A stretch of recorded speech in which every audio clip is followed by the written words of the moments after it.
Think and Grow Rich by Napoleon Hill, narrated by Redora, 1936 edition. Author's Preface. In every chapter of this book, mention has been made of the money-making secret which has made fortunes for more than 500 exceedingly wealthy men, whom I have carefully analyzed over a long period of years. The secret was brought to my attention by Andrew Carnegie more than a quarter of a century ago. The canny, lovable old Scotsman carelessly tossed it into my mind when I was but a boy. Then he sat back in his chair with a merry twinkle in his eyes and watched carefully to see if I had brains enough to understand the full significance of what he had said to me. When he saw that I had grasped the idea, he asked if I would be willing to spend 20 years or more preparing myself to take it to the world, to men and women who, without the secret, might go through life as failures. I said I would, and with Mr. Carnegie's cooperation, I have kept my promise.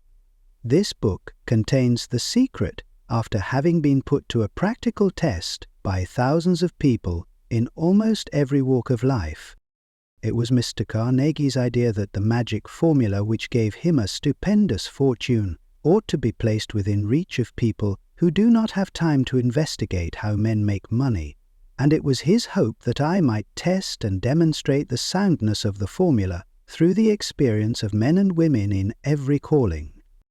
He believed the formula should be taught in all public schools and colleges, and expressed the opinion that if it were properly taught, it would so revolutionize the entire educational system that the time spent in school could be reduced to less than half.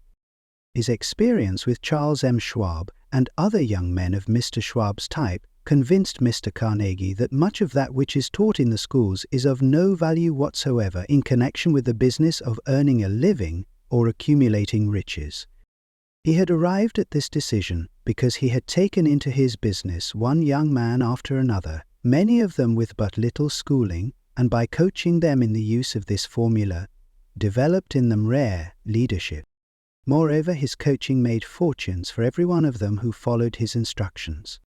In the chapter on faith, you will read the astounding story of the organization of the giant United States Steel Corporation, as it was conceived and carried out by one of the young men through whom Mr. Carnegie proved that his formula will work for all who are ready for it.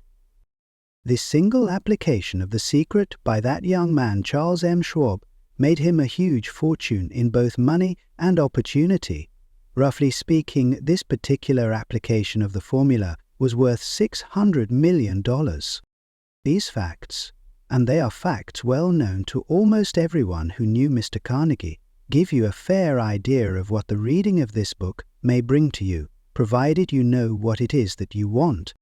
Even before it had undergone 20 years of practical testing, the secret was passed on to more than 100,000 men and women who have used it for their personal benefit, as Mr. Carnegie planned that they should. Some have made fortunes with it. Others have used it successfully in creating harmony in their homes. A clergyman used it so effectively that it brought him an income of upwards of $75,000, 0 cents, a year. Arthur Nash, a Cincinnati tailor, used his near-bankrupt business as a guinea pig on which to test the formula. The business came to life and made a fortune for its owners. It is still thriving, although Mr. Nash has gone. The experiment was so unique that newspapers and magazines gave it more than $1 million worth of laudatory publicity. The secret was passed on to Stuart Austin Veer of Dallas, Texas. He was ready for it, so ready that he gave up his profession and studied law. Did he succeed? That story is told too. I gave the secret to Jennings Randolph the day he graduated from college, and he has used it so successfully that he is now serving his 3rd term as a member of Congress, with an excellent opportunity to keep on using it until it carries him to the White House. While serving as advertising manager of the LaSalle Extension University, when it was little more than a name, I had the privilege of seeing J.G. Chaplin, president of the university, used the formula so effectively that he has since made the LaSalle one of the great extension schools of the country. The secret to which I refer has been mentioned no fewer than 100 times throughout this book. It has not been directly named, for it seems to work more successfully when it is merely uncovered and left in sight, where those who are ready and searching for it may pick it up. That is why Mr. Carnegie tossed it to me so quietly, without giving me its specific name. If you are ready to put it to use, you will recognize this secret at least once in every chapter. A daily introduction to motivation will help you push a tractor, which will keep you going as far. I wish I might feel privileged to tell you how you will know if you are ready, but that would deprive you of much of the benefit you will receive when you make the discovery in your own way. While this book was being written, my own son, who was then finishing the last year of his college work, picked up the manuscript of Chapter 2, read it, and discovered the secret for himself. He used the information so effectively that he went directly into a responsible position at a beginning salary greater than the average man ever earns. His story has been briefly described in Chapter 2. When you read it, perhaps you will dismiss any feeling you may have had at the beginning of the book, that it promised too much. And 2, if you have ever been discouraged, if you have had difficulties to surmount which took the very soul out of you, if you have tried and failed, if you were ever handicapped by illness or physical affliction, this story of my son's discovery and use of the Carnegie formula may prove to be the oasis in the desert of lost hope for which you have been searching. This secret was extensively used by President Woodrow Wilson during the World War. It was passed on to every soldier who fought in the war, carefully wrapped in the training received before going to the front. President Wilson told me it was a strong factor in raising the funds needed for the war. More than 20 years ago, Manuel L. Quezon, then resident commissioner of the Philippine Islands, was inspired by the secret to gain freedom for his people. He has gained freedom for the Philippines and is the first president of the Free State. A peculiar thing about this secret is that those who once acquire it and use it find themselves literally swept on to success with but little effort, and they never again submit to failure. If you doubt this, study the names of those who have used it wherever they have been mentioned. Check their records for yourself and be convinced. There is no such thing as something for nothing. The secret to which I refer cannot be had without a price. Although the price is far less than its value, it cannot be had at any price by those who are not intentionally searching for it. It cannot be given away, it cannot be purchased for money, for the reason that it comes in 2 parts. One part is already in possession of those who are ready for it. The secret serves equally well all who are ready for it. Education has nothing to do with it. Long before I was born, the secret had found its way into the possession of Thomas A. Edison, and he used it so intelligently that he became the world's leading inventor, although he had but 3 months of schooling. The secret was passed on to a business associate of Mr. Edison. He used it so effectively that, although he was then making only $12.00 a year, he accumulated a great fortune and retired from active business while still a young man. You will find his story at the beginning of the first chapter.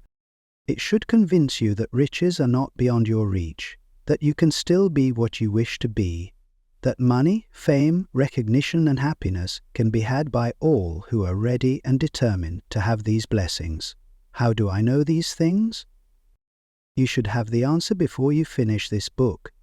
You may find it in the very first chapter or on the last page. While I was performing the 20-year task of research, which I had undertaken at Mr. Carnegie's request, I analyzed hundreds of well-known men, many of whom admitted that they had accumulated their vast fortunes through the aid of the Carnegie secret. Among these men were Henry Ford, William Wigley James, John Wanamaker, James J. Hill, George S. Parker, E. W. Curtis, John Les, Henry L. DeHurst Eastman, Takita Roberts East, John W. Davis, Elbert Hubbard.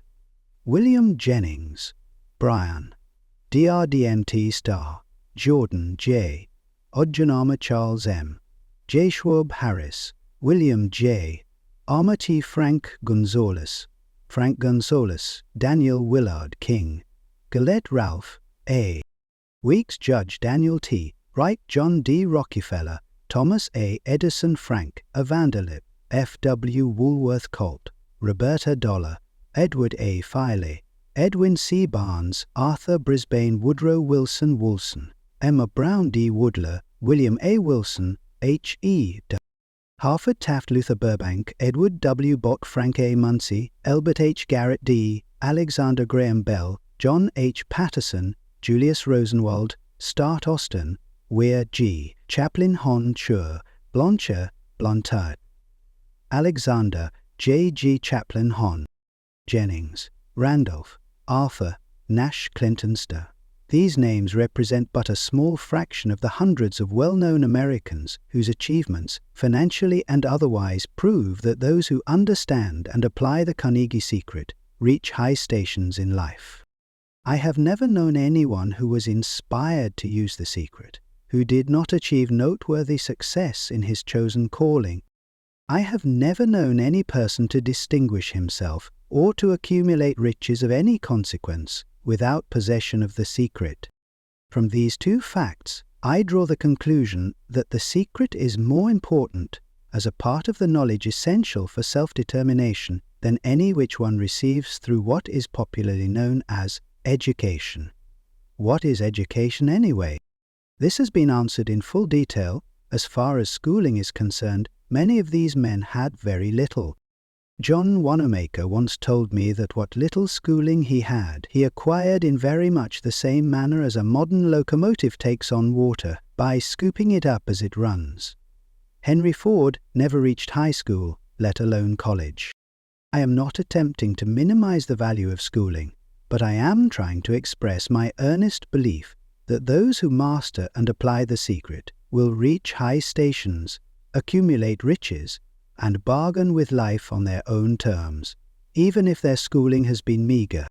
Somewhere, as you read, the secret to which I refer will jump from the page and stand boldly before you, if you are ready for it.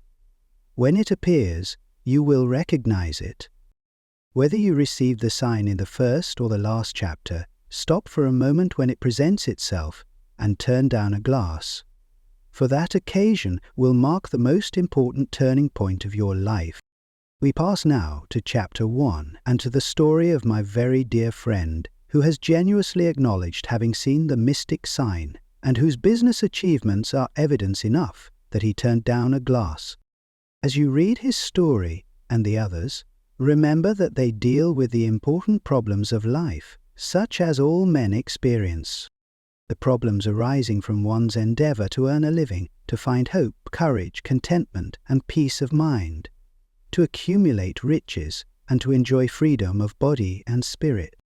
Remember, too, as you go through the book, that it deals with facts and not with fiction, its purpose being to convey a great universal truth through which all who are ready may learn not only what to do, but also how to do it, and receive as well the needed stimulus to make a start. As a final word of preparation, before you begin the first chapter, may I offer one brief suggestion which may provide a clue by which the Carnegie secret may be recognized? It is this: all achievement, all earned riches have their beginning in idea. If you are ready for the secret, you already possess one half of it. Therefore you will readily recognize the other half the moment it reaches your mind. The man who thought his way into partnership with Thomas A. Edison. Truly, thoughts are things, and powerful things at that, when they are mixed with definiteness of purpose, persistence, and a burning desire for their translation into riches or other material objects. A little more than 30 years ago, Edwin C. Barnes discovered how true it is that men really do think and grow rich. His discovery did not come about at one sitting. It came little by little, beginning with a burning desire to become a business associate of the great Edison. One of the chief characteristics of Barnes' desire was that it was definite. He wanted to work with Edison, not for him. Observe carefully the description of how he went about translating his desire into reality, and you will have a better understanding of the 13 principles which lead to riches. When this desire or impulse of thought first flashed into his mind, he was in no position to act upon it. 2 difficulties stood in his way. He did not know Mr. Edison, and he did not have enough money to pay his railroad fare to Orange, New Jersey. These difficulties were sufficient to have discouraged the majority of men from making any attempt to carry out the desire. But his was no ordinary desire. He was so determined to find a way to carry out his desire that he finally decided to travel by blind baggage rather than be defeated. To the uninitiated, this means that he went to East Orange on a freight train. He presented himself at Mr. Edison's laboratory and announced he had come to go into business with the inventor.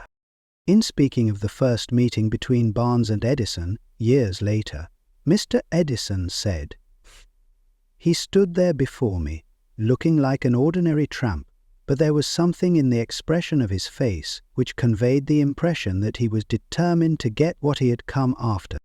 I had learned from years of experience with men that when a man really desires a thing so deeply that he is willing to stake his entire future on a single turn of the wheel in order to get it, he is sure to win. I gave him the opportunity he asked for, because I saw he had made up his mind to stand by until he succeeded. Subsequent events proved that no mistake was made. Just what young Barnes said to Mr. Edison on that occasion was far less important than that which he thought. Edison himself said so. It could not have been the young man's appearance which got him his start in the Edison office, for that was definitely against him. It was what he thought that counted. If the significance of this statement could be conveyed to every person who reads it, there would be no need for the remainder of this book. Barnes did not get his partnership with Edison on his first interview. He did get a chance to work in the Edison offices at a very nominal wage, doing work that was unimportant to Edison, but most important to Barnes, because it gave him an opportunity to display his merchandise where his intended partner could see it. Months went by. Apparently nothing happened to bring the coveted goal which Barnes had set up in his mind as his definite major purpose. But something important was happening in Barnes' mind. He was constantly intensifying his desire to become the business associate of Edison. Psychologists have correctly said that when one is truly ready for a thing, it puts in its appearance. Barnes was ready for a business association with Edison. Moreover, he was determined to remain ready until he got that which he was seeking. He did not say to himself, well, what's the use? I guess I'll change my mind and try for a salesman's job. But he did say, I came here to go into business with Edison, and I'll accomplish this end if it takes the remainder of my life. He meant it. What a different story men would have to tell if only they would adopt a definite purpose and stand by that purpose until it had time to become an all-consuming obsession. Maybe young Barnes did not know it at the time, but his bulldog determination, his persistence in standing back of a single desire, was destined to mow down all opposition and bring him the opportunity he was seeking.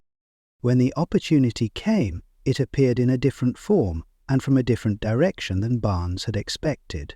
That is one of the tricks of opportunity.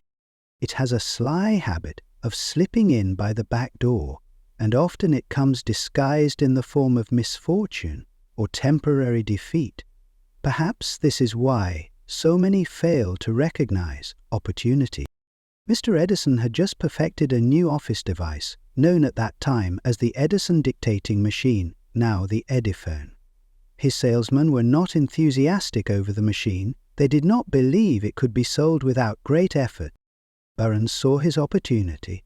It had crawled in quietly, hidden in a queer-looking machine, which interested no one but Barnes and the inventor.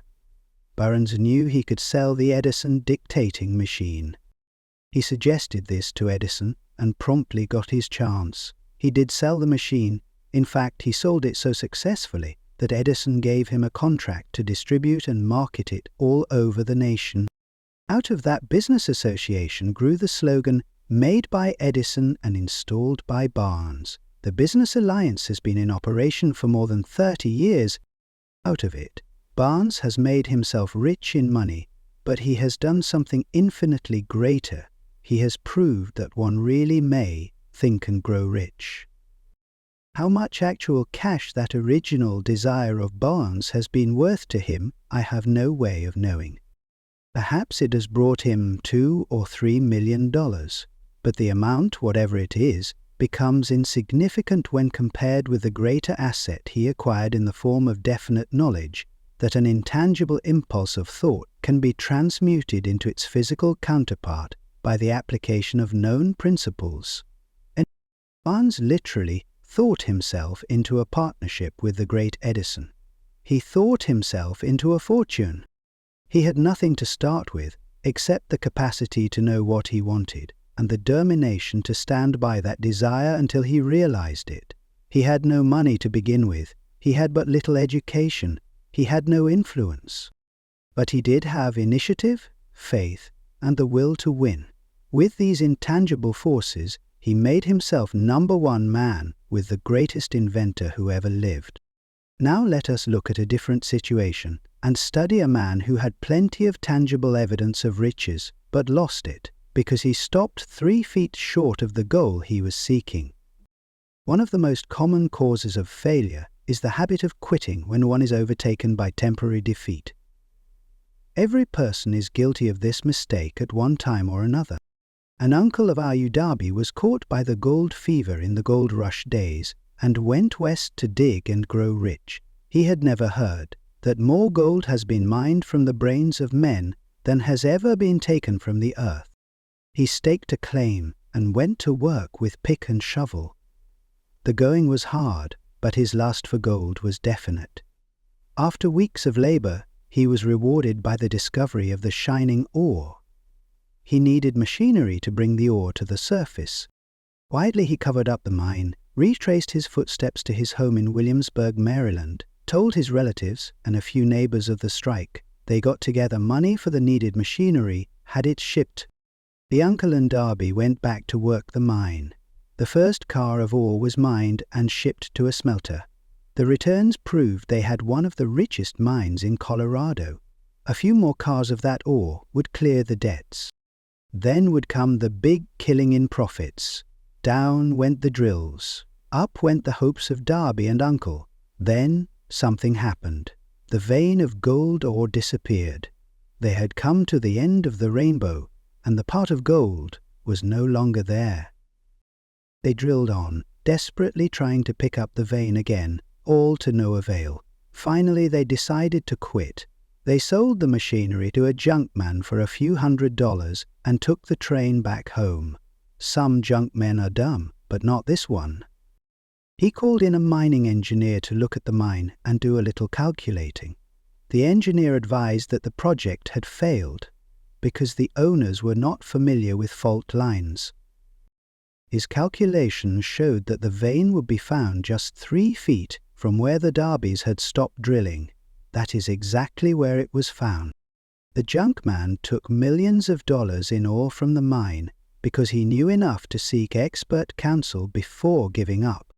Most of the money which went into the machinery was procured through the efforts of R.U. Darby, who was then a very young man. The money came from his relatives and neighbors because of their faith in him. He paid back every dollar of it, although he was years in doing so. Long afterward, Mr. Darby recouped his loss many times over when he made the discovery that desire can be transmuted into gold. The discovery came after he went into the business of selling life insurance.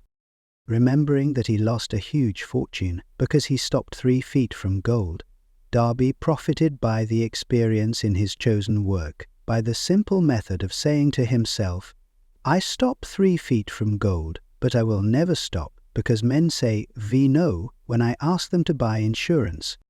Darby is one of a small group of fewer than 50 men who sell more than $1 million in life insurance annually. He owes his stick ability to the lesson he learned from his quit ability in the gold mining business. Before success comes in any man's life, he is sure to meet with much temporary defeat and perhaps some failure. When defeat overtakes a man, the easiest and most logical thing to do is to quit. That is exactly what the majority of men do. More than 500 of the most successful men this country has ever known told the author their greatest success came just one step beyond the point at which defeat had overtaken them. Or, failure is a trickster with a keen sense of irony and cunning. It takes great delight in tripping one when success is almost within reach. A 50-cent lesson in persistence shortly after Mr. Darby received his degree from the University of Hard Knocks and had decided to profit by his experience in the gold mining business. He had the good fortune to be present on an occasion that proved to him that no does not necessarily mean no. One afternoon, he was helping his uncle grind wheat in an old-fashioned mill. The uncle operated a large farm on which a number of coloured sharecrop farmers lived. Quietly the door was opened and a small coloured child, the daughter of a tenant, walked in and took her place near the door. The uncle looked up, saw the child, and barked at her roughly. "What do you want?" Meekly the child replied, "My mammy say send her 50 cents. "I'll not do it," the uncle retorted. "Now, you run on home." "Yes, sir," the child replied, but she did not move. The uncle went ahead with his work, so busily engaged that he did not pay enough attention to the child to observe that she did not leave. When he looked up and saw her still standing there, he yelled at her, "I told you to go on home. Now go, or I'll take a switch to you." The little girl said, "Yes, sir," but she did not budge an inch. The uncle dropped a sack of grain he was about to pour into the mill hopper, picked up a barrel stave and started toward the child with an expression on his face that indicated trouble. Darby held his breath. He was certain he was about to witness a murder. He knew his uncle had a fierce temper. He knew that coloured children were not supposed to defy white people in that part of the country. When the uncle reached the spot where the child was standing, she quickly stepped forward one step, looked up into his eyes, and screamed at the top of her shrill voice, "My mammy's got to have that 50 cents!" The uncle stopped, looked to her for a minute, then slowly laid the barrel stave on the floor, put his hand in his pocket, took out $50 and gave it to her. The child took the money and slowly backed toward the door, never taking her eyes off the man whom she had just conquered. After she had gone, the uncle sat down on a box and looked out the window into space for more than 10 minutes. He was pondering with awe over the whipping he had just taken. Mr. Darby, too, was doing some thinking. That was the first time in all his experience that he had seen a coloured child deliberately master an adult white person. How did she do it? What happened to his uncle that caused him to lose his fierceness and become as docile as a lamb? What strange power did this child use that made her master over her superior? These and other similar questions flashed into Darby's mind, but he did not find the answer until years later, when he told me the story. Strangely, the story of this unusual experience was told to the author in the old mill, on the very spot where the uncle took his whipping. Strangely, too, I had devoted nearly a quarter of a century to the study of the power which enabled an ignorant, illiterate coloured child to conquer an intelligent man. As we stood there in that musty old mill, Mr. Darby repeated the story of the unusual conquest and finished by asking, "What can you make of it? What strange power did that child use that so completely whipped my uncle?" The answer to his question will be found in the principles described in this book. The answer is full and complete. It contains details and instructions sufficient to enable anyone to understand and apply the same force which the little child accidentally stumbled upon. Keep your mind alert, and you will observe exactly what strange power came to the rescue of the child. You will catch a glimpse of this power in the next chapter. Somewhere in the book you will find an idea that will quicken your receptive powers and place at your command, for your own benefit, this same irresistible power. The awareness of this power may come to you in the first chapter, or it may flash into your mind in some subsequent chapter. It may come in the form of a single idea, or it may come in the nature of a plan or a purpose. Again, it may cause you to go back into your past experiences of failure or defeat and bring to the surface some lesson by which you can regain all that you lost through defeat. After I had described to Mr. Darby the power unwittingly used by the little coloured child, he quickly retraced his 30 years of experience as a life insurance salesman and frankly acknowledged that his success in that field was due in no small degree to the lesson he had learned from the child. Mr. Darby pointed out, "Every time a prospect tried to bow me out without buying, I saw that child standing there in the old mill, her big eyes glaring in defiance, and I said to myself, I've got to make this sale. The better portion of all sales I have made were made after people had said no." He recalled, too, his mistake in having stopped only 3 feet from gold, but he said, "That experience was a blessing in disguise. It taught me to keep on keeping on, no matter how hard the going may be, a lesson I needed to learn before I could succeed in anything."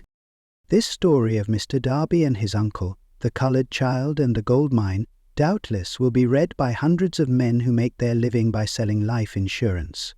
And to all of these, the author wishes to offer the suggestion that Darby owes to these 2 experiences his ability to sell more than $1 million of life insurance every year. Life is strange and often imponderable. Both the successes and the failures have their roots in simple experiences. Mr. Darby's experiences were commonplace and simple enough, yet they held the answer to his destiny in life, therefore they were as important to him as life itself. He profited by these 2 dramatic experiences because he analyzed them and found the lesson they taught. But what of the man who has neither the time nor the inclination to study failure in search of knowledge that may lead to success? Really, where and how is he to learn the art of converting defeat into stepping stones to opportunity? In answer to these questions, this book was written. The answer called for a description of 13 principles, but remember, as you read, the answer you may be seeking to the questions which have caused you to ponder over the strangeness of life may be found in your own mind through some idea, plan, or purpose which may spring into your mind as you read. One sound idea is all that one needs to achieve success. The principles described in this book contain the best and the most practical of all that is known concerning ways and means of creating useful ideas. Before we go any further in our approach to the description of these principles, we believe you are entitled to receive this important suggestion. When riches begin to come, they come so quickly, in such great abundance, that one wonders where they have been hiding during all those lean years. This is an astounding statement, and all the more so when we take into consideration the popular belief that riches come only to those who work hard and long. When you begin to think and grow rich, you will observe that riches begin with a state of mind, with definiteness of purpose, with little or no hard work. You and every other person ought to be interested in knowing how to acquire that state of mind which will attract riches. I spent 25 years in research, analyzing more than 25 people, because I too wanted to know how wealthy men become that way. Without that research, this book could not have been written. Here take notice of a very significant truth, viz., the business depression started in 1929 and continued on to an all-time record of destruction until some time after President Roosevelt entered office. Then the depression began to fade into nothingness. Just as an electrician in a theatre raises the lights so gradually that darkness is transmuted into light before you realize it, so did the spell of fear in the minds of the people gradually fade away and become faith. Observe very closely. As soon as you master the principles of this philosophy and begin to follow the instructions for applying those principles, your financial status will begin to improve, and everything you touch will begin to transmute itself into an asset for your benefit. Impossible? Not at all. One of the main weaknesses of mankind is the average man's familiarity with the word impossible. He knows all the rules which will not work. He knows all the things which cannot be done. This book was written for those who seek the rules which have made others successful and are willing to stake everything on those rules. A great many years ago, I purchased a fine dictionary. The first thing I did with it was to turn to the word impossible and neatly clip it out of the book. That would not be an unwise thing for you to do. Success comes to those who become success conscious. Failure comes to those who indifferently allow themselves to become failure conscious. The object of this book is to help all who seek it to learn the art of changing their minds from failure consciousness to success consciousness. Another weakness found in altogether too many people is the habit of measuring everything and everyone by their own impressions and beliefs. Some who will read this will believe that no one can think and grow rich. They cannot think in terms of riches because their thought habits have been steeped in poverty, want, misery, failure, and defeat. These unfortunate people remind me of a prominent Chinese who came to America to be educated in American ways. He attended the University of Chicago. One day, President Harper met this young Oriental on the campus, stopped to chat with him for a few minutes, and asked what had impressed him as being the most noticeable characteristic of the American people. "Well," the Chinaman exclaimed, "the queer slant of your eyes. Your eyes are off slant. What do we say about the Chinese? We refuse to believe that which we do not understand. We foolishly believe that our own limitations are the proper measure of limitations. Sure, the other fellow's eyes are off slant because they are not the same as our own." Millions of people look at the achievements of Henry Ford after he has arrived and envy him because of his good fortune, or luck, or genius, or whatever it is that they credit for Ford's fortune. Perhaps one person in every 100,000 knows the secret of Ford's success, and those who do know are too modest or too reluctant to speak of it because of its simplicity. A single transaction will illustrate the secret perfectly. A few years back, Ford decided to produce his now famous V-Air motor. He chose to build an engine with the entire 8 cylinders cast in one block and instructed his engineers to produce a design for the engine. The design was placed on paper, but the engineers agreed to a man that it was simply impossible to cast an 8-cylinder gas engine block in one piece. Ford said, "Produce it anyway." But, they replied, "It's impossible." "Go ahead," Ford commanded, "and stay on the job until you succeed, no matter how much time is required." The engineers went ahead. There was nothing else for them to do if they were to remain on the Ford staff. 6 months went by, nothing happened. Another 6 months passed, and still nothing happened. The engineers tried every conceivable plan to carry out the orders, but the thing seemed out of the question. Impossible. At the end of the year, Ford checked with his engineers, and again they informed him they had found no way to carry out his orders. "Go right ahead," said Ford. "I want it, and I'll have it." They went ahead, and then, as if by a stroke of magic, the secret was discovered. The Ford determination had won once more. This story may not be described with minute accuracy, but the sum and substance of it is correct. Deduce from it, you who wish to think and grow rich, the secret of the Ford millions if you can. You'll not have to look very far. Henry Ford is a success because he understands and applies the principles of success. One of these is desire, knowing what one wants. Remember this Ford story as you read, and pick out the lines in which the secret of his stupendous achievement have been described. If you can do this, if you can lay your finger on the particular group of principles which made Henry Ford rich, you can equal his achievements in almost any calling for which you are suited. You are the master of your fate, the captain of your soul, because when Henry wrote the prophetic lines, I am the master of my fate, I am the captain of my soul, he should have informed us that we are the masters of our fate, the captains of our souls, because we have the power to control our thoughts.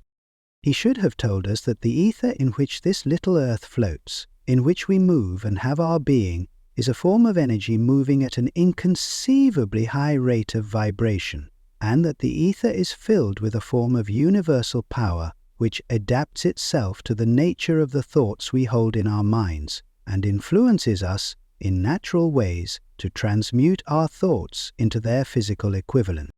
If the poet had told us of this great truth, we would know why it is that we are the masters of our fate, the captains of our souls.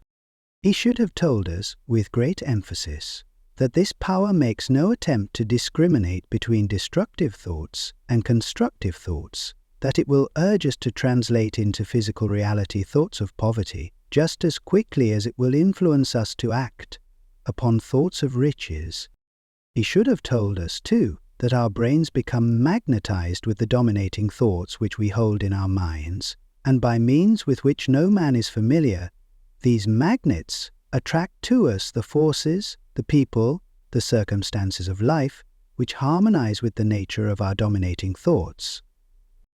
He should have told us that before we can accumulate riches in great abundance, we must magnetize our minds with intense desire for riches, that we must become money-conscious until the desire for money drives us to create definite plans for acquiring it. But, being a poet and not a philosopher, Henley contented himself by stating a great truth in poetic form, leaving those who followed him to interpret the philosophical meaning of his lines. Little by little the truth has unfolded itself, until it now appears certain that the principles described in this book hold the secret of mastery over our economic fate. We are now ready to examine the first of these principles. Maintain a spirit of open-mindedness, and remember as you read, they are the invention of no one man. The principles were gathered from the life experiences of more than men who actually accumulated riches in huge amounts. Men who began in poverty, with but little education, without influence. The principles worked for these men. You can put them to work for your own enduring benefit. You will find it easy, not hard to do. Before you read the next chapter, I want you to know that it conveys factual information which might easily change your entire financial destiny, as it has so definitely brought changes of stupendous proportions to two people described. I want you to know, also, that the relationship between these two men and myself is such that I could have taken no liberties with the facts, even if I had wished to do so. One of them has been my closest personal friend for almost 25 years. The other is my own son. The unusual success of these two men, success which they generously accredit to the principle described in the next chapter, more than justifies this personal reference as a means of emphasizing the far-flung power of this principle. My dear Napoleon, my service as a member of Congress having given me an insight into the problems of men and women, I am writing to offer a suggestion which may become helpful to thousands of worthy people. With apologies, I must state that the suggestion, if acted upon, will mean several years of labor and responsibility for you. But I am enheartened to make the suggestion because I know your great love for rendering useful service. In 1922, you delivered the commencement address at Salem College when I was a member of the graduating class. In that address, you planted in my mind an idea which has been responsible for the opportunity I now have to serve the people of my state, and will be responsible in a very large measure for whatever success I may have in the future. The suggestion I have in mind is that you put into a book the sum and substance of the address you delivered at Salem College, and in that way give the people of America an opportunity to profit by your many years of experience and association with the men who, by their greatness, have made America the richest nation on earth. I recall, as though it were yesterday, the marvelous description you gave of the method by which Henry Ford, with but little schooling, without a dollar, with no influential friends, rose to great heights. I made up my mind then, even before you had finished your speech, that I would make a place for myself, no matter how many difficulties I had to surmount. Thousands of young people will finish their schooling this year and within the next few years. Every one of them will be seeking just such a message of practical encouragement as the one I received from you. They will want to know where to turn, what to do, to get started in life. You can tell them because you have helped to solve the problems of so many, many people. If there is any possible way that you can afford to render so great a service, may I offer the suggestion that you include with every book one of your personal analysis charts, in order that the purchaser of the book may have the benefit of a complete self-inventory, indicating, as you indicated to me years ago, exactly what is standing in the way of success. Such a service as this, providing the readers of your book with a complete, unbiased picture of their faults and their virtues, would mean to them the difference between success and failure. The service would be priceless.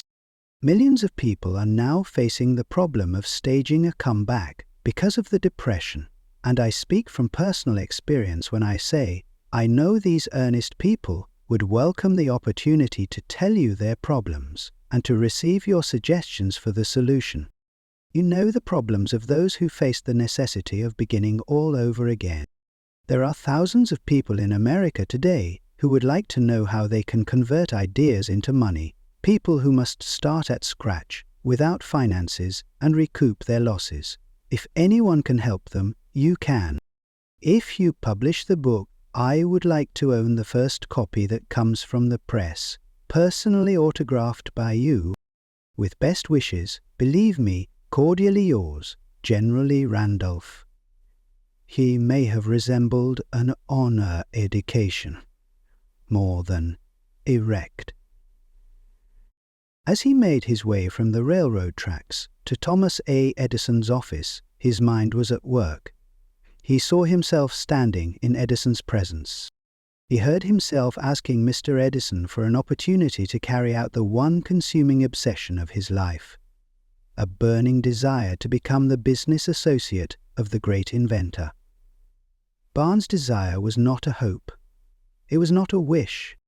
It was a keen, pulsating desire which transcended everything else. It was definite. The desire was not new when he approached Edison. It had been Barnes' dominating desire for a long time. In the beginning, when the desire first appeared in his mind, it may have been, probably was, only a wish, but it was no mere wish when he appeared before Edison with it. A few years later, Edwin C. Barnes again stood before Edison in the same office where he first met the inventor. This time his desire had been translated into reality. He was in business with Edison.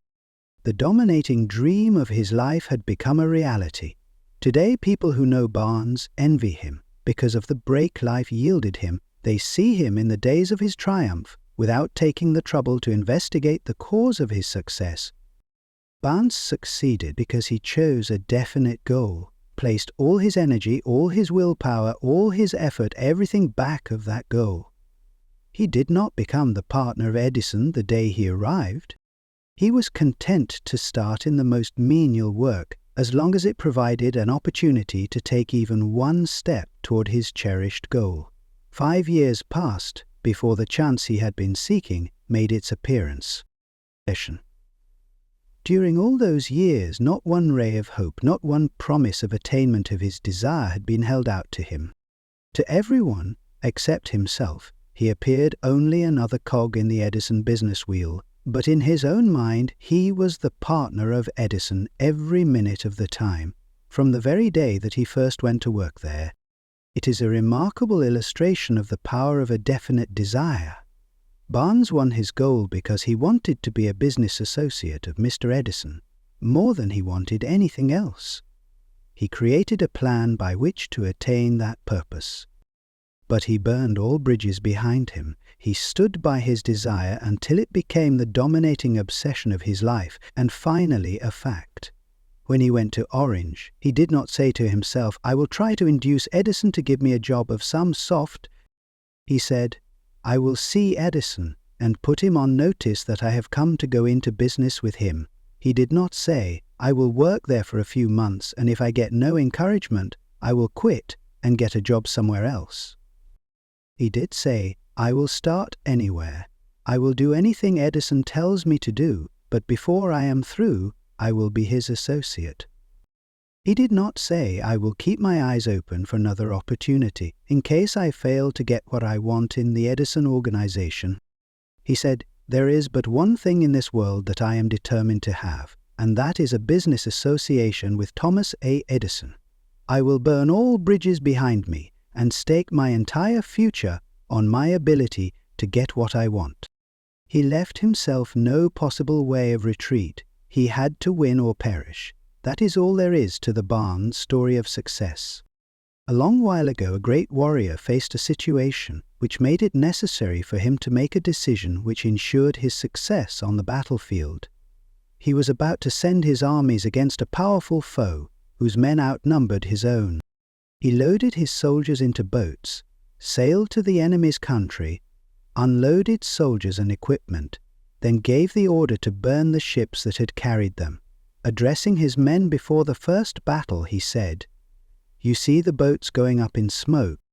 That means that we cannot leave these shores alive unless we win. We now have no choice. We win or we perish." They won. Every person who wins in any undertaking must be willing to burn his ships and cut all sources of retreat. Only by so doing can one be sure of maintaining that state of mind known as a burning desire to win, essential to success. The morning after the Great Chicago Fire, a group of merchants stood on State Street, looking at the smoking remains of what had been their stores. They went into a conference to decide if they would try to rebuild or leave Chicago and start over in a more promising section of the country. They reached a decision, all except one, to leave Chicago. The merchant who decided to stay and rebuild pointed a finger at the remains of his store and said, "Gentlemen, on that very spot I will build the world's greatest store, no matter how many times it may burn down." That was more than 50 years ago. The store was built. It stands there today, a towering monument to the power of that state of mind known as a burning desire. The easy thing for Marshall Field to have done would have been exactly what his fellow merchants did. When the going was hard and the future looked dismal, they pulled up and went where the going seemed easier. Mark well this difference between Marshall Field and the other merchants, because it is the same difference which distinguishes Edwin C. Barnes from thousands of other young men who have worked in the Edison organization. It is the same difference which distinguishes practically all who succeed from those who fail. Every human being who reaches the age of understanding of the purpose of money wishes for it. Wishing will not bring riches, but desiring riches with a state of mind that becomes an obsession, then planning definite ways and means to acquire riches, and backing those plans with persistence which does not recognize failure, will bring riches. The method by which disaster for riches can be transmuted into its financial equivalent consists of 6 definite, practical steps, viz. First, fix in your mind the exact amount of money you desire. It is not sufficient merely to say, "I want plenty of money." First, be definite as to the amount. There is a psychological reason for definiteness, which will be described in a subsequent chapter. Second, determine exactly what you intend to give in return for the money you desire. There is no such reality as something for nothing. Third, establish a definite date when you intend to possess the money you desire. Fourth, create a definite plan for carrying out your desire and begin at once, whether you are ready or not, to put this plan into action. Fifth, write out a clear, concise statement of the amount of money you intend to acquire, name the time limit for its acquisition, state what you intend to give in return for the money, and describe clearly the plan through which you intend to accumulate it. Sixth, read your written statement aloud, twice daily, once just before retiring at night and once after arising in the morning. As you read, see and feel and believe yourself already in possession of the money. It is important that you follow the instructions described in these 6 steps. It is especially important that you observe and follow the instructions in the 6th paragraph. You may complain that it is impossible for you to see yourself in possession of money before you actually have it. Here is where a burning desire will come to your aid. If you truly desire money so keenly that your desire is an obsession, you will have no difficulty in convincing yourself that you will acquire it. The object is to want money and to become so determined to have it that you convince yourself you will have it. Only those who become money conscious ever accumulate great riches. Money consciousness means that the mind has become so thoroughly saturated with the desire for money that one can see oneself already in possession of it. To the uninitiated, who has not been schooled in the working principles of the human mind, these instructions may appear impractical. Part 3. It may be helpful to all who fail to recognize the soundness of the 6 steps to know that the information they convey was received from Andrew Carnegie, who began as an ordinary laborer in the steel mills, but managed, despite his humble beginning, to make these principles yield him a fortune of considerably more than $100 million. It may be of further help to know that the 6 steps here recommended were carefully scrutinized by the late Thomas A. Edison, who placed his stamp of approval upon them as being not only the steps essential for the accumulation of money, but necessary for the attainment of any definite goal. The steps call for no hard labor. They call for no sacrifice. They do not require one to become ridiculous or credulous. To apply them calls for no great amount of education. But the successful application of these 6 steps does call for sufficient imagination to enable one to see and to understand that accumulation of money cannot be left to chance, good fortune, and luck. One must realize that all who have accumulated great fortunes first did a certain amount of dreaming, hoping, wishing, desiring, and planning before they acquired money. You may as well know, right here, that you can never have riches in great quantities unless you can work yourself into a white heat of desire for money and actually believe you will possess it. You may as well know also that every great leader, from the dawn of civilization down to the present, was a dreamer. Christianity is the greatest potential power in the world today because its founder was an intense dreamer who had the vision and the imagination to see realities in their mental and spiritual form before they had been transmuted into physical form. If you do not see great riches in your imagination, you will never see them in your bank balance. Never in the history of America has there been so great an opportunity for practical dreamers as now exists. The 6-year economic collapse has reduced all men substantially to the same level. A new race is about to be run. The stakes represent huge fortunes which will be accumulated within the next 10 years. The rules of the race have changed because we now live in a changed world that definitely favors the masses, those who had but little or no opportunity to win under the conditions existing during the Depression, when fear paralyzed growth and development. We who are in this race for riches should be encouraged to know that this changed world in which we live is demanding new ideas, new ways of doing things, new leaders, new inventions, new methods of teaching, new methods of marketing, new books, new literature, new features for the radio, new ideas for moving pictures. Back of all this demand for new and better things, there is one quality which one must possess to win, and that is definiteness of purpose, the knowledge of what one wants, and a burning desire to possess it. The business depression marked the death of one age and the birth of another. This changed world requires practical dreamers who can and will put their dreams into action. The practical dreamers have always been and always will be the pattern makers of civilization. We who desire to accumulate riches should remember the real leaders of the world always have been men who harnessed and put into practical use the intangible unseen forces of unborn opportunity and have converted those forces skyscrapers, cities, factories, airplanes, automobiles, and every form of convenience that makes life more pleasant. Tolerance and an open mind are practical necessities of the dreamer of today. Those who are afraid of new ideas are doomed before they start. Never has there been a time more favorable to pioneers than the present. True, there is no wild and woolly West to be conquered as in the days of the covered wagon, but there is a vast business, financial and industrial world to be remolded and redirected along new and better lines. In planning to acquire your share of the riches, let no one influence you to scorn the dreamer.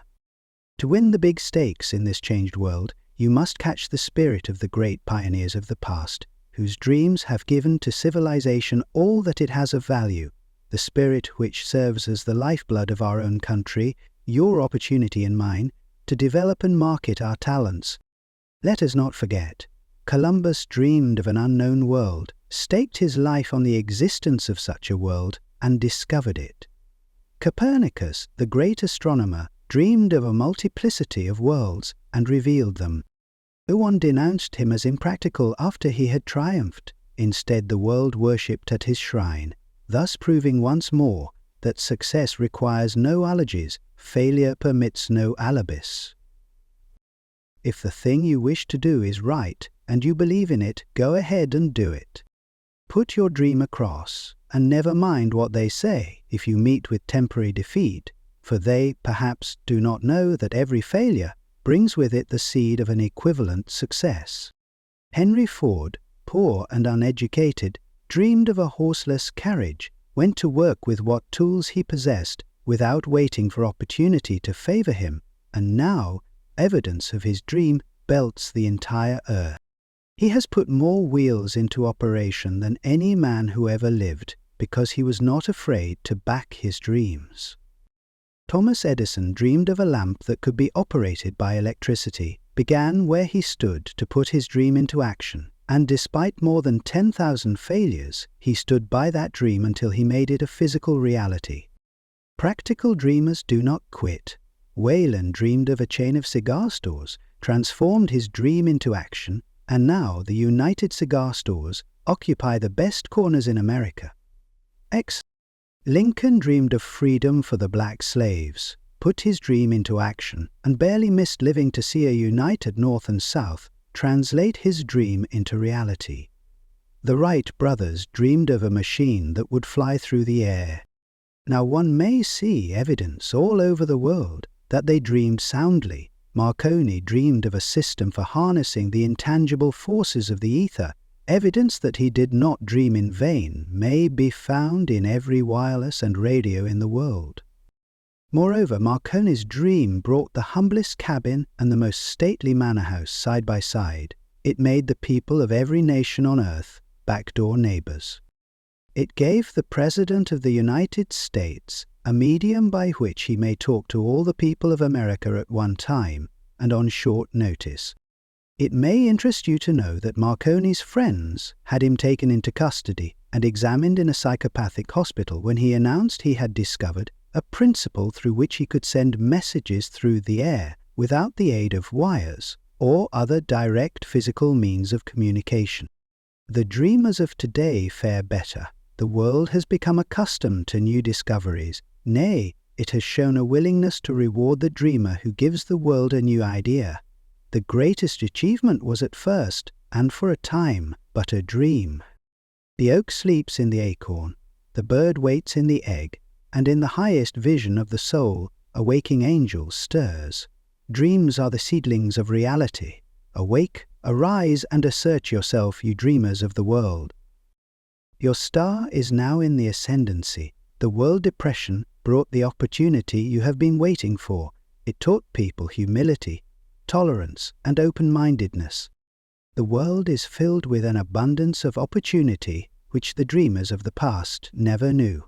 A burning desire to be and to do is the starting point from which the dreamer must take off.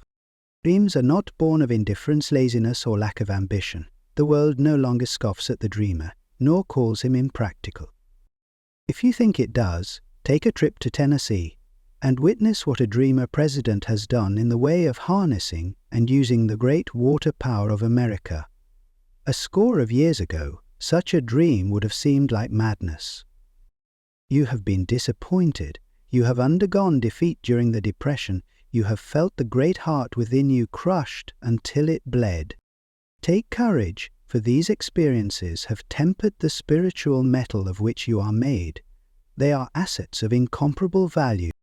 Remember, too, that all who succeed in life get off to a bad start and pass through many heartbreaking struggles before they arrive. The turning point in the lives of those who succeed usually comes at the moment of some crisis through which they are introduced to their other selves. John Bunyan wrote The Pilgrim's Progress, which is among the finest of all English literature, after he had been confined in prison and sorely punished because of his views on the subject of religion. Oh, Henry discovered the genius which slept within his brain after he had met with great misfortune and was confined in a prison cell in Columbus, Ohio. Being forced through misfortune to become acquainted with his other self and to use his imagination, he discovered himself to be a great author instead of a miserable criminal and outcast. Strange and varied are the ways of life, and stranger still are the ways of infinite intelligence, through which men are sometimes forced to undergo all sorts of punishment before discovering their own brains and their own capacity to create useful ideas through imagination. Edison, the world's greatest inventor and scientist, was a tramp telegraph operator. He failed innumerable times before he was driven finally to the discovery of the genius which slept within his brain. Charles Dickens began by pasting labels on blacking pots. The tragedy of his first love penetrated the depths of his soul and converted him into one of the world's truly great authors. That tragedy produced, first David Copperfield, then a succession of other works that made this a richer and better world for all who read his books. Disappointment over love affairs generally has the effect of driving men to drink and women to ruin, and this because most people never learn the art of transmuting their strongest emotions into dreams of a constructive nature. Helen Keller became deaf, dumb, and blind shortly after birth. Despite her greatest misfortune, she has written her name indelibly in the pages of the history of the great. Her entire life has served as evidence that no one ever is defeated until defeat has been accepted as a reality. Robert Burns was an illiterate country lad. He was cursed by poverty and grew up to be a drunkard in the bargain. The world was made better for his having lived, because he clothed beautiful thoughts in poetry and thereby plucked a thorn and planted a rose in its place. Booker T. Washington was born in slavery, handicapped by race and color, because he was tolerant, had an open mind at all times, on all subjects, and was a dreamer. He left his impress for good on an entire race. Beethoven was deaf, Milton was blind, but their names will last as long as time endures because they dreamed and translated their dreams into organized thought. Before passing to the next chapter, kindle anew in your mind the fire of hope, faith, courage, and tolerance. If you have these states of mind and a working knowledge of the principles described, all else that you need will come to you when you are ready for it. Let Emerson state the thought in these words: "Every proverb, every book, every byword that belongs to thee for aid and comfort shall surely come home through open or winding passages. Every friend, whom not thy fantastic will, but the great and tender soul in thee craveth, shall lock thee in his embrace. There is a difference between wishing for a thing and being ready to receive it. No one is ready for a thing until he believes he can acquire it. The state of mind must be belief, not mere hope or wish. Open-mindedness is essential for belief. Closed minds do not inspire faith, courage, and belief.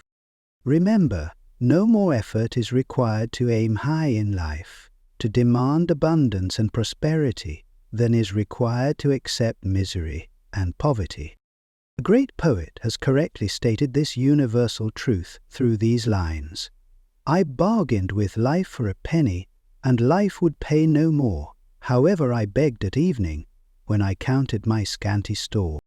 For life is a just employer, he gives you what you ask, but once you have set the wages, why you must bear the task. I worked for a menial's hire, only to learn dismayed that any wage I had asked of life, life would have willingly paid. As a fitting climax to this chapter, I wish to introduce one of the most unusual persons I have ever known. I first saw him 24 years ago, a few minutes after he was born. He came into the world without any physical sign of ears, and the doctor admitted, when pressed for an opinion, that the child might be deaf and mute for life. I challenged the doctor's opinion. I had the right to do so. I was the child's father. I too reached a decision and rendered an opinion, but I expressed the opinion silently in the secrecy of my own heart. I decided that my son would hear and speak. Nature could send me a child without ears, but nature could not induce me to accept the reality of the affliction. In my own mind, I knew that my son would hear and speak. How? I was sure there must be a way, and I knew I would find it. I thought of the words of the immortal Emerson, "The whole course of things goes to teach us faith. We need only obey. There is guidance for each of us, and by lowly listening, we shall hear the right word." The right word, desire. More than anything else, I desired that my son should not be a deaf mute. From that desire, I never receded, not for a second. Many years previously, I had written, "Our only limitations are those we set up in our own minds." For the first time, I wondered if that statement were true. Lying on the bed in front of me was a newly born child, without the natural equipment of hearing. Even though he might hear and speak, he was obviously disfigured for life. Surely, this was a limitation which that child had not set up in his own mind. What could I do about it? Somehow I would find a way to transplant into that child's mind my own burning desire for ways and means of conveying sound to his brain without the aid of ears. As soon as the child was old enough to cooperate, I would fill his mind so completely with a burning desire to hear that nature would by methods of her own translate it into physical reality. All this thinking took place in my own mind, but I spoke of it to no one. Every day I renewed the pledge I had made to myself, not to accept a deaf mute for a son. As he grew older and began to take notice of things around him, we observed that he had a slight degree of hearing. When he reached the age when children usually begin talking, he made no attempt to speak, but we could tell by his actions that he could hear certain sounds slightly. That was all I wanted to know. I was convinced that if he could hear, even slightly, he might develop still greater hearing capacity. Then something happened, which gave me hope. It came from an entirely unexpected source. We bought a Victrola. When the child heard the music for the first time, he went into ecstasies and promptly appropriated the machine. He soon showed a preference for certain records, among them, "It's a Long Way to Tipperary." On one occasion, he played that piece over and over for almost 2 hours, standing in front of the Victrola, with his teeth clamped on the edge of the case. The significance of this self-formed habit of his did not become clear to us until years afterward, for we had never heard of the principle of bone conduction of sound at that time. Shortly after he appropriated the Victrola, I discovered that he could hear me quite clearly when I spoke with my lips touching his mastoid bone, or at the base of the brain. These discoveries placed in my possession the necessary media by which I began to translate into reality my burning desire to help my son develop hearing and speech. By that time he was making stabs at speaking certain words. The outlook was far from encouraging, but desire backed by faith knows no such word as impossible. Having determined that he could hear the sound of my voice plainly, I began, immediately, to transfer to his mind the desire to hear and speak. I soon discovered that the child enjoyed bedtime stories, so I went to work, creating stories designed to develop in him self-reliance, imagination, and a keen desire to hear and to be normal. There was one story in particular which I emphasized by giving it some new and dramatic coloring each time it was told. It was designed to plant in his mind the thought that his affliction was not a liability, but an asset of great value. Despite the fact that all the philosophy I had examined clearly indicated that every adversity brings with it the seed of an equivalent advantage, I must confess that I had not the slightest idea how this affliction could ever become an asset. However, I continued my practice of wrapping that philosophy in bedtime stories, hoping the time would come when he would find some plan by which his handicap could be made to serve some useful purpose. Reason told me plainly that there was no adequate compensation for the lack of ears and natural hearing equipment. Desire backed by faith pushed reason aside and inspired me to carry on. As I analyze the experience in retrospect, I can see now that my son's faith in me had much to do with the astounding results. He did not question anything I told him. I sold him the idea that he had a distinct advantage over his older brother, and that this advantage would reflect itself in many ways. For example, the teachers in school would observe that he had no ears, and because of this, they would show him special attention and treat him with extraordinary kindness. They always did. His mother saw to that by visiting the teachers and arranging with them to give the child the extra attention necessary.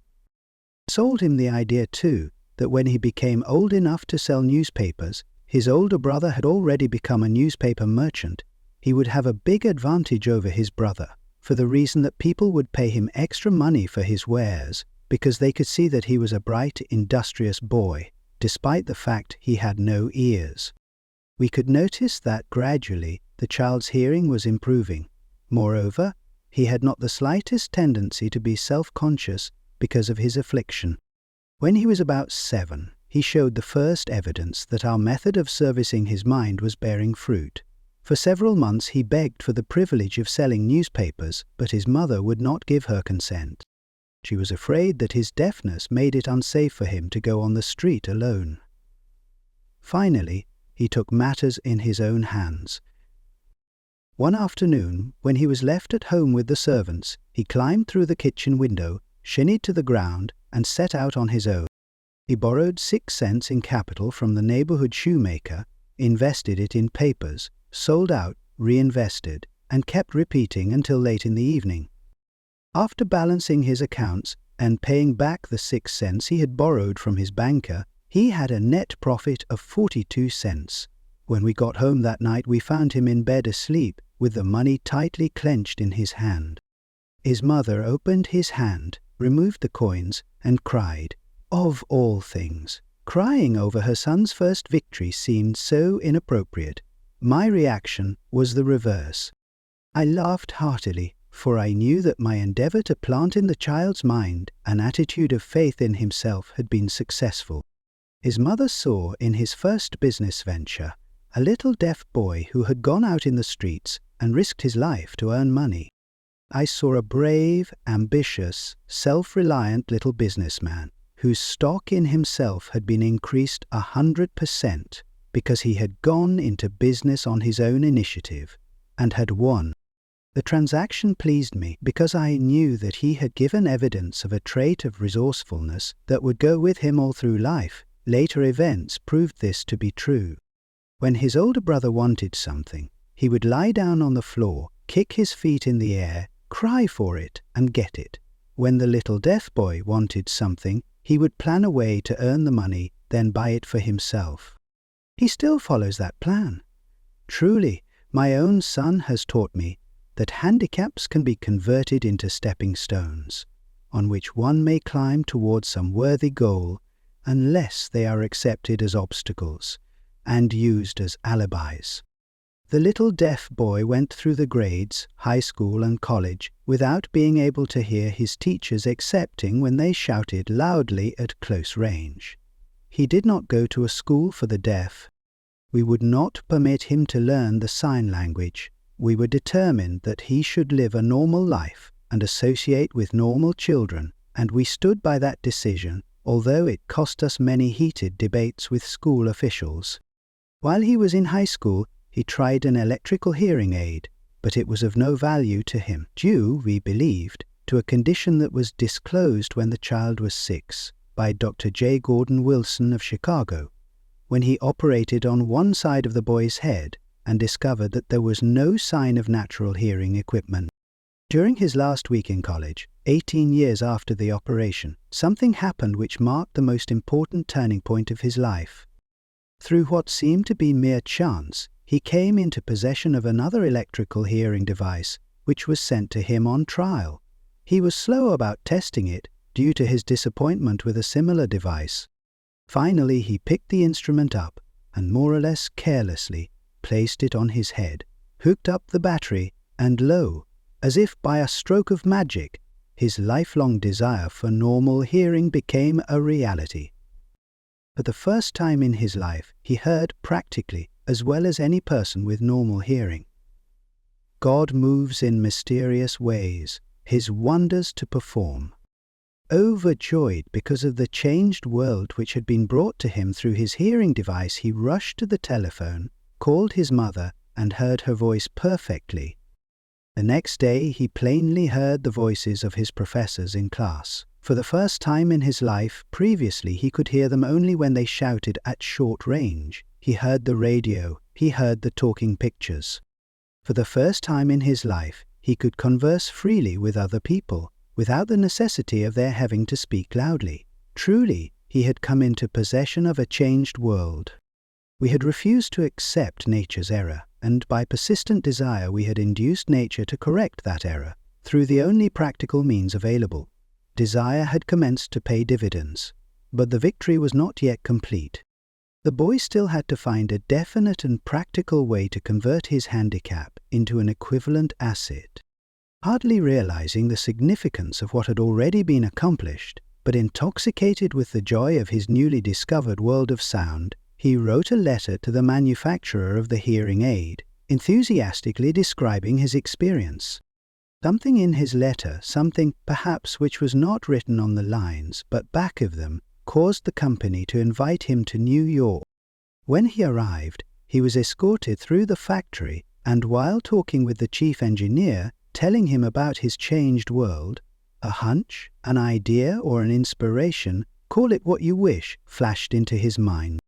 It was this impulse of thought which converted his affliction into an asset, destined to pay dividends in both money and happiness to thousands for all time to come. The sum and substance of that impulse of thought was this. It occurred to him that he might be of help to the millions of deafened people who go through life without the benefit of hearing devices if he could find a way to tell them the story of his changed world. Then and there he reached a decision to devote the remainder of his life to rendering useful service to the hard of hearing.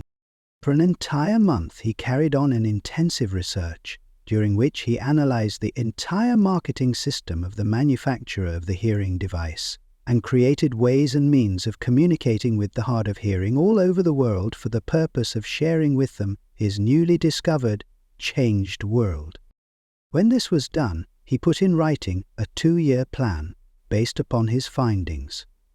When he presented the plan to the company, he was instantly given a position for the purpose of carrying out his ambition. Part 4. Little did he dream, when he went to work, that he was destined to bring hope and practical relief to thousands of deafened people who, without his help, would have been doomed forever to deaf mutism. Shortly after he became associated with the manufacturer of his hearing aid, he invited me to attend a class conducted by his company for the purpose of teaching deaf mutes to hear and to speak. I had never heard of such a form of education. Therefore, I visited the class, skeptical but hopeful that my time would not be entirely wasted. But here I saw a demonstration which gave me a greatly enlarged vision of what I had done to arouse and keep alive in my son's mind the desire for normal hearing. I saw deaf mutes actually being taught to hear and to speak through application of the selfsame principle I had used more than 20 years previously in saving my son from deaf mutism. Thus, through some strange turn of the wheel of fate, my son Blair and I have been destined to aid in correcting deaf mutism for those as yet unborn, because we are the only living human beings, as far as I know, who have established definitely the fact that deaf mutism can be corrected to the extent of restoring to normal life those who suffer with this affliction. It has been done for one, it will be done for others. There is no doubt in my mind that Blair would have been a deaf mute all his life, if his mother and I had not managed to shape his mind as we did. The doctor who attended at his birth told us confidentially the child might never hear or speak. A few weeks ago, Dr. Irving Vargs, a noted specialist on such cases, examined Blair very thoroughly.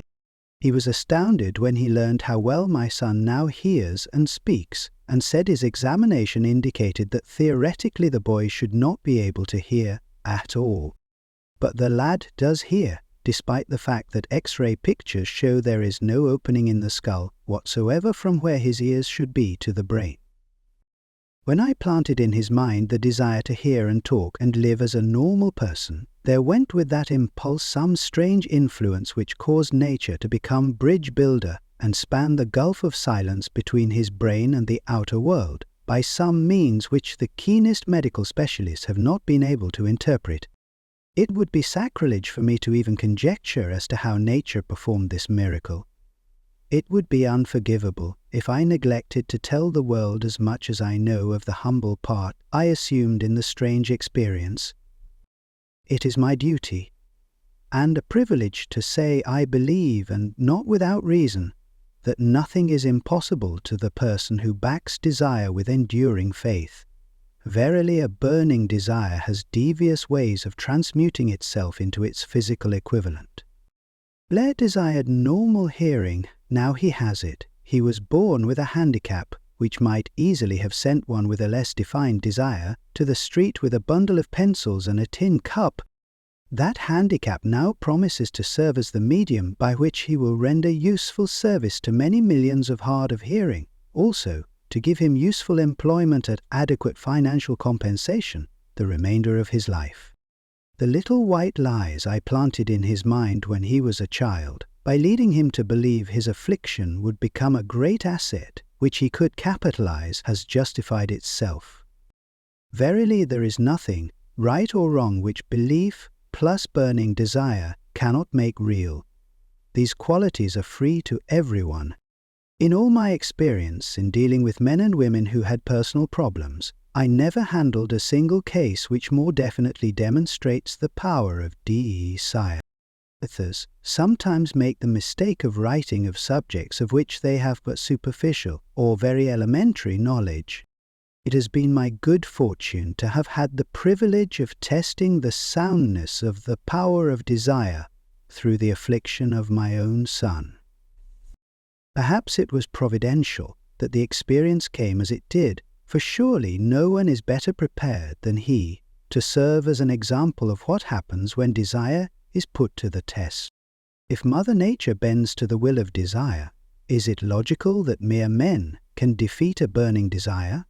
Strange and imponderable is the power of the human mind.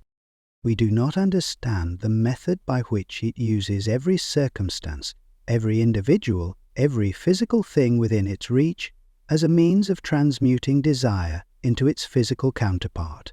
Perhaps science will uncover this secret. I planted in my son's mind the desire to hear and to speak as any normal person hears and speaks. That desire has now become a reality. I planted in his mind the desire to convert his greatest handicap into his greatest asset. That desire has been realized. The modus operandi by which this astounding result was achieved is not hard to describe. It consisted of three very definite facts. First, I mixed faith with the desire for normal hearing, which I passed on to my son. Second, I communicated my desire to him in every conceivable way available, through persistent, continuous effort, over a period of years. Third, he believed me. As this chapter was being completed, news came of the death of Mim Washuman. One short paragraph in the News Dispatch gives the clue to this unusual woman's stupendous success as a singer. I quote the paragraph because the clue it contains is none other than desire. Early in her career, M.E. Schumann-Heink visited the director of the Vienna Court Opera to have him test her voice, but he did not test it. After taking one look at the awkward and poorly dressed girl, he exclaimed, none too gently, "With such a face and with no personality at all, how can you ever expect to succeed in opera? My good child, give up the idea. Buy a sewing machine and go to work. You can never be a singer.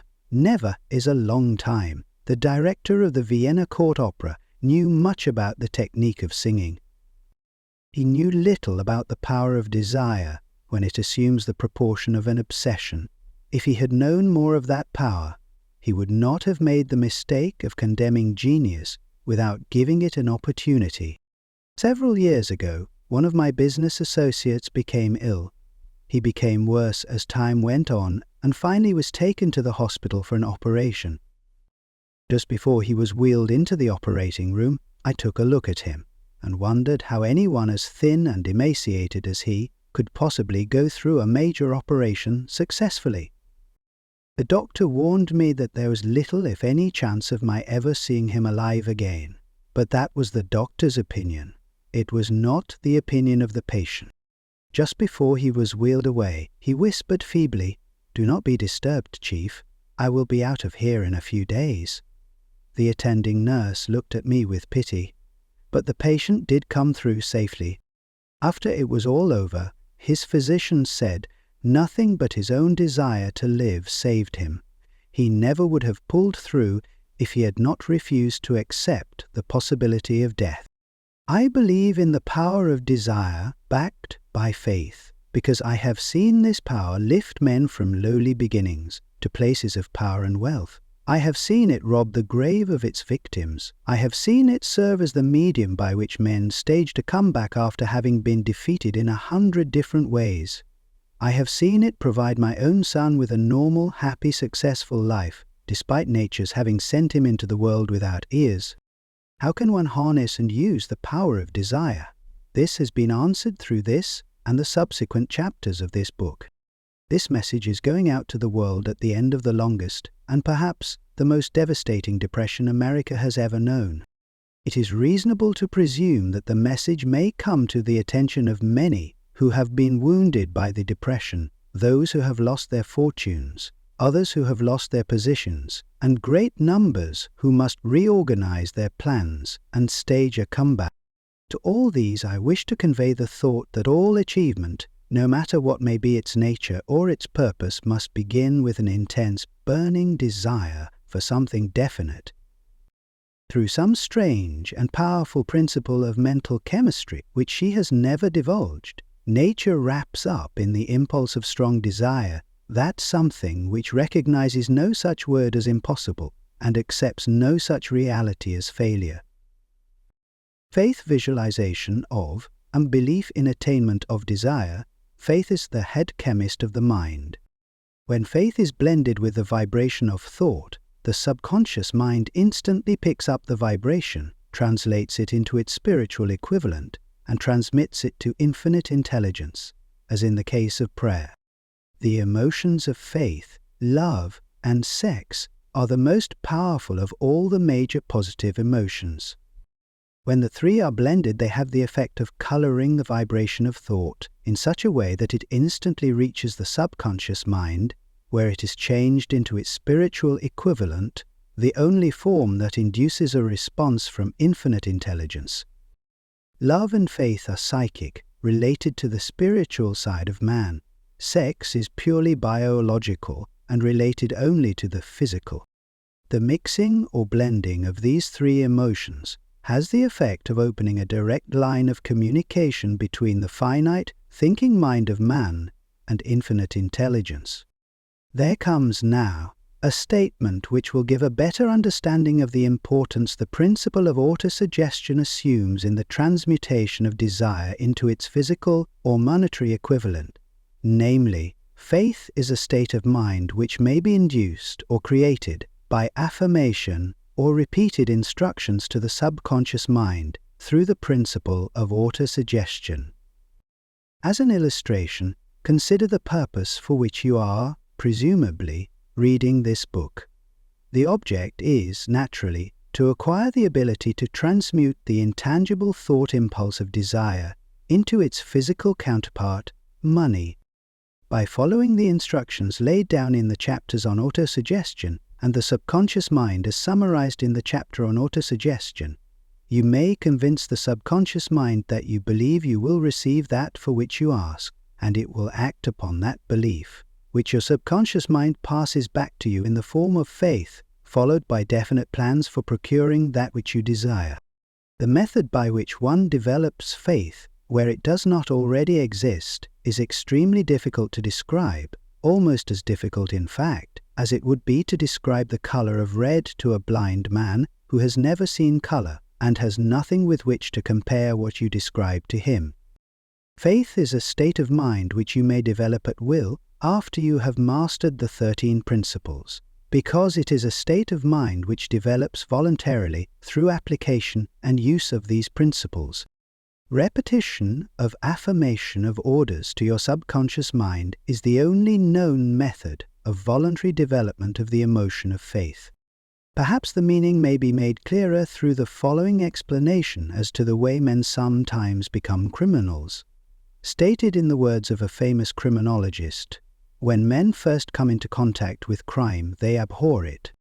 As they remain in contact with crime for a time, they become accustomed to it and endure it. If they remain in contact with it long enough, they finally embrace it and become influenced by it. This is the equivalent of saying that any impulse of thought which is repeatedly passed on to the subconscious mind is finally accepted and acted upon by the subconscious mind, which proceeds to translate that impulse into its physical equivalent by the most practical procedure available. In connection with this, consider again the statement, all thoughts which have been emotionalized and mixed with faith begin immediately to translate themselves into their physical equivalent or counterpart. The emotions or the feeling portion of thoughts are the factors which give thoughts vitality, life, and action. The emotions of faith, love, and sex, when mixed with any thought impulse, give it greater action than any of these emotions can do singly. Not only thought impulses which have been mixed with faith, but those which have been mixed with any of the positive emotions or any of the negative emotions may reach and influence the subconscious mind. From this statement, you will understand that the subconscious mind will translate into its physical equivalent a thought impulse of a negative or destructive nature, just as readily as it will act upon thought impulses of a positive or constructive nature. This accounts for the strange phenomenon which so many millions of people experience, referred to as misfortune or bad luck. There are millions of people who believe themselves doomed to poverty and failure because of some strange force over which they believe they have no control. They are the creators of their own misfortunes. Because of this negative belief, which is picked up by the subconscious mind and translated into its physical equivalent. This is an appropriate place at which to suggest again that you may benefit by passing on to your subconscious mind any desire which you wish translated into its physical or monetary equivalent in a state of expectancy or belief that the transmutation will actually take place. Your belief or faith is the element which determines the action of your subconscious mind. There is nothing to hinder you from deceiving your subconscious mind when giving it instructions through autosuggestion, as I deceived my son's subconscious mind. To make this deceit more realistic, conduct yourself just as you would if you were already in possession of the material thing which you are demanding. When you call upon your subconscious mind, the subconscious mind will transmute into its physical equivalent, by the most direct and practical media available, any order which is given to it in a state of belief or faith that the order will be carried out. Surely, enough has been stated to give a starting point from which one may, through experiment and practice, acquire the ability to mix faith with any order given to the subconscious mind. Perfection will come through practice. It cannot come by merely reading instructions. If it be true that one may become a criminal by association with crime, and this is a known fact, it is equally true that one may develop faith by voluntarily suggesting to the subconscious mind that one has faith. The mind comes finally to take on the nature of the influences which dominate it. Understand this truth, and you will know why it is essential for you to encourage the positive emotions as dominating forces of your mind and discourage and eliminate negative emotions. A mind dominated by positive emotions becomes a favorable abode for the state of mind known as faith. A mind so dominated may, at will, give the subconscious mind instructions, which it will accept and act upon immediately. Faith is a state of mind which may be induced by autosuggestion.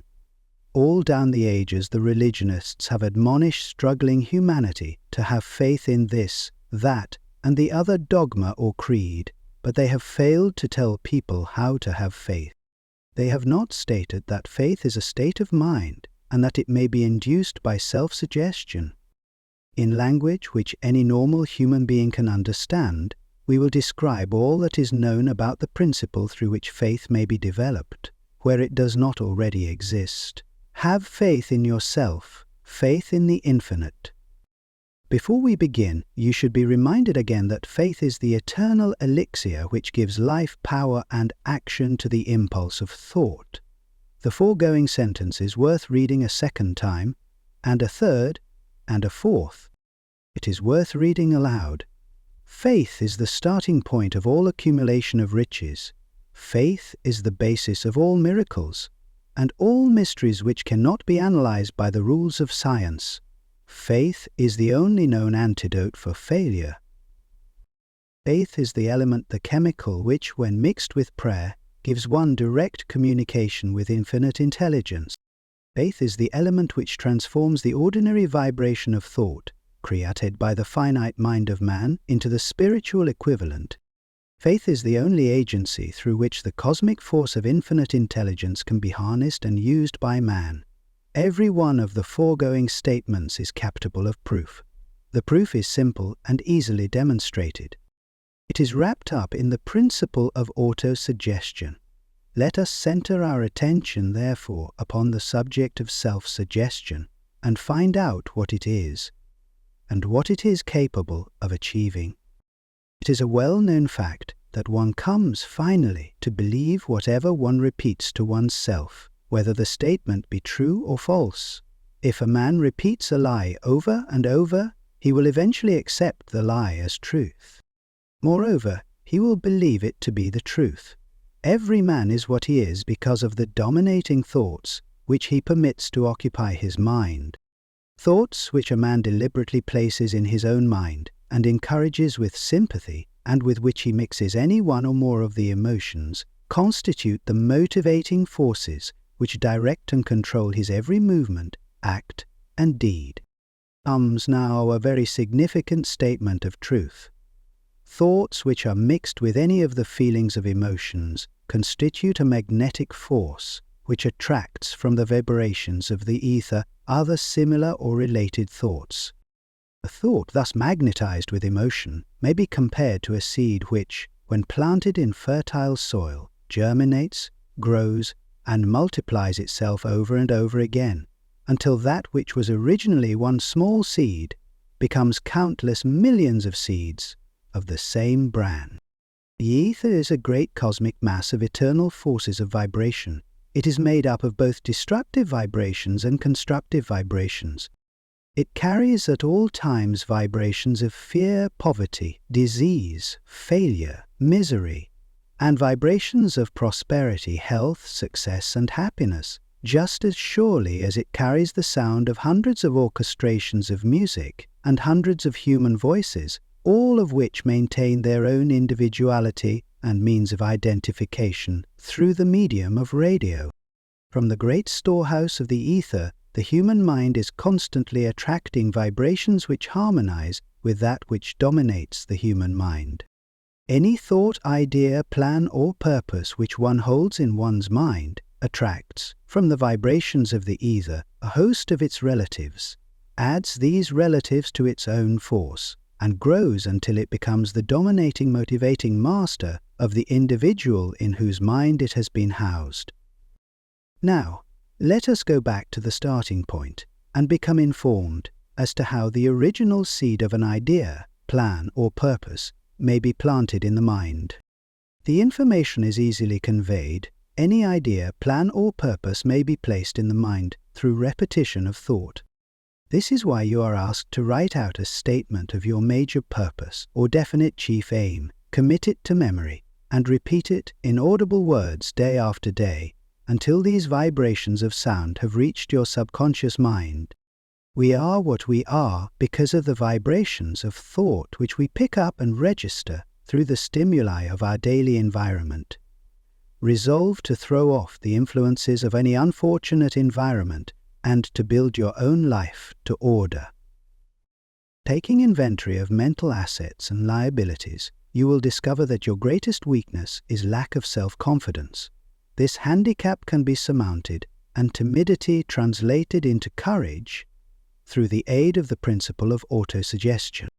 The application of this principle may be made through a simple arrangement of positive thought impulses stated in writing, memorized and repeated until they become a part of the working equipment of the subconscious faculty of your mind. Self-confidence formula first. I know that I have the ability to achieve the object of my definite purpose in life. Therefore, I demand of myself persistent, continuous action toward its attainment, and I here and now promise to render such action. Second, I realize the dominating thoughts of my mind will eventually reproduce themselves in outward, physical action, and gradually transform themselves into physical reality. Therefore, I will concentrate my thoughts for 30 minutes daily upon the task of thinking of the person I intend to become, thereby creating in my mind a clear mental picture of that person. 7.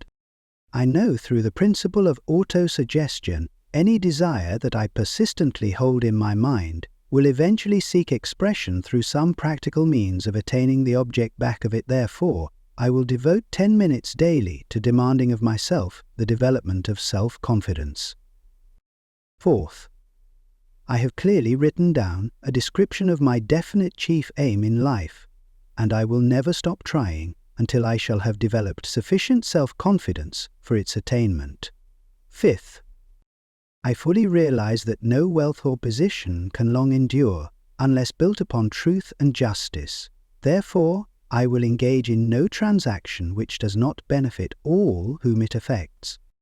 I will succeed by attracting to myself the forces I wish to use and the cooperation of other people. I will induce others to serve me because of my willingness to serve others. I will eliminate hatred, envy, jealousy, selfishness, and cynicism by developing love for all humanity, because I know that a negative attitude toward others can never bring me success. I will cause others to believe in me, because I will believe in them and in myself.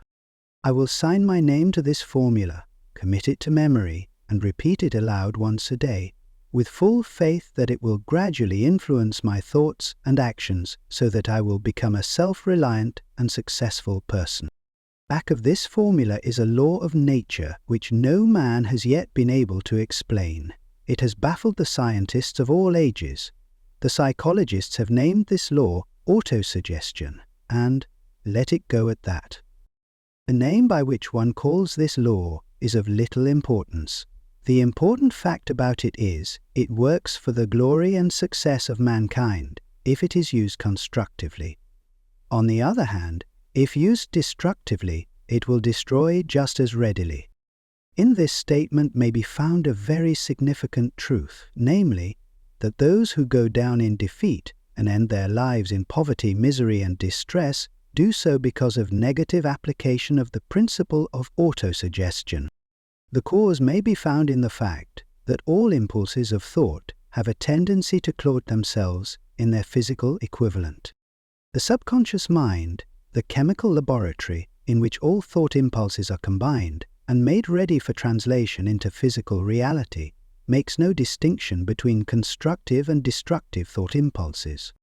It works with the material we feed it. Through our thought impulses, the subconscious mind will translate into reality a thought driven by fear just as readily as it will translate into reality a thought driven by courage or faith. The pages of medical history are rich with illustrations of cases of suggestive suicide. A man may commit suicide through negative suggestion, just as effectively as by any other means. In a Midwestern city, a man by the name of Joseph Grant, a bank official, borrowed a large sum of the bank's money without the consent of the directors. He lost the money through gambling. One afternoon, the bank examiner came and began to check the accounts.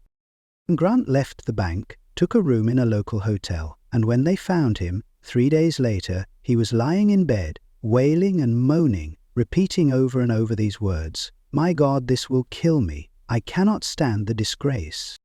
In a short time he was dead. The doctors pronounced the case one of mental suicide.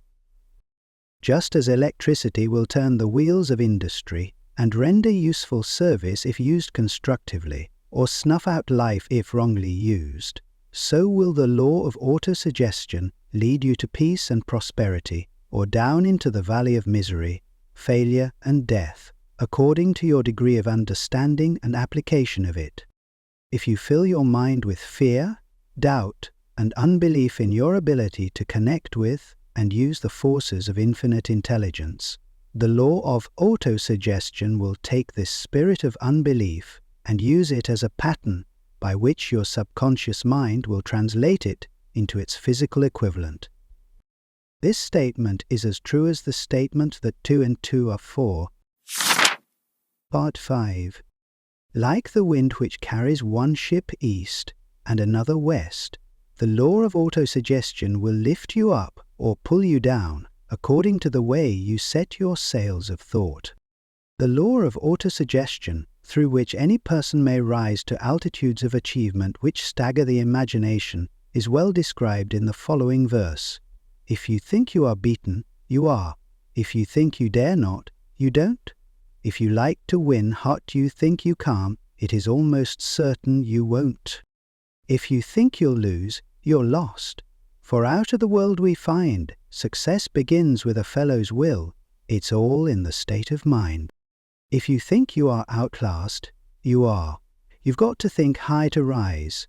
You've got to be sure of yourself before you can ever win a prize.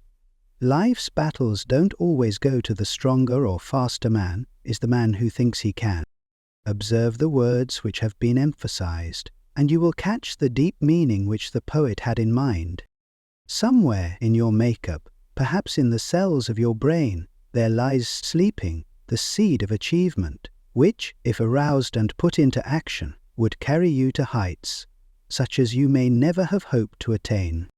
Just as a master musician may cause the most beautiful strains of music to pour forth from the strings of a violin, so may you arouse the genius which lies asleep in your brain and cause it to drive you upward to whatever goal you may wish to achieve. Abraham Lincoln was a failure at everything he tried until he was well past the age of 40. He was a Mr. Nobody from nowhere until a great experience came into his life, aroused the sleeping genius within his heart and brain, and gave the world one of its really great men. That experience was mixed with the emotions of sorrow and love. It came to him through Anne Rutledge, the only woman whom he ever truly loved. It is a known fact that the emotion of love is closely akin to the state of mind known as faith, and this for the reason that love comes very near to translating one's thought impulses into their spiritual equivalent. During his work of research, the author discovered, from the analysis of the life work and achievements of hundreds of men of outstanding accomplishment, that there was the influence of a woman's love back of nearly every one of them. The emotion of love in the human heart and brain creates a favorable field of magnetic attraction, which causes an influx of the higher and finer vibrations which are afloat in the ether. If you wish evidence of the power of faith, study the achievements of men and women who have employed it. At the head of the list comes the Nazarene. Christianity is the greatest single force which influences the minds of men. The basis of Christianity is faith, no matter how many people may have perverted or misinterpreted the meaning of this great force, and no matter how many dogmas and creeds have been created in its name which do not reflect its tenets. The sum and substance of the teachings and the achievements of Christ, which may have been interpreted as miracles, were nothing more nor less than faith.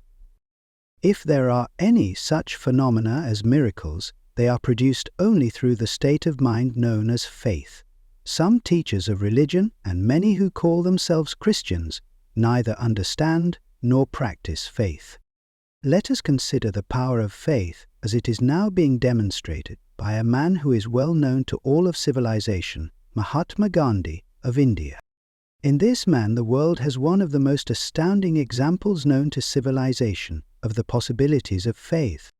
Gandhi wields more potential power than any man living at this time, and this despite the fact that he has none of the orthodox tools of power, such as money, battleships, soldiers, and materials of warfare. Gandhi has no money, he has no home, he does not own a suit of clothes, but he does have power. How does he come by that power?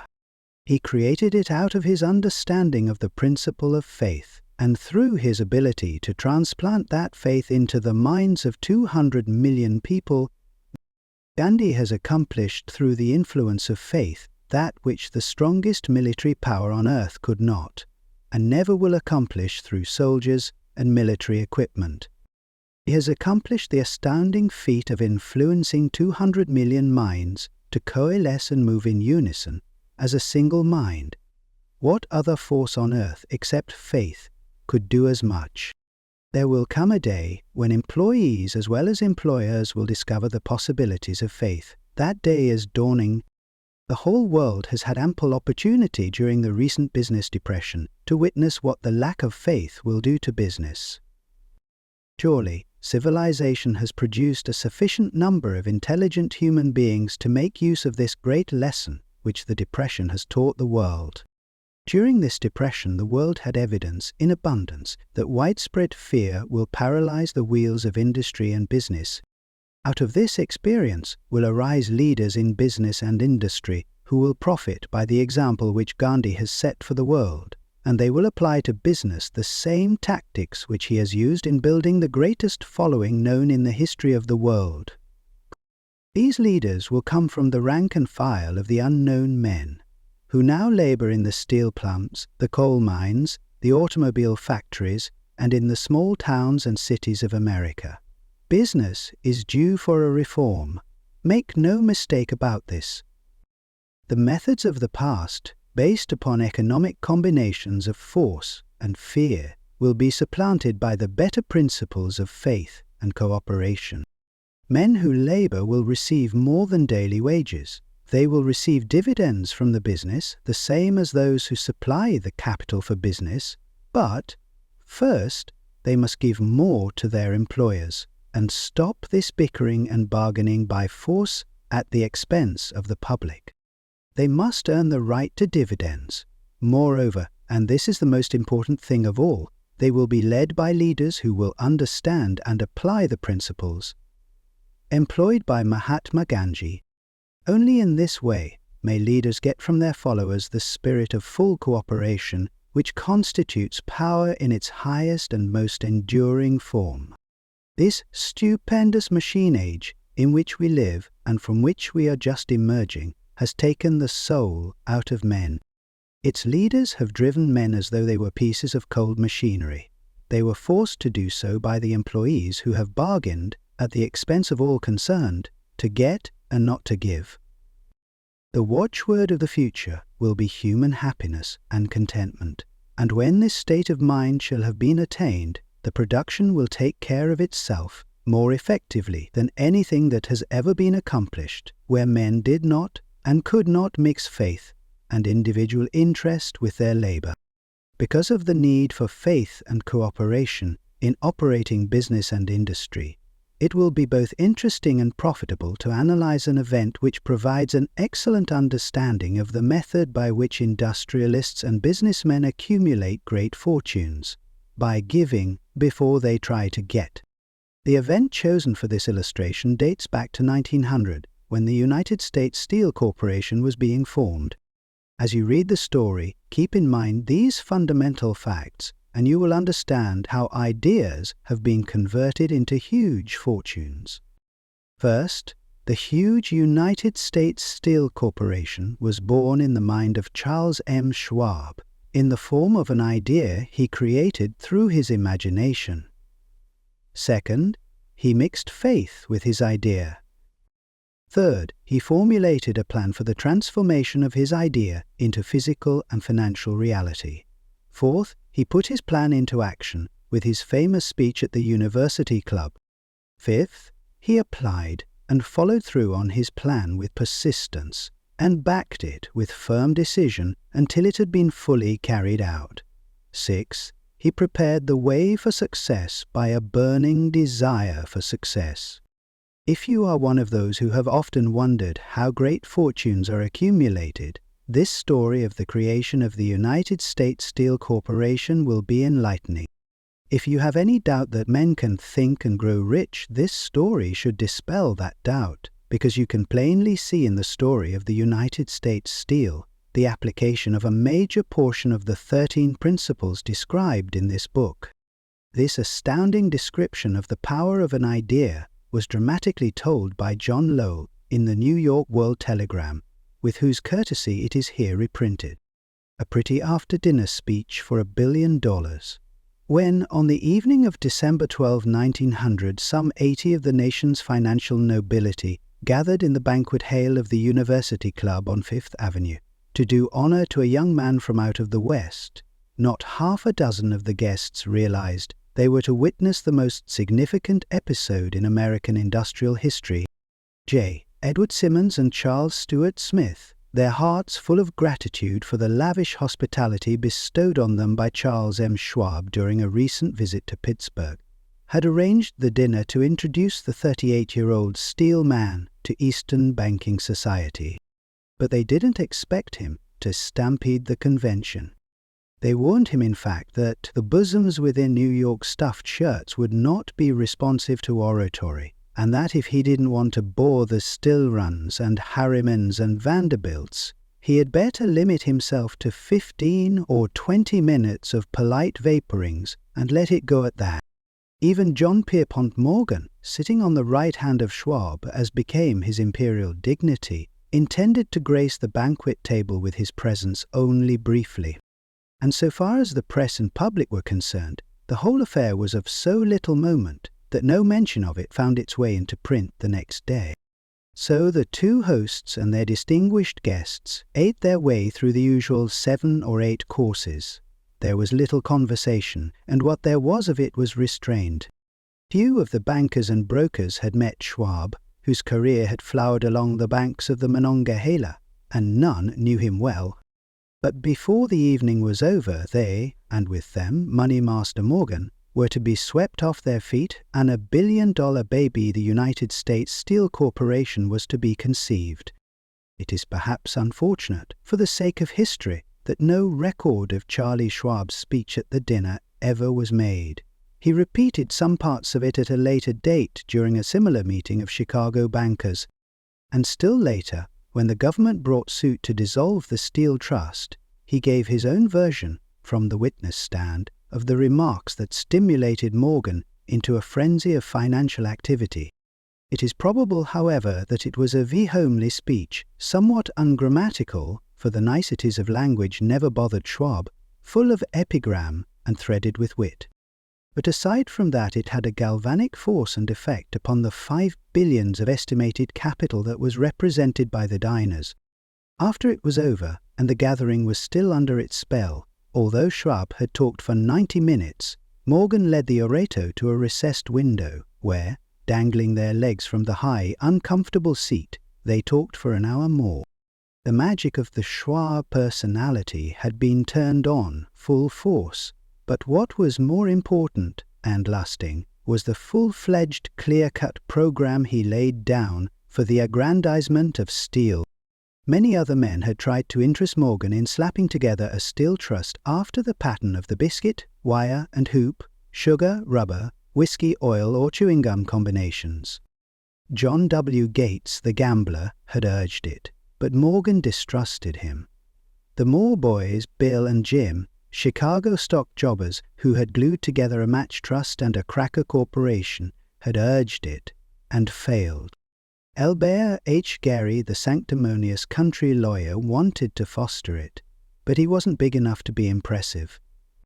Until Schwab's eloquence took J.P. Morgan to the heights from which he could visualize the solid results of the most daring financial undertaking ever conceived, the project was regarded as a delirious dream of easy money crackpots. The financial magnetism that began a generation ago to attract thousands of small and sometimes inefficiently managed companies into large and competition-crushing combinations had become operative in the steel world through the devices of that jovial business pirate, John W. Gates. Gates already had formed the American Steel and Wire Company out of a chain of small concerns, and together with Morgan had created the Federal Steel Company. The National Tube and American Bridge companies were two more Morgan concerns, and the Moore brothers had forsaken the match and cookie business to form the American Group, Tin Plate, Steel Hoop, Sheet Steel and the National Steel Company.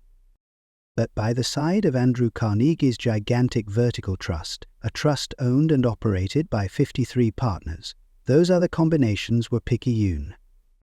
They might combine to their heart's content, but the whole lot of them couldn't make a dent in the Carnegie organization, and Morgan knew it.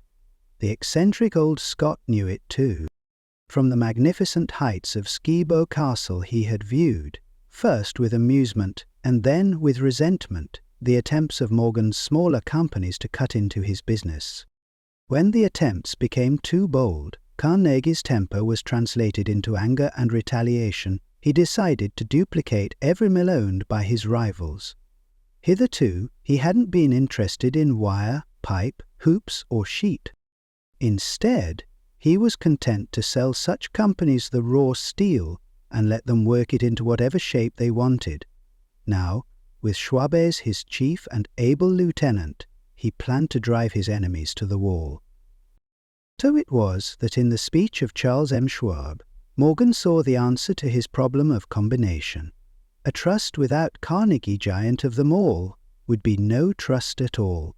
A plum pudding, as one writer said, without the plums.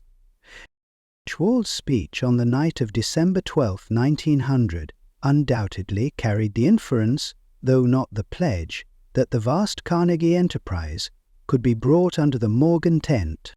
He talked of the world future for steel, of reorganization for efficiency, of specialization, of the scrapping of unsuccessful mills and concentration of effort on the flourishing properties, of economies in the ore traffic, of economies in overhead and administrative departments, of capturing foreign markets.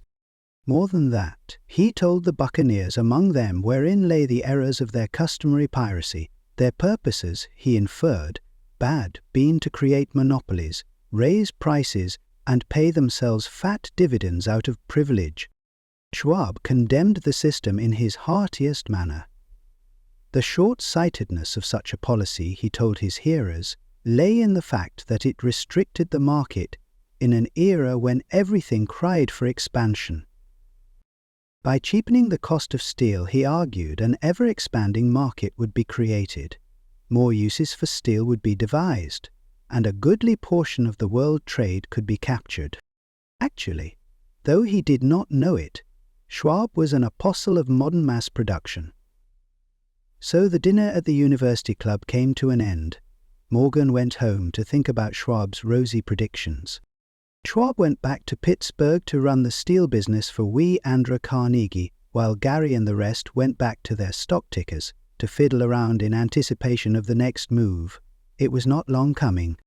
It took Morgan about 1 week to digest the feast of reasons Schwab had placed before him. When he had assured himself that no financial indigestion was to result, he sent for Schwab and found that young man rather coy. Mr. Carnegie, Schwab indicated, might not like it if he found his trusted company president had been flirting with the Emperor of Wall Street, the street upon which Carnegie was resolved never to tread. Then it was suggested by John W. Gates, the Go Hong, that if Schwab happened to be in the Bellevue Hotel in Philadelphia, J.P. Morgan might also happen to be there. When Schwab arrived, however, Morgan was inconveniently ill at his New York home, and so, on the elder man's pressing invitation, Schwab went to New York and presented himself at the door of the financier's library. Now, certain economic historians have professed the belief that from the beginning to the end of the drama, the stage was set by Andrew Carnegie, that the dinner to Schwab, the famous speech, the Sunday night conference between Schwab and the Money King, were events arranged by the canny Scot. The truth is exactly the opposite. When Schwab was called in to consummate the deal, he didn't even know whether the little boss, as Andrew was called, would so much as listen to an offer to sell, particularly to a group of men whom Andrew regarded as being endowed with something less than holiness. But Schwab did take into the conference with him, in his own handwriting, 6 sheets of copperplate figures, representing to his mind the physical worth and the potential earning capacity of every steel company he regarded as an essential star in the new metal firmament. 4 men pondered over these figures all night. The chief, of course, was Morgan, steadfast in his belief in the divine right of money. With him was his aristocratic partner Robert Bacon, a scholar and a gentleman. The third was John W. Gates, whom Morgan scorned as a gambler and used as a tool. The fourth was Schwab, who knew more about the processes of making and selling steel than any whole group of men then living. Throughout that conference, the Pittsburghers' figures were never questioned. If he said a company was worth so much, then it was worth that much and no more. He was insistent, too, upon including in the combination only those concerns he nominated.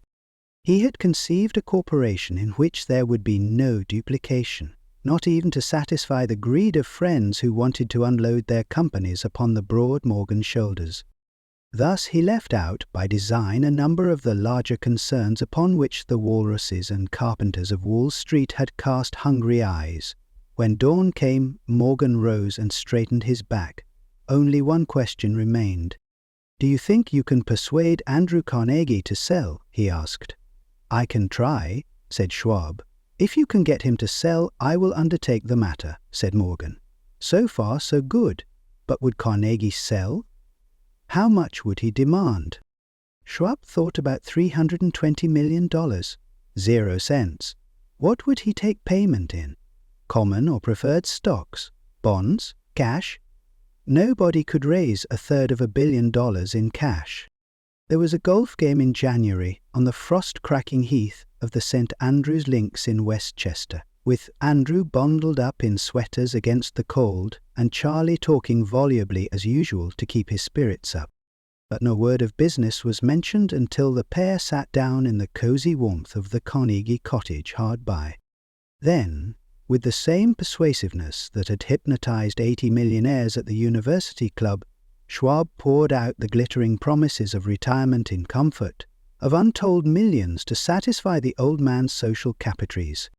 Carnegie capitulated, wrote a figure on a slip of paper, handed it to Schwab, and said, "All right, that's what we'll sell for."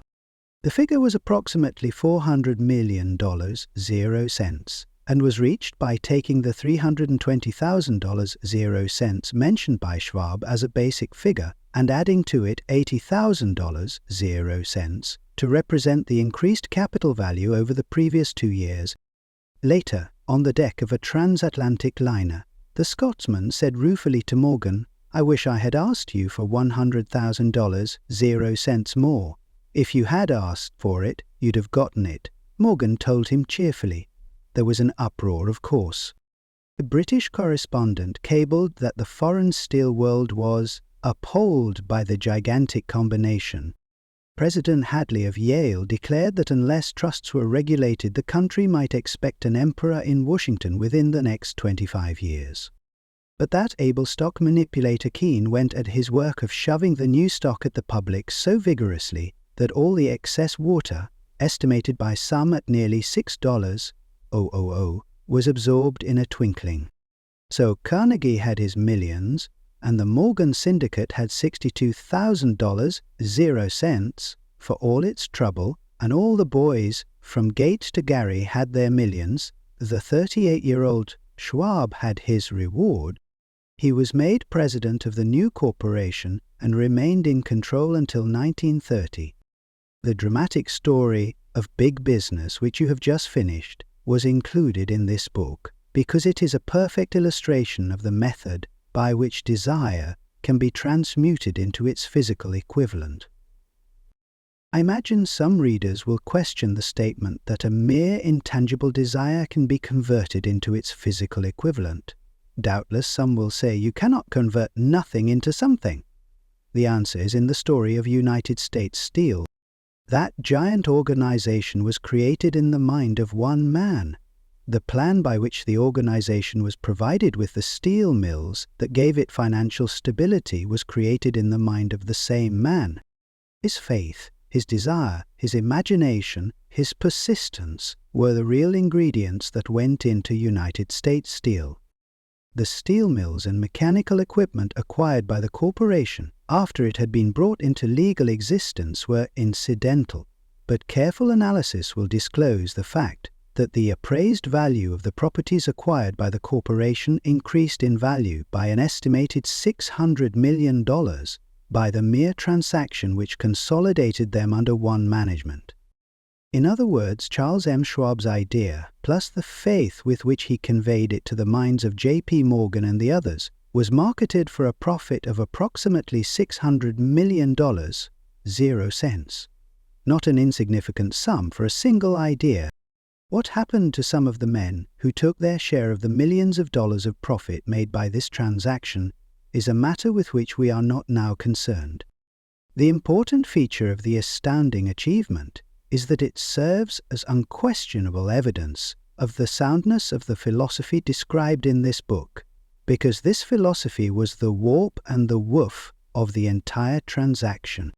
Moreover, the practicability of the philosophy has been established by the fact that the United States Steel Corporation prospered and became one of the richest and most powerful corporations in America, employing thousands of people, developing new uses for steel, and opening new markets, thus proving that the $600,000, 0 cents, in profit which the Schwab idea produced was earned. Reaches begin in the form of thought. The amount is limited only by the person in whose mind the thought is put into motion. Faith removes limitations.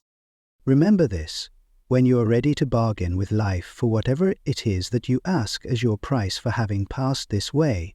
Remember also that the man who created the United States Steel Corporation was practically unknown at the time. He was merely Andrew Carnegie's man Friday, until he gave birth to his famous idea. After that, he quickly rose to a position of power, fame, and riches. Autosuggestion, the medium for influencing the subconscious mind. Autosuggestion is a term which applies to all suggestions and all self-administered stimuli which reach one's mind through the five senses. Stated in another way, autosuggestion is self-suggestion. It is the agency of communication between that part of the mind where conscious thought takes place and that which serves as the seat of action for the subconscious mind. Through the dominating thoughts which one permits to remain in the conscious mind, whether these thoughts be negative or positive is immaterial, the principle of autosuggestion voluntarily reaches the subconscious mind and influences it with these thoughts. No thought, whether it be negative or positive, can enter the subconscious mind without the aid of the principle of autosuggestion, with the exception of thoughts picked up from the ether.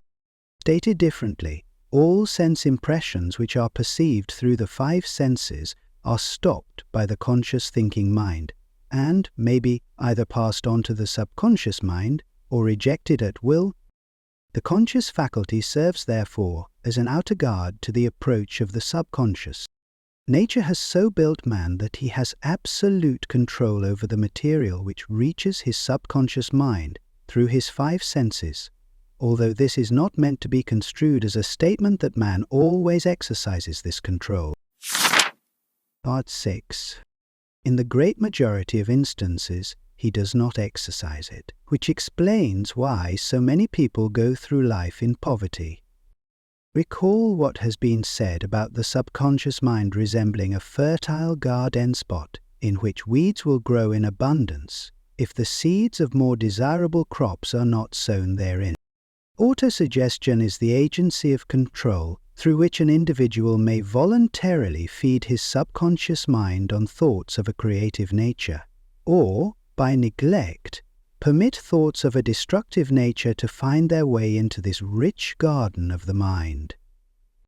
You were instructed, in the last of the 6 steps described in the chapter on desire, to read aloud twice daily the written statement of your desire for money and to see and feel yourself already in possession of the money. By following these instructions, you communicate the object of your desire directly to your subconscious mind in a spirit of absolute faith. Through repetition of this procedure, you voluntarily create thought habits which are favorable to your efforts to transmute desire into its monetary equivalent. Go back to these 6 steps described in Chapter 2 and read them again very carefully before you proceed further. Then, when you come to it, read very carefully the 4 instructions for the organization of your mastermind group described in the chapter on organized planning. By comparing these 2 sets of instructions with that which has been stated on autosuggestion, you of course will see that the instructions involve the application of the principle of autosuggestion. Remember, therefore, when reading aloud the statement of your desire, through which you are endeavoring to develop a money consciousness, that the mere reading of the words is of no consequence unless you mix emotion or feeling with your words. If you repeat 1,000,000 times the famous Émile Coué formula, "Day by day, in every way, I am getting better and better," without mixing emotion and faith with your words, you will experience no desirable results. Your subconscious mind recognizes and acts upon only thoughts which have been well mixed with emotion or feeling. This is a fact of such importance as to warrant repetition in practically every chapter, because the lack of understanding of this is the main reason the majority of people who try to apply the principle of autosuggestion get no desirable results. Plain, unemotional words do not influence the subconscious mind. You will get no appreciable results until you learn to reach your subconscious mind with thoughts or spoken words which have been well emotionalized with belief. Do not become discouraged if you cannot control and direct your emotions the first time you try to do so. Remember, there is no such possibility as something for nothing. Ability to reach and influence your subconscious mind has its price, and you must pay that price. You cannot cheat, even if you desire to do so. The price of ability to influence your subconscious mind is everlasting persistence in applying the principles described here. You cannot develop the desired ability for a lower price. You and you alone must decide whether or not the reward for which you are striving, the money consciousness, is worth the price you must pay for it in effort. Wisdom and cleverness alone will not attract and retain money except in a few very rare instances, where the law of averages favors the attraction of money through these sources. The method of attracting money described here does not depend upon the law of averages. Moreover, the method plays no favorites. It will work for one person as effectively as it will for another. Where failure is experienced, it is the individual, not the method, which has failed. If you try and fail, make another effort, and still another, until you succeed.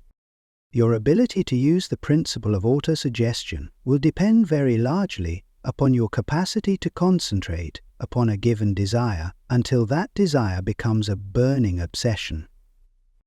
When you begin to carry out the instructions in connection with the 6 steps described in the 2nd chapter, it will be necessary for you to make use of the principle of concentration. let us here offer suggestions for the effective use of concentration.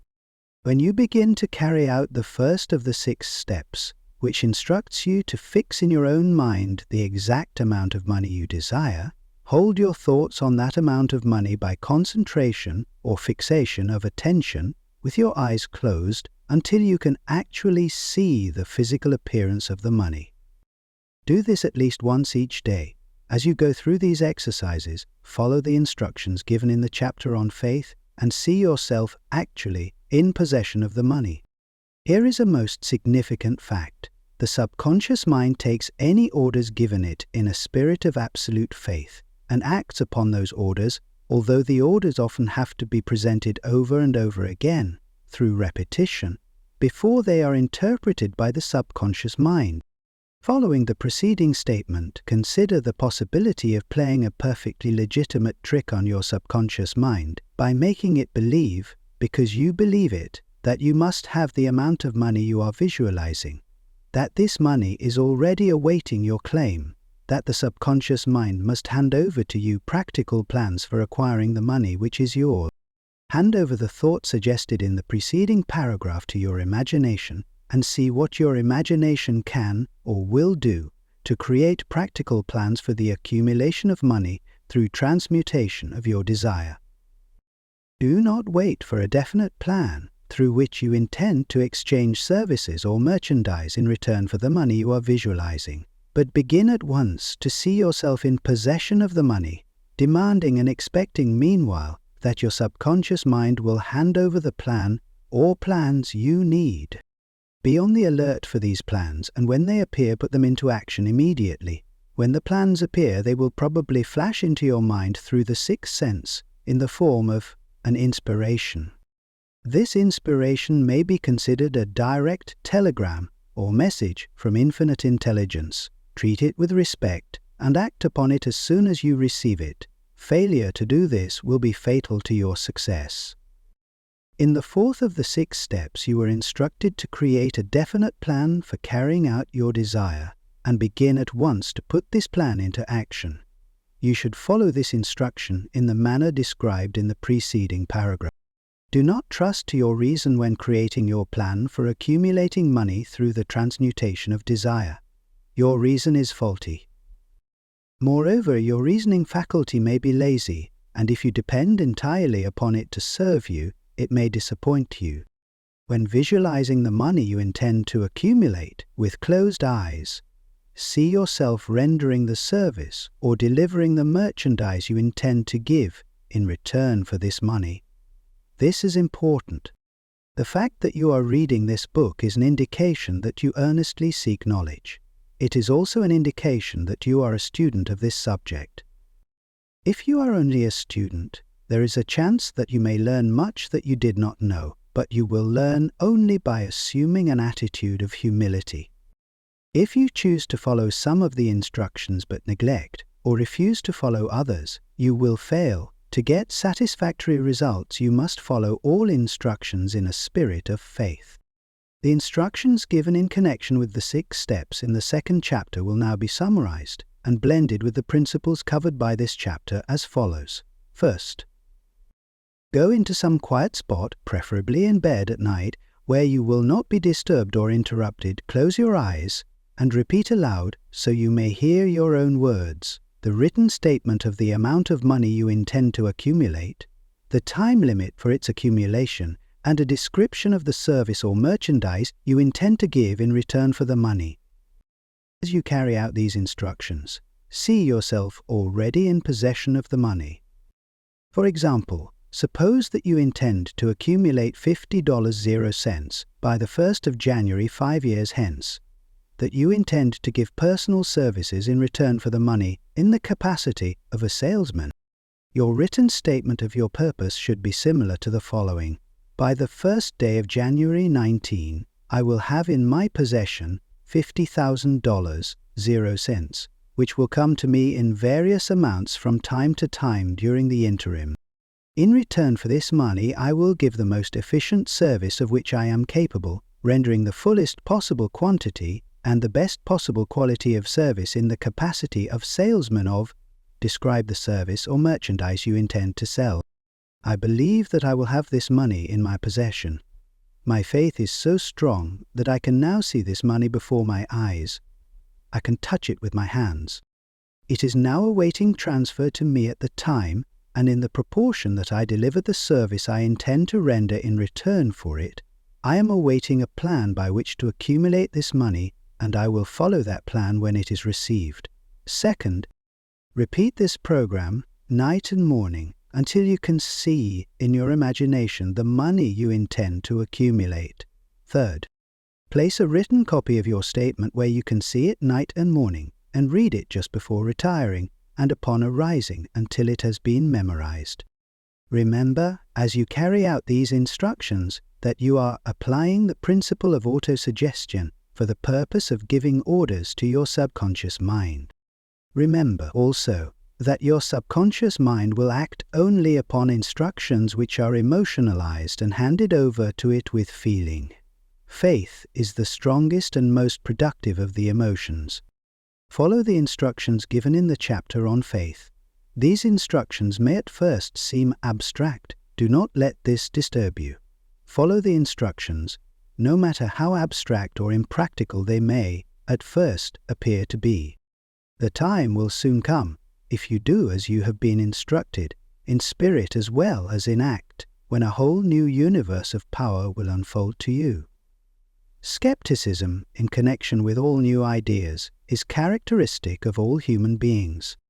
But if you follow the instructions outlined, your skepticism will soon be replaced by belief, and this in turn will soon become crystallized into absolute faith. Then you will have arrived at the point where you may truly say, I am the master of my fate. I am the captain of my soul. Many philosophers have made the statement that man is the master of his own earthly destiny. But most of them have failed to say why he is the master. The reason that man may be the master of his own earthly status, and especially his financial status, is thoroughly explained in this chapter. Man may become the master of himself and of his environment because he has the power to influence his own subconscious mind, and through it gain the cooperation of infinite intelligence. You are now reading the chapter which represents the keystone to the arch of this philosophy. The instructions contained in this Desires book, the actual performance of transmuting desire into money, involves the use of autosuggestion as an agency by which one may reach and influence the subconscious mind. The other principles are simply tools with which to apply autosuggestion. Keep this thought in mind, and you will at all times be conscious of the important part the principle of autosuggestion is to play in your efforts to accumulate money through the methods described in this book. Carry out these instructions as though you were a small child. Inject into your efforts something of the faith of a child. The author has been most careful to see that no impractical instructions were included because of his sincere desire to be helpful.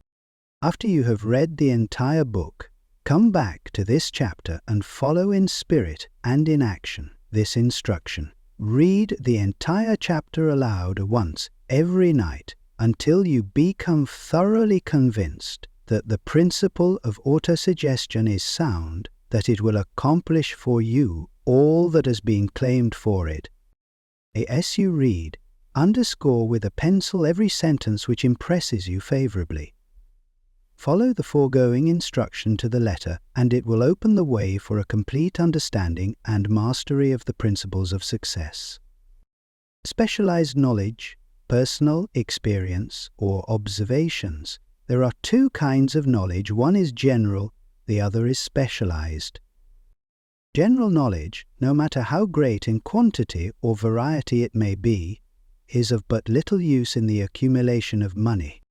The faculties of the great universities possess in the aggregate practically every form of general knowledge known to civilization.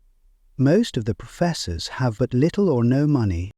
They specialize on teaching knowledge, but they do not specialize on the organization or the use of knowledge. Keynote will not attract money unless it is organized and intelligently directed through practical plans of action to the definite end of accumulation of money. Lack of understanding of this fact has been the source of confusion to millions of people who falsely believe that knowledge is power. It is nothing of the sort. Knowledge is only potential power. It becomes power only when and if it is organized into definite plans of action and directed to a definite end. This missing link in all systems of education known to civilization today may be found in the failure of educational institutions to teach their students how to organize and use knowledge after they acquire it. Many people make the mistake of assuming that, because Henry Ford had but little schooling, he is not a man of education. Those who make this mistake do not know Henry Ford, nor do they understand the real meaning of the word educate. That word is derived from the Latin word educo, meaning to educe, to draw out, to develop from within. An educated man is not necessarily one who has an abundance of general or specialized knowledge. An educated man is one who has so developed the faculties of his mind that he may acquire anything he wants, or its equivalent, without violating the rights of others. Henry Ford comes well within the meaning of this definition. During the World War, a Chicago newspaper published certain editorials in which, among other statements, Henry Ford was called an ignorant pacifist. Mr. Ford objected to the statements and brought suit against the paper for libeling him. When the suit was tried in the courts, the attorneys for the paper pleaded justification and placed Mr. Ford himself on the witness stand for the purpose of proving to the jury that he was ignorant. The attorneys asked Mr. Ford a great variety of questions, all of them intended to prove, by his own evidence, that while he might possess considerable specialized knowledge pertaining to the manufacture of automobiles, he was, in the main, ignorant. Mr. Ford was plied with such questions as the following: Who was Benedict Arnold? And how many soldiers did the British send over to America to put down the rebellion of 1776? In answer to the last question, Mr. Ford replied, I do not know the exact number of soldiers the British sent over, but I have heard that it was a considerably larger number than ever went back. Finally, Mr. Ford became tired of this line of questioning, and in reply to a particularly offensive question he leaned over, pointed his finger at the lawyer who had asked the question and said, If I should really want to answer the foolish question you have just asked, or any of the other questions you've been asking me, let me remind you that I have a row of electric push grapes on my desk, and by pushing the right button I can summon to my aid men who can answer any question I desire to ask concerning the business to which I am devoting most of my efforts. Now, will you kindly tell me why I should clutter up my mind with general knowledge for the purpose of being able to answer questions when I have men around me who can supply any knowledge I require? There certainly was good logic to that reply. That answer floored the lawyer. Every person in the courtroom realized it was the answer not of an ignorant man, but of a man of education. Any man is educated who knows where to get knowledge when he needs it, and how to organize that knowledge into definite plans of action. Through the assistance of his mastermind group, Henry Ford had at his command all the specialized knowledge he needed to enable him to become one of the wealthiest men in America. It was not essential that he have this knowledge in his own mind. Surely no person who has sufficient inclination and intelligence to read a book of this nature can possibly miss the significance of this illustration.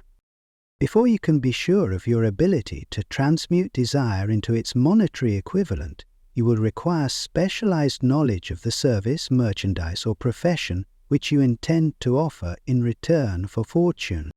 Perhaps you may need much more specialized knowledge than you have the ability or the inclination to acquire, and if this should be true, you may bridge your weakness through the aid of your mastermind group. Andrew Carnegie stated that he personally knew nothing about the technical end of the steel business. Moreover, he did not particularly care to know anything about it. The specialized knowledge which he required for the manufacture and marketing of steel, he found available through the individual units of his mastermind group. The accumulation of great fortunes calls for power, and power is acquired through highly organized and intelligently directed specialized knowledge. But that knowledge does not necessarily have to be in the possession of the man who accumulates the fortune. The preceding paragraph should give hope and encouragement to the man with ambition to accumulate a fortune, who has not possessed himself of the necessary education to supply such specialized knowledge as he may require. Men sometimes go through life suffering from inferiority complexes because they are not men of education. The man who can organize and direct a mastermind group of men who possess knowledge useful in the accumulation of money is just as much a man of education as any man in the group. Remember this if you suffer from a feeling of inferiority because your schooling has been limited.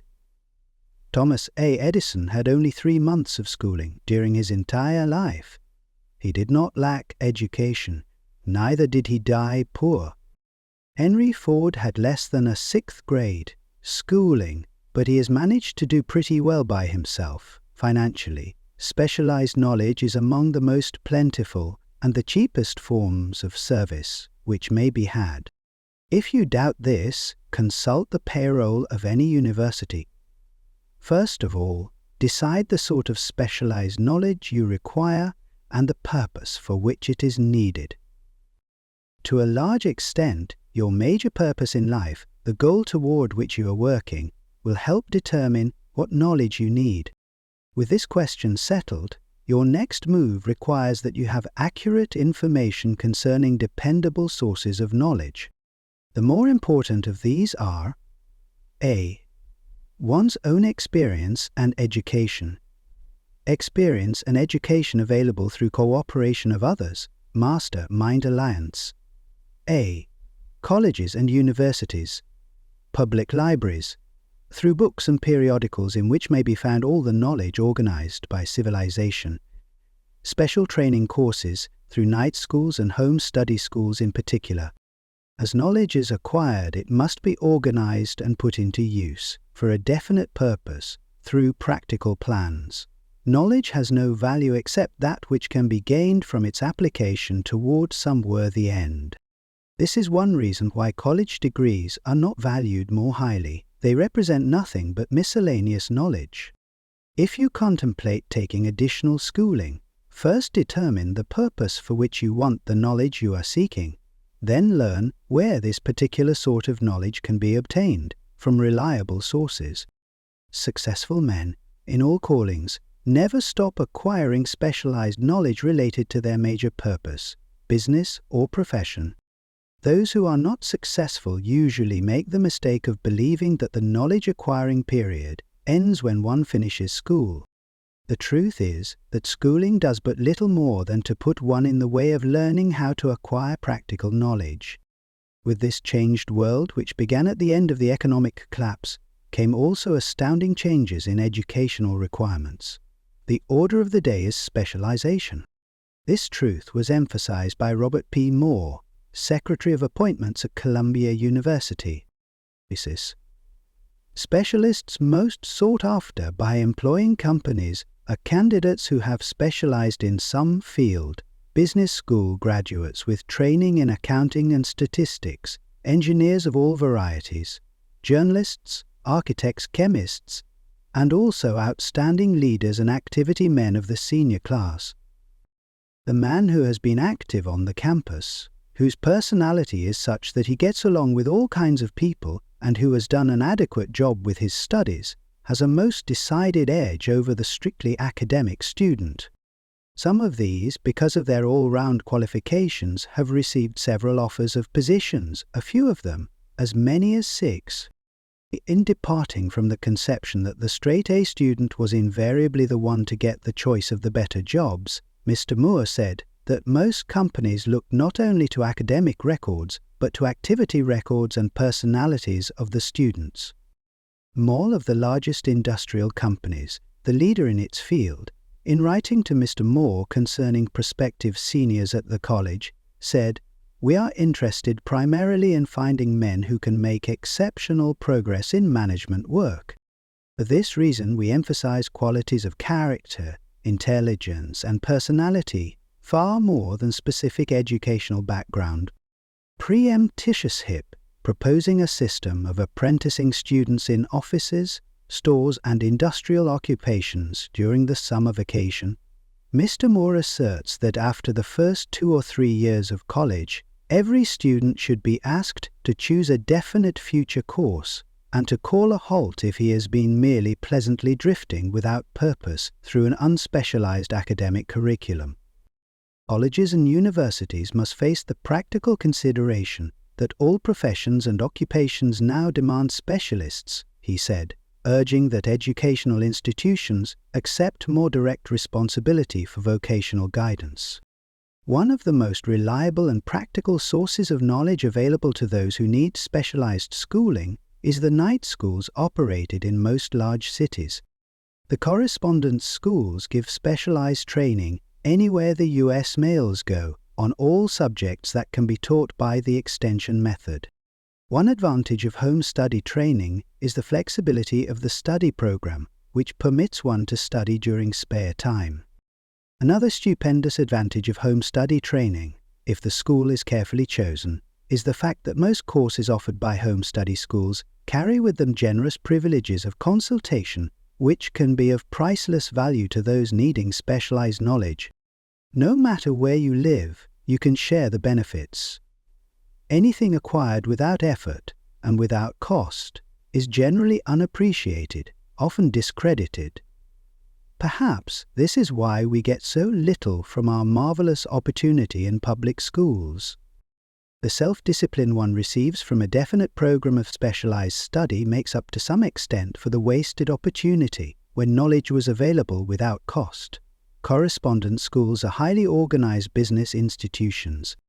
Their tuition fees are so low that they are forced to insist upon prompt payments. Being asked to pay, whether the student makes good grades or poor, has the effect of causing one to follow through with the course when he would otherwise drop it. The correspondence schools have not stressed this point sufficiently, for the truth is that their collection departments constitute the very finest sort of training on decision, promptness, action, and the habit of finishing, that which one begins. I learnt this from experience. More than 25 years ago, I enrolled for a home study course in advertising. After completing 8 or 10 lessons, I stopped studying, but the school did not stop sending me bills. Part 7. Moreover, it insisted upon payment whether I kept up my studies or not. I decided that if I had to pay for the course, which I had legally obligated myself to do, I should complete the lessons and get my money's worth. I felt at the time that the collection system of the school was somewhat too well organized, but I learnt later in life that it was a valuable part of my training for which no charge had been made. Being forced to pay, I went ahead and completed the course. Later in life, I discovered that the efficient collection system of that school had been worth much in the form of money earned, because of the training in advertising I had so reluctantly taken. We have, in this country, what is said to be the greatest public school system in the world. We have invested fabulous sums for fine buildings. We have provided convenient transportation for children living in the rural districts, so they may attend the best schools, but there is one astounding weakness to this marvelous system. It is free. One of the strange things about human beings is that they value only that which has a price. The free schools of America and the free public libraries do not impress people because they are free. This is the major reason why so many people find it necessary to acquire additional training after they quit school and go to work. It is also one of the major reasons why employers give greater consideration to employees who take home study courses. They have learned from experience that any person who has the ambition to give up a part of his spare time to studying at home has in him those qualities which make for leadership. This recognition is not a charitable gesture, it is sound business judgment upon the part of the employers. There is one weakness in people for which there is no remedy. It is the universal weakness of lack of ambition. Persons, especially salaried people, who schedule their spare time to provide for home study, seldom remain at the bottom very long. Their action opens the way for the upward climb, removes many obstacles from their path, and gains the friendly interest of those who have the power to put them in the way of opportunity. The home study method of training is especially suited to the needs of employed people who find after leaving school that they must acquire additional specialized knowledge, but cannot spare the time to go back to school. The changed economic conditions prevailing since the Depression have made it necessary for thousands of people to find additional or new sources of income. For the majority of these, the solution to their problem may be found only by acquiring specialized knowledge. Many will be forced to change their occupations entirely. When a merchant finds that a certain line of merchandise is not selling, he usually supplants it with another that is in demand. The person whose business is that of marketing personal services must also be an efficient merchant. If his services do not bring adequate returns in one occupation, he must change to another, where broader opportunities are available. Stuart Austin Wire prepared himself as a construction engineer and followed this line of work until the Depression limited his market to where it did not give him the income he required. He took inventory of himself, decided to change his profession to law, went back to school and took special courses by which he prepared himself as a corporation lawyer, despite the fact the Depression had not ended. He completed his training, passed the bar examination, and quickly built a lucrative law practice in Dallas, Texas. In fact, he is turning away clients. Just to keep the records straight, and to anticipate the alibis of those who will say, "I couldn't go to school because I have a family to support," or "I'm too old," I will add the information that Mr. Weir was past 40 and married when he went back to school. Moreover, by carefully selecting highly specialized courses in colleges best prepared to teach the subjects chosen, Mr. Weir completed in 2 years the work for which the majority of law students require 4 years. It pays to know how to purchase knowledge. The person who stops studying merely because he has finished school is forever hopelessly doomed to mediocrity, no matter what may be his calling. The way of success is the way of continuous pursuit of knowledge. Let us consider a specific instance. During the Depression, a salesman in a grocery store found himself without a position. Having had some bookkeeping experience, he took a special course in accounting, familiarized himself with all the latest bookkeeping and office equipment, and went into business for himself. Starting with the grocer for whom he had formerly worked, he made contracts with more than small merchants to keep their books at a very nominal monthly fee. His idea was so practical that he soon found it necessary to set up a portable office in a light delivery truck, which he equipped with modern bookkeeping machinery. He now has a fleet of these bookkeeping offices on wheels and employs a large staff of assistants, thus providing small merchants with accounting service equal to the best that money can buy at very nominal cost. Specialized knowledge plus imagination were the ingredients that went into this unique and successful business. Last year, the owner of that business paid an income tax of almost 10 times as much as was paid by the merchant for whom he worked when the Depression forced upon him a temporary adversity, which proved to be a blessing in disguise. The beginning of this successful business was an idea. Inasmuch as I had the privilege of supplying the unemployed salesman with that idea, I now assume the further privilege of suggesting another idea, which has within it the possibility of even greater income. Also the possibility of rendering useful service to thousands of people who badly need that service. The idea was suggested by the salesman who gave up selling and went into the business of keeping books on a wholesale basis. When the plan was suggested as a solution of his unemployment problem, he quickly exclaimed, "I like the idea, but I would not know how to turn it into cash." In other words, he complained he would not know how to market his bookkeeping knowledge after he acquired it. So that brought up another problem which had to be solved. With the aid of a young woman typist, clever at hand lettering, and who could put the story together, a very attractive book was prepared, describing the advantages of the new system of bookkeeping. The pages were neatly typed and pasted in an ordinary scrapbook, which was used as a silent salesman with which the story of this new business was so effectively told that its owner soon had more accounts than he could handle. There are thousands of people all over the country who need the services of a merchandising specialist capable of preparing an attractive brief for use in marketing personal services. The aggregate annual income from such a service might easily exceed that received by the largest employment agency, and the benefits of the service might be made far greater to the purchaser than any to be obtained from an employment agency. The idea here described was born of necessity to bridge an emergency which had to be covered, but it did not stop by merely serving one person. The woman who created the idea has a keen imagination. She saw in her newly born brainchild the making of a new profession, one that is destined to render valuable service to thousands of people who need practical guidance in marketing personal services. Spurred to action by the instantaneous success of her first prepared plan to market personal services, this energetic woman turned next to the solution of a similar problem for her son, who had just finished college but had been totally unable to find a market for his services. The plan she originated for his use was the finest specimen of merchandising of personal services I have ever seen.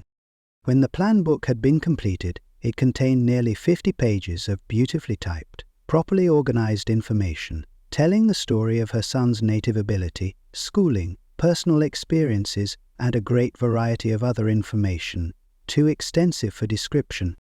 The plan book also contained a complete description of the position her son desired, together with a marvelous word picture of the exact plan he would use in filling the position. The preparation of the plan book required several weeks' labor, during which time its creator sent her son to the public library almost daily to procure data needed in selling his services to best advantage. She sent him also to all the competitors of his prospective employer, and gathered from them vital information concerning their business methods, which was of great value in the formation of the plan he intended to use in filling the position he saw. When the plan had been finished, it contained more than half a dozen very fine suggestions for the use and benefit of the prospective employer. The suggestions were put into use by the company. One may be inclined to ask, why go to all this trouble to secure a job? The answer is straight to the point. Also, it is dramatic because it deals with a subject which assumes the proportion of a tragedy with millions of men and women whose sole source of income is personal services. The answer is, doing a thing well never is trouble. The plan prepared by this woman for the benefit of her son helped him get the job for which he applied at the salary fixed by himself. Moreover, and this too is important, the position did not require the young man to start at the bottom. He began as a junior executive at an executive salary. Why go to all this trouble, do you ask? Well, for one thing, the planned presentation of this young man's application for a position clipped off no less than 10 years of time he would have required to get to where he began, had he started at the bottom and worked his way up. This idea of starting at the bottom and working one's way up may appear to be sound, but the major objection to it is this. Too many of those who begin at the bottom never manage to lift their heads high enough to be seen by opportunity, so they remain at the bottom. It should be remembered also that the outlook from the bottom is not so very bright or encouraging. It has a tendency to kill off ambition. We call it getting into a rut, which means that we accept our fate because we form the habit of daily routine, a habit that finally becomes so strong we cease to try to throw it off. And that is another reason why it pays to start 1 or 2 steps above the bottom. By so doing, one forms the habit of looking round, of observing how others get ahead, of seeing opportunity, and of embracing it without hesitation. Dan Halpin is a splendid example of what I mean. During his college days, he was manager of the famous national championship Notre Dame football team, when it was under the direction of the late Knut Rockne. Perhaps he was inspired by the great football coach to aim high and not mistake temporary defeat for failure, just as Andrew Carnegie, the great industrial leader, inspired his young business lieutenants to set high goals for themselves. At any rate, young Halpin finished college at a mighty unfavorable time, when the Depression had made jobs scarce, so after a fling at investment banking and motion pictures, he took the first opening with a potential future he could find, selling electrical hearing aids on a commission basis. Anyone could start in that sort of job, and Halpin knew it, but it was enough to open the door of opportunity to him. For almost 2 years, he continued in a job, not to his liking, and he would never have risen above that job if he had not done something about his dissatisfaction. He aimed first at the job of assistant sales manager of his company and got the job. That one step upward placed him high enough above the crowd to enable him to see still greater opportunity. Also, it placed him where opportunity could see him. He made such a fine record selling hearing aids that A.M. Andrews, chairman of the board of the Dictograph Products Company, a business competitor of the company for which Halpin worked, wanted to know something about that man Dan Halpin, who was taking big sales away from the long-established Dictograph Company. He sent for Halpin. When the interview was over, Halpin was the new sales manager in charge of the Acousticon division. Then, to test young Halpin's mettle, Mr. Andrews went away to Florida for 3 months, leaving him to sink or swim in his new job. He did not sink. Knut Rockne's spirit of all the world loves a winner and has no time for a loser inspired him to put so much into his job that he was recently elected vice president of the company and general manager of the Acousticon and silent radio division, a job which most men would be proud to earn through 10 years of loyal effort. Halpin turned the trick in little more than 6 months.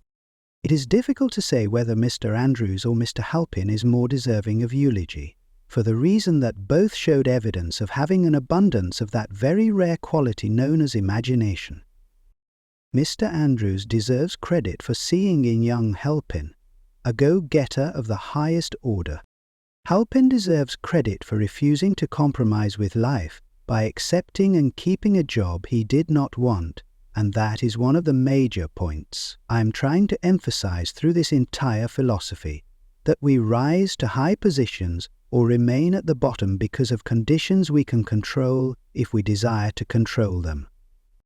I am also trying to emphasize another point, namely, that both success and failure are largely the results of habit. I have not the slightest doubt that Dan Halpin's close association with the greatest football coach America ever knew planted in his mind the same brand of desire to excel which made the Notre Dame football team world famous. Truly, there is something to the idea that hero worship is helpful provided one worships a winner. Halpin tells me that Rockne was one of the world's greatest leaders of men in all history. My belief in the theory that business associations are vital factors both in failure and in success was recently demonstrated when my son Blair was negotiating with Dan Halpin for a position. Mr. Halpin offered him a beginning salary of about 1/2 what he could have gotten from a rival company.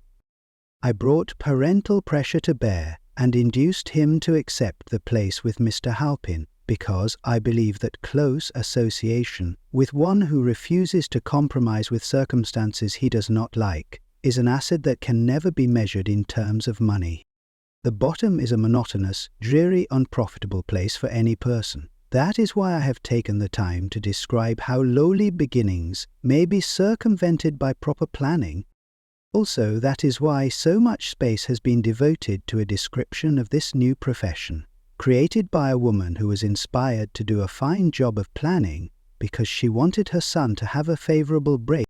With the changed conditions, ushered in by the world economic collapse, came also the need for newer and better ways of marketing personal services. It is hard to determine why someone had not previously discovered this stupendous need, in view of the fact that more money changes hands in return for personal services than for any other purpose. The sum paid out monthly to people who work for wages and salaries is so huge that it runs into hundreds of millions, and the annual distribution amounts to billions. Perhaps some will find in the idea here briefly described the nucleus of the riches they desire. Ideas with much less merit have been the seedlings from which great fortunes have grown. Woolworth's 5 and 10 cent store idea, for example, had far less merit, but it piled up a fortune for its creator. Those seeing opportunity lurking in this suggestion will find valuable aid in the chapter on organized planning.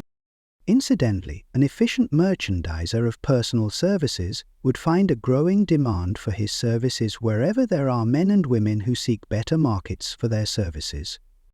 By applying the mastermind principle, a few people with suitable talent could form an alliance and have a paying business very quickly. One would need to be a fair writer with a flair for advertising and selling, one handy at typing and hand lettering, and one should be a first-class business getter who would let the world know about the service. If one person possessed all these abilities, he might carry on the business alone until it outgrew him. The woman who prepared the personal service sales plan for her son now receives requests from all parts of the country for her cooperation in preparing similar plans for others who desire to market their personal services for more money. She has a staff of expert typists, artists, and writers who have the ability to dramatize the case history so effectively that one's personal services can be marketed for much more money than the prevailing wages for similar services. She is so confident of her ability that she accepts, as the major portion of her fee, a percentage of the increased pay she helps her clients to earn. It must not be supposed that her plan merely consists of clever salesmanship by which she helps men and women to demand and receive more money for the same services they formerly sold for less pay. She looks after the interests of the purchaser as well as the seller of personal services, and so prepares her plans that the employer receives full value for the additional money he pays. The method by which she accomplishes this astonishing result is a professional secret which she discloses to no one excepting her own clients. If you have the imagination and seek a more profitable outlet for your personal services, this suggestion may be the stimulus for which you have been searching. But the idea is capable of yielding an income far greater than that of the average doctor, lawyer, or engineer whose education required several years in college. The idea is saleable to those seeking new positions in practically all positions calling for managerial or executive ability, and those desiring rearrangement of incomes in their present positions. There is no fixed price for sound ideas. Back of all ideas is specialized knowledge. Unfortunately, for those who do not find riches in abundance, specialized knowledge is more abundant and more easily acquired than ideas. Because of this very truth, there is a universal demand and an ever-increasing opportunity for the person capable of helping men and women to sell their personal services advantageously. Capability means imagination, the one quality needed to combine specialized knowledge with ideas in the form of organized plans designed to yield riches. Imagination.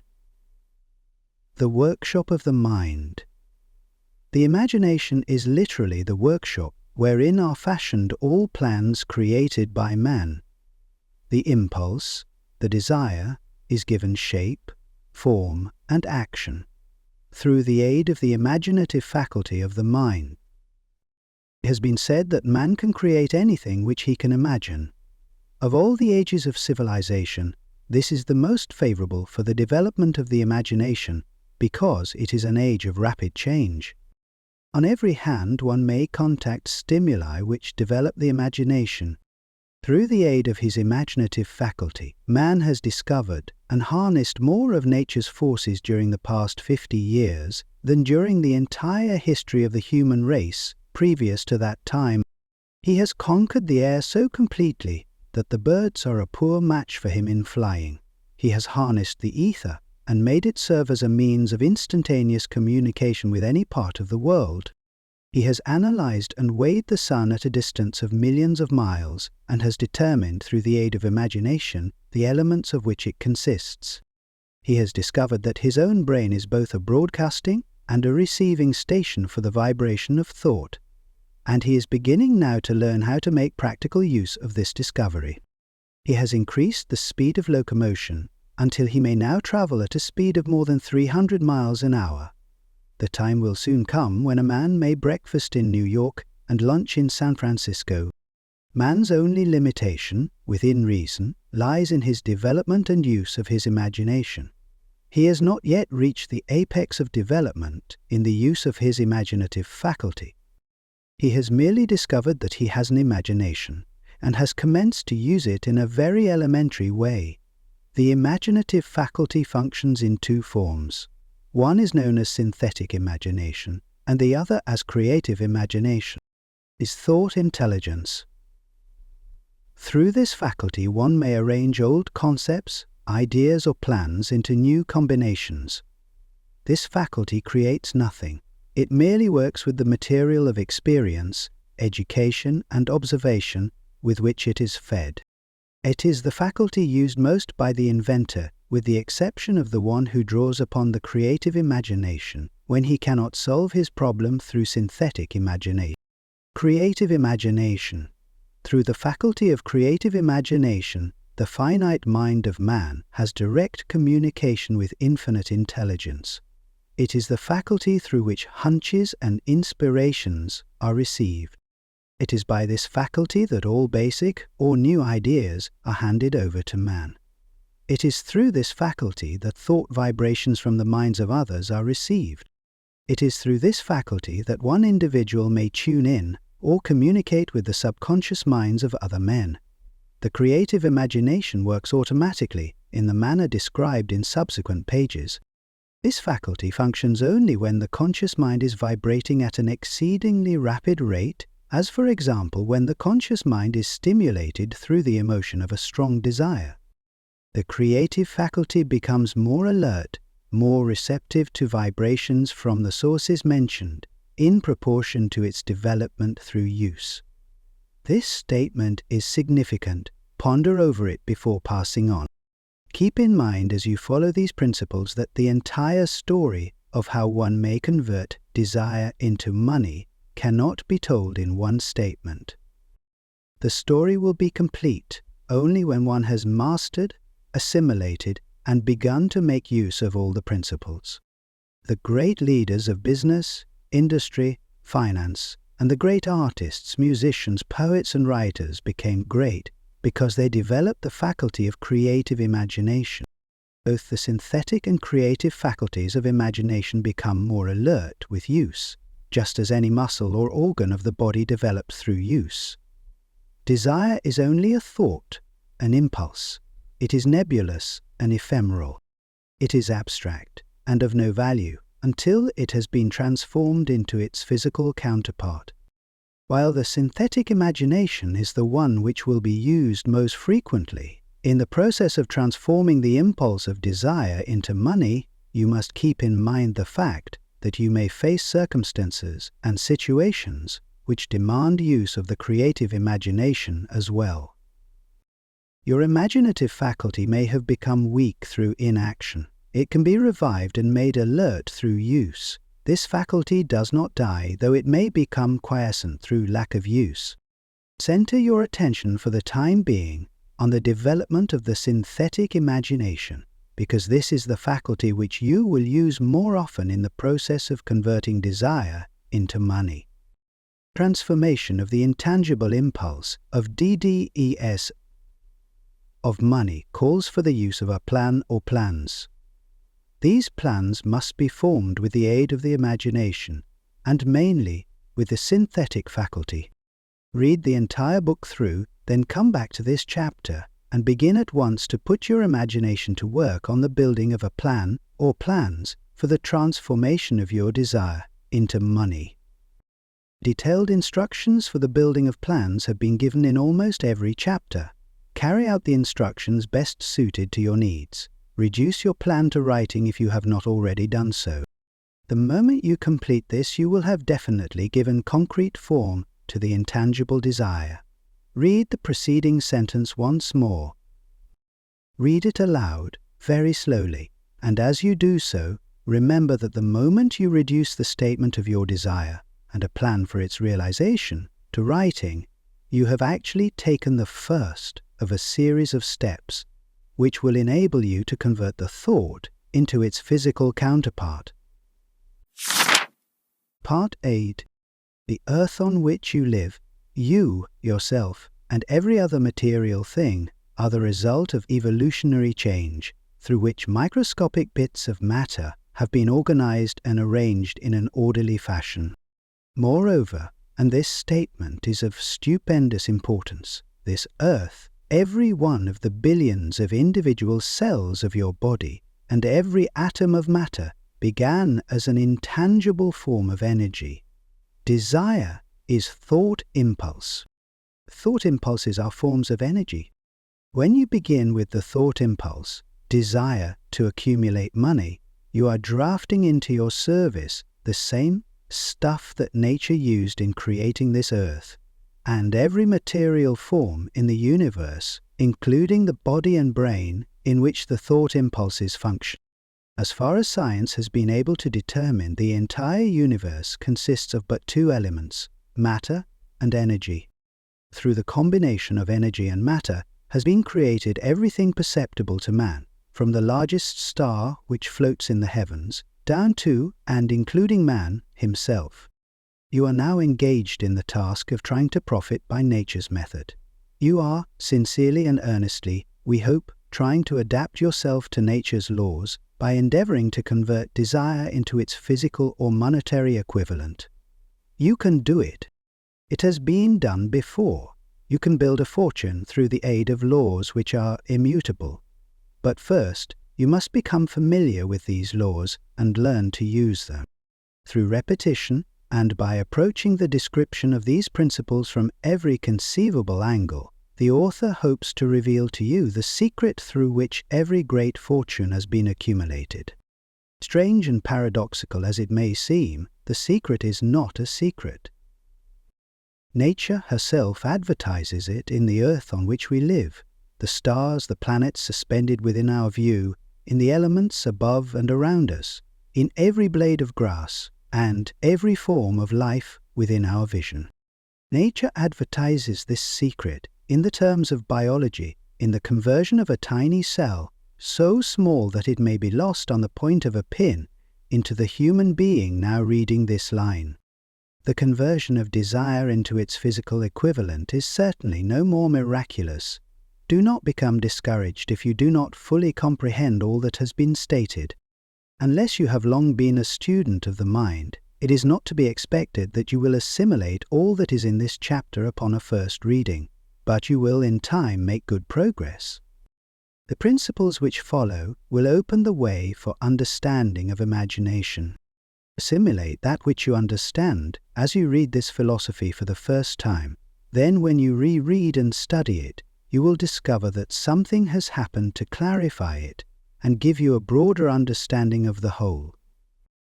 Above all, don't stop, nor hesitate in your study of these principles until you have read the book at least 3 times, for then you will not want to stop. Ideas are the beginning points of all fortunes. Ideas are products of the imagination. Let us examine a few well-known ideas which have yielded huge fortunes, with the hope that these illustrations will convey definite information concerning the method by which imagination may be used in accumulating riches. 50 years ago, an old country doctor drove to town, hitched his horse, quietly slipped into a drugstore by the back door, and began dickering with the young drug clerk. His mission was destined to yield great wealth to many people. It was destined to bring to the South the most far-flung benefit since the Civil War. For more than an hour, behind the prescription counter, the old doctor and the clerk talked in low tones. Then the doctor left. He went out to the buggy and brought back a large old-fashioned kettle, a big wooden paddle used for stirring the contents of the kettle, and deposited them in the back of the store. The clerk inspected the kettle, reached into his inside pocket, took out a roll of bills, and handed it over to the doctor. The roll contained exactly $500, 0 cents, the clerk's entire savings. The doctor handed over a small slip of paper on which was written a secret formula. The words on that small slip of paper were worth a king's ransom, but not to the doctor. Those magic words were needed to start the kettle to boiling, but neither the doctor nor the young clerk knew what fabulous fortunes were destined to flow from that kettle. The old doctor was glad to sell the outfit for $500. The money would pay off his debts and give him freedom of mind. The clerk was taking a big chance by staking his entire life's savings on a mere scrap of paper and an old kettle. He never dreamed his investment would start a kettle to overflowing with gold that would surpass the miraculous performance of Aladdin's lamp. What the clerk really purchased was an idea. The old kettle and the wooden paddle and the secret message on a slip of paper were incidental. The strange performance of that kettle began to take place after the new owner mixed with the secret instructions an ingredient of which the doctor knew nothing. Read this story carefully. Give your imagination a test. See if you can discover what it was that the young man added to the secret message, which caused the kettle to overflow with gold. Remember, as you read, that this is not a story from Arabian Nights. Here you have a story of facts, stranger than fiction, facts which began in the form of an idea. Let us take a look at the vast fortunes of gold this idea has produced. It has paid, and still pays, huge fortunes to men and women all over the world, who distribute the contents of the kettle to millions of people. The old kettle is now one of the world's largest consumers of sugar, thus providing jobs of a permanent nature to thousands of men and women engaged in growing sugar cane and in refining and marketing sugar. The old kettle consumes, annually, millions of glass bottles, providing jobs to huge numbers of glass workers. The old kettle gives employment to an army of clerks, stenographers, copywriters, and advertising experts throughout the nation. It has brought fame and fortune to scores of artists who have created magnificent pictures describing the product. The old kettle has converted a small southern city into the business capital of the South, where it now benefits directly or indirectly every business and practically every resident of the city. The influence of this idea now benefits every civilized country in the world, pouring out a continuous stream of gold to all who touch it. Gold from the kettle built and maintains one of the most prominent colleges of the South, where thousands of young people receive the training essential for success. The old kettle has done other marvelous things. All through the world, depression, when factories, banks, and business houses were folding up and quitting by the thousands, the owner of this enchanted kettle went marching on, giving continuous employment to an army of men and women all over the world, and paying out extra portions of gold to those who long ago had faith in the idea. If the product of that old brass kettle could talk, it would tell thrilling tales of romance in every language, romances of love, romances of business, romances of professional men and women who are daily being stimulated by it. The author is sure of at least one such romance, for he was a part of it, and it all began not far from the very spot on which the drug clerk purchased the old kettle. It was here that the author met his wife, and it was she who first told him of the enchanted kettle. It was the product of that kettle they were drinking when he asked her to accept him, for better or worse. Now that you know the content of the enchanted kettle is a world-famous drink, it is fitting that the author confess that the home city of the drink supplied him with a wife, also that the drink itself provides him with stimulation of thought without intoxication, and thereby it serves to give the refreshment of mind which an author must have to do his best work. Whoever you are, wherever you may live, whatever occupation you may be engaged in, just remember in the future, every time you see the words Coca-Cola, that its vast empire of wealth and influence grew out of a single idea, and that the mysterious ingredient the drug clerk, Asa Candler, mixed with the secret formula was imagination. Stop and think of that for a moment. Remember also that the 13 steps to riches described in this book were the media through which the influence of Coca-Cola has been extended to every city, town, village and crossroads of the world, and that any idea you may create, as bold and meritorious as Coca-Cola, has the possibility of duplicating the stupendous record of this worldwide thirst killer. Truly, thoughts are things, and their scope of operation is the world itself. This story proves the truth of that old saying, "Where there's a will, there's a way." It was told to me by that beloved educator and clergyman, the late Frank W. Gonzalez, who began his preaching career in the Stockyards region of South Chicago. While Dr. Gonzalez was going through college, he observed many defects in our educational system, defects which he believed he could correct if he were the head of a college. His deepest desire was to become the directing head of an educational institution in which young men and women would be taught to learn by doing. He made up his mind to organize a new college in which he could carry out his ideas without being handicapped by orthodox methods of education. He needed $1 million to put the project across. Where was he to lay his hands on so large a sum of money? That was the question that absorbed most of this ambitious young preacher's thought. But he couldn't seem to make any progress. Every night he took that thought to bed with him. He got up with it in the morning. He took it with him everywhere he went. He turned it over and over in his mind until it became a consuming obsession with him. $1 million is a lot of money. He recognized that fact, but he also recognized the truth that the only limitation is that which one sets up in one's own mind.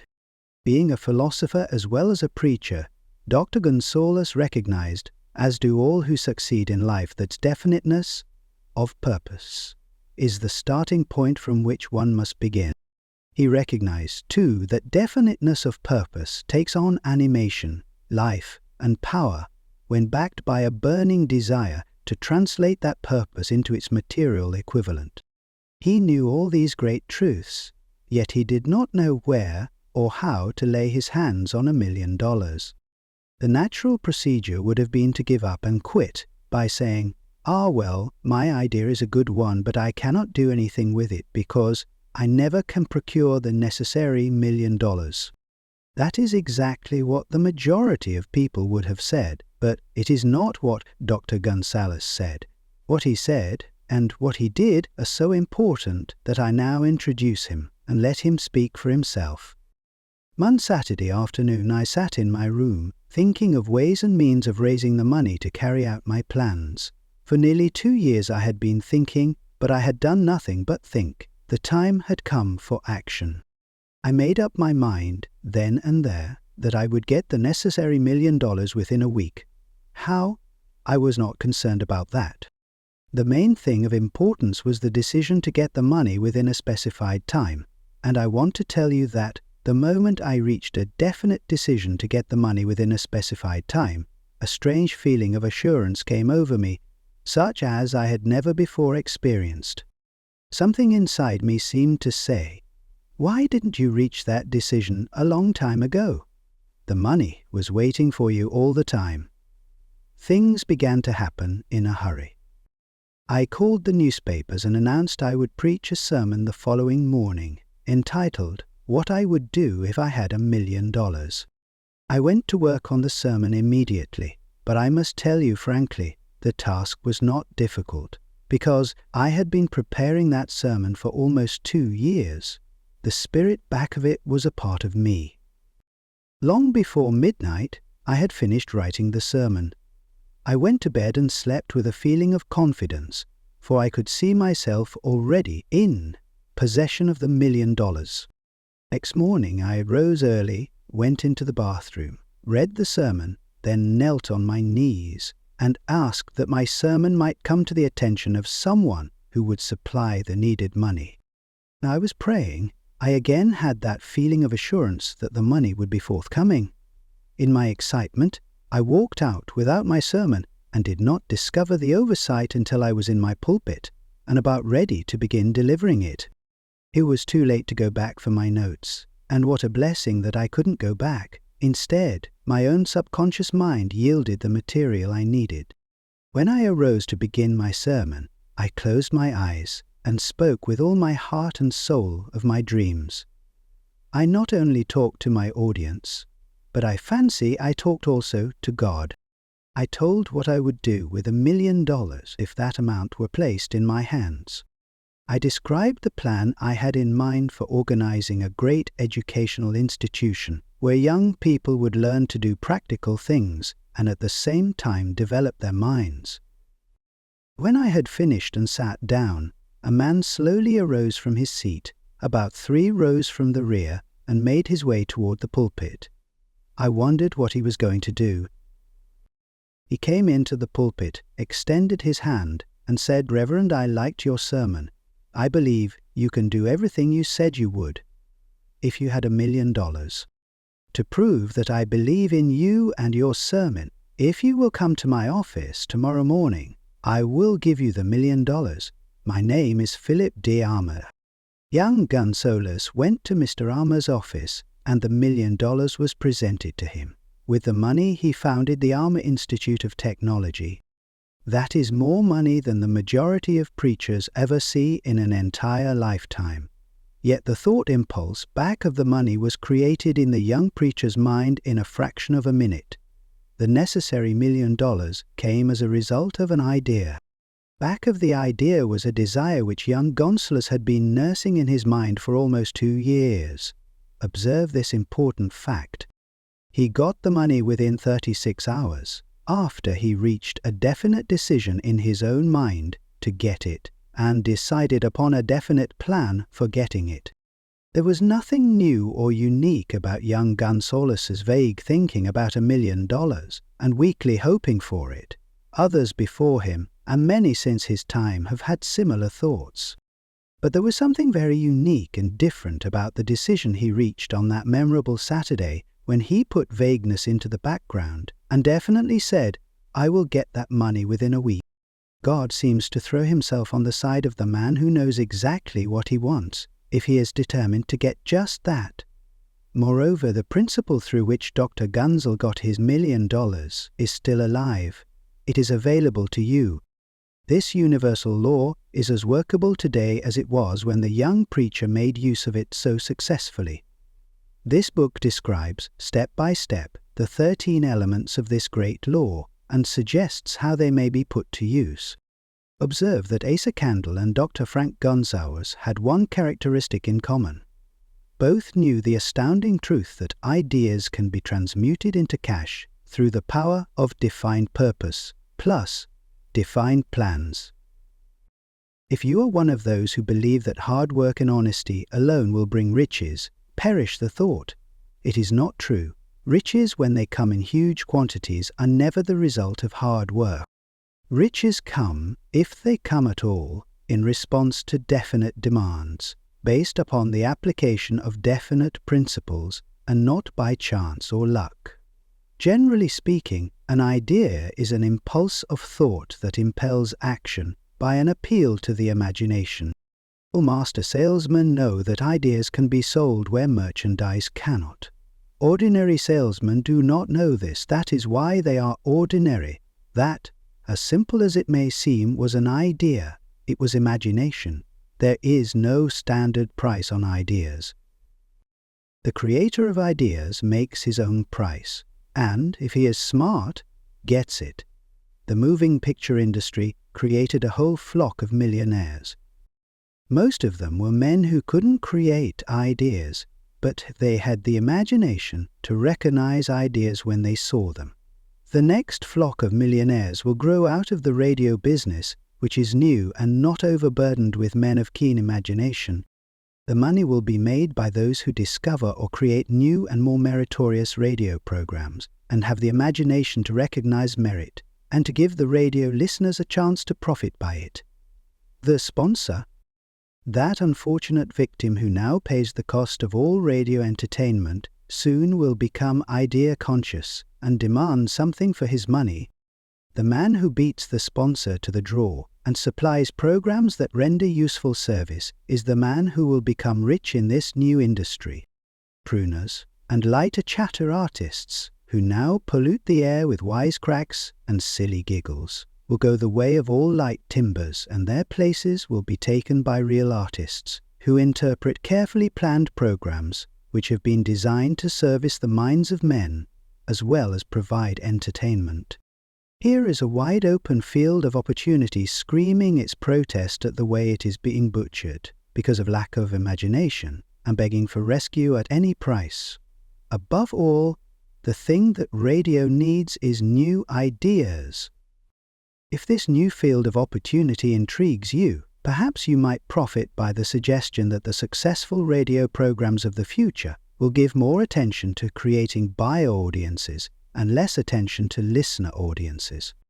Stated more plainly, the builder of radio programs who succeeds in the future must find practical ways to convert listeners into buyers. Moreover, the successful producer of radio programs in the future must key his features so that he can definitely show its effect upon the audience. Users are becoming a bit weary of buying glib selling talks based upon statements grabbed out of thin air. They want, and in the future will demand, indisputable proof that the Who's It program not only gives millions of people the silliest giggle ever, but that the silly giggler can sell merchandise. Another thing that might as well be understood by those who contemplate entering this new field of opportunity: radio advertising is going to be handled by an entirely new group of advertising experts, separate and distinct from the old-time newspaper and magazine advertising agency men. The old-timers in the advertising game cannot read the modern radio scripts because they have been schooled to see ideas. The new radio technique demands men who can interpret ideas from a written manuscript in terms of sound. It cost the author a year of hard labor and many thousands of dollars to learn this. Radio, right now, is about where the moving pictures were when Mary Pickford and her curls first appeared on the screen. There is plenty of room in radio for those who can produce or recognize ideas. If the foregoing comment on the opportunities of radio has not started your idea factory to work, you had better forget it. Your opportunity is in some other field. If the comment intrigues you in the slightest degree, then go further into it, and you may find the one idea you need to round out your career. Never let it discourage you if you have no experience in radio.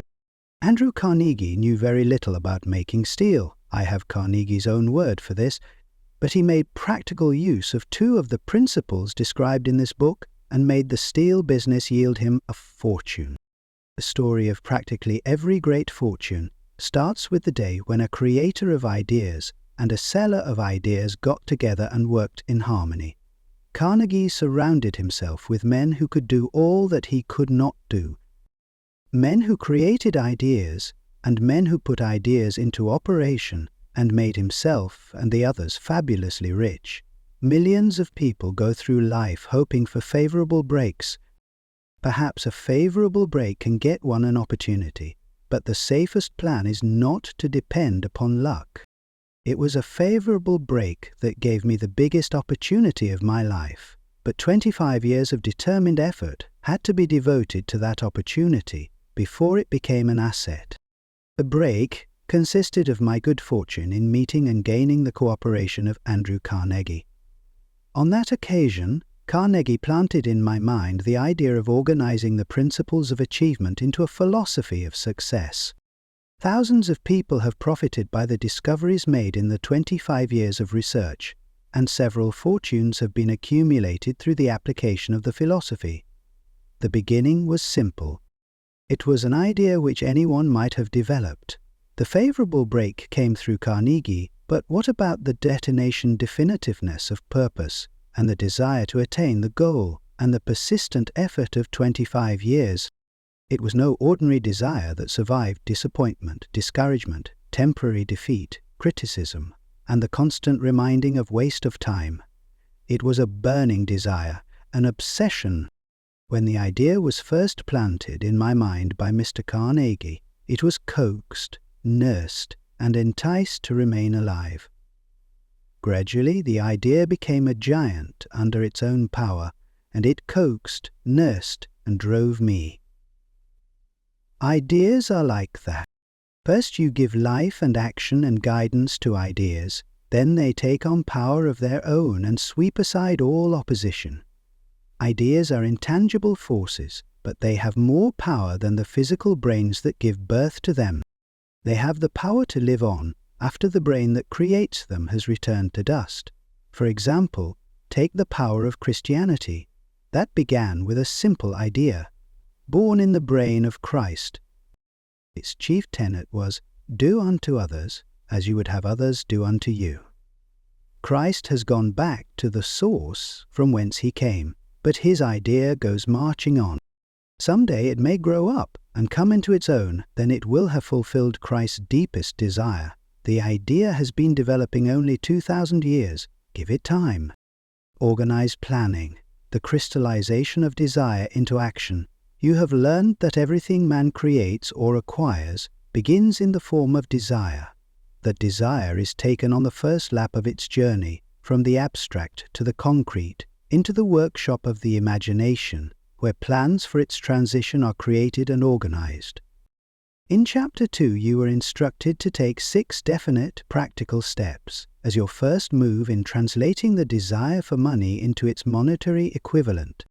One of these steps is the formation of a definite practical plan, or plans, through which this transformation may be made. You will now be instructed how to build plans which will be practical, viz., ally yourself with a group of as many people as you may need for the creation and carrying out of your plan, or plans for the accumulation of money-making use of the mastermind principle described in a later chapter. Compliance with this instruction is absolutely essential. Do not neglect it. Before forming your mastermind alliance, decide what advantages and benefits you may offer the individual members of your group in return for their cooperation. No one will work indefinitely without some form of compensation. No intelligent person will either request or expect another to work without adequate compensation, although this may not always be in the form of money. Arrange to meet with the members of your mastermind group at least twice a week, and more often if possible, until you have jointly perfected the necessary plan or plans for the accumulation of money. Maintain perfect harmony between yourself and every member of your mastermind group. If you fail to carry out this instruction to the letter, you may expect to meet with failure. The mastermind principle cannot obtain where perfect harmony does not prevail.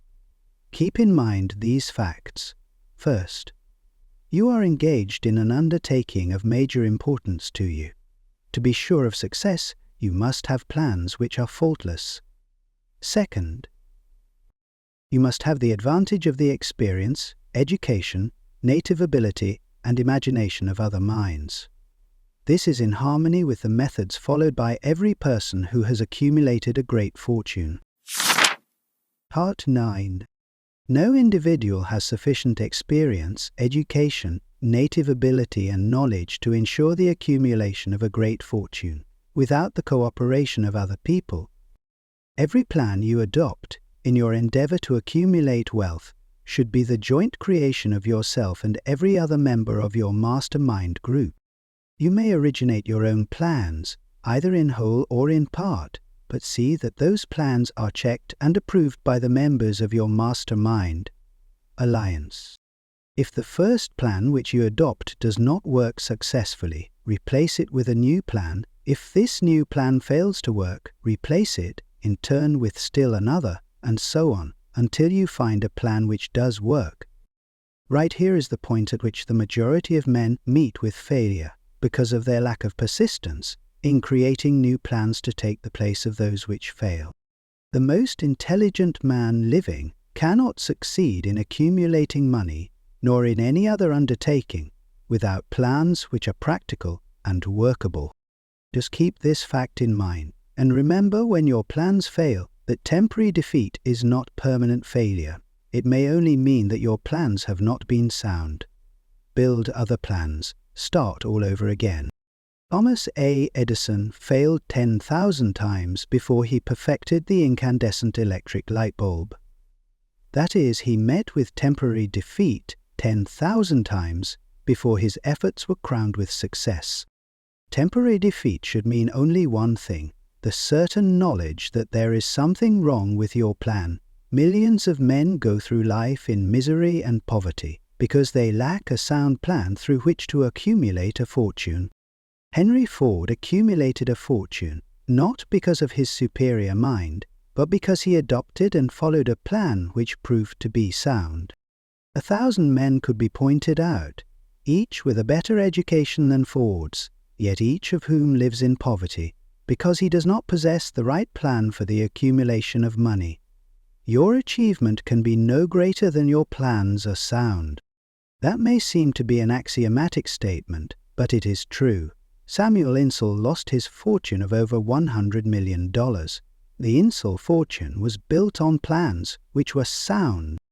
The business depression forced Mr. Insull to change his plans, and the change brought temporary defeat because his new plans were not sound.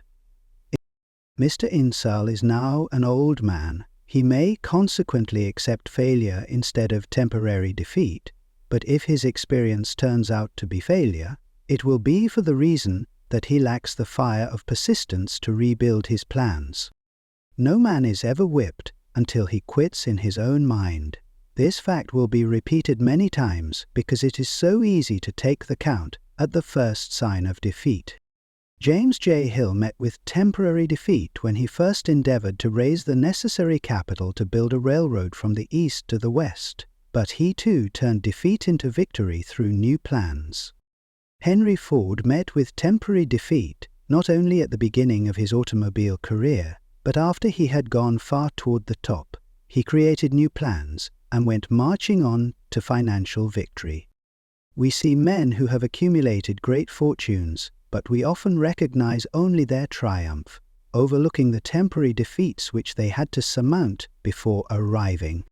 No follower of this philosophy can reasonably expect to accommodate a fortune without experiencing temporary defeat. When defeat comes, accept it as a signal that your plans are not sound.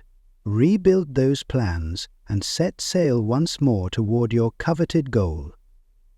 If you give up before your goal has been reached, you are a quitter. A quitter never wins, and a winner never quits. Lift this sentence out, write it on a piece of paper in letters an inch high, and place it where you will see it every night before you go to sleep, and every morning before you go to work. When you begin to select members for your mastermind group, endeavor to select those who do not take defeat seriously. Some people foolishly believe that only money can make money. This is not true. Desire, transmuted into its monetary equivalent through the principles laid down here, is the agency through which money is made. Money, of itself, is nothing but inert matter. It cannot move, think, or talk, but it can hear when a man who desires it calls it to come. The remainder of this chapter has been given over to a description of ways and means of marketing personal services. The information here conveyed will be of practical help to any person having any form of personal services to market, but it will be of priceless benefit to those who aspire to leadership in their chosen occupations. Intelligent planning is essential for success in any undertaking designed to accumulate riches. Here will be found detailed instructions to those who must begin the accumulation of riches by selling personal services. It should be encouraging to know that practically all the great fortunes began in the form of compensation for personal services, or from the sale of ideas. What else, except ideas and personal services, would one not possessed of property have to give in return for riches? Broadly speaking, there are two types of people in the world. One type is known as leaders, and the other as followers. Decide at the outset whether you intend to become a leader in your chosen calling or remain a follower. The difference in compensation is vast. The follower cannot reasonably expect the compensation to which a leader is entitled, although many followers make the mistake of expecting such pay.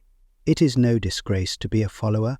On the other hand, it is no credit to remain a follower. Most great leaders began in the capacity of followers.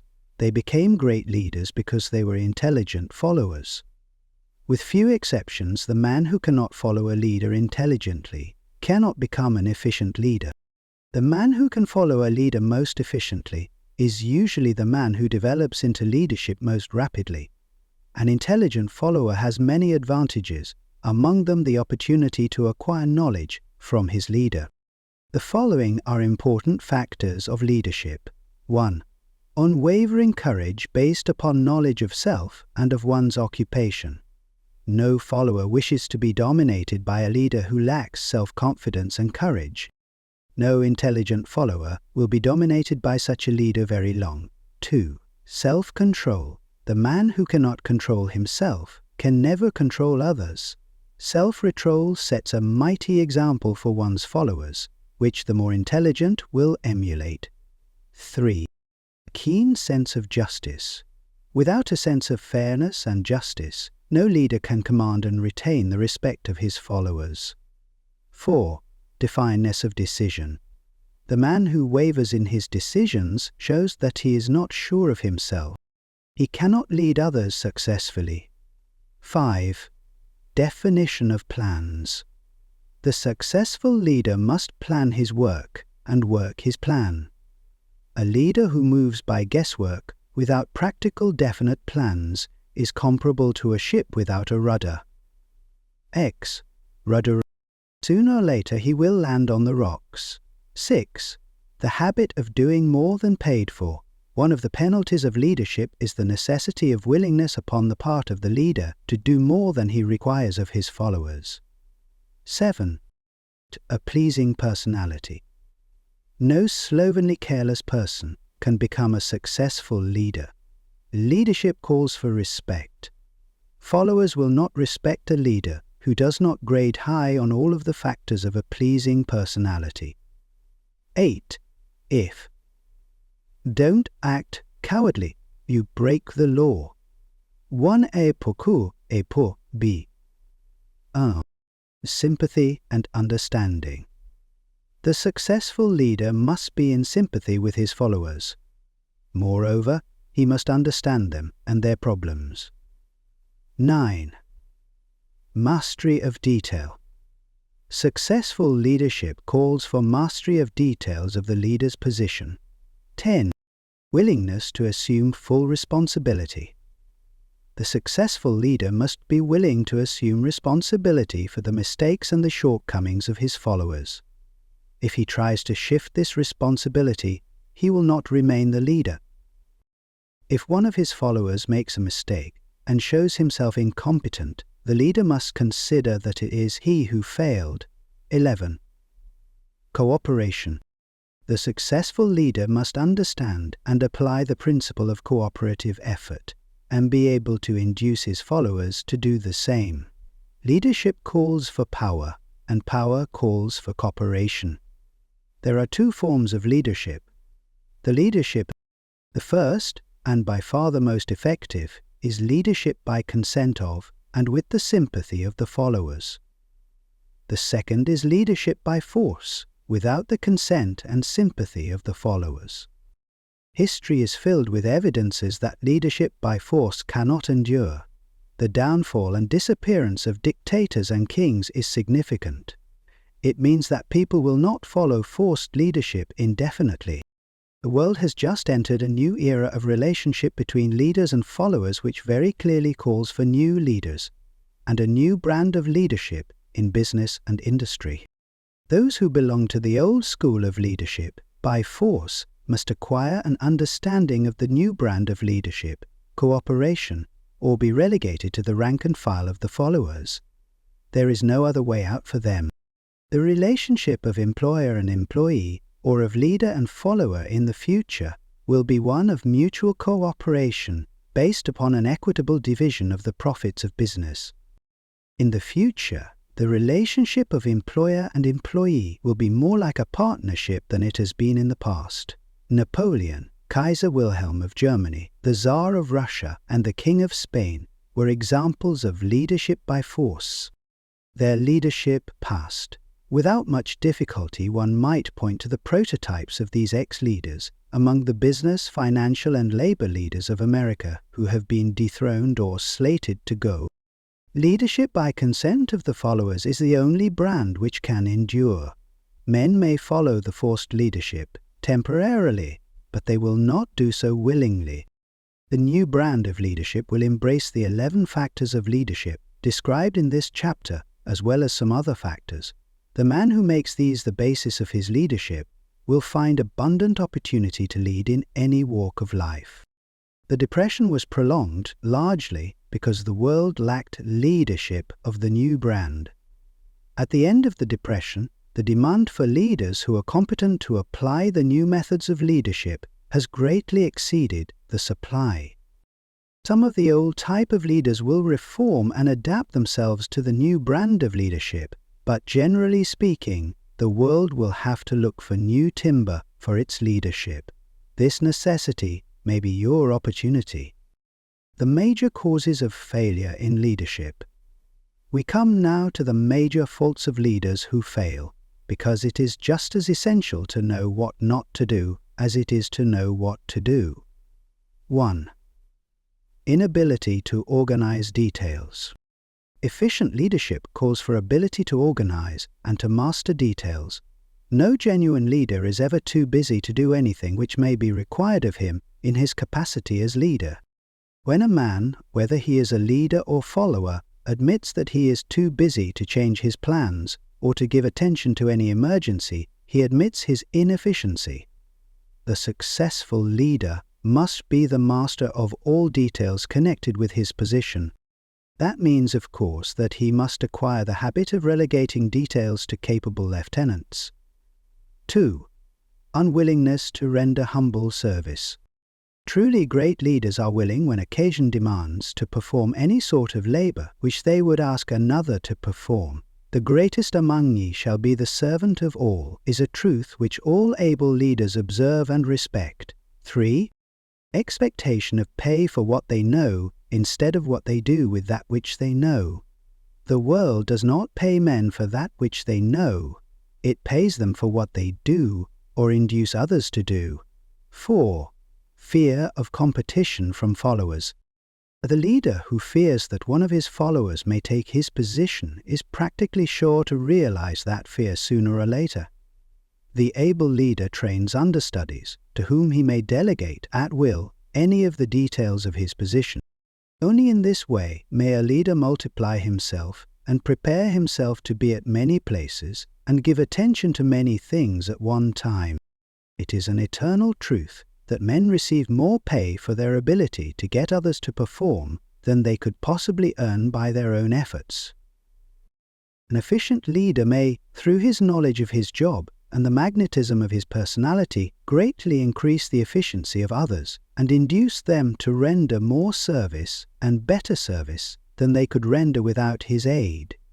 5. Lack of imagination. Without imagination, the leader is incapable of meeting emergencies and of creating plans by which to guide his followers efficiently. 6. Selfishness. The leader who claims all the honor for the work of his followers is sure to be met by resentment. The really great leader claims none of the honors. He is contented to see the honors, when there are any, go to his followers, because he knows that most men will work harder for commendation and recognition than they will for money alone. 7. Intemperance. Followers do not respect an intemperate leader. Moreover, intemperance in any of its various forms destroys the endurance and the vitality of all who indulge in it. 8. Disloyalty. Perhaps this should have come at the head of the list. The leader who is not loyal to his trust and to his associates, those above him and those below him, cannot long maintain his leadership. This loyalty marks one as being less than the dust of the earth, and brings down on one's head the contempt he deserves. Lack of loyalty is one of the major causes of failure in every walk of life. 9. Emphasis of the authority of leadership. The efficient leader leads by encouraging and not by trying to instill fear in the hearts of his followers. The leader who tries to impress his followers with his authority comes within the category of leadership through force. If a leader is a real leader, he will have no need to advertise that fact except by his conduct, his sympathy, understanding, fairness, and a demonstration that he knows his job. 10. Emphasis of title. The competent leader requires no title to give him the respect of his followers. The man who makes too much over his title generally has little else to emphasize. The doors to the office of the real leader are open to all who wish to enter, and his working quarters are free from formality or ostentation. These are among the more common of the causes of failure in leadership. Any one of these faults is sufficient to induce failure. Study the list carefully if you aspire to leadership, and make sure that you are free of these faults. Some fertile fields in which new leadership will be required. Before leaving this chapter, your attention is called to a few of the fertile fields in which there has been a decline of leadership, and in which the new type of leader may find an abundance of opportunity. First, in the field of politics, there is a most insistent demand for new leaders, a demand which indicates nothing less than an emergency. The majority of politicians have, seemingly, become high-grade, legalized racketeers. They have increased taxes and debauched the machinery of industry and business until the people can no longer stand the burden. Second, the banking business is undergoing a reform. The leaders in this field have almost entirely lost the confidence of the public. Already the bankers have sensed the need of reform, and they have begun it. Third, industry calls for new leaders. The old type of leaders thought and moved in terms of dividends instead of thinking and moving in terms of human equations. The future leader in industry, to endure, must regard himself as a quasi-public official, whose duty it is to manage his trust in such a way that it will work hardship on no individual or group of individuals. Exploitation of working men is a thing of the past. Let the man who aspires to leadership in the field of business, industry, and labor remember this. Fourth, the religious leader of the future will be forced to give more attention to the temporal needs of his followers in the solution of their economic and personal problems of the present, and less attention to the dead past and the yet unborn future. Fifth, in the professions of law, medicine, and education, a new brand of leadership, and to some extent new leaders, will become a necessity. This is especially true in the field of education. The leader in that field must in the future find ways and means of teaching people how to apply the knowledge they receive in school. He must deal more with practice and less with theory. Sixth, new leaders will be required in the field of journalism. Newspapers of the future, to be conducted successfully, must be divorced from special privilege and relieved from the subsidy of advertising. They must cease to be organs of propaganda for the interests which patronize their advertising columns. The type of newspaper which publishes scandal and lewd pictures will eventually go the way of all forces which debauch the human mind. These are but a few of the fields in which opportunities for new leaders and a new brand of leadership are now available. The world is undergoing a rapid change. This means that the media through which the changes in human habits are promoted must be adapted to the changes. The media here described are the ones which, more than any others, determine the trend of civilization. The information described here is the net result of many years of experience during which thousands of men and women were helped to market their services effectively. It can, therefore, be relied upon as sound and practical. Experience has proved that the following media offer the most direct and effective methods of bringing the buyer and seller of personal services together. 1. Employee bureaus. Care must be taken to select only reputable bureaus, the management of which can show adequate records of achievement of satisfactory results. There are comparatively few such bureaus. 2. Advertising in newspapers, trade journals, magazines, and radio. Classified advertising may usually be relied upon to produce satisfactory results. in the case of those who apply for clerical or ordinary salaried positions. Display advertising is more desirable in the case of those who seek executive connections, the copy to appear in the section of the paper which is most apt to come to the attention of the class of employer being sought. The copy should be prepared by an expert who understands how to inject sufficient selling qualities to produce replies. 3. Personal letters of application, directed to particular firms or individuals most apt to need such services as are being offered. Letters should be neatly typed, always, and signed by hand. With the letter should be sent a complete brief or outline of the applicant's qualifications. Both the letter of application and the brief of experience or qualifications should be prepared by an expert. See instructions as to information to be supplied. 4. Application through personal acquaintances. When possible, the applicant should endeavor to approach prospective employers through some mutual acquaintance. This method of approach is particularly advantageous in the case of those who seek executive connections and do not wish to appear to be peddling themselves. 5. Application in person. In some instances, it may be more effective if the applicant offers personally his services to prospective employers, in which event a complete written statement of qualifications for the position should be presented, for the reason that prospective employers often wish to discuss with associates one's record. Information to be supplied in a written brief. This brief should be prepared as carefully as a lawyer would prepare the brief of a case to be tried. Court. Unless the applicant is experienced in the preparation of such briefs, an expert should be consulted, and his services enlisted for this purpose. Successful merchants employ men and women who understand the art and the psychology of advertising to present the merits of their merchandise. One who has personal services for sale should do the same. The following information should appear in the brief. 1. Education.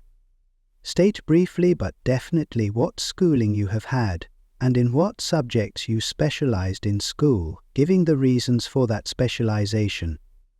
2. Experience. If you have had experience in connection with positions similar to the one you seek, describe it fully. State names and addresses of former employers. Be sure to bring out clearly any special experience you may have had which would equip you to fill the position you seek. 3. References. Practically every business firm desires to know all about the previous records, antecedents, etc. of prospective employees who seek positions of responsibility. Attach to your brief photostatic copies of letters from A. Former employers, B. Teachers under whom you studied, C. Prominent people whose judgment may be relied upon. 4. Photograph of self. Attach to your brief a recent unmounted photograph of yourself. 5. Apply for a specific position. Avoid application for a position without describing exactly what particular position you seek. Never apply for just a position. That indicates you lack specialized qualifications. 6. State your qualifications for the particular position for which you apply. Give full details as to the reason you believe you are qualified for the particular position you seek. This is the application. It will determine more than anything else what consideration you receive. 7. Offer to go to work on probation. In the majority of instances, if you are determined to have the position for which you apply, it will be most effective if you offer to work for a week, or a month, or for a sufficient length of time to enable your prospective employer to judge your value without pay. This may appear to be a radical suggestion, but experience has proved that it seldom fails to win at least a trial. If you are sure of your qualifications, a trial is all you need. Incidentally, such an offer indicates that you have confidence in your ability to fill the position you seek. It is most convincing. If your offer is accepted and you make good, more than likely you will be paid for your probation period. Make clear the fact that your offer is based upon A. Your confidence in your ability to fill the position, B. your confidence in your prospective employer's decision to employ you after trial. C. Your determination to have the position you seek. 8. Knowledge of your prospective employer's business. Before applying for a position, do sufficient research in connection with the business to familiarize yourself thoroughly with that business and indicate in your brief the knowledge you have acquired in this field. This will be impressive as it will indicate that you have imagination and a real interest in the position you seek. Remember that it is not the lawyer who knows the most law, but the one who best prepares his case who wins. If your case is properly prepared and presented, your victory will have been more than half won at the outset. Do not be afraid of making your brief too long. Employers are just as much interested in purchasing the services of well-qualified applicants as you are in securing employment. In fact, the success of most successful employers is due, in the main, to their ability to select well-qualified lieutenants. They want all the information available. Remember another thing. Neatness in the preparation of your brief will indicate that you are a painstaking person. Have helped to prepare briefs for clients which were so striking and out of the ordinary that they resulted in the employment of the applicant without a personal interview. When your brief has been completed, have it neatly bound by an experienced binder and lettered by an artist or printer similar to the following: Robert K. Smith, applying for the position of the blank company. Change names each time brief is shown. This personal touch is sure to command attention. Have your brief neatly typed or mimeographed on the finest paper you can obtain and bound with a heavy paper of the book cover variety, the binder to be changed, and the proper firm name to be inserted if it is to be shown to more than one company. Your photograph should be pasted on one of the pages of your brief. Follow these instructions to the letter, improving upon them wherever your imagination suggests. Successful salesmen groom themselves with care. They understand that first impressions are lasting. Your brief is your salesman. Part 10. Give it a good suit of clothes, so it will stand out in bold contrast to anything your prospective employer ever saw in the way of an application for a position. If the position you seek is worth having, it is worth going after with care. Moreover, if you sell yourself to an employer in a manner that impresses him with your individuality, you probably will receive more money for your services from the very start than you would if you applied for employment in the usual conventional way. If you seek employment through an advertising agency or an employment agency, have the agent use copies of your brief in marketing your services. This will help to gain preference for you, both with the agent and the prospective employers. Everyone enjoys doing the kind of work for which he is best suited. An artist loves to work with paints, a craftsman with his hands. A writer loves to write. Those with less definite talents have their preferences for certain fields of business and industry. If America does anything well, it offers a full range of occupations, tilling the soil, manufacturing, marketing, and the professions. First, decide exactly what kind of a job you want. If the job doesn't already exist, perhaps you can create it. Second, choose the company or individual for whom you wish to work.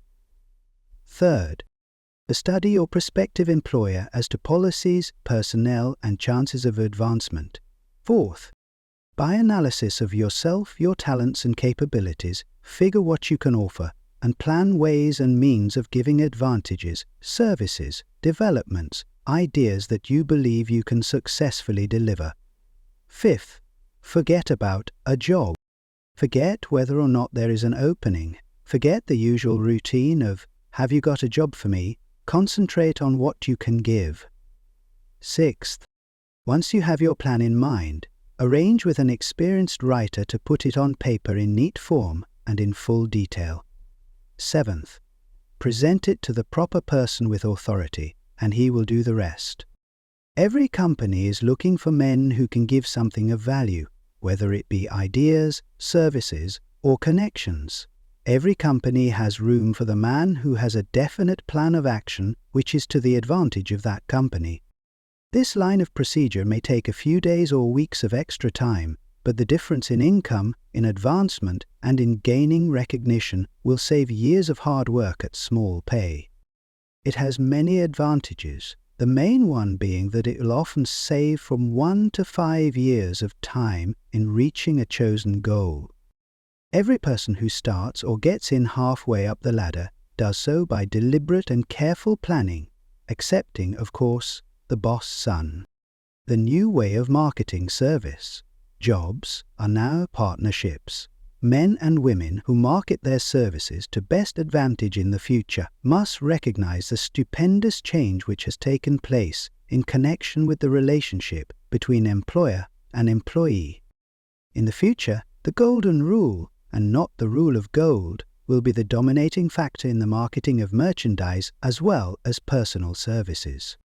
The future relationship between employers and their employees will be more in the nature of a partnership consisting of A, the employer B, the employee C, the public they serve.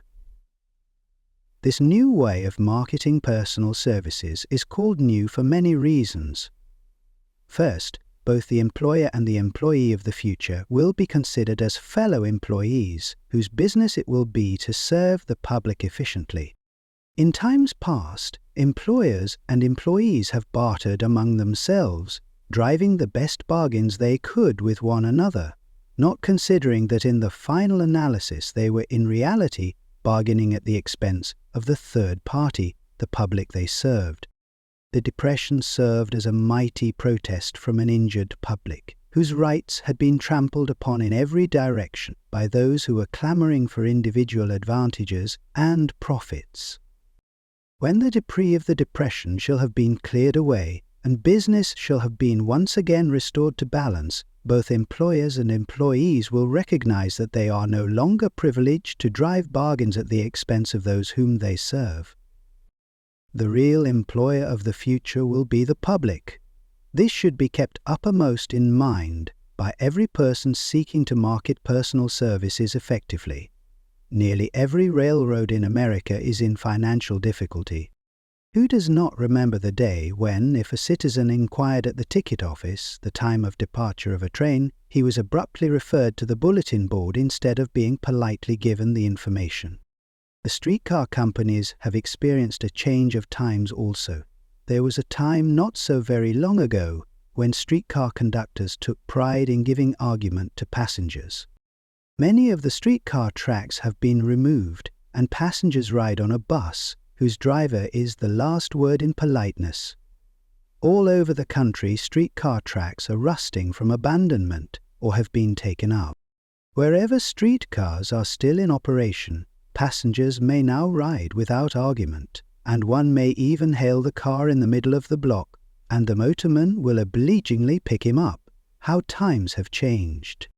That is just the point I am trying to emphasize. Times have changed.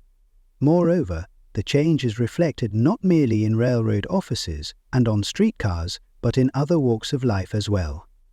The public be damned policy is now passé. It has been supplanted by the "we are obligingly at your service, sir" policy. The bankers have learned a thing or two during this rapid change which has taken place during the past few years. Impoliteness on the part of a bank official or bank employee today is as rare as it was conspicuous a dozen years ago. In the years past, some bankers, not all of them of course, carried an atmosphere of austerity which gave every would-be borrower a chill when he even thought of approaching his banker for a loan. The thousands of bank failures during the Depression had the effect of removing the mahogany doors behind which bankers formerly barricaded themselves. They now sit at desks in the open, where they may be seen and approached at will by any depositor or by anyone who wishes to see them.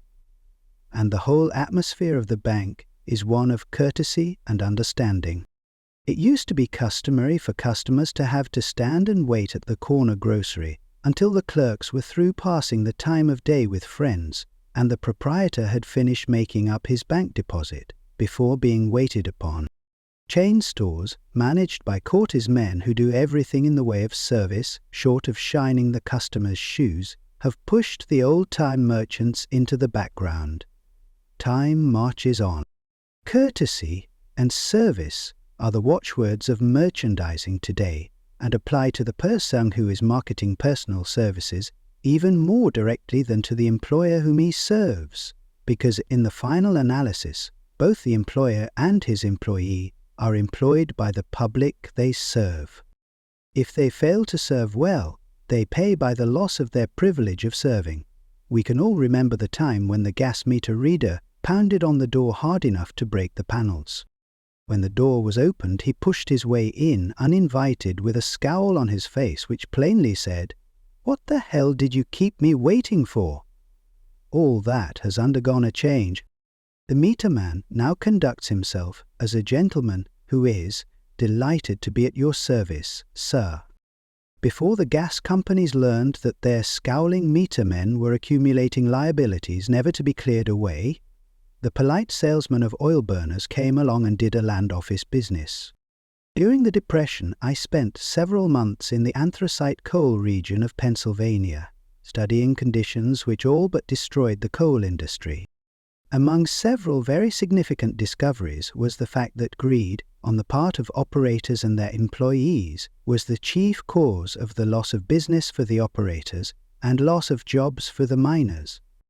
Through the pressure of a group of overzealous labor leaders representing the employees and the greed for profits on the part of the operators, the anthracite business suddenly dwindled. The coal operators and their employees drove sharp bargains with one another, adding the cost of the bargaining to the price of the coal until, finally, they discovered they had built up a wonderful business for the manufacturers of oil-burning oil and the producers of crude oil. The wages of sin is death. Many have read this in the Bible, but few have discovered its meaning. Now, and for several years the entire world has been listening by force to a sermon which might well be called, "What sorrow a man soweth, that shall he also reap." Nothing as widespread and effective as the Depression could possibly be just a coincidence. Behind the Depression was a cause. Nothing ever happens without a cause. In the main, the cause of the Depression is traceable directly to the worldwide habit of trying to reap without sowing. This should not be mistaken to mean that the Depression represents a crop which the world is being forced to reap without having sown. The trouble is that the world sowed the wrong sort of seed.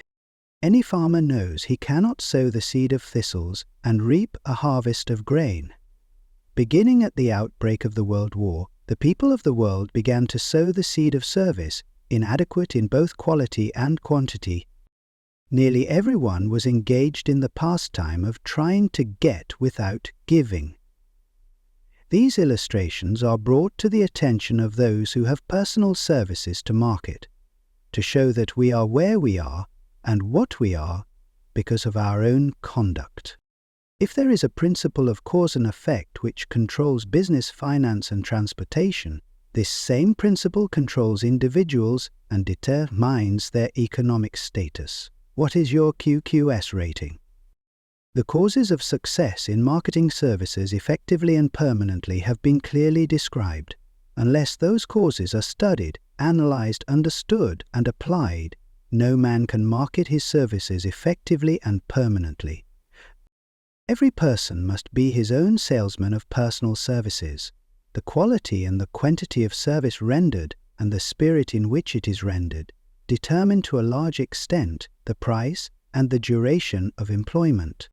To market personal services effectively, which means a permanent market, at a satisfactory price, under pleasant conditions, one must adopt and follow the QQS formula, which means that quality plus quantity plus the proper serenity of cooperation equals perfect salesmanship of service. Remember the QQS formula, but do more apply it as a habit. Let us analyze the formula to make sure we understand exactly what it means. 1. Quality of service should be construed to mean the performance of every detail in connection with your position in the most efficient manner possible with the object of greater efficiency always in mind. 2. Question of service shall be understood to mean the habit of rendering all the service of which you are capable, at all times, with the purpose of increasing the amount of service rendered as greater skill is developed through practice and experience. Emphasis is again placed on the word habit. 3. Spirit of service shall be construed to mean the habit of agreeable, harmonious conduct which will induce cooperation from associates and fellow employees. Adequacy of quality and quantity of service is not sufficient to maintain a permanent market for your services. The conduct or the spirit in which you deliver service is a strong determining factor in connection with both the price you receive and the duration of employment. Andrew Carnegie stressed this point more than others in connection with his description of the factors which lead to success in the marketing of personal services. He emphasized again and again the necessity for harmonious conduct. He stressed the fact that he would not retain any man, no matter how great a quality or how efficient the quality of his work, unless he worked in a spirit of harmony. Mr. Carnegie insisted upon men being agreeable. To prove that he placed a high value upon this quality, he permitted many men who conformed to his standards to become very wealthy. Those who did not conform had to make room for others. The importance of a pleasing personality has been stressed because it is a factor which enables one to render service in the proper series. If one has a personality which pleases and renders service in a spirit of harmony, these assets often make up for deficiencies in both the quality and the quantity of service one renders. Nothing, however, can be successfully substituted for pleasing conduct. The person whose income is derived entirely from the sale of personal services is no less a merchant than the man who sells commodities, and it might well be added, such a person is subject to exactly the same rules of conduct as the merchant who sells merchandise. This has been emphasized because the majority of people who live by the sale of personal services make the mistake of considering themselves free from the rules of conduct and the responsibilities attached to those who are engaged in marketing commodities. The new way of marketing services has practically forced both employer and employee into partnership alliances through which both take into consideration the rights of the third party, the public they serve. The day of the go-getter has passed. He has been supplanted by the go-giver. High-pressure methods in business finally blew the lid off. There will never be the need to put the lid back on, because in the future, business will be conducted by methods that will require no pressure. The actual capital value of your brains may be determined by the amount of income you can produce by marketing your services. A fair estimate of the capital value of your services may be made by multiplying your annual income by 16 2/3, as it is reasonable to estimate that your annual income represents 6% of your capital value. Money rents for 6% per annum. Money is worth no more than brains. It is often worth much less. Competent brains, if effectively marketed, represent a much more desirable form of capital than that which is required to conduct a business dealing in commodities, because brains are a form of capital which cannot be permanently depreciated through depressions, nor can this form of capital be stolen or spent. Moreover, the money which is essential for the conduct of business is as worth less as a sand dune until it has been mixed with efficient brains. How many of these are holding you back? Life's greatest tragedy consists of men and women who earnestly try and fail. The tragedy lies in the overwhelmingly large majority of people who fail as compared to the few who succeed. I have had the privilege of analyzing several thousand men and women, 98% of whom were classed as failures. Something radically wrong with a civilization and a system of education which permit 98% of the people to go through life as failures. But I did not write this book for the purpose of moralizing on the rights and wrongs of the world. That would require a book 100 times the size of this one.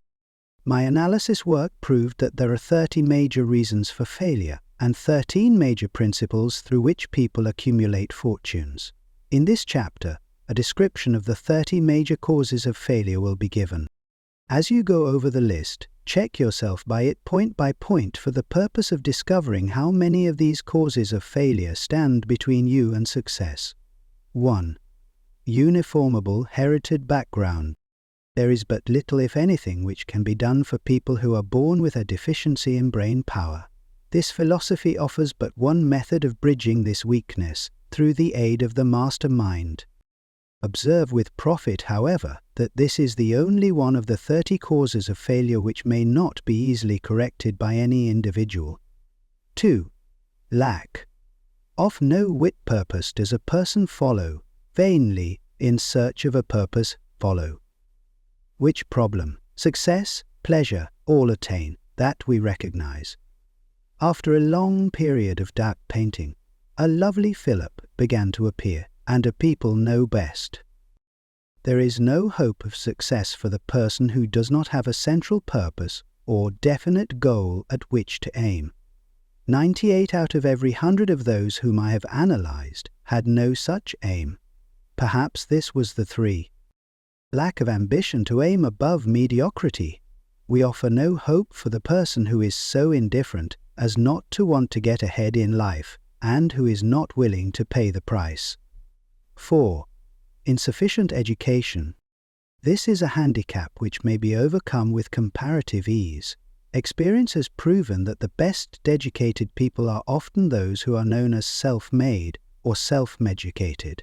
It takes more than a college degree to make one a person of education. Any person who is educated is one who has learnt to get whatever he wants in life without violating the rights of others. Education consists not so much of knowledge, but of knowledge effectively and persistently applied. Men are paid, not merely for what they know, but more particularly for what they do with that which they know. 5. Lack of self-discipline. Discipline comes through self-control. This means that one must control all negative qualities. Before you can control conditions, you must first control yourself. Self-mastery is the hardest job you will ever tackle. If you do not conquer self, you will be conquered by self. You may see at one and the same time both your best friend and your greatest enemy by stepping in front of a mirror. 6. Ill health. No person may enjoy outstanding success without good health. Many of the causes of ill health are subject to mastery and control. These, in the main, are A. Overeating of foods not conducive to health. B. Wrong habits of thought, giving expression to negatives. C. Wrong use of and overindulgence in sex. B. Lack of proper physical exercise. E. An inadequate supply of fresh air due to improper breathing. 7. Unfavorable environments during childhood. As the twig is bent, so shall the tree grow. Most people who have criminal tendencies acquire them as the result of bad environment and improper associates during childhood. 8. Procrastination. This is one of the most common causes of failure. Old man procrastination stands within the shadow of every human being, waiting his opportunity to spoil one's chances of success.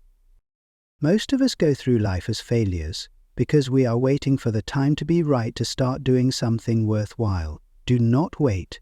The time will never be just right.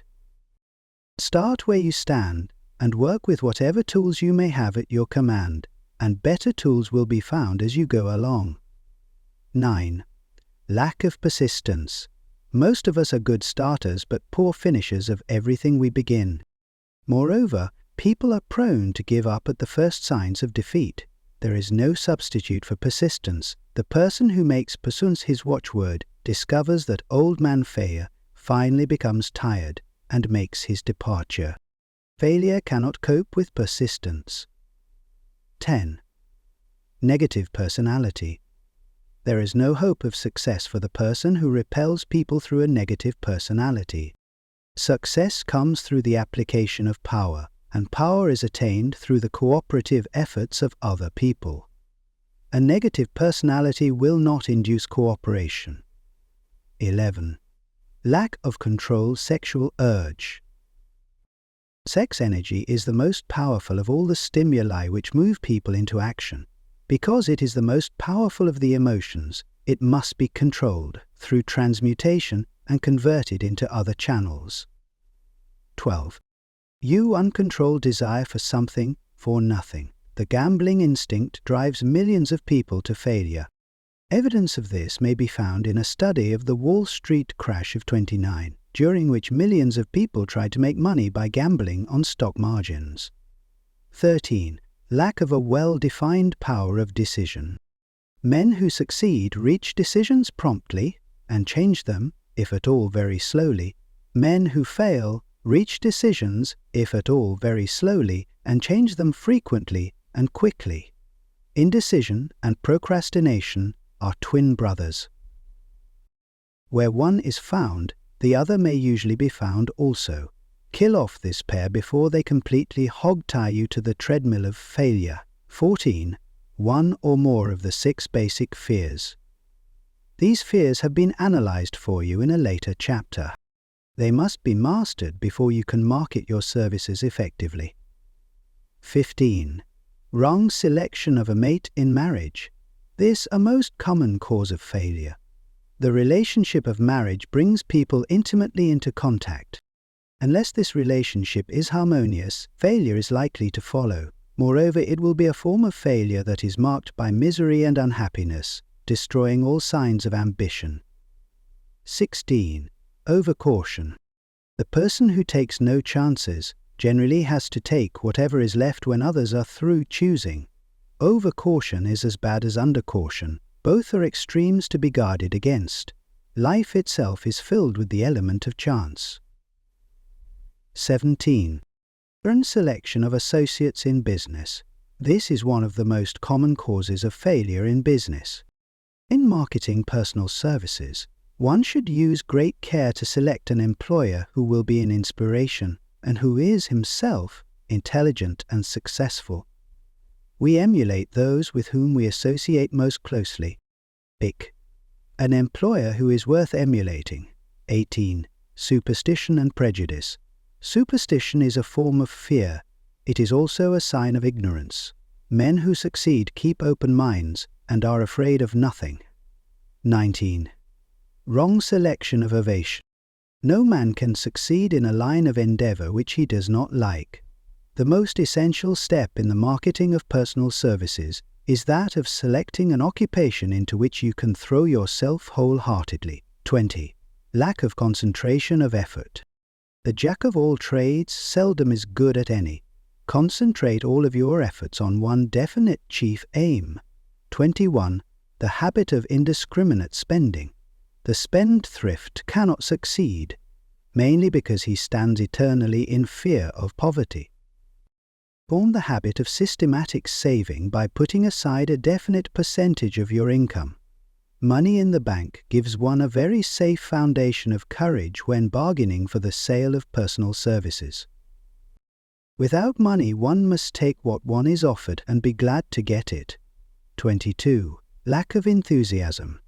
Without enthusiasm, one cannot be convincing. Moreover, enthusiasm is contagious, and the person who has it under control is generally welcome in any group of people. 23. Intolerance. The person with a closed mind on any subject seldom gets ahead. Intolerance means that one has stopped acquiring knowledge. The most damaging forms of intolerance are those connected with religious, racial, and political differences of opinion. 24. Intemperance. The most damaging forms of intemperance are connected with eating, strong drink, and sexual activities. Overindulgence in any of these is fatal to success. 25. Inability to cooperate with others. More people lose their positions and their big opportunities in life because of this fault than for all other reasons combined. It is a fault which no well-informed businessman or leader will tolerate. 26. Possession of power that was not acquired through self-effort. sons and daughters of wealthy men, and others who inherit money which they did not earn. Power in the hands of one who did not acquire it gradually is often fatal to success. Quick reaches are more dangerous than poverty. 27. Intentional dishonesty.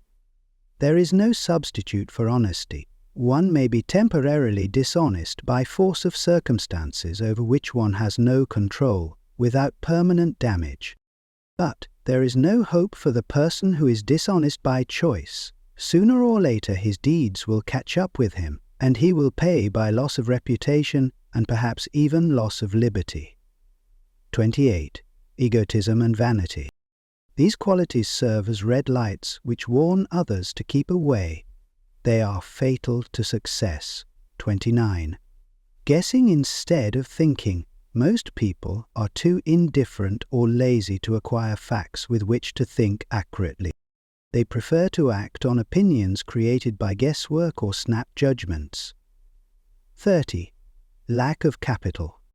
This is a common cause of failure among those who start out in business for the first time, without sufficient reserve of capital to absorb the shock of their mistakes and to carry them over until they have established a reputation.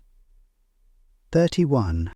Under this, name any particular cause of failure from which you have suffered that has not been included in the foregoing list.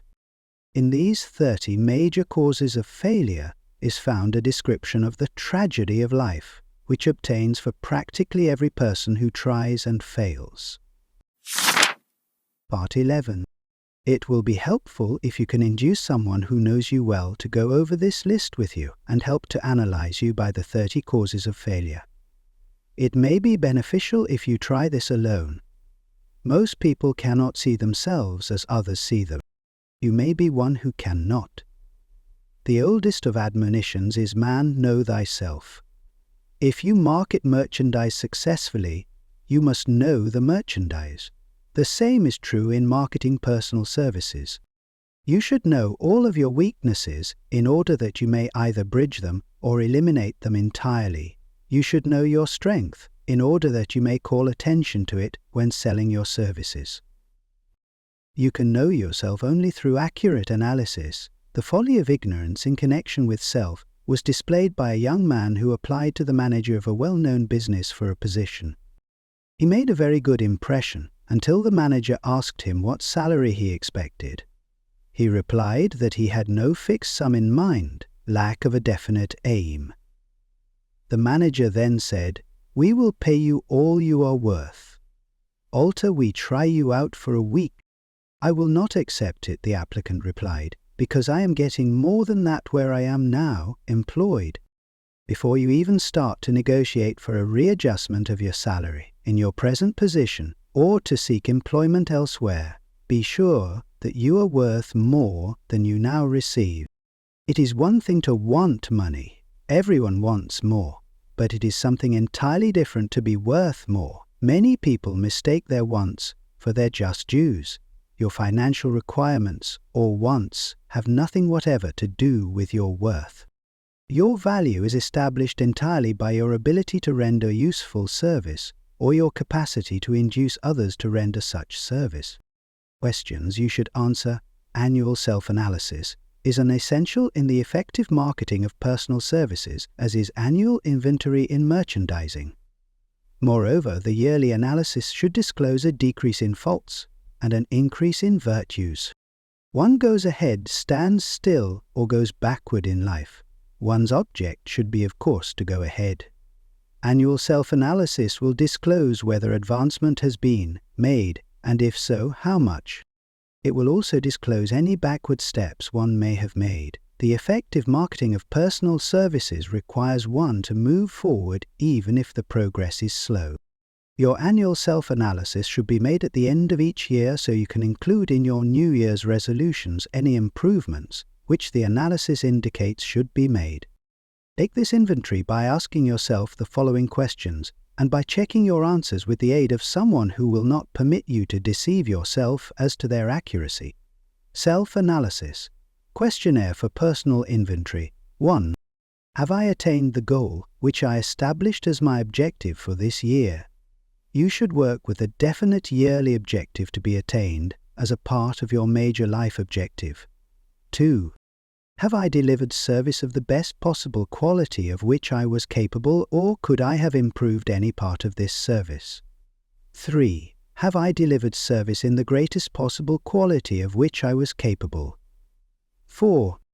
Has the spirit of my conduct been harmonious and cooperative at all times? 5. Have I permitted the habit of procrastination to decrease my efficiency, and if so, to what extent?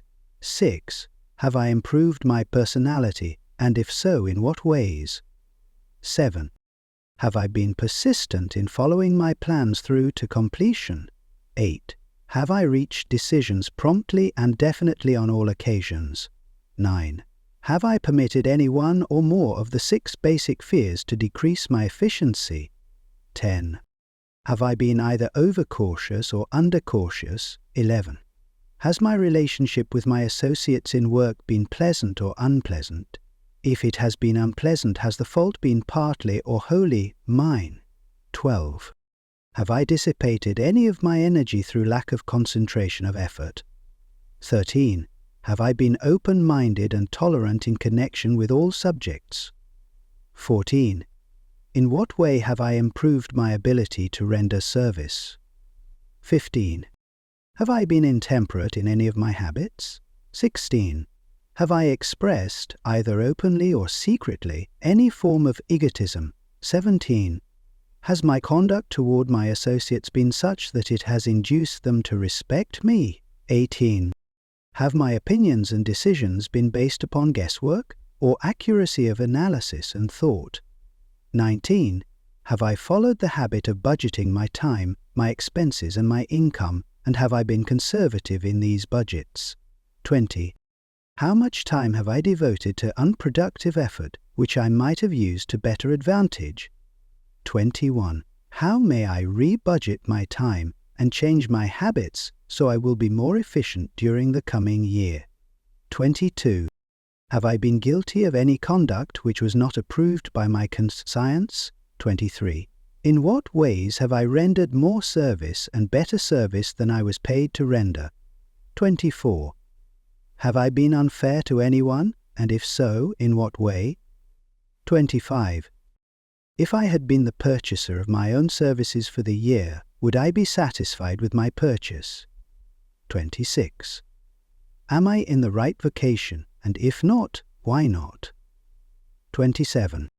Has the purchase of my services been satisfied with the service I have rendered, and if not, why not? 28. What is my present rating on the fundamental principles of success? Make this rating fairly and frankly, and have it checked by someone who is courageous enough to do it accurately. Having read and assimilated the information conveyed through this chapter, you are now ready to create a practical plan for marketing your personal services.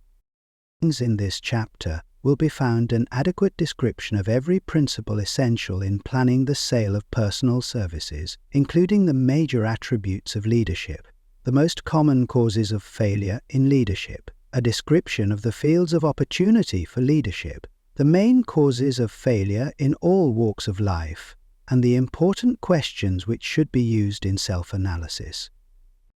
This extensive and detailed presentation of accurate information has been included because it will be needed by all who must begin the accumulation of riches by marketing personal services. Those who have lost their fortunes, and those who are just beginning to earn money, have nothing but personal services to offer in return for riches. Therefore, it is essential that they have available the practical information needed to market services to best advantage. The information contained in this chapter will be of great value to all who aspire to attain leadership in any calling. It will be particularly helpful to those aiming to market their services as business or industrial executives. Complete assimilation and understanding of the information here conveyed will be helpful in marketing one's own services, and it will also help one to become more analytical and capable of judging people. The information will be priceless to personnel directors, employment managers, and other executives charged with the selection of employees and the maintenance of efficient organizations. If you doubt this statement, test its soundness by answering in writing the 28 self-analysis questions that might be both interesting and profitable, even though you do not doubt the soundness of the statement. Now that we have analyzed the principles by which riches may be accumulated, we naturally ask, where may one find favorable opportunities to apply these principles? Very well. Let us take inventory and see what the United States of America offer the person seeking riches, great or small. To begin with, let us remember, all of us, that we live in a country where every law-abiding citizen enjoys freedom of thought and freedom of deed unequaled anywhere in the world. Most of us have never taken inventory of the advantages of this freedom. We have never compared our unlimited freedom with the curtailed freedom in other countries. Here we have freedom of thought, freedom in the choice and enjoyment of education, freedom in religion, freedom in politics, freedom in the choice of a business, profession or occupation, freedom to accumulate and own without molestation all the property we can accumulate, freedom to choose our place of residence, freedom in marriage, freedom through equal opportunity to all races, freedom of travel from one state to another, freedom in our choice of foods, and freedom to aim for any station in life for which we have prepared ourselves, even for the presidency of the United States. We have other forms of freedom, but this list will give a bird's-eye view of the most important, which constitute opportunity of the highest order. This advantage of freedom is all the more conspicuous because the United States is the only country guaranteeing to every citizen, whether native-born or naturalized, so broad and varied a list of freedom. Next, let us recount some of the blessings which our widespread freedom has placed within our hands. Take the average American family, for example, meaning the family of average income, and sum up the benefits available to every member of the family in this land of opportunity and plenty. A. Food. Next to freedom of thought and deed comes food, clothing, and shelter, the three basic necessities of life. Because of our universal freedom, the average American family has available, at its very door, the choicest selection of food to be found anywhere in the world, and at prices within its financial range.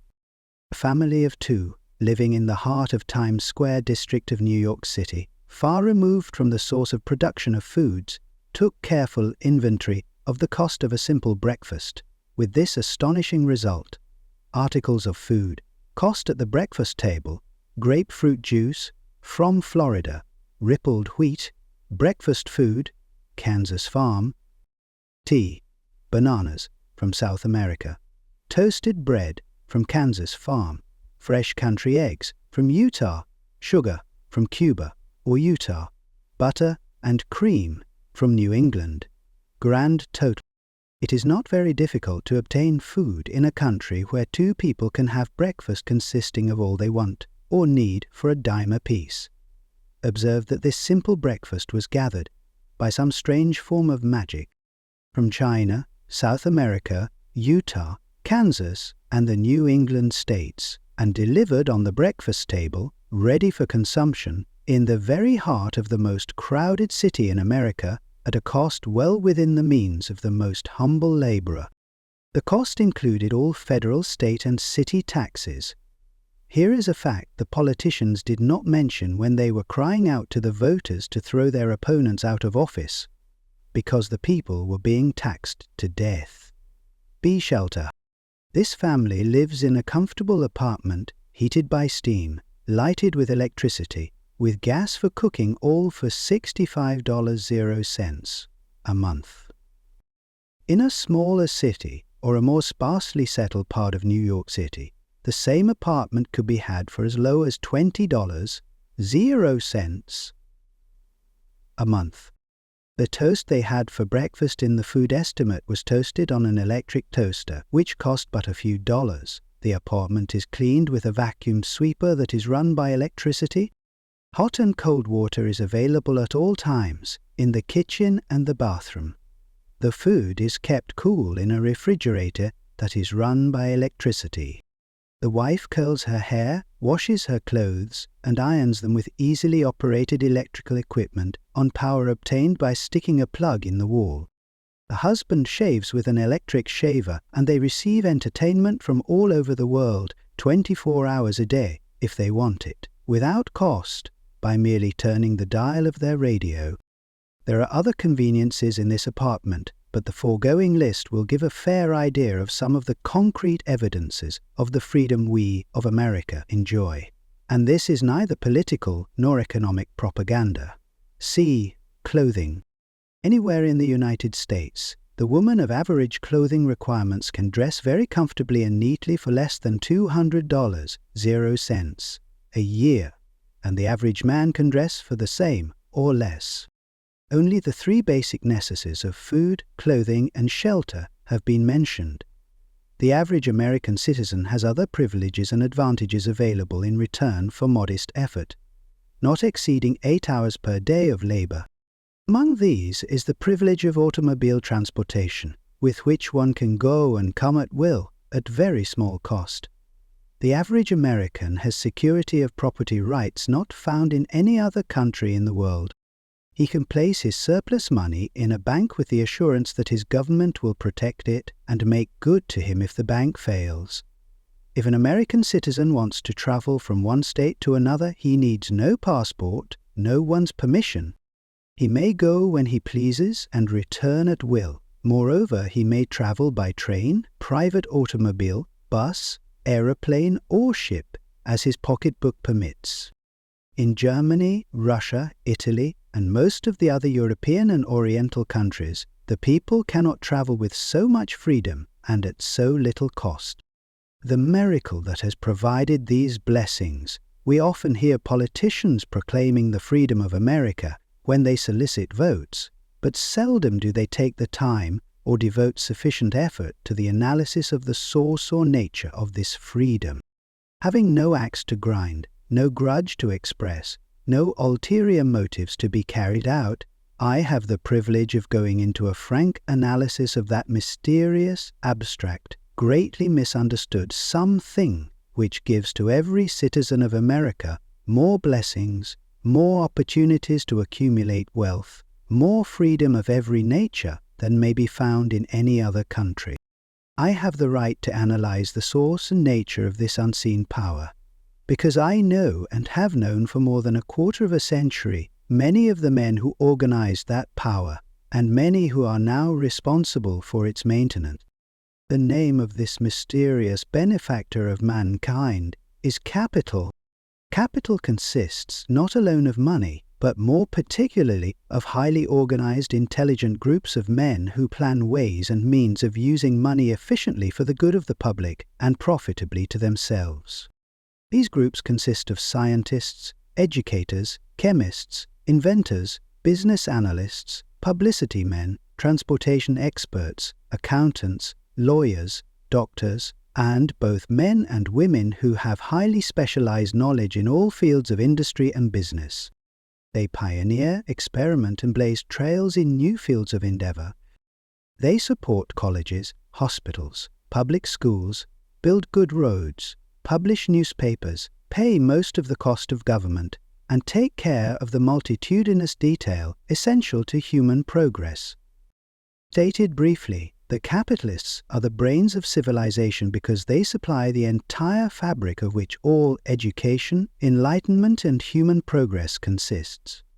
Money without brains always is dangerous. Properly used, it is the most important essential of civilization. The simple breakfast here described could not have been delivered to the New York family at a dime each, or at any other price, if organized capital had not provided the machinery, the ships, the railroads, and the huge armies of trained men to operate them. Some slight idea of the importance of organized capital may be had by trying to imagine yourself burdened with the responsibility of collecting, without the aid of capital, and delivering to the New York City family the simple breakfast described. To supply the tea, you would have to make a trip to China or India, both a very long way from America. Unless you are an excellent swimmer, you would become rather tired before making the round trip. Then, too, another problem would confront you. What would you use for money even if you had the physical endurance to swim the ocean? To supply the sugar, you would have to take another long swim to Cuba or a long walk to the sugar beet section of Utah. But even then, you might come back without the sugar because organized effort and money are necessary to produce sugar, to say nothing of what is required to refine, transport, and deliver it to the breakfast table anywhere in the United States. The eggs you could deliver easily enough from the barnyards near New York City, but you would have a very long walk to Florida and return before you could serve the 2 glasses of grapefruit juice. You would have another long walk to Kansas or one of the other wheat-growing states when you went after the 4 slices of wheat bread. The rippled wheat biscuits would have to be omitted from the menu because they would not be available except through the labor of a trained organization of men and suitable machinery, all of which call for capital. While resting, you could take off for another little swim down to South America, where you would pick up a couple of bananas, and on your return you could take a short walk to the nearest farm having a dairy and pick up some butter and cream. Then your New York City family would be ready to sit down and enjoy breakfast, and you could collect your 2 dimes for your labor. Seems absurd, doesn't it? Well, the procedure described would be the only possible way these simple items of food could be delivered to the heart of New York City if we had no capitalistic system. The sum of money required for the building and maintenance of the railroads and steamships used in the delivery of that simple breakfast is so huge that it staggers one's imagination. It runs into hundreds of millions of dollars, not to mention the armies of trained employees required to man the ships and trains. But transportation is only a part of the requirements of modern civilization in capitalistic America. Before there can be anything to hold, something must be grown from the ground or manufactured and prepared for market. This calls for more lines of dollars for equipment, machinery, boxing, marketing, and for the wages of millions of men and women.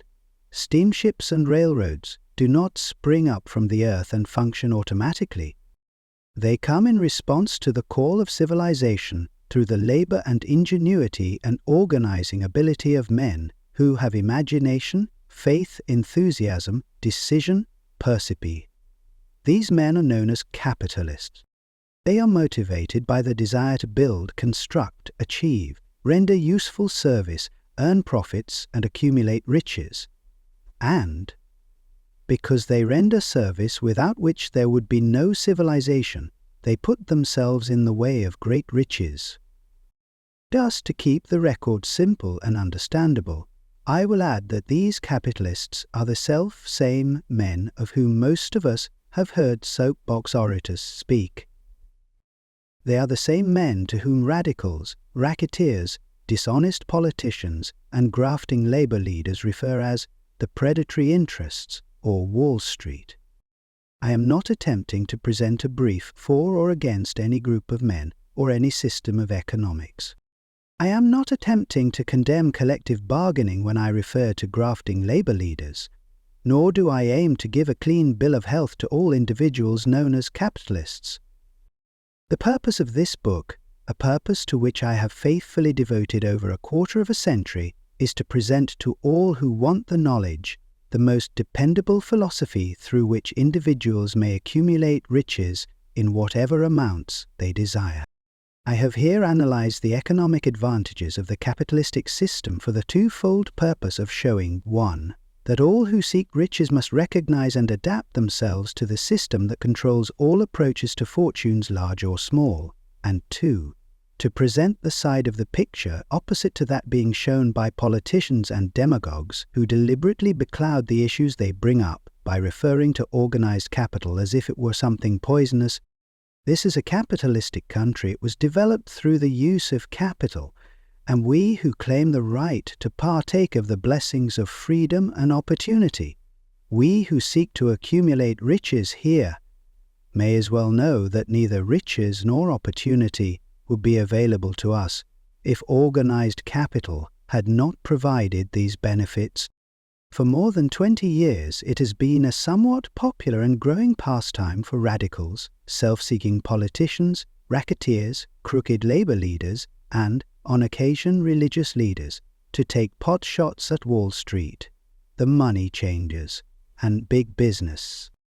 The practice became so general that we witnessed during the business depression the unbelievable sight of high government officials lining up with the cheap politicians and labor leaders with the openly avowed purpose of throttling the system which has made industrial America the richest country on earth. The line-up was so general and so well organized that it prolonged the worst depression America has ever known. It cost millions of men their jobs, because those jobs were inseparably a part of the industrial and capitalistic system which formed the very backbone of the nation.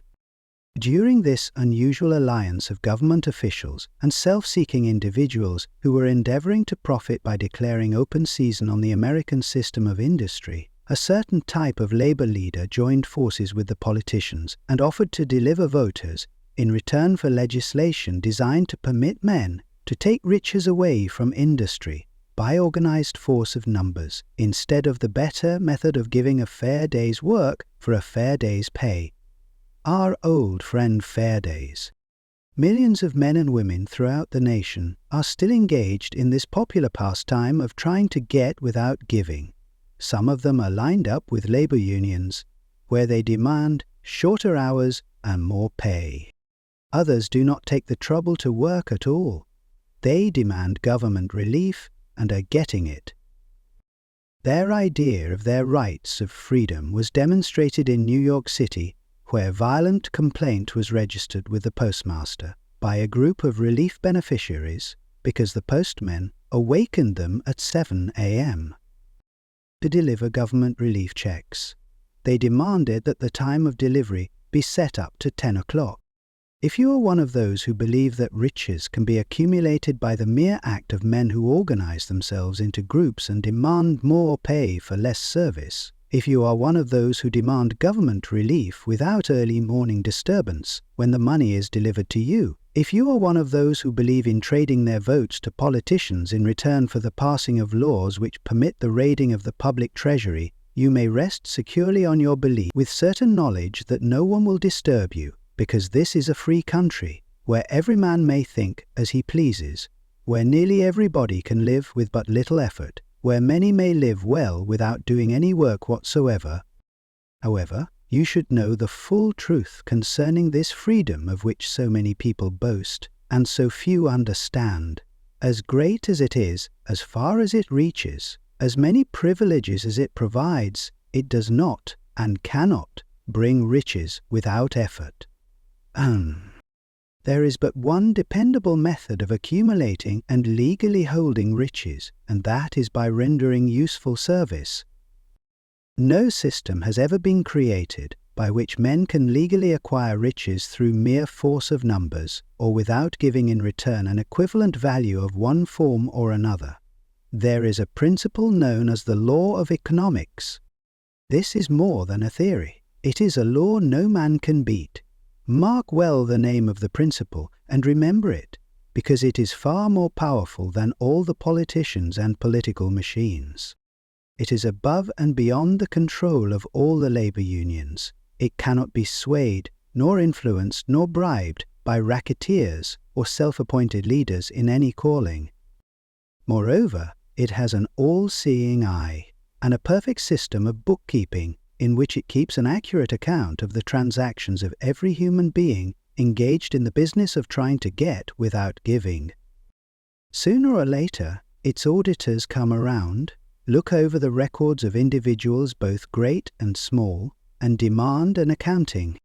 Wall Street, big business, capital predatory interests, or whatever name you choose to give the system which has given us American freedom, represents a group of men who understand, respect, and adapt themselves to this powerful law of economics. Their financial continuation depends upon their respecting the law. Most people living in America like this country, its capitalistic system and all. I must confess I know of no better country where one may find greater opportunities to accumulate riches. Judging by their acts and deeds, there are some in this country who do not like it. That, of course, is their privilege. If they do not like this country, its capitalistic system, its boundless opportunities, they have the privilege of clearing out. Part 12. Always there are other countries, such as Germany, Russia, and Italy, where one may try one's hand at enjoying freedom and accumulating riches, providing one is not too particular. America provides all the freedom and all the opportunity to accumulate riches that any honest person may require. When one goes hunting for game, one selects hunting grounds where game is plentiful. When seeking riches, the same rule would naturally obtain. If it is riches you are seeking, do not overlook the possibilities of a country whose citizens are so rich that women alone spend over $200 million annually for lipsticks, rouge, and cosmetics. Think twice, you who are seeking riches, before trying to destroy the capitalistic system of a country whose citizens spend over $50 million a year for greeting cards, with which to express their appreciation of their freedom. If it is money you are seeking, consider carefully a country that spends hundreds of millions of dollars annually for cigarettes, the bulk of the income from which goes to only 4 major companies engaged in supplying this national builder of nonchalance and quiet nerves. By all means, give plenty of consideration to a country whose people spend annually more than $15 million for the privilege of seeing moving pictures, and toss in a few additional millions for liquor, narcotics, and other less potent soft drinks and giggle waters. Do not be in too big a hurry to get away from a country whose people willingly, even eagerly, hand over millions of dollars annually for football, baseball, and prize fights.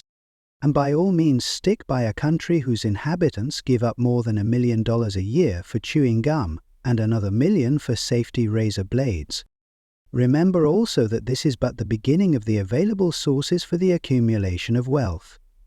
Only a few of the luxuries and non-essentials have been mentioned.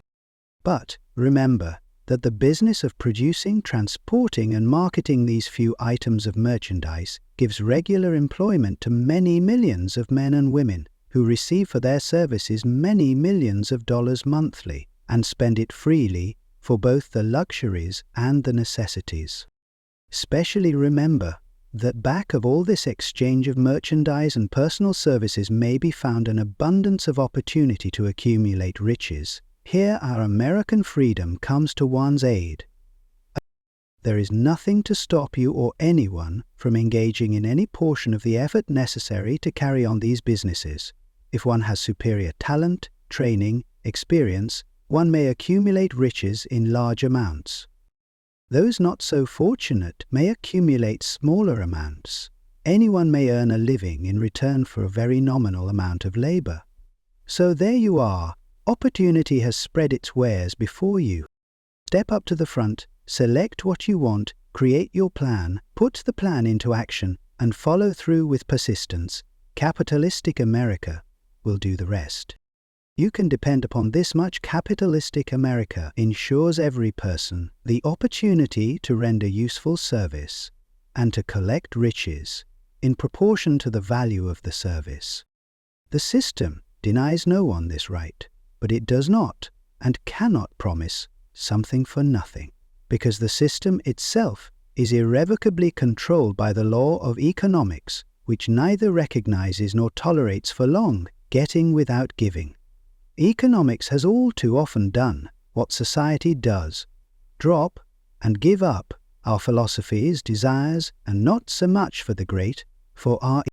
The law of economics was passed by nature. There is no supreme court to which violators of this law may appeal. The law hands out both penalties for its violation and appropriate rewards for its observance, without interference or the possibility of interference by any human being. The law cannot be repealed. It is as fixed as the stars in the heavens, and subject to and a part of the same system that controls the stars. May one refuse to adapt oneself to the law of economics? Certainly. This is a free country where all men are born with equal rights, including the privilege of ignoring the law of economics, what happens then? Well, nothing happens until large numbers of men join forces for the avowed purpose of ignoring the law and taking what they want by force. Then comes the dictator with well-organized firing squads and machine guns. We have not yet reached that stage in America, but we have heard all we want to know about how the system works. Perhaps we have been fortunate enough not to demand personal knowledge of so gruesome a reality. Doubtless we shall prefer to continue with our freedom of speech, freedom of deed, and freedom to render useful service in return for riches. The practice by government officials of extending to men and women the privilege of raiding the public treasury in return for votes sometimes results in election, but as night follows day, the final payoff comes, when every penny wrongfully used must be repaid with compound interest on compound interest. If those who make the grab are not forced to repay, the burden falls on their children and their children's children, even unto the third and fourth generations. There is no way to avoid the debt.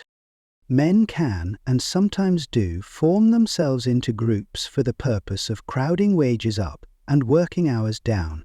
There is a point beyond which they cannot go. It is the point at which the law of economics steps in, and the sheriff gets both the employer and the employees. For 6 years, from 1929 to 1935, the people of America, both rich and poor, barely missed seeing the old man economics hand over to the sheriff all the businesses and industries and banks. It was not a pretty sight. It did not increase our respect for mob psychology, through which men cast reason to the winds and start trying to get without giving. We, who went through those 6 discouraging years when fear was in the saddle and faith was on the ground, cannot forget how ruthlessly the law of economics exacted its toll from both rich and poor, weak and strong, old and young. We shall not wish to go through another such experience. These observations are not founded upon short-time experience. They are the result of 25 years of careful analysis of the methods of both the most successful and the most unsuccessful men America has known. Decision.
This is no mere statement of a theory, it is a fact. Procrastination, the opposite of decision, is a common enemy which practically every man must conquer.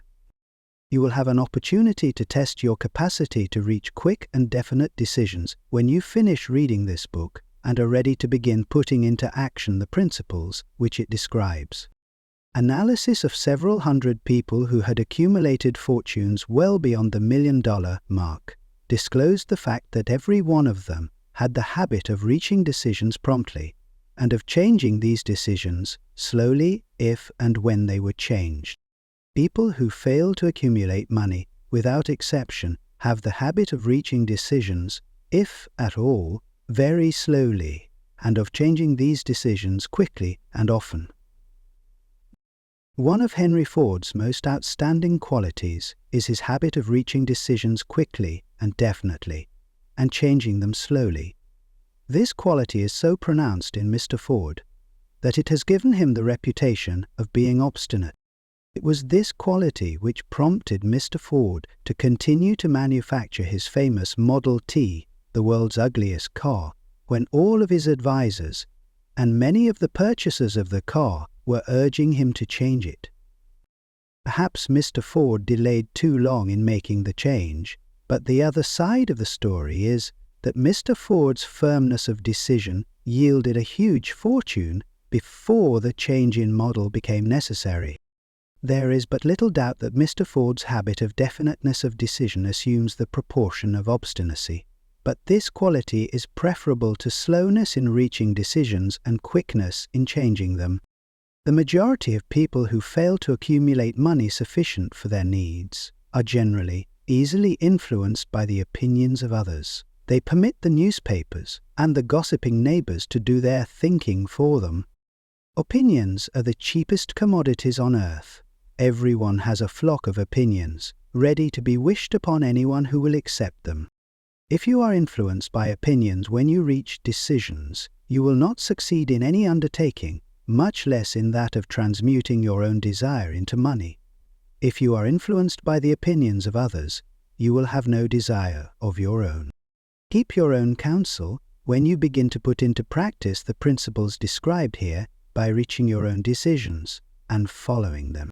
Take no one into your confidence except the members of your mastermind group, and be very sure in your selection of this group that you choose only those who will be in complete sympathy and harmony with your purpose.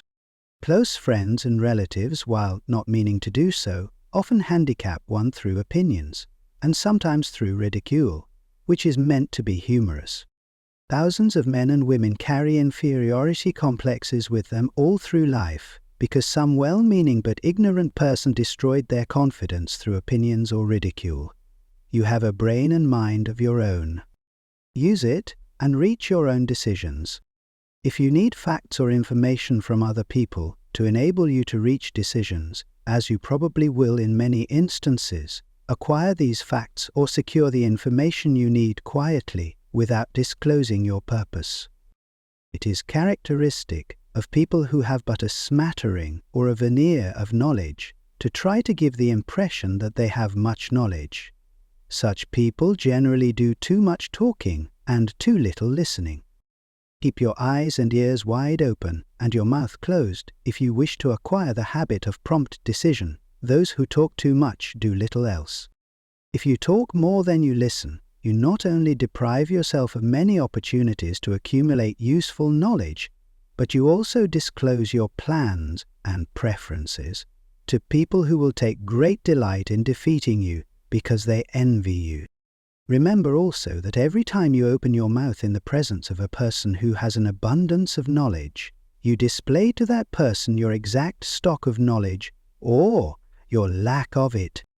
Genuine wisdom is usually conspicuous through modesty and silence. Keep in mind the fact that every person with whom you associate is, like yourself, seeking the opportunity to accumulate money. If you talk about your plans too freely, you may be surprised when you learn that some other person has beaten you to your goal by putting into action ahead of you the plans of which you talked unwisely. Let one of your first decisions be to keep a closed mouth and open ears and eyes. As a reminder to yourself to follow this advice, it will be helpful if you copy the following epigram in large letters and place it where you will see it daily. Tell the world what you intend to do, but first show it. This is the equivalent of saying that deeds and not words are what count most. The value of decisions depends upon the courage required to render them. The great decisions, which served as the foundation of civilization, were reached by assuming great risks, which often meant the possibility of death. Lincoln's decision to issue his famous Proclamation of Emancipation, which gave freedom to the colored people of America, was rendered with full understanding that his act would turn thousands of friends and political supporters against him. He knew, too, that the carrying out of that proclamation would mean death to thousands of men on the battlefield. In the end, it cost Lincoln his life. That required courage. Socrates' decision to drink the cup of poison rather than compromise in his personal belief was a decision of courage. It turned time ahead 1,000 years and gave to people then unborn the right to freedom of thought and of speech. The decision of Gen. Robert E. Lee when he came to the parting of the way with the Union and took up the cause of the South was a decision of courage, for he well knew that it might cost him his own life, that it would surely cost the lives of others. But the greatest decision of all time, as far as any American citizen is concerned, was reached in Philadelphia, July 4, 1776, when 56 men signed their names to a document, which they well knew would bring freedom to all Americans or leave every one of the 56 hanging from a gallows. You have heard of this famous document, but you may not have drawn from it the great lesson in personal achievement it so plainly taught. We all remember the date of this momentous decision, but few of us realize what courage that decision required. We remember our history as it was taught. We remember dates and the names of the men who fought. We remember Valley Forge and Yorktown. We remember George Washington and Lord Cornwallis. But we know little of the real forces back of these names, dates, and places. We know still less of that intangible power which ensured us freedom long before Washington's armies reached Yorktown. We read the history of the Revolution and falsely imagine that George Washington was the father of our country, that it was he who won our freedom, while the truth is, Washington was only an accessory after the fact, because victory for his armies had been ensured long before Lord Cornwallis surrendered. This is not intended to rob Warrenton of any of the glory he so richly merited. Its purpose, rather, is to give greater attention to the astounding power that was the real cause of his victory. It is nothing short of tragedy that the writers of history have missed entirely even the slightest reference to the irresistible power which gave birth and freedom to the nation destined to set up new standards of independence for all the peoples of the earth. I say it is a tragedy because it is the selfsame power which must be used by every individual who surmounts the difficulties of life and forces life to pay the price asked. Let us briefly review the events which gave birth to this power. The story begins with an incident in Boston, March 5, 1770. British soldiers were patrolling the streets, by their presence openly threatening the citizens. The colonists resented armed men marching in their midst.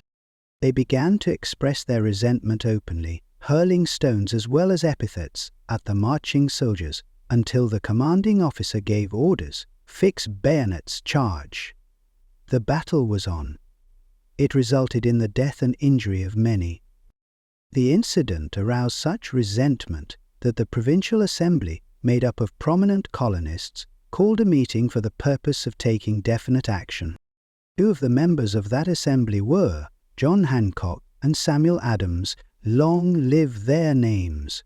They spoke up courageously and declared that a move must be made to eject all British soldiers from Boston. So the great question becomes, on what basis and on what? Remember this: a decision in the minds of two men might properly be called the beginning of the freedom which we, of the United States, now enjoy. Remember, too, that the decision of these two men called for faith and courage because it was dangerous. Before the assembly adjourned, Samuel Adams was appointed to call on the governor of the province, Hutchinson, and demand the withdrawal of the British troops. The request was granted, the troops were removed from Boston, but the incident was not closed. It had caused a situation destined to change the entire trend of civilization. Strange, is it not, how the great changes, such as the American Revolution and the World War, often have their beginnings in circumstances which seem unimportant. It is interesting also to observe that these important changes usually begin in the form of a definite decision in the minds of a relatively small number of people. Few of us know the history of our country well enough to realize that John Hancock, Samuel Adams, and Richard Henry Lee of the province of Virginia were the real fathers of our country. Richard Henry Lee became an important factor in this story by reason of the fact that he and Samuel Adams communicated frequently by correspondence, sharing freely their fears and their hopes concerning the welfare of the people of their provinces. From this practice, Adams conceived the idea that a mutual exchange of letters between the 13 colonies might help to bring about the coordination of effort so badly needed in connection with the solution of their problems. 2 years after the clash with the soldiers in Boston, March 72, Adams presented this idea to the Assembly in the form of a motion that a correspondence committee be established among the colonies, with definitely appointed correspondents in each colony for the purpose of friendly cooperation for the betterment of the colonies of British America. Mark well this incident. It was the beginning of the organization of the far-flung power destined to give freedom to you and to me. The mastermind had already been organized. It consisted of Adams, Lee, and Hancock. I tell you further that if 2 of you agree upon the earth concerning anything for which you ask, it will come to you from my Father who is in heaven. The Committee of Correspondence was organized. Observe that this move provided the way for increasing the power of the master mind by adding to it men from all the colonies. Take notice that this procedure constituted the first organized planning of the disgruntled colonists. In union there is strength.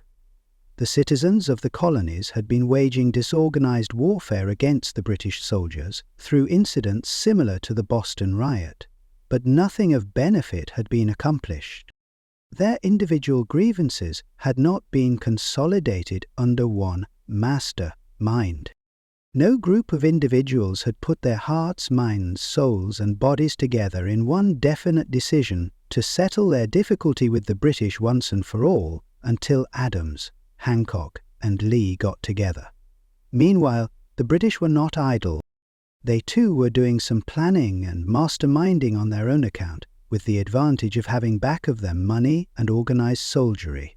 The Crown appointed Gage to supplant Hutchinson as the governor of Massachusetts. One of the new governor's first acts was to send a messenger to call on Samuel Adams for the purpose of endeavoring to stop his opposition by fear. We can best understand the spirit of what happened by quoting the conversation between Colin Fenton, the messenger sent by Gage, and Adams. Colin: Fenton, I have been authorized by Governor Gage to assure you, Mr. Adams, that the governor has been empowered to confer upon you such benefits as would be satisfactory. Endeavor to win Adams by promise of bribes, upon the condition that you engage to cease in your opposition to the measures of the government. It is the governor's advice to you, sir, not to incur the further displeasure of His Majesty. Your conduct has been such as makes you liable to penal ties of an M. of Henry VIII, by which persons can be sent to England for trial for treason or misprision of treason at the discretion of a governor of a province. But by changing your political course, you will not only receive great personal advantages, but you will make your peace with the king. Samuel Adams had the choice of 2 decisions. He could cease his opposition and receive personal bribes, or he could continue and run the risk of being hanged. Clearly, the time had come when Adams was forced to reach, instantly, a decision which could have cost his life. The majority of men would have found it difficult to reach such a decision. The majority would have sent back an evasive reply, but not Adams. He insisted upon Col Fenton's word of honor that the colonel would deliver to the governor the answer exactly as Adams would give it to him. Adams' answer: Then you may tell Governor Gage that I trust I have long since made my peace with the King of Kings. No personal consideration shall induce me to abandon the righteous cause of my country. And tell Governor Gage it is the advice of Samuel Adams to him no longer to insult the feelings of an exasperated people. Comment as to the character of this man seems unnecessary. It must be obvious to all who read this astounding message that its sender possessed loyalty of the highest order. This is important. Racketeers and dishonest politicians have prostituted the honor for which such men as Adams died. When Governor Gage received Adams' caustic reply, he flew into a rage and issued a proclamation which read, "I do hereby, in His Majesty's name, offer and promise His most gracious pardon to all persons who shall forthwith lay down their arms and return to the duties of peaceable subjects, excepting only from the benefit of such pardon, Samuel Adams and John Hancock, whose offences are of too flagitious a nature to admit of any other consideration but that of condign punishment." As one might say in modern slang, Adams and Hancock were on the spot.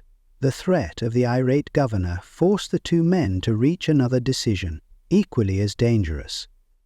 They hurriedly called a secret meeting of their staunchest followers. Here the mastermind began to take on momentum. After the meeting had been called to order, Adams locked the door, placed the key in his pocket, and informed all present that it was imperative that a Congress of the colonists be organized, and that no man should leave the room until the decision for such a Congress had been reached. Great excitement followed. Some weighed the possible consequences of such radicalism. Old man fear. Some expressed grave doubt as to the wisdom of so definite a decision in defiance of the Crown. Locked in that room were two men immune to fear, blind to the possibility of failure, Hancock and Adams. Through the influence of their minds, the others were induced to agree that, through the Correspondence Committee, arrangements should be made for a meeting of the First Continental Congress, to be held in Philadelphia, September 5, 1774. Remember this date. It is more important than July 4, 1776. If there had been no decision to hold a Continental Congress, there could have been no signing of the Declaration of Independence. Before the first meeting of the new Congress, another leader, in a different section of the country, was deep in the throes of publishing a summary view of the rights of British America. He was Thomas Jefferson of the province of Virginia, whose relationship to Lord Dunmore, representative of the Crown in Virginia, was as strained as that of Hancock and Adams with their governor. Shortly after his famous Summary of Rights was published, Jefferson was informed that he was subject to prosecution for high treason against His Majesty's government.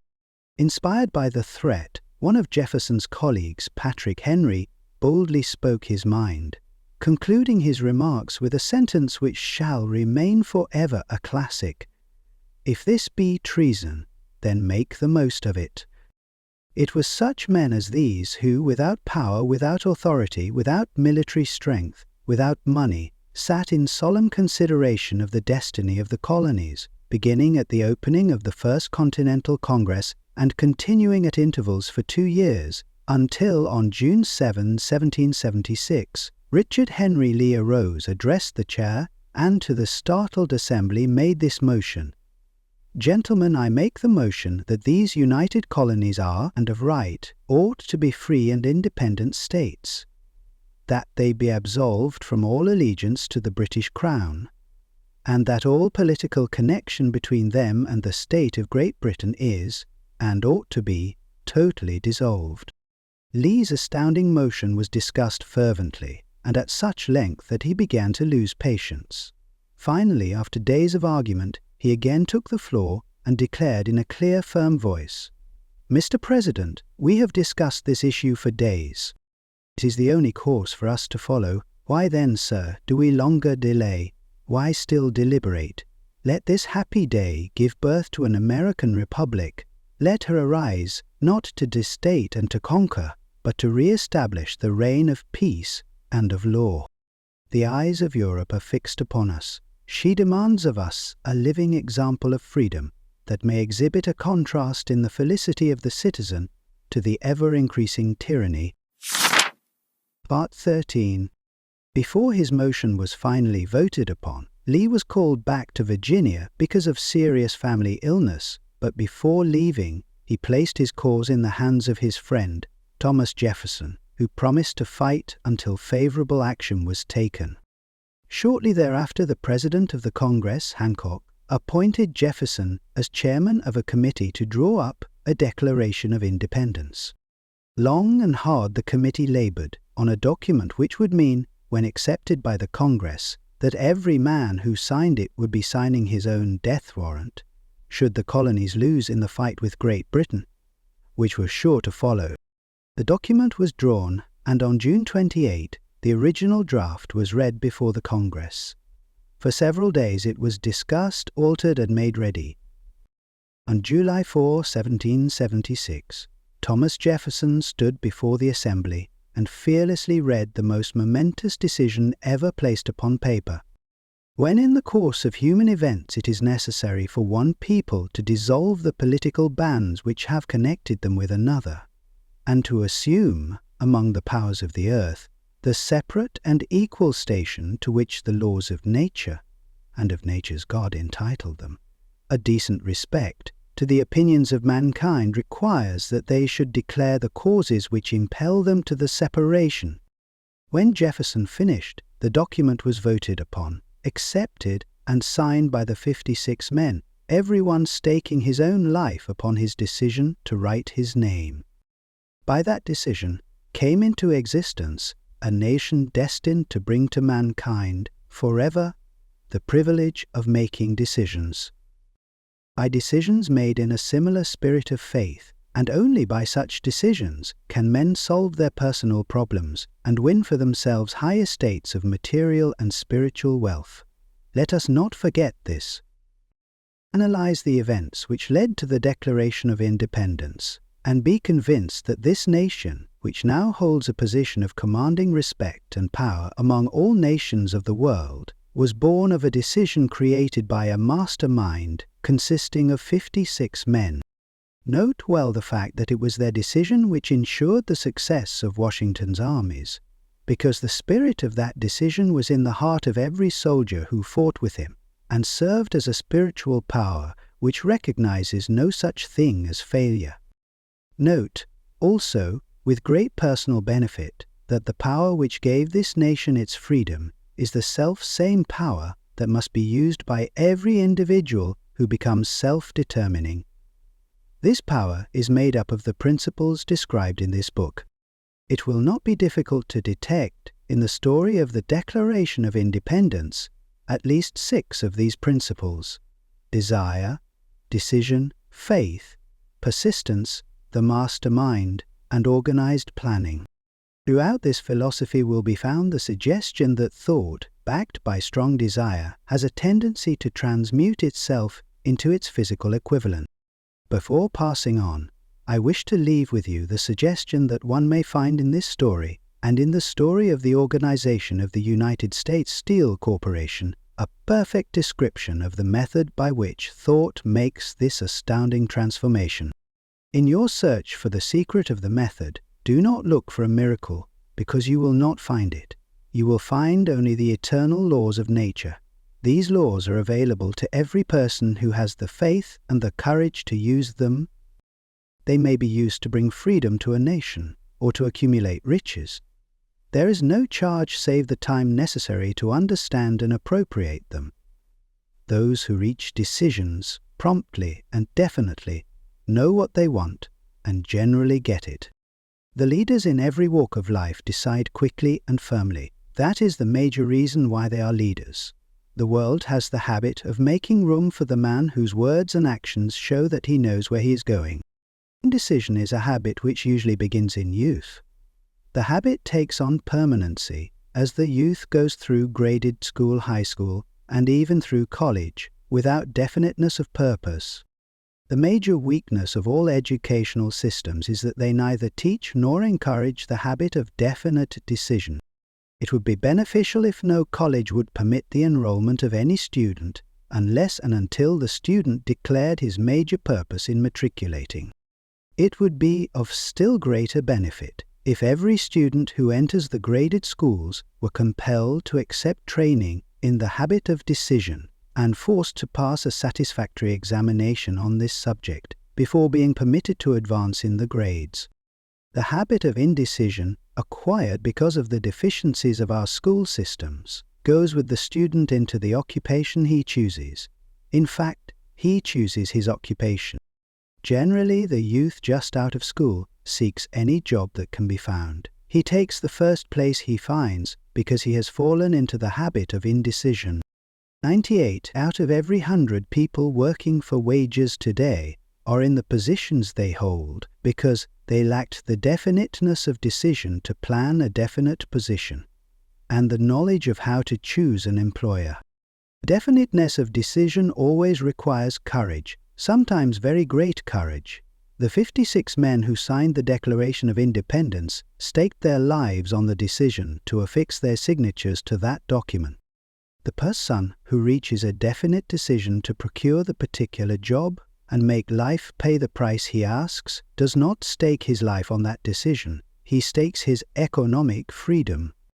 Financial independence, riches, desirable business and professional positions are not within reach of the person who neglects or refuses to expect, plan and demand these things. The person who desires riches in the same spirit that Samuel Adams desired freedom for the colonies is sure to accumulate wealth. In the chapter on organized planning, you will find complete instructions for marketing every type of personal services. You will find also detailed information on how to choose the employer you prefer and the particular job you desire. These instructions will be of no value to you unless you definitely decide to organize them into a plan of action. Persistence, the sustained effort necessary to induce faith. Persistence is an essential factor in the procedure of transmuting desire into its monetary equivalent.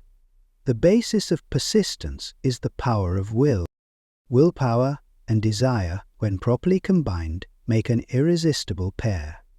Men who accumulate great fortunes are generally known as cold-blooded and sometimes ruthless. Often they are misunderstood. What they have is willpower, which they mix with persistence and place back of their desires to ensure the attainment of their objectives. Henry Ford has been generally misunderstood to be ruthless and cold-blooded. This misconception grew out of Ford's habit of following through in all of his plans with persistence. The majority of people are ready to throw their aims and purposes overboard and give up at the first sign of opposition or misfortune. A few carry on despite all opposition until they attain their goal. These few are the Fords, Carnegies, Rockefellers, and Edisons. There may be no heroic connotation to the word persistence, but the quality is to the character of man what carbon is to steel. The building of a fortune generally involves the application of the entire 13 factors of this philosophy. These principles must be understood. They must be applied with persistence by all who accumulate money. If you are following this book with the intention of applying the knowledge it conveys, your first test as to your persistence will come when you begin to follow the 6 steps described in the 2nd chapter. Unless you are one of the 2 out of every 100 who already have a definite goal at which you are aiming and a definite plan for its attainment, you may read the instructions and then pass on with your daily routine and never comply with those instructions. The author is checking you up at this point because lack of persistence is one of the major causes of failure. Moreover, experience with thousands of people has proved that lack of persistence is a weakness common to the majority of men. It is a weakness which may be overcome by effort.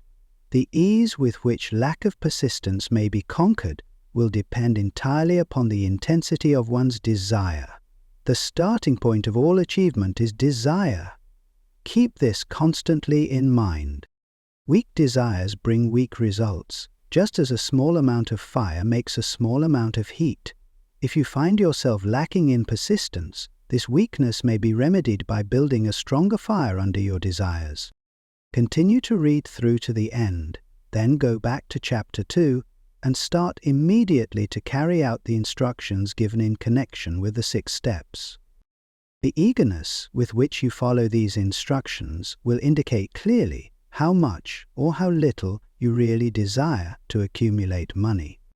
If you find that you are indifferent, you may be sure that you have not yet acquired the money consciousness which you must possess before you can be sure of accumulating a fortune.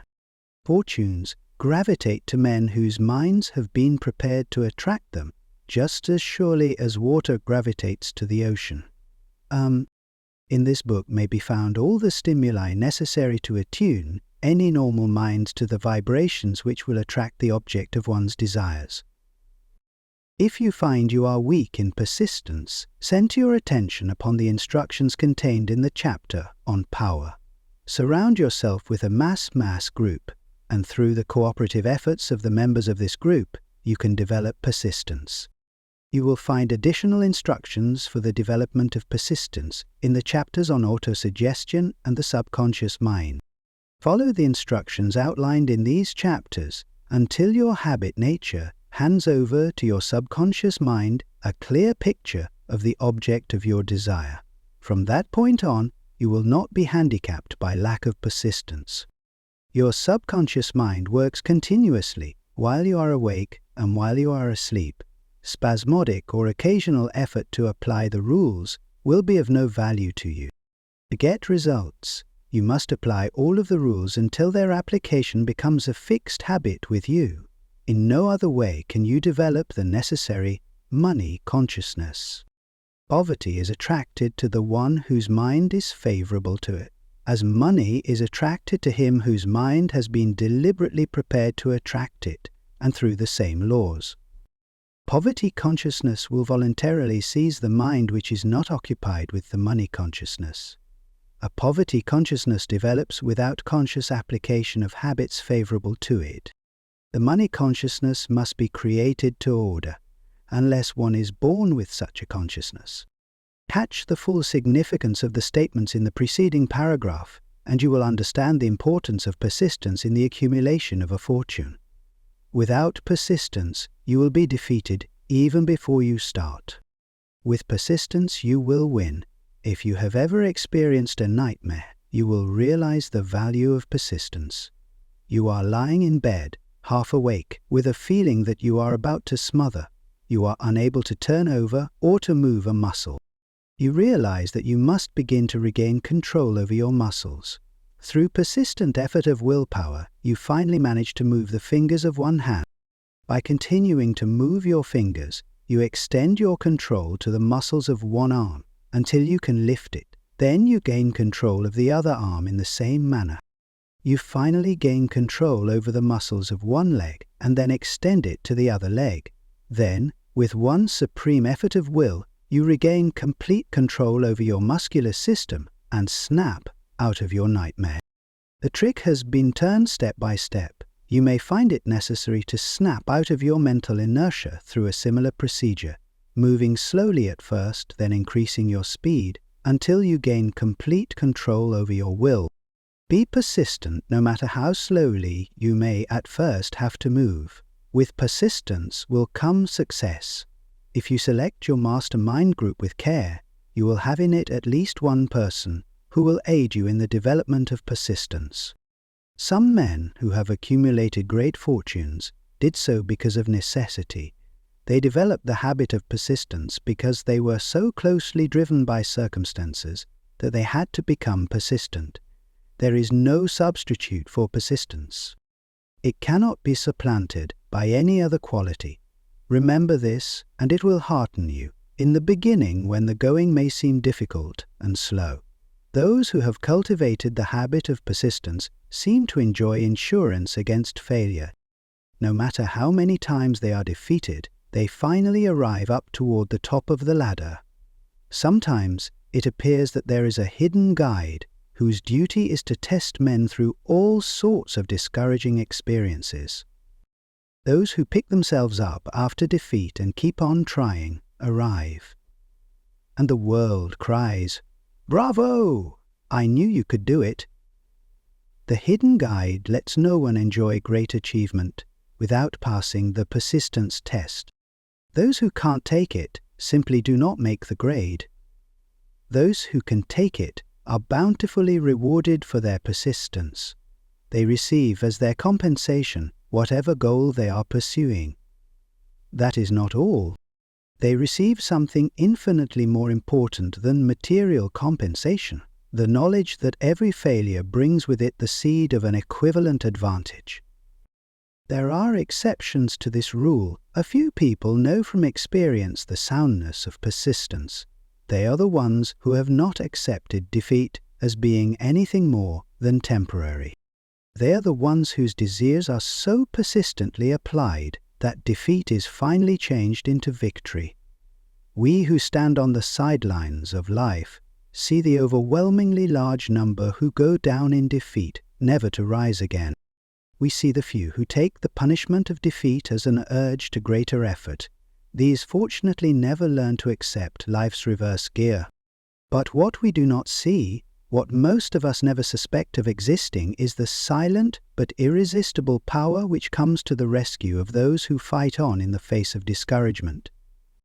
If we speak of this power at all, we call it persistence, and let it go at that. One thing we all know: if one does not possess persistence, one does not achieve noteworthy success in any calling.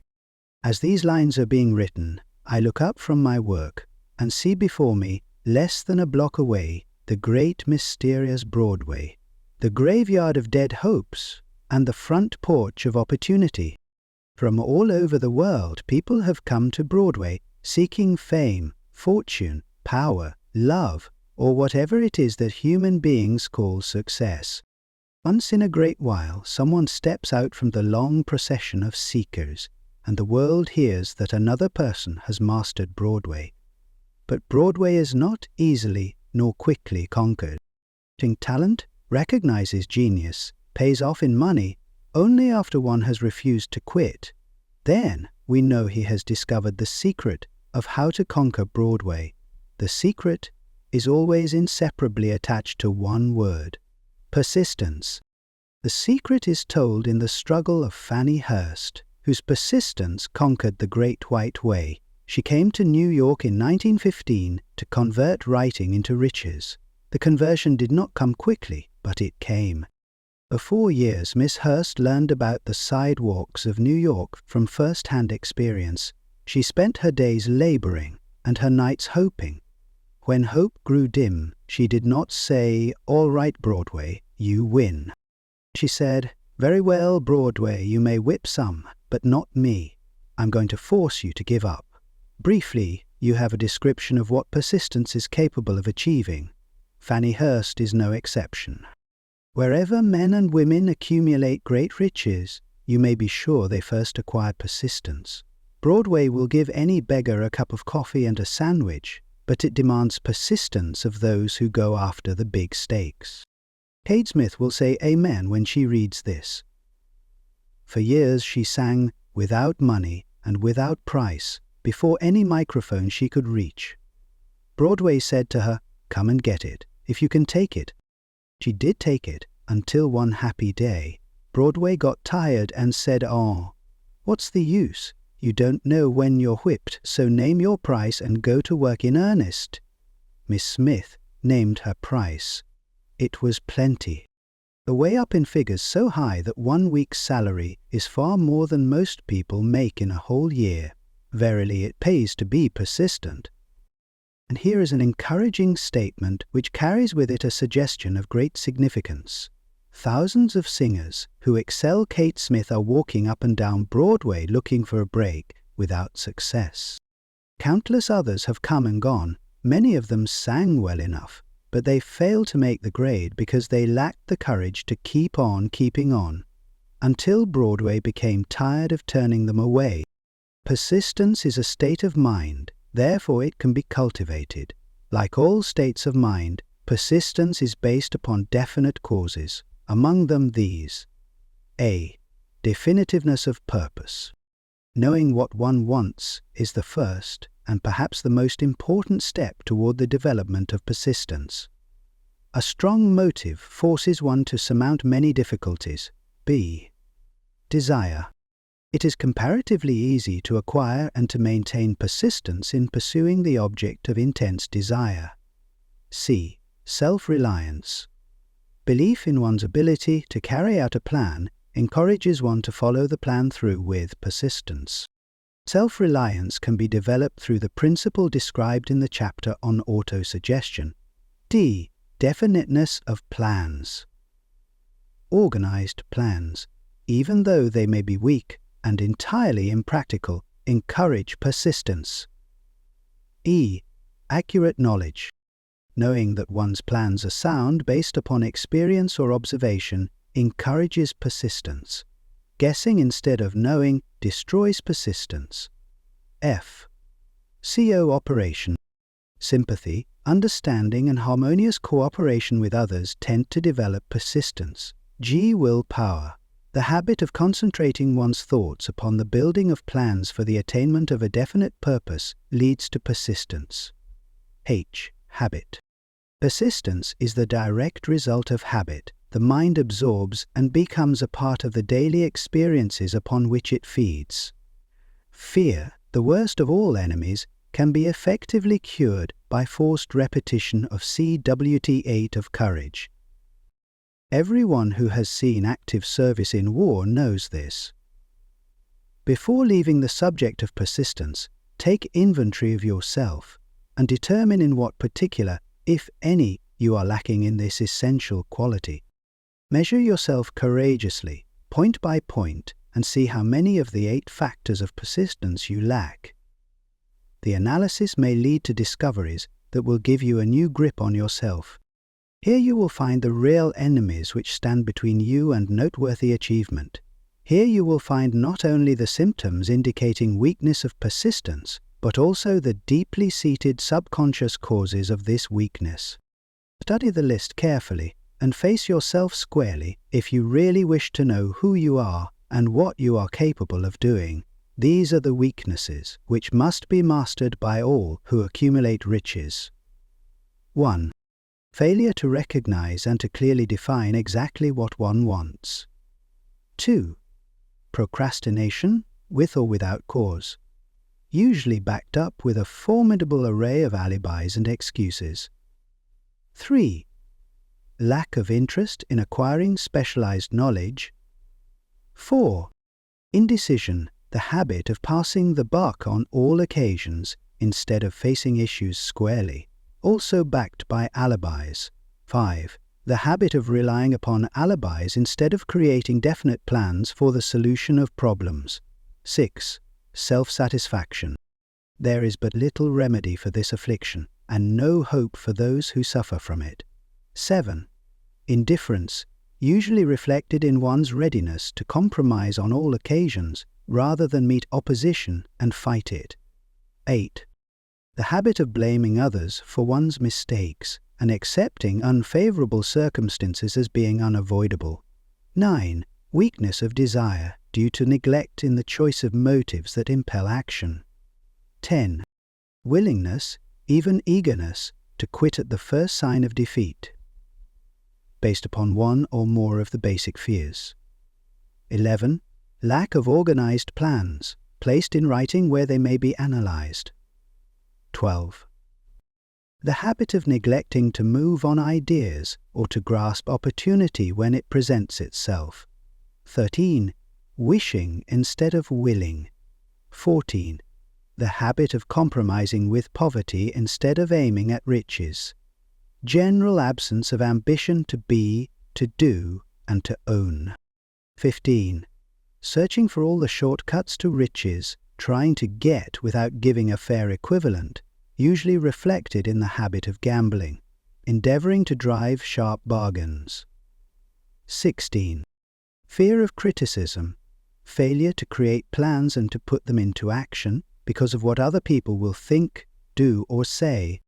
This enemy belongs at the head of the list because it generally exists in one's subconscious mind, where its presence is not recognized. See the 6 basic fears in a later chapter. Let us examine some of the symptoms of the fear of criticism. The majority of people permit relatives, friends, and the public at large to so influence them that they cannot live their own lives because they fear criticism. Huge numbers of people make mistakes in marriage, stand by the bargain, and go through life miserable and unhappy because they fear criticism which may follow if they correct the mistake. Anyone who has submitted to this form of fear knows the irreparable damage it does by destroying ambition, self-reliance, and the desire to achieve. Millions of people neglect to acquire belated educations after having left school because they fear criticism. Countless numbers of men and women, both young and old, permit relatives to wreck their lives in the name of duty because they fear criticism. Double work to duty. Duty does not require any person to submit to the destruction of his personal ambitions and the right to live his own life in his own way. People refuse to take chances in business because they fear the criticism which may follow if they fail. The fear of criticism in such cases is stronger than the desire for success. Too many people refuse to set high goals for themselves, or even neglect selecting a career because they fear the criticism of relatives and friends who may say, "Don't aim so high, people will think you're crazy." When Andrew Carnegie suggested that I devote 20 years to the organization of a philosophy of individual achievement, my first impulsive thought was fear of what people might say. The suggestion set up a goal for me, far out of proportion to any I had ever conceived. As quick as a flash, my mind began to create alibis and excuses, all of them traceable to the inherent fear of criticism. Something inside of me said, "You can't do it. The job is too big and requires too much time. What will your relatives think of you? How will you earn a living? No one has ever organized a philosophy of success. What right have you to believe you can do it? Who are you anyway to aim so high? Remember your humble birth. What do you know about philosophy? People will think you are crazy." And they did. Why hasn't some other person done this before now? These and many other questions flashed into my mind and demanded attention. It seemed as if the whole world had suddenly turned its attention to me with the purpose of ridiculing me into giving up all desire to carry out Mr. Carnegie's suggestion. I had a fine opportunity, then and there, to kill off ambition before it gained control of me. Later in life, after having analyzed thousands of people, I discovered that most ideas are still broad and need the breath of life injected into them through defined plans of immediate action. The time to nurse an idea is at the time of its birth. Every minute it lives gives it a better chance of surviving. The fear of criticism is at the bottom of the destruction of most ideas which never reach the planning and action stage. Many people believe that material success is the result of favorable breaks. There is an element of ground for the belief, but those depending entirely upon luck are nearly always disappointed because they overlook another important factor which must be present before one can be sure of success. It is the knowledge with which favorable breaks can be made to order. Part 14. During the Depression, W.C. Fields, the comedian, lost all his money and found himself without income, without a job, and his means of earning a living, vaudeville, no longer existed. Moreover, he was past 60 when many men considered themselves old. He was so eager to stage a comeback that he offered to work without pay in a new field, movies. In addition to his other troubles, he fell and injured his neck. Too many, that would have been the place to give up and quit. But Fields was persistent. He knew that if he carried on, he would get the break sooner or later, and he did get them, but not by chance.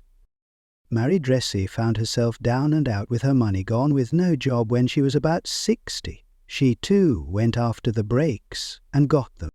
Her persistence brought an astounding triumph late in life, long beyond the age when most men and women are done with ambition to achieve. Eddie Cantor lost his money in the stock crash, but he still had his persistence and his courage. With these, plus 2 prominent eyes, he exploited himself back into an income of $10.00 a week. Verily, if one has persistence, one can get along very well without many other qualities. The only break anyone can afford to rely upon is a self-made break. These come through the application of persistence. The starting point is definiteness of purpose. Examine the first 100 people you meet, ask them what they want most in life, and 98 of them will not be able to tell you. If you press them for an answer, some will say security, many will say money, a few will say happiness, others will say fame and power, and still others will say social recognition, ease in living, ability to sing, dance or write, but none of them will be able to define these terms or give the slightest indication of a plan by which they hope to attain these vaguely expressed wishes. Riches do not respond to wishes, they respond only to definite plans, backed by definite desires, through constant persistence. There are 4 simple steps which lead to the habit of persistence. They call for no great amount of intelligence, no particular amount of education, and but little time or effort. The necessary steps are 1. A definite purpose backed by burning desire for its fulfillment. 2. A defined plan expressed in continuous action. 3. A mind closed tightly against all negative and discouraging influences, including negative suggestions of relatives, friends, and acquaintances. 4. A friendly alliance with one or more persons who will encourage one to follow through with both plan and purpose. These 4 steps are essential for success in all walks of life. The entire purpose of the 13 principles of this philosophy is to enable one to take these 4 steps as a matter of habit. These are the steps by which one may control one's economic destiny. They are the steps that lead to freedom and independence of thought. They are the steps that lead to riches in small or great quantities. They lead the way to power, fame, and worldly recognition. They are the 4 steps which guarantee favorable breaks. They are the steps that convert dreams into physical realities. They lead, also, to the mastery of fear, disagreement, indefense. There is a magnificent reward for all who learn to take these 4 steps. It is the privilege of writing one's own ticket and of making life yield whatever price is asked. I have no way of knowing the facts, but I venture to conjecture that Mrs. Wallis Simpson's great love for a man was not accidental, nor the result of favourable breaks alone. There was a burning desire and careful searching at every step of the way. Her first duty was to love. What is the greatest thing on earth? The master called it love, not man-made rules, criticism, bitterness, slander, or political marriages, but love. She knew what she wanted, not after she met the Prince of Wales, but long before that. Twice when she had failed to find it, she had the courage to continue her search. To thine own self be true, and it must follow, as the night the day, thou canst not then be false to any man. Her rise from obscurity was of the slow, progressive, persistent order, but it was sure. She triumphed over unbelievably long odds, and no matter who you are, or what you may think of Wallis Simpson, or the king who gave up his crown for her love, she is an astounding example of applied persistence, an instructor on the rules of self-determination, from whom the entire world might profitably take lessons. When you think of Wallis Simpson, think of one who knew what she wanted and shook the greatest empire on earth to get it. Women who complain that this is a man's world, that women do not have an equal chance to win, owe it to themselves to study carefully the life of this unusual woman, who, at an age which most women consider old, captured the affections of the most desirable bachelor in the entire world. And what of King Edward? What lesson may we learn from his part in the world's greatest drama of recent times? Did he pay too high a price for the affections of the woman of his choice? Surely no one but he can give the correct answer. The rest of us can only conjecture. This much we know: the king came into the world without his own consent. He was born to great riches without requesting them. He was persistently sought in marriage. Politicians and statesmen throughout Europe tossed dowagers and princesses at his feet. Because he was the firstborn of his parents, he inherited a crown which he did not seek and perhaps did not desire. For more than 40 years he was not a free agent, could not live his life in his own way, had but little privacy, and finally assumed duties inflicted upon him when he ascended the throne. Some will say, with all these blessings, King Edward should have found peace of mind, contentment, and joy of living. The truth is that back of all the privileges of a crown, all the money, the fame, and the power inherited by King Edward, there was an emptiness which could be filled only by love. His greatest desire was for love.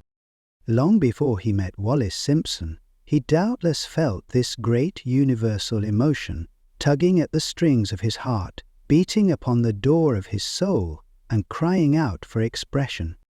And when he met a kindred spirit crying out for this same holy privilege of expression, he recognized it, and without fear or apology, opened his heart and bade it enter.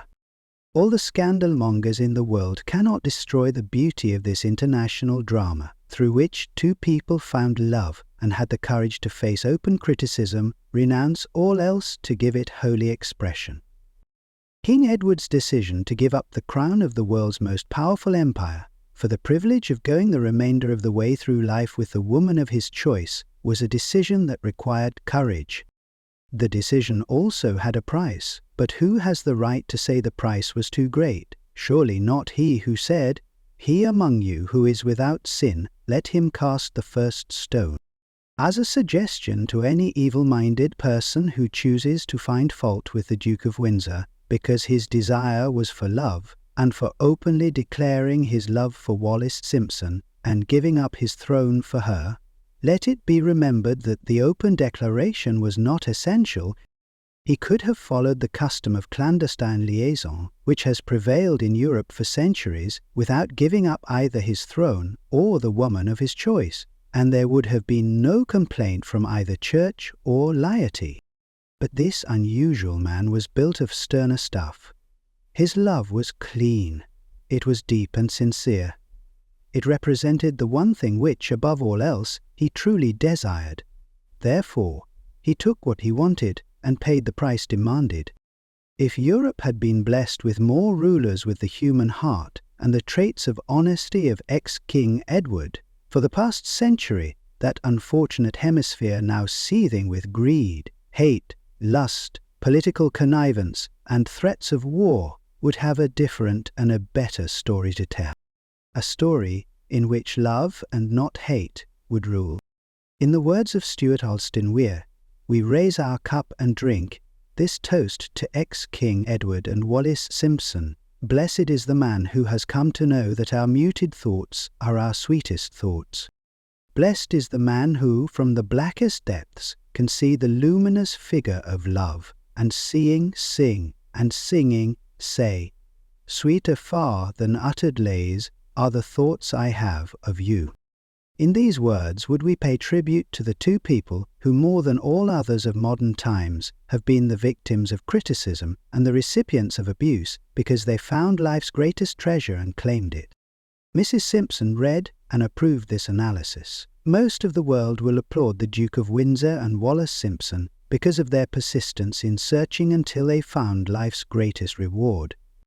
All of us can profit by following their example in our own search for that which we demand of life.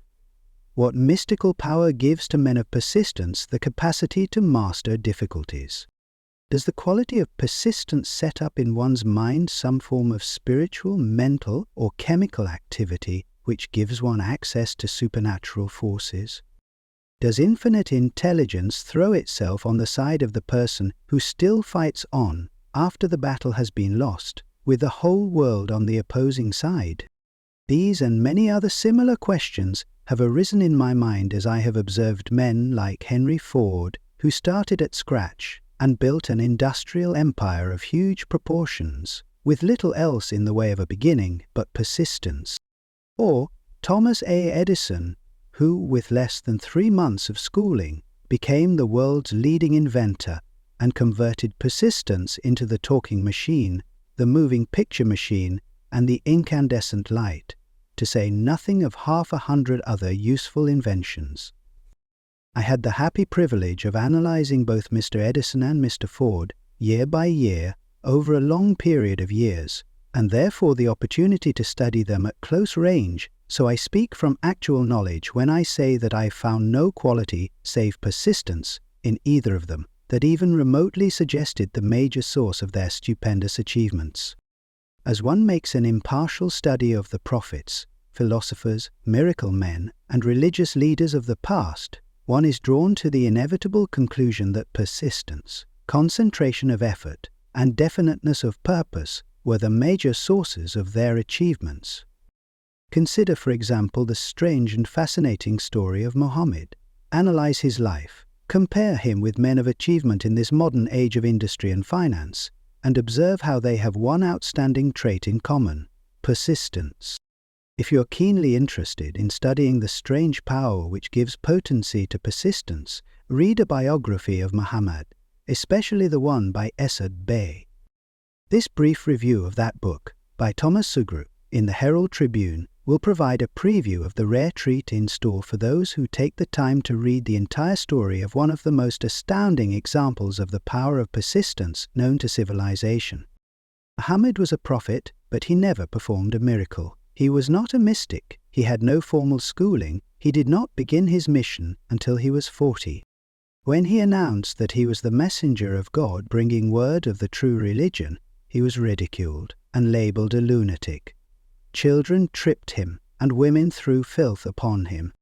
He was banished from his native city Mecca, and his followers were stripped of their worldly goods and sent into the desert after him. When he had been preaching 10 years, he had nothing to show for it but banishment, poverty, and ridicule. Yet before another 10 years had passed, he was dictator of all Arabia, ruler of Mecca, and the head of a new world religion which was to sweep to the Danube and the Pyrenees before exhausting the impetus he gave it.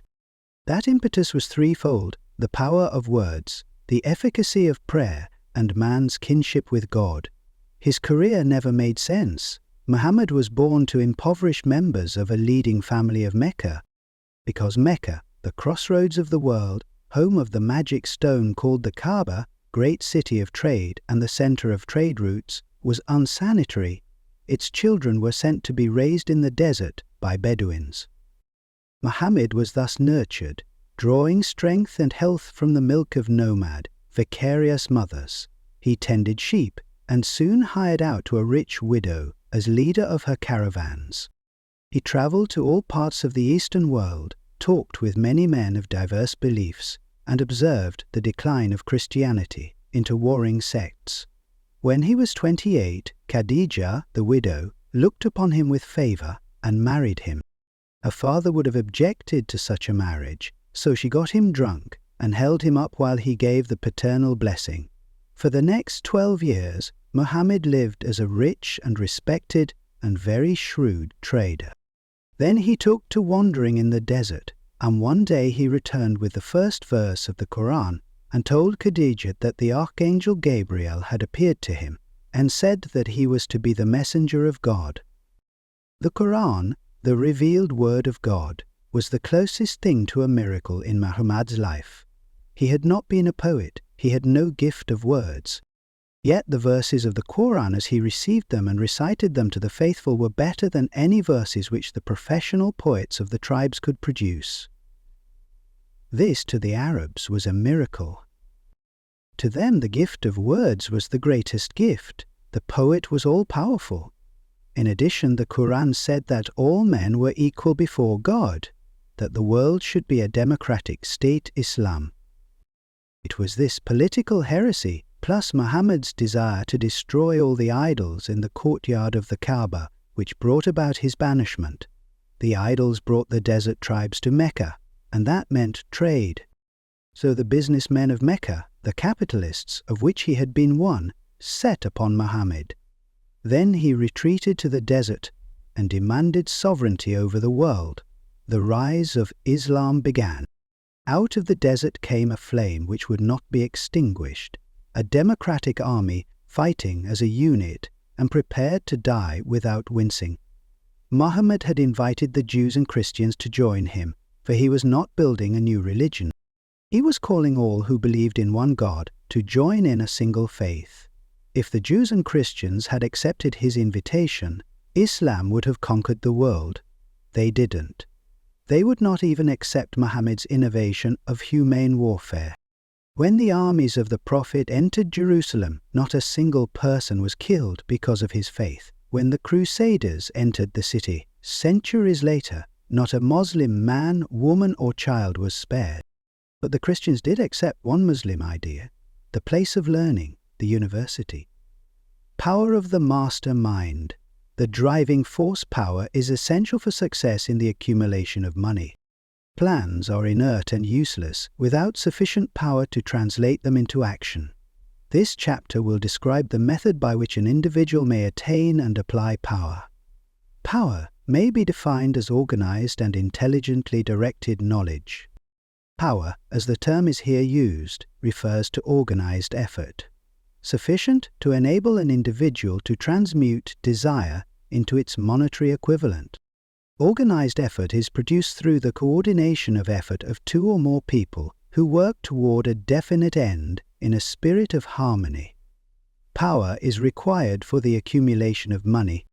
Power is necessary for the retention of money after it has been accumulated. Let us ascertain how power may be acquired. If power is organized knowledge, let us examine the sources of knowledge. A. Infinite intelligence. This source of knowledge may be contacted through the procedure described in another chapter with the aid of creative imagination. Accumulated experience. The accumulated experience of man, or that portion of it which has been organized and recorded, may be found in any well-applied public library. An important part of this accumulated experience is taught in public schools and colleges, where it has been classified and organized. C. Experiment and research. In the field of science, and in practically every other walk of life, men are gathering, classifying and organizing new facts daily.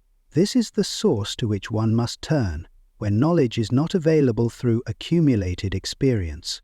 Here, too, the creative imagination must often be used. Knowledge may be acquired from any of the foregoing sources.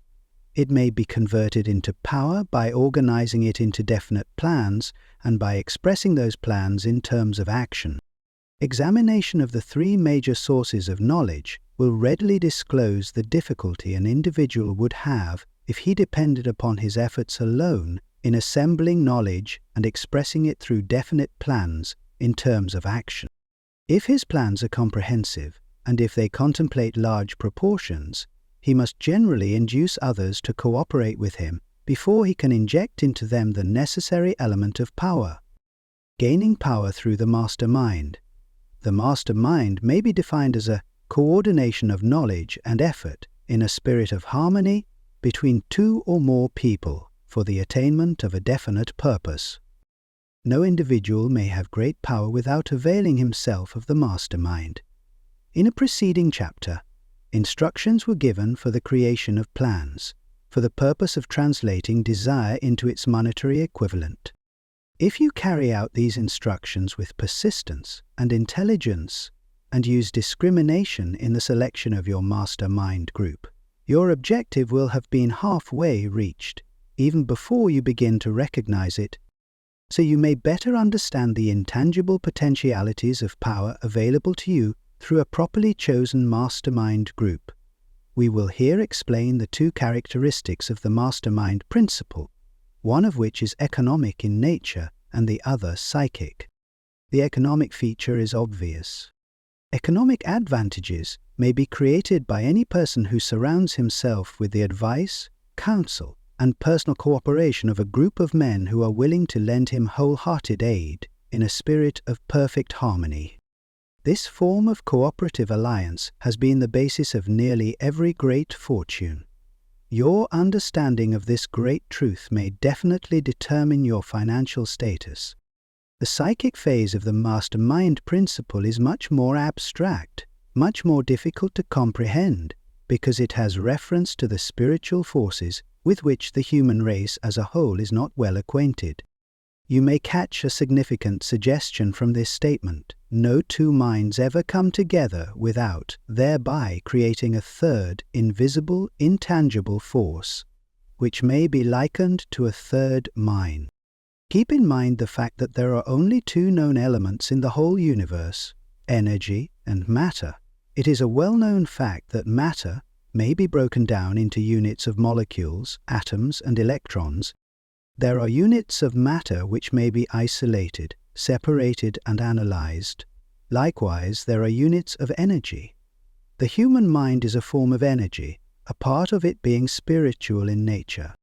When the minds of two people are coordinated in a spirit of harmony, the spiritual units of energy of each mind form an affinity which constitutes the psychic phase of the mastermind. The mastermind principle, or rather the economic feature of it, was first called to my attention by Andrew Carnegie over 25 years ago. Discovery of this principle was responsible for the choice of my life's work. Mr. Carnegie's mastermind group consisted of a staff of approximately 50 men, with whom he surrounded himself for the definite purpose of manufacturing and marketing steel. He attributed his entire fortune to the power he accumulated through this mastermind. Analyze the record of any man who has accumulated a great fortune and many of those who have accumulated modest fortunes, and you will find that they have either consciously or unconsciously employed the mastermind principle. Great power can be accomplished through no other principle. Energy is nature's universal set of building blocks, out of which she constructs every material thing in the universe, including man and every form of animal and vegetable life. Through a process which only nature completely understands, she translates energy into matter. Nature's building blocks are available to man in the energy involved in thinking. Man's brain may be compared to an electric battery.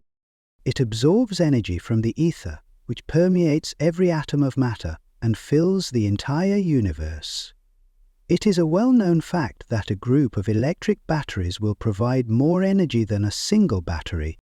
It is also a well-known fact that an individual battery will provide energy in proportion to the number and capacity of the cells it contains. The brain functions in a similar fashion.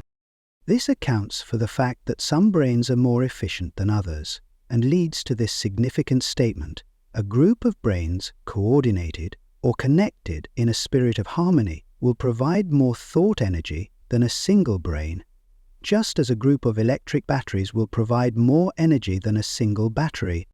Through this metaphor, it becomes immediately obvious that the mastermind principle holds the secret of the power wielded by men who surround themselves with other men of brains. There follows now another statement which will lead still nearer to an understanding of the psychic phase of the mastermind principle. When a group of individual brains are coordinated and function in harmony, the increased energy created through that alliance becomes available to every individual brain in the group. It is a well-known fact that Henry Ford began his business career under the handicap of poverty, illiteracy, and ignorance. It is an equally well-known fact that within the inconceivably short period of 10 years, Mr. Ford mastered these three handicaps, and that within 25 years, he made himself one of the richest men in America. Connect with this fact the additional knowledge that Mr. Ford's most rapid strides became noticeable from the time he became a personal friend of Thomas A. Edison, and you will begin to understand what the influence of one mind upon another can accomplish. Go a step further and consider the fact that Mr. Ford's most outstanding achievements began from the time that he formed the acquaintances of Harvey Firestone, John Burroughs, and Luther Burbank, each a man of great brain capacity, and you will have further evidence that power may be produced through friendly alliance of minds.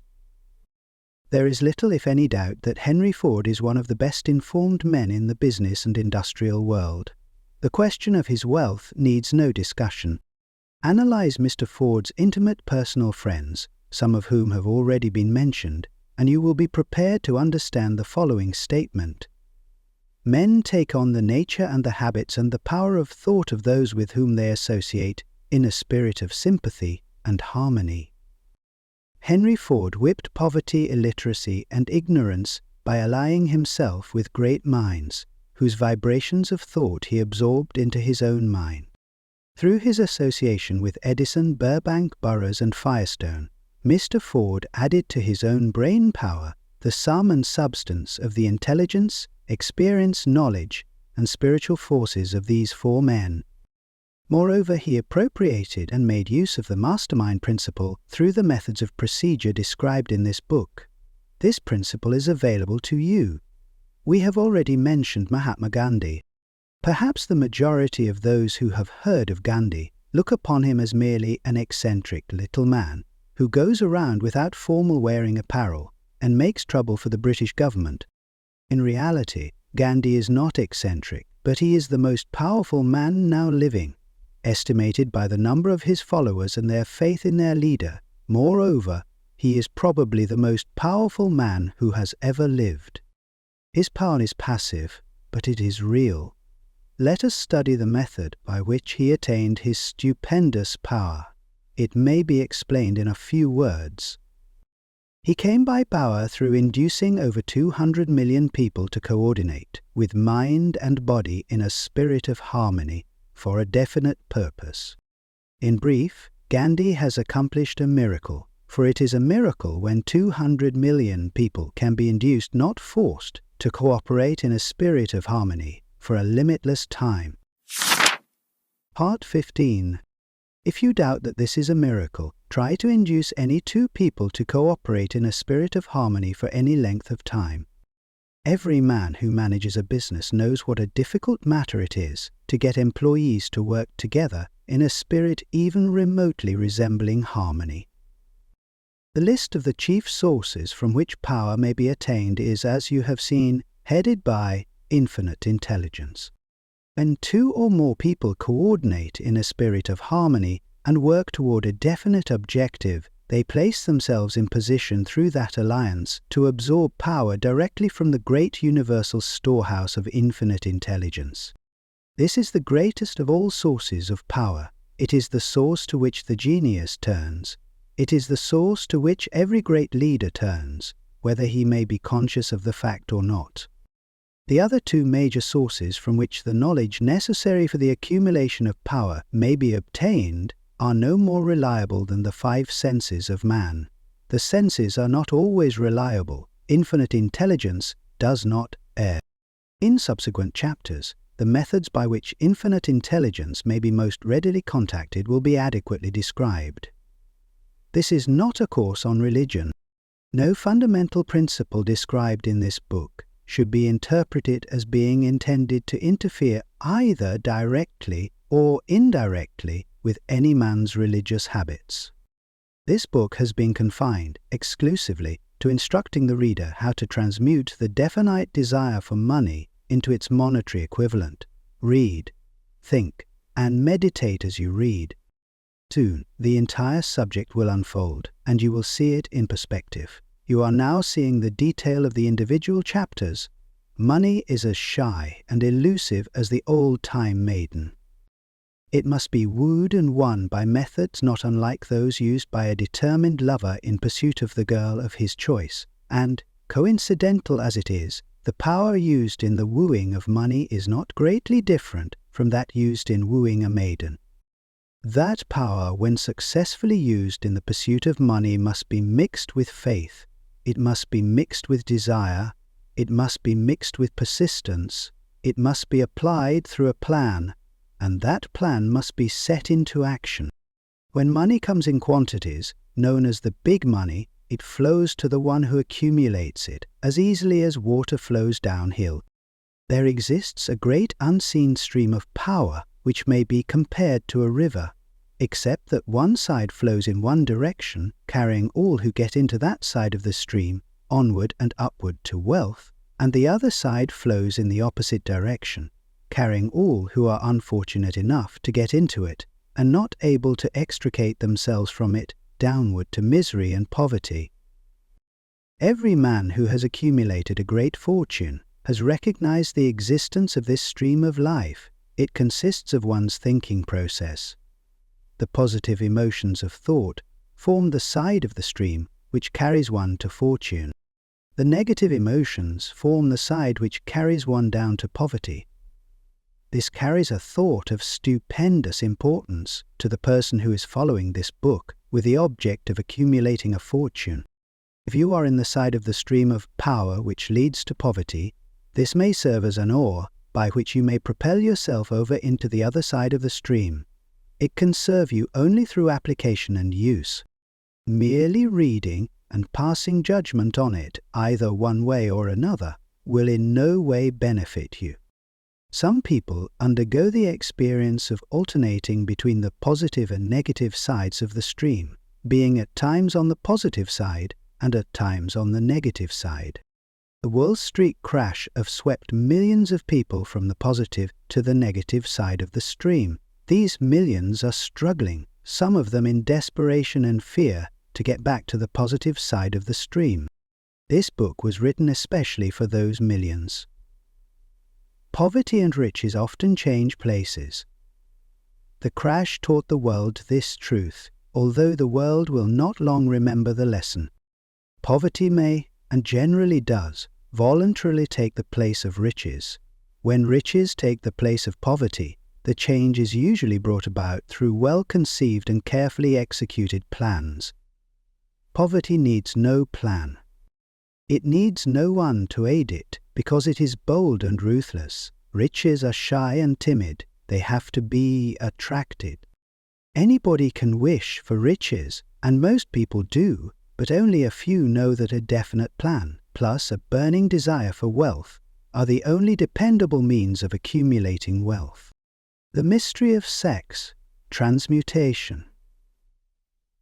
The meaning of the word transmute is in simple language, the changing or transferring of one element or form of energy into another.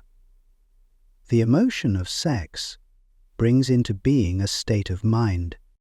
Because of ignorance on the subject, this state of mind is generally associated with the physical, and because of improper influences to which most people have been subjected in acquiring knowledge of sex, things essentially physical have highly biased the mind. The emotion of sex has back of it the possibility of three constructive potentialities. They are 1. The perpetuation of mankind. 2. The maintenance of health. As a therapeutic agency, it has no equal. 3. The transformation of mediocrity into genius through transmutation. Sex transmutation is simple and easily explained. It means the switching of the mind from thoughts of physical expression to thoughts of some other nature.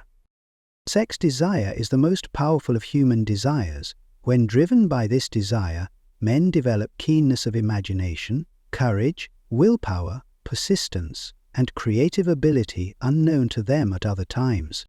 So strong and impelling is the desire for sexual contact that men freely run the risk of life and reputation to indulge it. When harnessed and redirected along other lines, this motivating force maintains all of its attributes of keenness of imagination, courage, etc., which may be used as powerful creative forces in literature, art, or in any other profession or calling, including, of course, the accumulation of riches. The transmutation of sex energy calls for the exercise of willpower, to be sure, but the reward is worth the effort. The desire for sexual expression is inborn and natural. The desire cannot and should not be submerged or eliminated, but it should be given an outlet through forms of expression which enrich the body, mind, and spirit of man. If not given this form of outlet through transmutation, it will seek outlet through purely physical channels. A river may be dammed and its water controlled for a time, but eventually it will force an outlet. The same is true of the emotion of sex. It may be submerged and controlled for a time, but its very nature causes it to be ever seeking means of expression. If it is not transmuted into some creative effort, it will find a less worthy outlet. Fortune indeed is the person who has discovered how to give sex emotion an outlet through some form of creative effort, for he has by that discovery lifted himself to the status of a genius. Scientific research has disclosed these significant facts. 1. The men of greatest achievement are men with highly developed sex natures, men who have learned the art of sex transmutation. 2.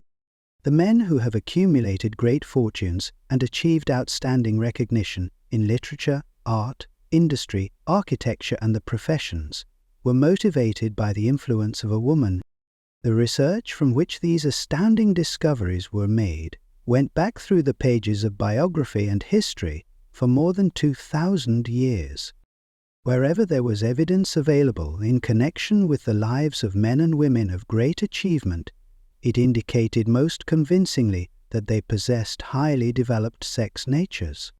The emotion of sex is an irresistible force against which there can be no such opposition as an immovable body. When driven by this emotion, men become gifted with a superpower for action. Understand this truth, and you will catch the significance of the statement that sex transmutation will lift one to the status of a genius. The emotion of sex contains the secret of creative ability. Destroy the sex glands, whether in man or beast, and you have removed the major source of action. For proof of this, observe what happens to any animal after it has been castrated. A bull becomes as docile as a cow after it has been altered sexually. Sex alteration takes out of the male, whether man or beast, all the fight that was in him. Sex alteration of the female has the same effect. The human mind responds to stimuli through which it may be keyed up to high rates of vibration, known as enthusiasm, creative imagination, intense desire, etc. The stimuli to which the mind responds most freely are 1. The desire for sex expression. 2. Love. 3. A burning desire for fame, power, or financial gain, money. 4. Music. 5. Friendship between either those of the same sex or those of the opposite sex. 6. A mastermind alliance based upon the harmony of two or more people who ally themselves for spiritual or temporal advancement. 7.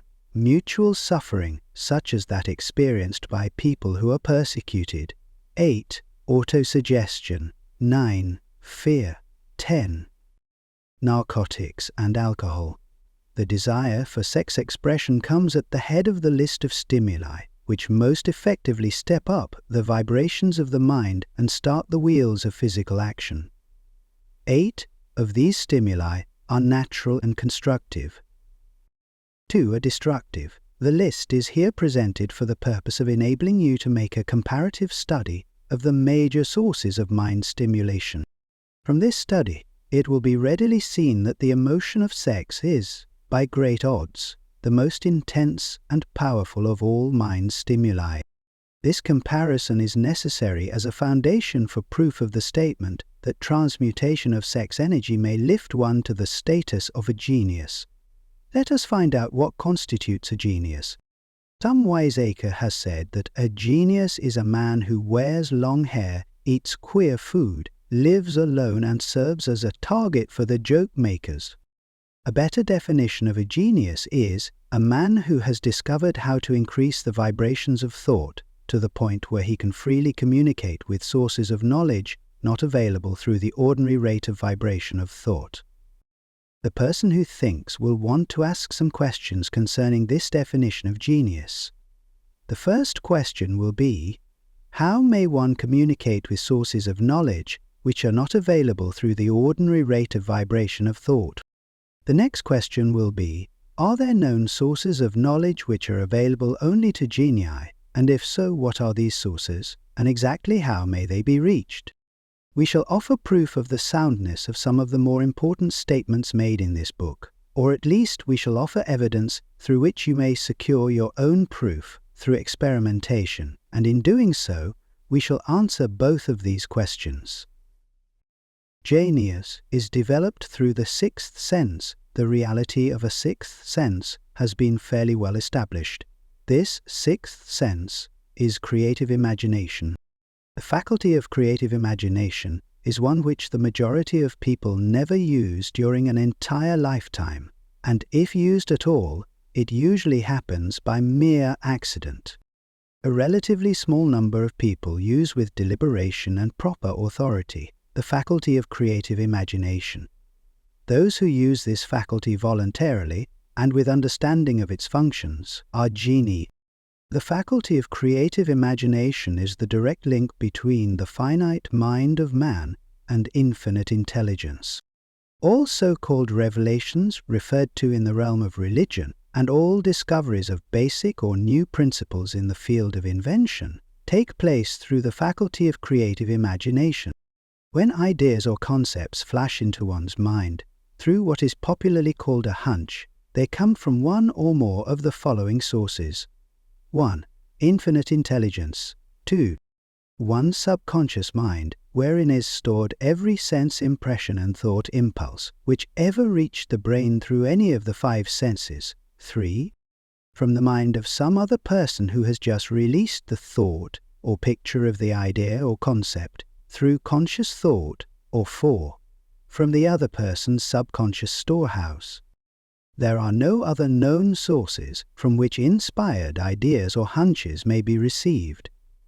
The creative imagination functions best when the mind is vibrating due to some form of mind stimulation at an exceedingly high rate.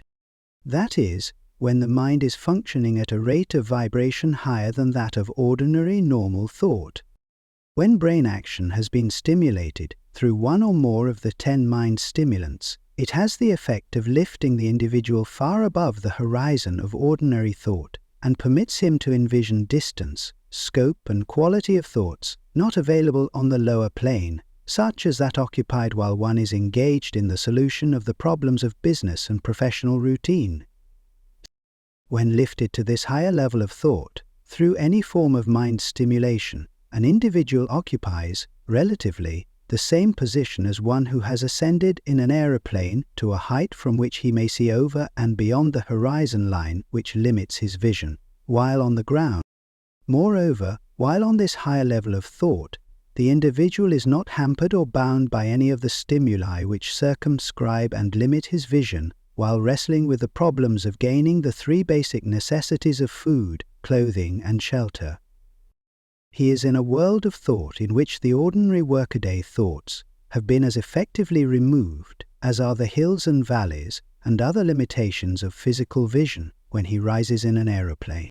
While on this exalted plane of thought, the creative faculty of the mind is given freedom for action. The way has been cleared for the 6th sense to function. It becomes receptive to ideas which could not reach the individual under any other circumstances. The 6th sense is the faculty which marks the difference between a genius and an ordinary individual. The creative faculty becomes more alert and receptive to vibrations originating outside the individual's subconscious mind, the more this faculty is used, and the more the individual relies upon it and makes demands upon it for thought impulses. This faculty can be cultivated and developed only through use. That which is known as one's conscience operates entirely through the faculty of the 6th sense. The great artists, writers, musicians, and poets become great because they acquire the habit of relying upon the still small voice, which speaks from within, through the faculty of creative imagination. It is a fact well known to people who have keen imaginations that their best ideas come through so-called hunches. There is a great orator who does not attain to greatness until he closes his eyes and begins to rely entirely upon the faculty of creative imagination. When asked why he closed his eyes just before the climaxes of his oratory, he replied, "I do it because then I speak through ideas which come to me from within." One of America's most successful and best-known financiers followed the habit of closing his eyes for 2 or 3 minutes before making a decision. When asked why he did this, he replied, "With my eyes closed, I am able to draw upon a source of superior intelligence." The late Dr. Elmer R. Gates of Chevy Chase, Maryland, created more than useful patents, many of them basic, through the process of cultivating and using the creative faculty. His method is both significant and interesting to one interested in attaining to the status of genius, in which category Dr. Gates unquestionably belonged. Dr. Gates was one of the really great, though less publicized scientists of the world. In his laboratory, he had what he called his personal communication room. It was practically soundproof, and so arranged that all light could be shut out. It was equipped with a small table, on which he kept a pad of writing paper. In front of the table, on the wall, was an electric push button, which controlled the lights.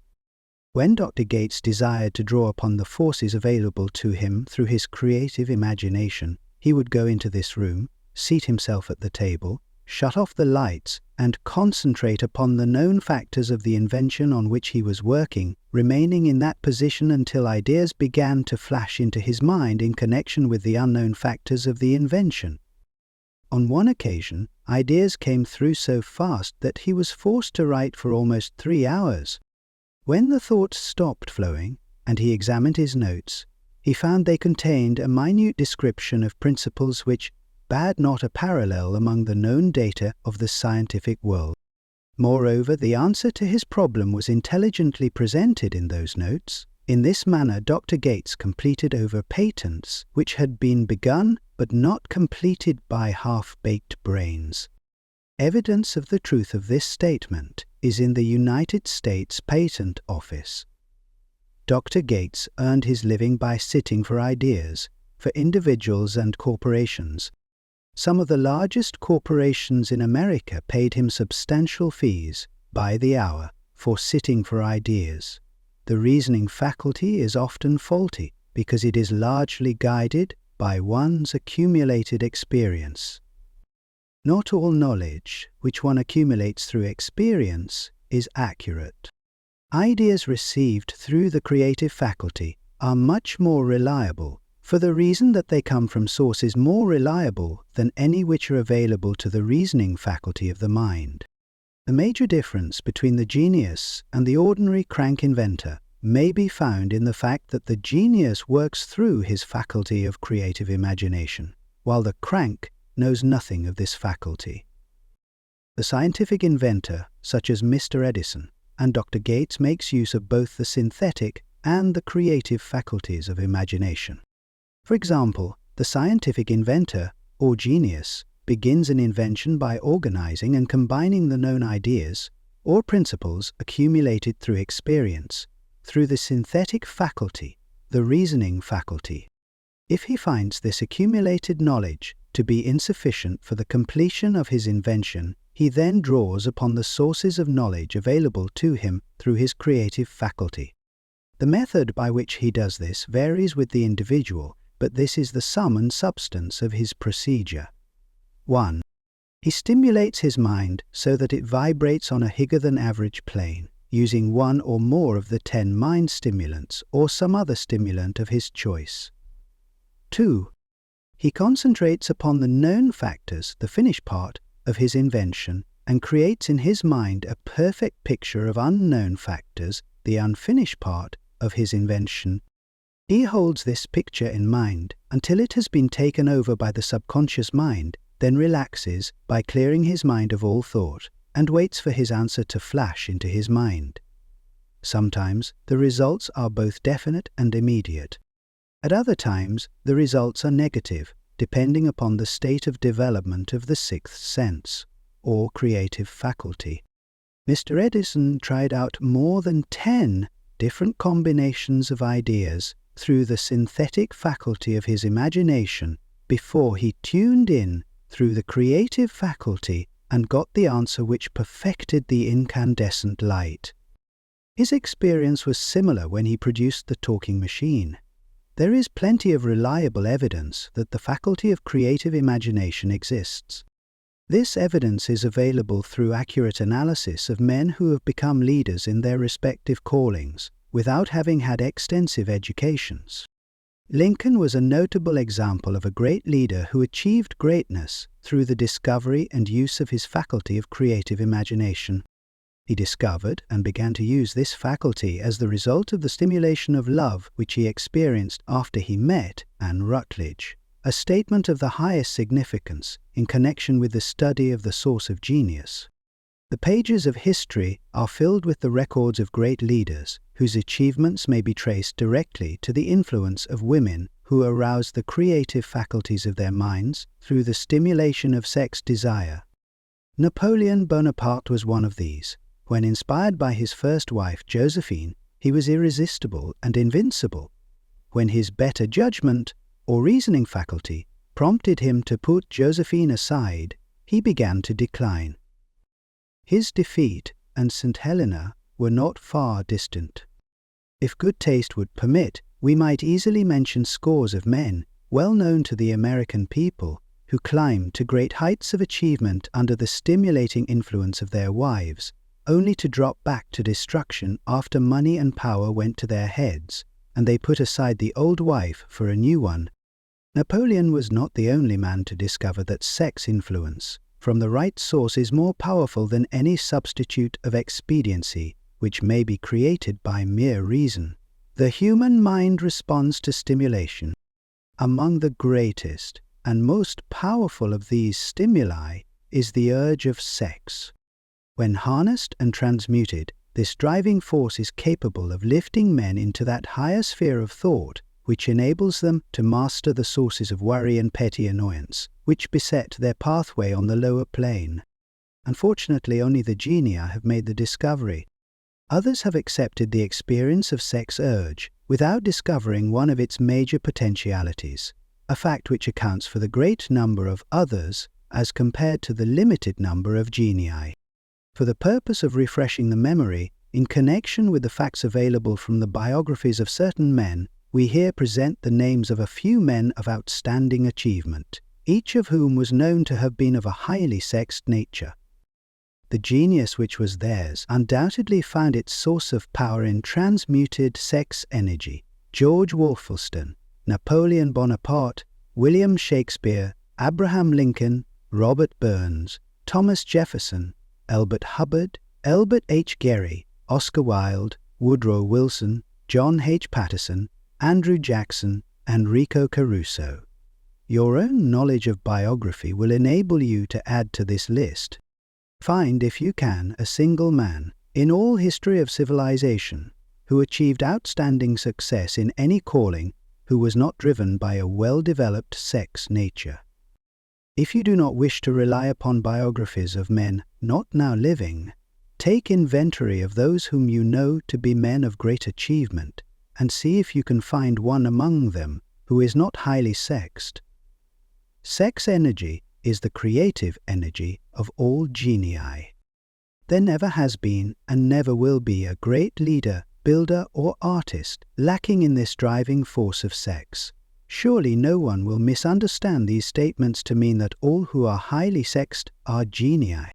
Man attains to the status of a genius only when, and if, he stimulates his mind so that it draws upon the forces available through the creative faculty of the imagination.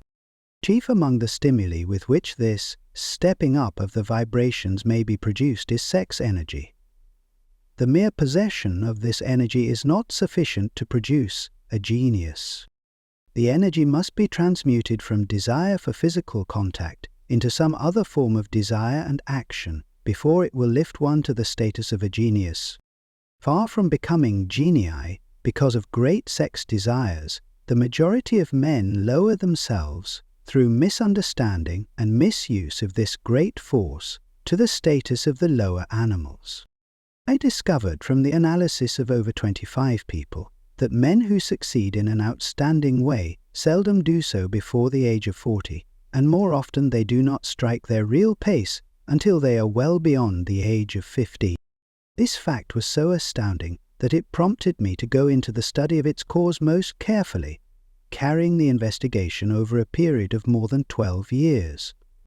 This study disclosed the fact that the major reason why the majority of men who succeed do not begin to do so before the age of 40 to 50 is their tendency to dissipate their energies through overindulgence in physical expression of the emotion of sex.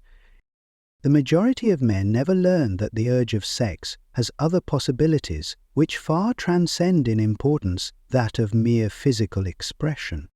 The majority of those who make this discovery do so after having wasted many years at a period when the sex energy is at its height, prior to the age of 45 to 50. This usually is followed by noteworthy achievement. Part 16. The lives of many men up to and sometimes well past the age of 40 reflect a continued dissipation of energies which could have been more profitably turned into better channels. Their finer and more powerful emotions are sown wildly to the four winds. Out of this habit of the male grew the term, sowing his wild oats. The desire for sexual expression is by far the strongest and most impelling of all the human emotions, and for this very reason this desire, when harnessed and transmuted into action other than that of physical expression, may raise one to the status of a genius. One of America's most able businessmen frankly admitted that his attractive secretary was responsible for most of the plans he created. He admitted that her presence lifted him to heights of creative imagination, such as he could experience under no other stimulus. One of the most successful men in America owes most of his success to the influence of a very charming young woman who has served as his source of inspiration for more than 12 years. Everyone knows the man to whom this reference is made, but not everyone knows the real source of his achievements. History is not lacking in examples of men who attained to the status of genii as the result of the use of artificial mind stimulants in the form of alcohol and narcotics. Edgar Allan Poe wrote The Raven while under the influence of liquor, dreaming dreams that mortal never dared to dream before. James Whitcomb Riley did his best writing while under the influence of alcohol. Perhaps it was thus he saw the ordered intermingling of the real and the dream, the mill above the river, and the mist above the stream. Robert Burns wrote best when intoxicated, "For auld lang syne, my dear, we'll take a cup of kindness yet, for auld lang syne." But let it be remembered that many such men have destroyed themselves in the end. Nature has prepared her own potions with which men may safely stimulate their minds so they vibrate on a plane that enables them to tune in to fine and rare thoughts which come from no man knows where. No satisfactory substitute for nature's stimulants has ever been found. It is a fact well known to psychologists that there is a very close relationship between sex desires and spiritual urges, a fact which accounts for the peculiar behavior of people who participate in the orgies known as religious revivals, common among the primitive types. The world is ruled and the destiny of civilization is established by the human emotions. People are influenced in their actions, not by reason so much as by feelings. The creative faculty of the mind is set into action entirely by emotions and not by cold reason. The most powerful of all human emotions is that of sex. There are other mind stimulants, some of which have been listed, but no one of them, nor all of them combined, can equal the driving power of sex. A mind stimulant is any influence which will either temporarily or permanently increase the vibrations of thought. The 10 major stimulants described are those most commonly resorted to. Through these sources one may commune with infinite intelligence or enter, at will, the storehouse of the subconscious mind, either one's own or that of another person, a procedure which is all there is of genius. A teacher who has trained and directed the efforts of more than 30 salespeople made the astounding discovery that highly sexed men are the most efficient salesmen. The explanation is that the factor of personality known as personal magnetism is nothing more nor less than sex energy. Highly sexed people always have a plentiful supply of magnetism. Through cultivation and understanding, this vital force may be drawn upon and used to great advantage in the relationships between people. This energy may be communicated to others through the following media. 1. The handshake. The touch of the hand indicates instantly the presence of magnetism or the lack of it. 2. The tone of voice. Magnetism or sex energy is the factor with which the voice may be colored or made musical and charming. 3. Posture and carriage of the body. Highly sexed people move briskly and with grace and ease. 4. The vibrations of thought.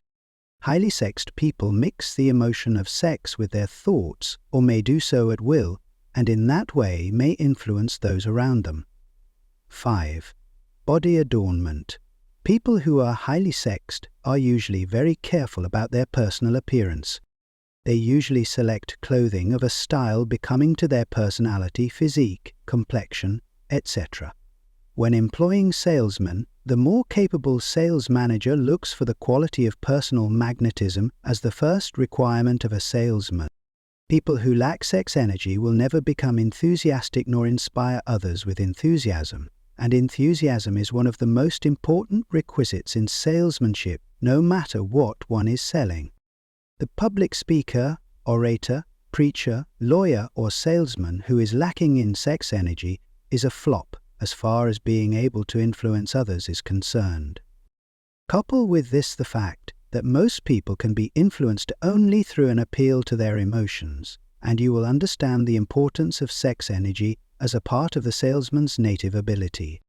Master salesmen attain the status of mastery in selling because they, either consciously or unconsciously, transmute the energy of sex into sales enthusiasm.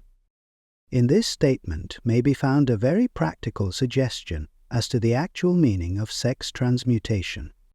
The salesman who knows how to take his mind off the subject of sex and direct it in sales effort with as much enthusiasm and determination as he would apply to its original purpose has acquired the art of sex transmutation, whether he knows it or not. The majority of salesmen who transmute their sex energy do so without being in the least aware of what they are doing or how they are doing it.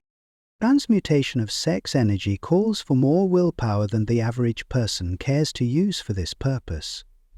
Those who find it difficult to summon willpower sufficient for transmutation may gradually acquire this ability. Though this requires willpower, the reward for the practice is more than worth the effort. The entire subject of sex is one with which the majority of people appear to be unpardonably ignorant.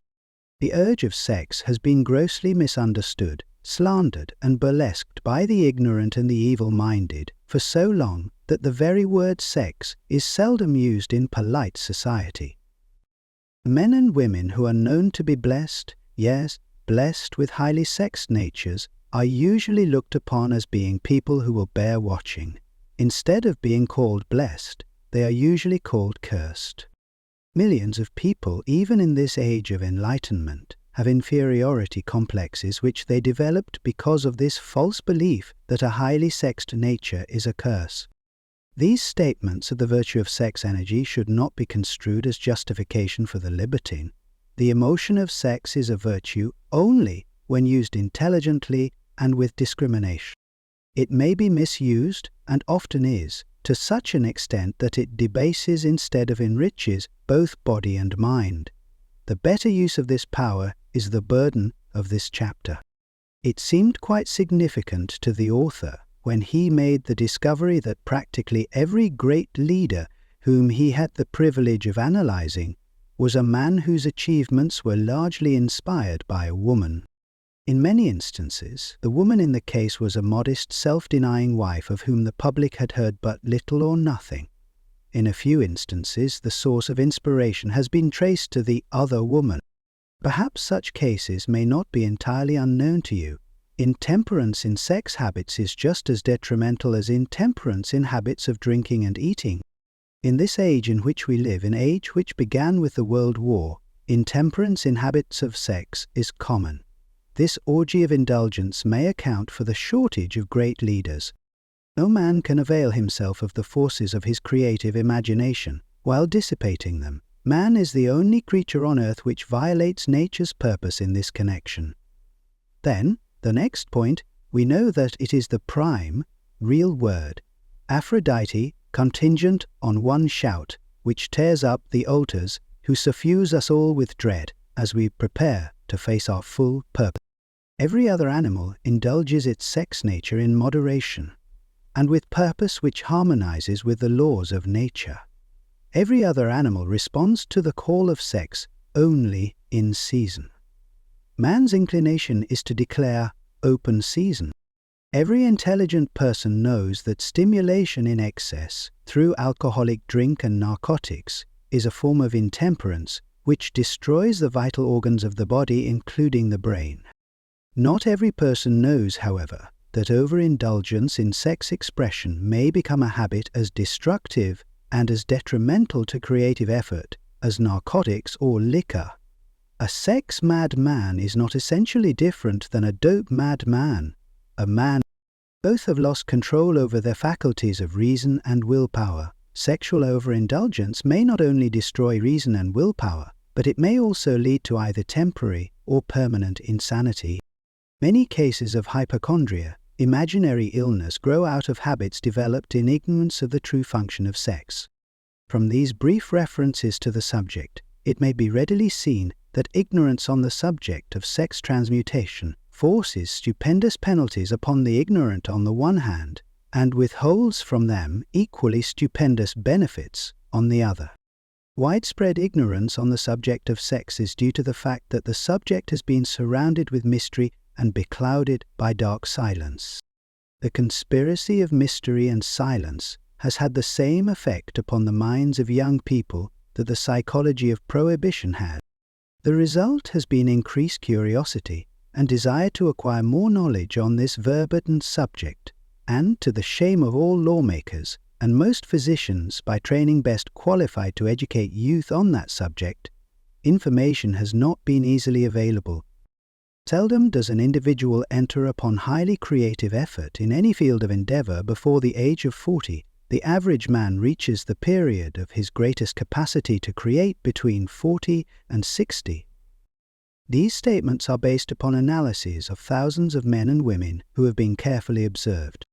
They should be encouraging to those who fail to arrive before the age of 40, and to those who become frightened at the approach of old age around the 40-year mark. The years between 40 and 50 are, as a rule, the most fruitful.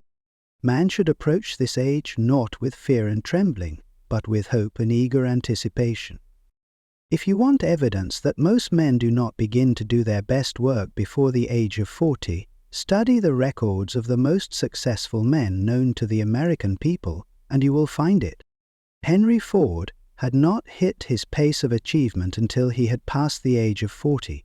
Andrew Carnegie was well past 40 before he began to reap the reward of his efforts. James J. Hill was still running a telegraph key at the age of 40.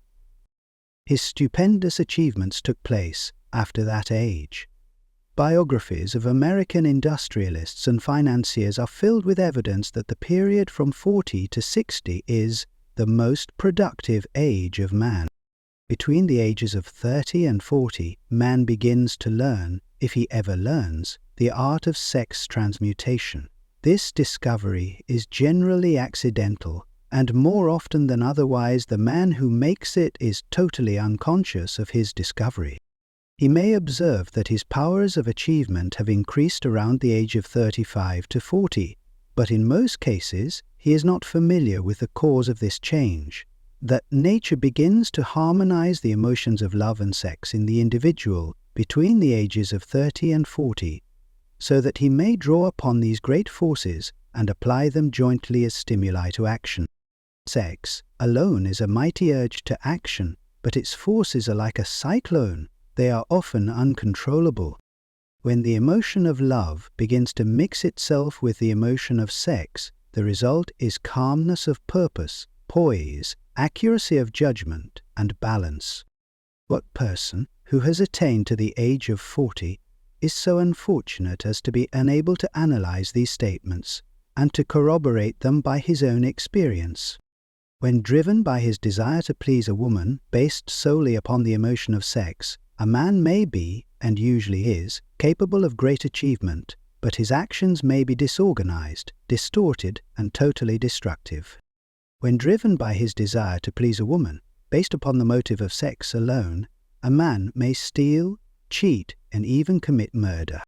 But when the emotion of love is mixed with the emotion of sex, that same man will guide his actions with more sanity, balance, and reason.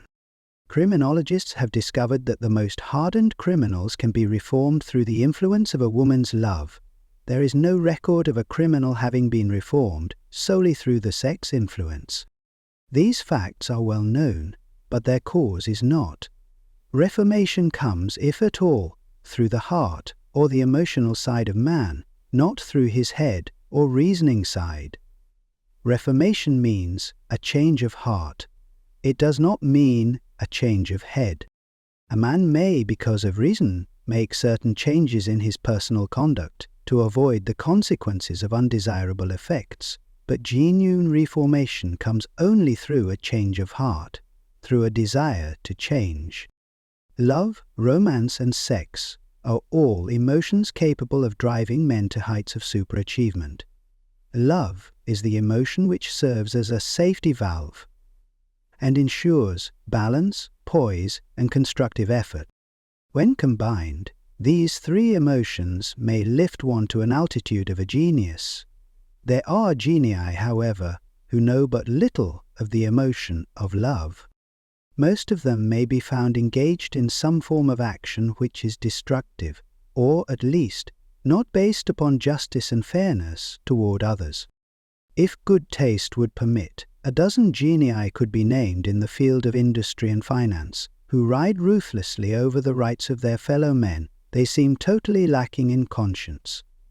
The reader can easily supply his own list of such men. The emotions are states of mind. Nature has provided man with a chemistry of the mind, which operates in a manner similar to the principles of chemistry of matter. It is a well-known fact that through the aid of chemistry of matter, a chemist may create a deadly poison by mixing certain elements, none of which are in themselves harmful in the right proportions. The emotions may likewise be combined so as to create a deadly poison. The emotions of sex and jealousy, when mixed, may turn a person into an insane beast. The presence of any one or more of the destructive emotions in the human mind, through the chemistry of the mind, sets up a poison which may destroy one's sense of justice and fairness. In extreme cases, the presence of any combination of these emotions in the mind may destroy one's reason. The road to genius consists of the development, control, and use of sex, love, and romance. Briefly, the process may be stated as follows. Encourage the presence of these emotions as the dominating thoughts in one's mind and discourage the presence of all the destructive emotions. The mind is a creature of habit. It thrives upon the dominating thoughts fed it. Through the faculty of willpower, one may discourage the presence of any emotion and encourage the presence of any other. Control of the mind, through the power of will, is not difficult. Control comes from persistence and habit. The secret of control lies in understanding the process of transmutation. When any negative emotion presents itself in one's mind, it can be transmuted into a positive or constructive emotion by the simple procedure of changing one's thoughts. There is no other road to genius than through voluntary self-effort. Man may attain to great heights of financial or business achievement solely by the driving force of sex energy, but history is filled with evidence that he may, and usually does, carry with him certain traits of character which rob him of the ability to either hold or enjoy his fortune. This is worthy of analysis, thought, and meditation, for it states a truth, the knowledge of which may be helpful to women as well as men. Ignorance of this has cost thousands of people their privilege of happiness, even though they possessed riches. The emotions of love and sex leave their unmistakable marks upon the features. Moreover, these signs are so visible that all who wish may read them. The man who is driven by the storm of passion based upon sex desires alone plainly advertises that fact to the entire world by the expression of his eyes and the lines of his face. The emotion of love, when mixed with the emotion of sex, softens, modifies, and beautifies the facial expression. No character analyst is needed to tell you this. You may observe it for yourself. The emotion of love brings out and develops the artistic and the aesthetic nature of man. It leaves its impress upon one's very soul even after the fire has been subdued by time and circumstance. Memories of love never pass. They linger, guide, and influence long after the source of stimulation has faded. There is nothing new in this. Every person who has been moved by genuine love knows that it leaves enduring traces upon the human heart. The effect of love endures because love is spiritual in nature. The man who cannot be stimulated to great heights of achievement by love is hopeless. he is dead, though he may seem to live. Even the memories of love are sufficient to lift one to a higher plane of creative effort. The major force of love may spend itself and pass away, like a fire which has burned itself out, but it leaves behind indelible marks as evidence that it passed that way. Its departure often prepares the human heart for a still greater love. Go back into your yesterdays at times and bathe your mind in the beautiful memories of past love. It will soften the influence of the present worries and annoyances. It will give you a source of escape from the unpleasant realities of life, and maybe, who knows, your mind will yield to you, during this temporary retreat into the world of fantasy, ideas or plans which may change the entire financial or spiritual status of your life. If you believe yourself unfortunate because you have loved and lost, perish the thought. One who has loved truly can never lose entirely. Love is whimsical and temperamental. Its nature is ephemeral and transitory. It comes when it pleases and goes away without warning. Accept and enjoy it while it remains, but spend no time worrying about its departure. Worry will never bring it back. Dismiss also the thought that love never comes but once. Love may come and go, times without number, but there are no two love experiences which affect one in just the same way. There may be, and there usually is, one love experience which leaves a deeper imprint on the heart than all the others. But all love experiences are beneficial, except to the person who becomes resentful and cynical when love makes its departure.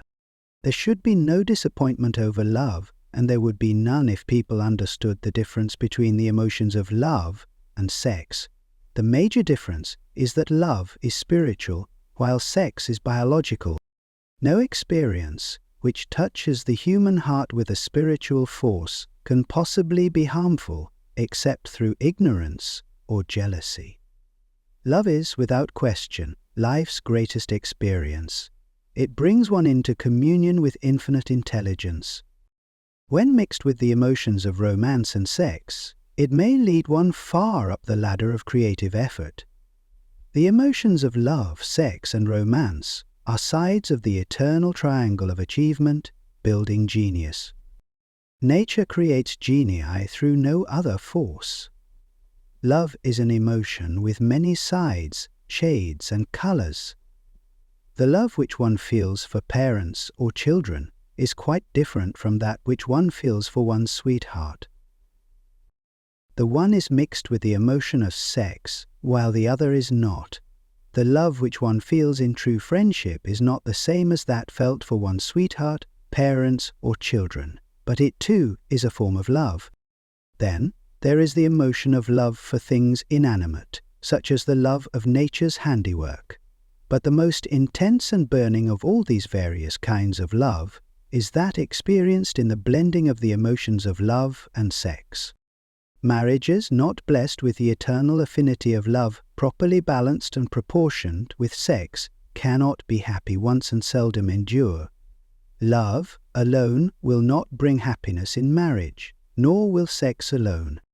When these two beautiful emotions are blended, marriage may bring about a state of mind closest to the spiritual that one may ever know on this earthly plane.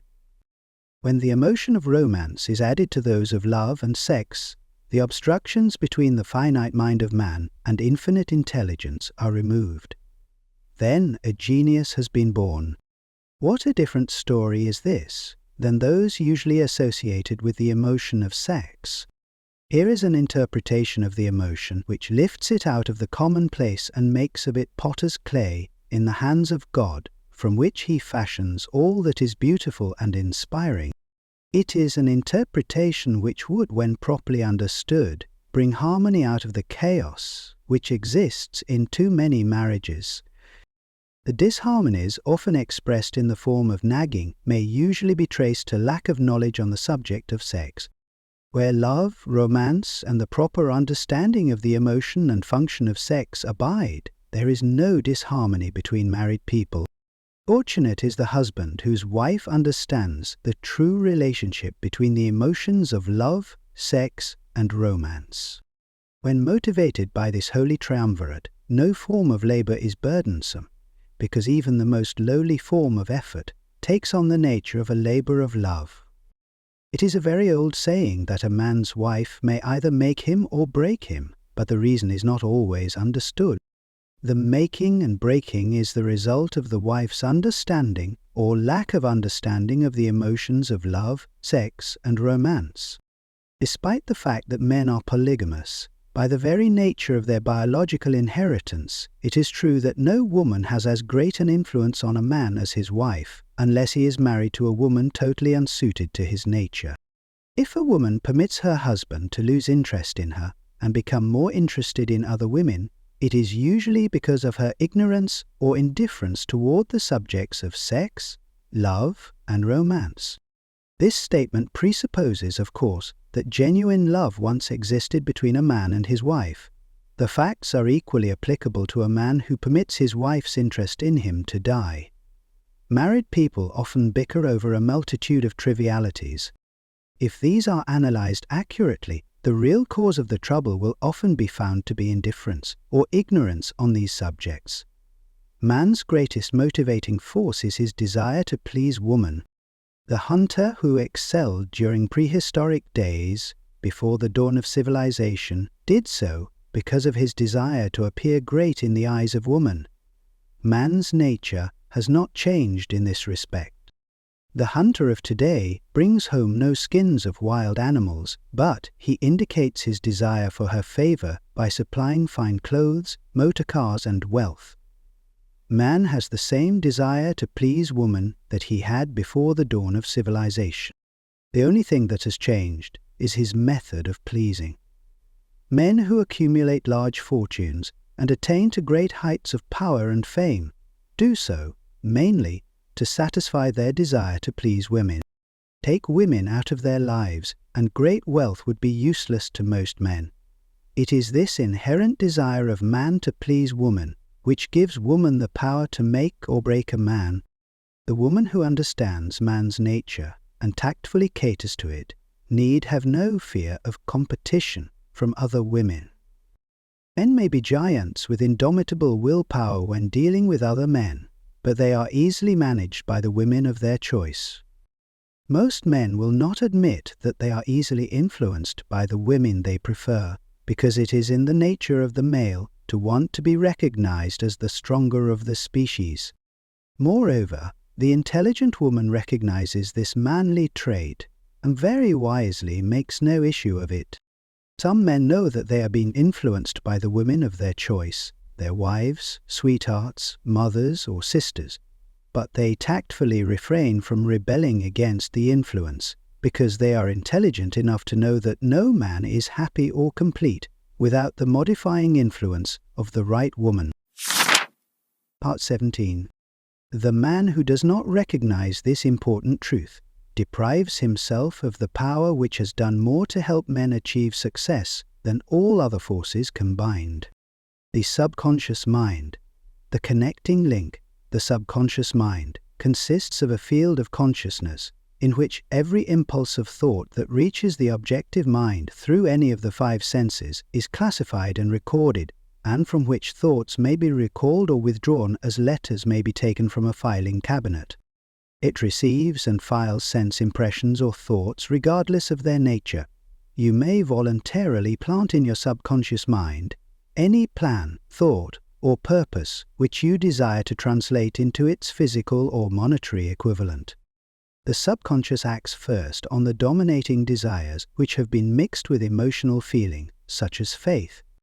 Consider this in connection with the instructions given in the chapter on desire for taking the 6 steps there outlined, and the instructions given in the chapter on the building and execution of plans, and you will understand the importance of the thought conveyed.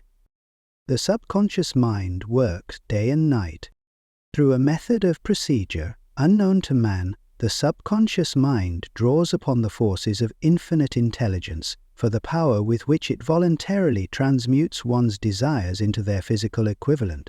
making use always of the most practical media by which this end may be accomplished. You cannot entirely control your subconscious mind, but you can voluntarily hand over to it any plan, desire, or purpose which you wish transformed into concrete form. Read. Again, instructions for using the subconscious mind in the chapter on autosuggestion. There is plenty of evidence to support the belief that the subconscious mind is the connecting link between the finite mind of man and infinite intelligence. It is the intermediary through which one may draw upon the forces of infinite intelligence at will. It alone contains the secret process by which mental impulses are modified and changed into their spiritual equivalent. It alone is the medium through which prayer may be transmitted to the source capable of answering prayer. The possibilities of creative effort connected with the subconscious mind are stupendous and imponderable. They inspire one with awe. I never approached the discussion of the subconscious mind without a feeling of littleness and inferiority due, perhaps, to the fact that man's entire stock of knowledge on this subject is so pitifully limited. The very fact that the subconscious mind is the medium of communication between the thinking mind of man and infinite intelligence is, of itself, a thought which almost paralyzes one's reason. After you have accepted, as a reality, the existence of the subconscious mind and understand its possibilities as a medium for transmuting your deses into their physical or monetary equivalent, you will comprehend the full significance of the instructions given in the chapter on desire. You will also understand why you have been repeatedly admonished to make your desks clear and to reduce them to writing. You will also understand the necessity of persistence in carrying out instructions. The 13 principles are the stimuli with which you acquire the ability to reach and to influence your subconscious mind. Do not become discouraged if you cannot do this upon the first attempt. Remember that the subconscious mind may be voluntarily directed only through habit, under the directions given in the chapter on faith. You have not yet had time to master faith. Be patient, be persistent. A good many statements in the chapters on faith and autosuggestion will be repeated here for the benefit of your subconscious mind. Remember, your subconscious mind functions voluntarily, whether you make any effort to influence it or not. This naturally suggests to you that thoughts of fear and poverty and all negative thoughts serve as stimuli to your subconscious mind, unless you master these impulses and give it more desirable food upon which it may feed. The subconscious mind will not remain idle. If you fail to plant deses in your subconscious mind, it will feed upon the thoughts which reach it as the result of your neglect. We have already explained that thought impulses, both negative and positive, are reaching the subconscious mind continuously from the 4 sources which were mentioned in the chapter on sex transmutation. For the present, it is sufficient if you remember that you are living daily in the midst of all manner of thought impulses which are reaching your subconscious mind without your knowledge. Some of these impulses are negative, some are positive. You are now engaged in trying to help shut oil the flow of negative impulses and to aid in voluntarily influencing your subconscious mind through positive impulses of desire. When you achieve this, you will possess the key which unlocks the door to your subconscious mind. Moreover, you will control that door so completely that no undesirable thought may influence your subconscious mind. Everything which man creates begins in the form of a thought impulse. Man can create nothing which he does not first conceive in thought. Through the aid of the imagination, thought impulses may be assembled into plans. The imagination, when under control, may be used for the creation of plans or purposes that lead to success in one's chosen occupation. All thought impulses, intended for transmutation into their physical equivalent, voluntarily planted in the subconscious mind, must pass through the imagination and be mixed with faith. The mixing of faith with a plan or purpose intended for submission to the subconscious mind may be done only through the imagination. From these statements, you will readily observe that voluntary use of the subconscious mind calls for coordination and application of all the principles. Ella Wheeler Wilcox gave evidence of her understanding of the power of the subconscious mind when she wrote, "You never can tell what a thought will do in bringing you hate or love, for thoughts are things and their airy wings are swifter than carrier doves. They follow the law of the universe. Each thing creates its kind, and they speed o'er the track to bring you back whatever went out from your mind." Mrs. Wilcox understood the truth, that thoughts which go out from one's mind also embed themselves deeply in one's subconscious mind, where they serve as a magnet, pattern, or blueprint by which the subconscious mind is influenced while translating them into their physical equivalent. Thoughts are truly things, for the reason that every material thing begins in the form of thought energy. The subconscious mind is more susceptible to influence by impulses of thought mixed with feeling or emotion than by those originating solely in the reasoning portion of the mind. In fact, there is much evidence to support the theory that only emotionalized thoughts have any action influence upon the subconscious mind. It is a well-known fact that emotion or feeling rules the majority of people. If it is true that the subconscious mind responds more quickly to and is influenced more readily by thought impulses which are well mixed with emotion, it is essential to become familiar with the more important of the emotions. There are 7 major positive emotions and 7 major negative emotions. The negatives voluntarily inject themselves into the thought impulses, which ensure passage into the subconscious mind. The positives must be injected through the principle of autosuggestion into the thought impulses which an individual wishes to pass on to his subconscious mind. Instructions have been given in the chapter on autosuggestion. These emotions or feeling impulses may be likened to yeast in a loaf of bread because they constitute the action element, which transforms thought impulses from the passive to the active state. Thus may one understand why thought impulses which have been well mixed with emotion are acted upon more readily than thought impulses originating in cold reason.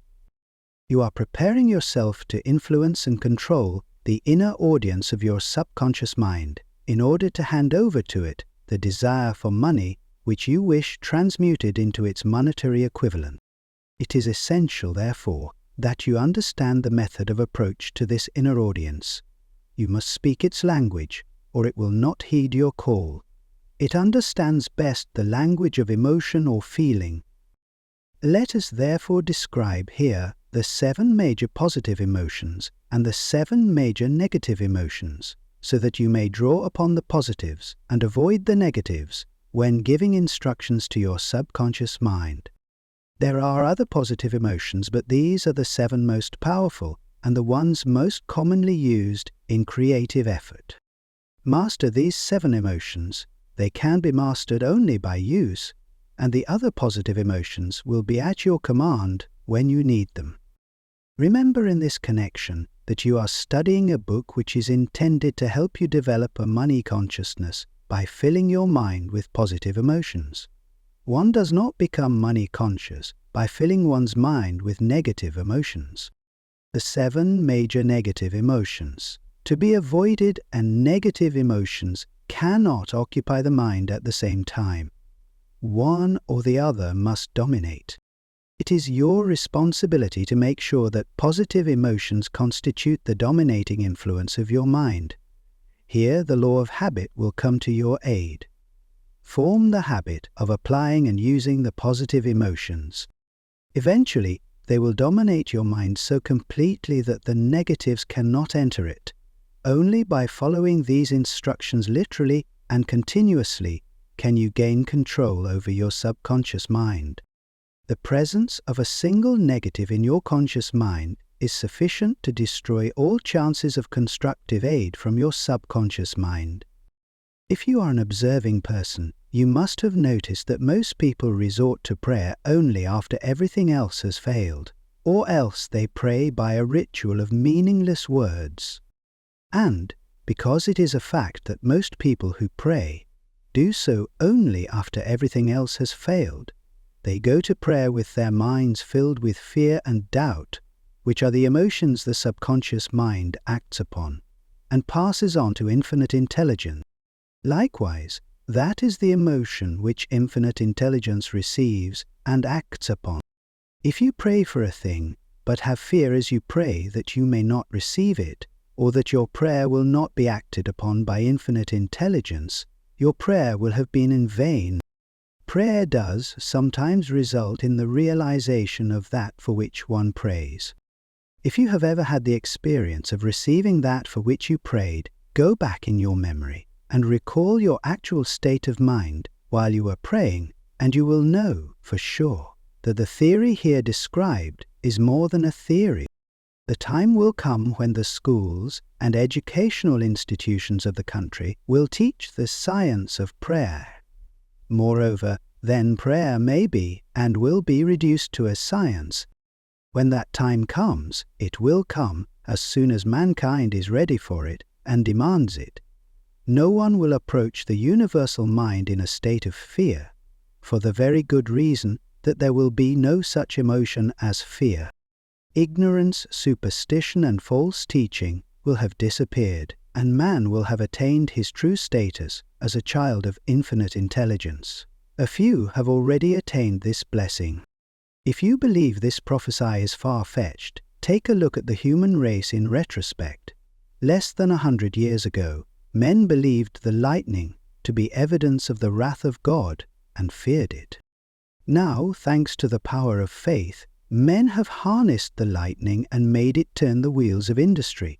Much less than 100 years ago, men believed the space between the planets to be nothing but a great void, a stretch of dead nothingness. Now, thanks to this same power of faith, men know that far from being either dead or a void, the space between the planets is very much alive, that it is the highest form of vibration known, excepting perhaps the vibration of thought. Moreover, men know that this living, pulsating, vibratory energy which permeates every atom of matter and fills every niche of space, connects every human brain with every other human brain. What reason have men to believe that this same energy does not connect every human brain with infinite intelligence? There are no toll gates between the finite mind of man and infinite intelligence. The communication costs nothing except patience, faith, persistence, understanding, and a sincere desire to communicate. Moreover, the approach can be made only by the individual himself. Paid prayers are worthless. Infinite intelligence does no business by proxy. You either go direct, or you do not communicate. You may buy prayer books and repeat them until the day of your doom, without avail. Thoughts which you wish to communicate to infinite intelligence must undergo transformation, such as can be given only through your own subconscious mind. The method by which you may communicate with infinite intelligence is very similar to that through which the vibration of sound is communicated by radio. If you understand the working principle of radio, you, of course, know that sound cannot be communicated through the ether until it has been stepped up or changed into a rate of vibration which the human ear cannot detect. The radio sending station picks up the sound of the human voice and scrambles or modifies it by stepping up the vibration millions of times. Only in this way can the vibration of sound be communicated through the ether. After this transformation has taken place, the ether picks up the energy, which originally was in the form of vibrations of sound, carries that energy to radio receiving stations, and these receiving sets step that energy back down to its original rate of vibration, so it is recognized as sound. But the subconscious mind is the intermediary, which translates one's prayers into terms which infinite intelligence can recognize, presents the message, and brings back the answer in the form of a definite plan or idea for procuring the object of the prayer. Understand this principle, and you will know why mere words read from a prayer book cannot and will never serve as an agency of communication between the mind of man and infinite intelligence. Before your prayer will reach infinite intelligence, a statement of the author's theory only, it probably is transformed from its original thought vibration into terms of spiritual vibration. Faith is the only known agency which will give your thoughts a spiritual nature. Faith and fear make poor bedfellows. Where one is found, the other cannot exist. Brain, a broadcasting and receiving station for thought. More than 20 years ago, the author, working in conjunction with the late Dr. Alexander Graham Bell and Dr. Elmer R. Gates, observed that every human brain is both a broadcasting and receiving station for the vibration of thought through the medium of the ether in a fashion similar to that employed by the radio broadcasting principle. Every human brain is capable of picking up vibrations of thought which are being released by other brains. In connection with a statement in the preceding paragraph, compare and consider the description of the creative imagination as outlined in the chapter on imagination. The creative imagination is the receiving set of the brain, which receives thoughts released by the brains of others. It is the agency of communication between one's conscious or reasoning mind and the four sources from which one may receive thought stimuli. When stimulated or stepped up to a high rate of vibration, the mind becomes more receptive to the vibration of thought which reaches it through the ether from outside sources. This stepping up process takes place through the positive emotions or the negative emotions. Through the emotions, the vibrations of thought may be increased. Vibrations of an exceedingly high rate are the only vibrations picked up and carried by the ether from one brain to another. Thought is energy traveling at an exceedingly high rate of vibration. Thought, which has been modified or stepped up by any of the major emotions, vibrates at a much higher rate than ordinary thought, and it is this type of thought which passes from one brain to another through the broadcasting machinery of the human brain. The emotion of sex stands at the head of the list of human emotions, as far as intensity and driving force are concerned. The brain which has been stimulated by the emotion of sex vibrates at a much more rapid rate than it does when that emotion is quiescent or absent. The result of sex transmutation is the increase of the rate of vibration of thoughts to such a pitch that the creative imagination becomes highly receptive to ideas which it picks up from the ether. On the other hand, when the brain is vibrating at a rapid rate, it not only attracts thoughts and ideas released by other brains through the medium of the ether, but it gives to one's own thoughts that feeling which is essential before those thoughts will be picked up and acted upon by one's subconscious mind. Thus you will see that the broadcasting principle is the factor through which you mix feeling or emotion with your thoughts and pass them on to your subconscious mind. The subconscious mind is the sending station of the brain through which vibrations of thought are broadcast. The creative imagination is the receiving set through which the vibrations of thought are picked up from the ether. Along with the important factors of the subconscious mind and the faculty of the creative imagination, which constitute the sending and receiving sets of your mental broadcasting machinery, consider now the principle of autosuggestion, which is the medium by which you may put into operation your broadcasting station. Through the instructions described in the chapter on autosuggestion, you are definitely informed of the method by which desire may be transmuted into its monetary equivalent. The operation of your mental broadcasting station is a comparatively simple procedure. You have but 3 principles to bear in mind and to apply when you wish to use your broadcasting station: the subconscious mind, creative imagination, and autosuggestion. The stimuli through which you put these 3 principles into action have been described. The procedure begins with desire. The greatest forces are intangible. The Depression brought the world to the very borderline of understanding of the forces which are intangible and unseen. Through the ages which have passed, man has depended too much upon his physical senses and has limited his knowledge to physical things, which he could see, touch, weigh, and measure. We are now entering the most marvelous of all ages, an age which will teach us something of the intangible forces of the world about us. Perhaps we shall learn, as we pass through this age, that the other self is more powerful than the physical self we see when we look into a mirror. Sometimes men speak lightly of the intangibles, the things which they cannot perceive through any of their five senses, and when we hear them, it should remind us that all of us are controlled by forces which are unseen and intangible. And the whole of mankind has not the power to cope with, nor to control, the intangible force wrapped up in the rolling waves of the oceans.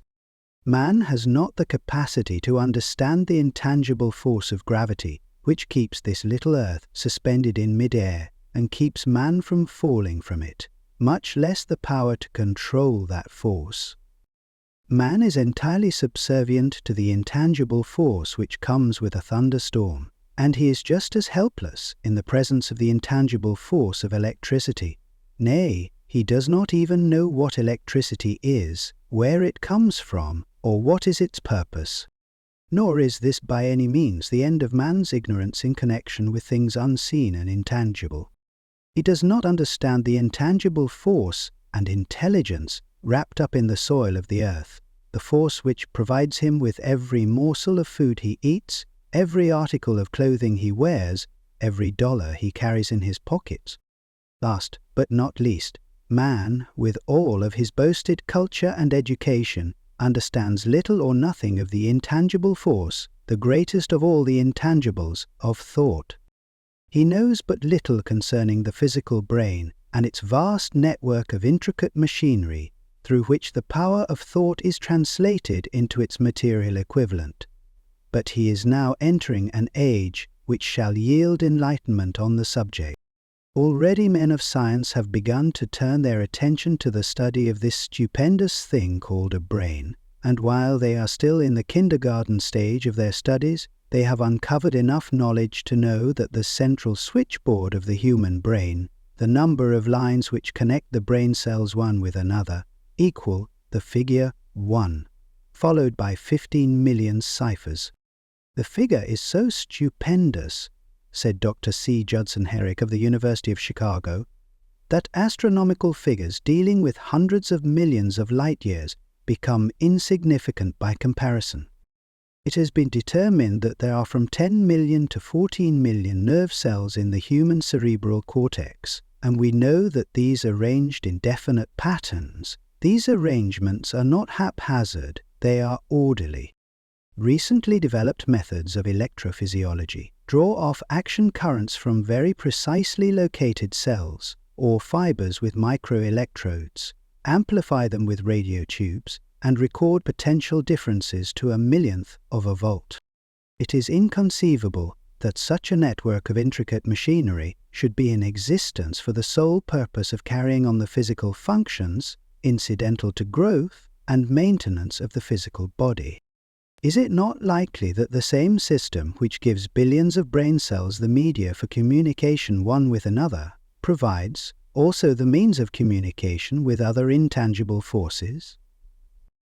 A month ago we cited on this page some of the remarkable results achieved by Professor Rhine and his associates in Duke University from more than 100,000 tests to determine the existence of telepathy and clairvoyance.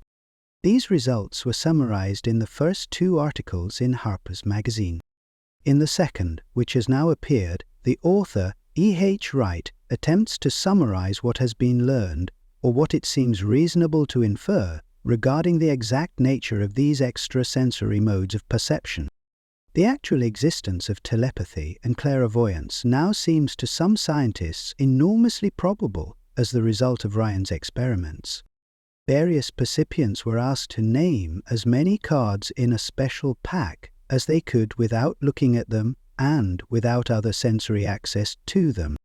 Both a score of men and women were discovered who could regularly name so many of the cards correctly that there was not one chance in many a million of their having done their feats by luck or accident. But how did they do them? These powers, assuming that they exist, do not seem to be sensory. There is no known organ for them. The experiments work just as well at distances of several hundred miles as they did in the same room. These facts also dispose, in Mr. Wright's opinion, of the attempt to explain telepathy or clairvoyance through any physical theory of radiation. All known forms of radiant energy decline inversely as the square of the distance traversed. Telepathy and clairvoyance do not. But they do vary through physical causes as our other mental powers do. Contrary to widespread opinion, they do not improve when the percipient is asleep or half asleep, but on the contrary, when he is most wide awake and alert. Rhine discovered that a narcotic will invariably lower a percipient's score, while a stimulant will always send it higher. The most reliable performer apparently cannot make a good score unless he tries to do his best. Rome's conclusion that Wright draws with some confidence is that telepathy and clairvoyance are really one and the same gift. That is, the faculty that sees a card face down on a table seems to be exactly the same one that reads a thought residing only in another mind.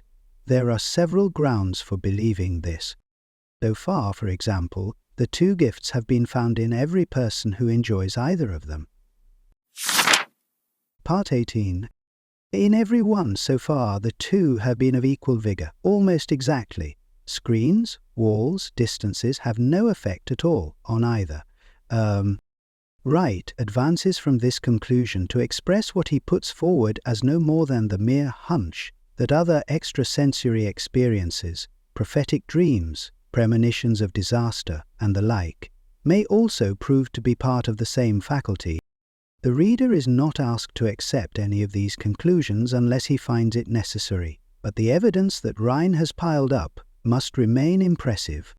In view of Dr. Rhine's announcement, in connection with the conditions under which the mind responds to what he terms extrasensory modes of perception, I now feel privileged to add to his testimony by stating that my associates and I have discovered what we believe to be the ideal conditions under which the mind can be stimulated so that the sixth sense, described in the next chapter, can be made to function in a practical way. The conditions to which I refer consist of a close working alliance between myself and two members of my staff.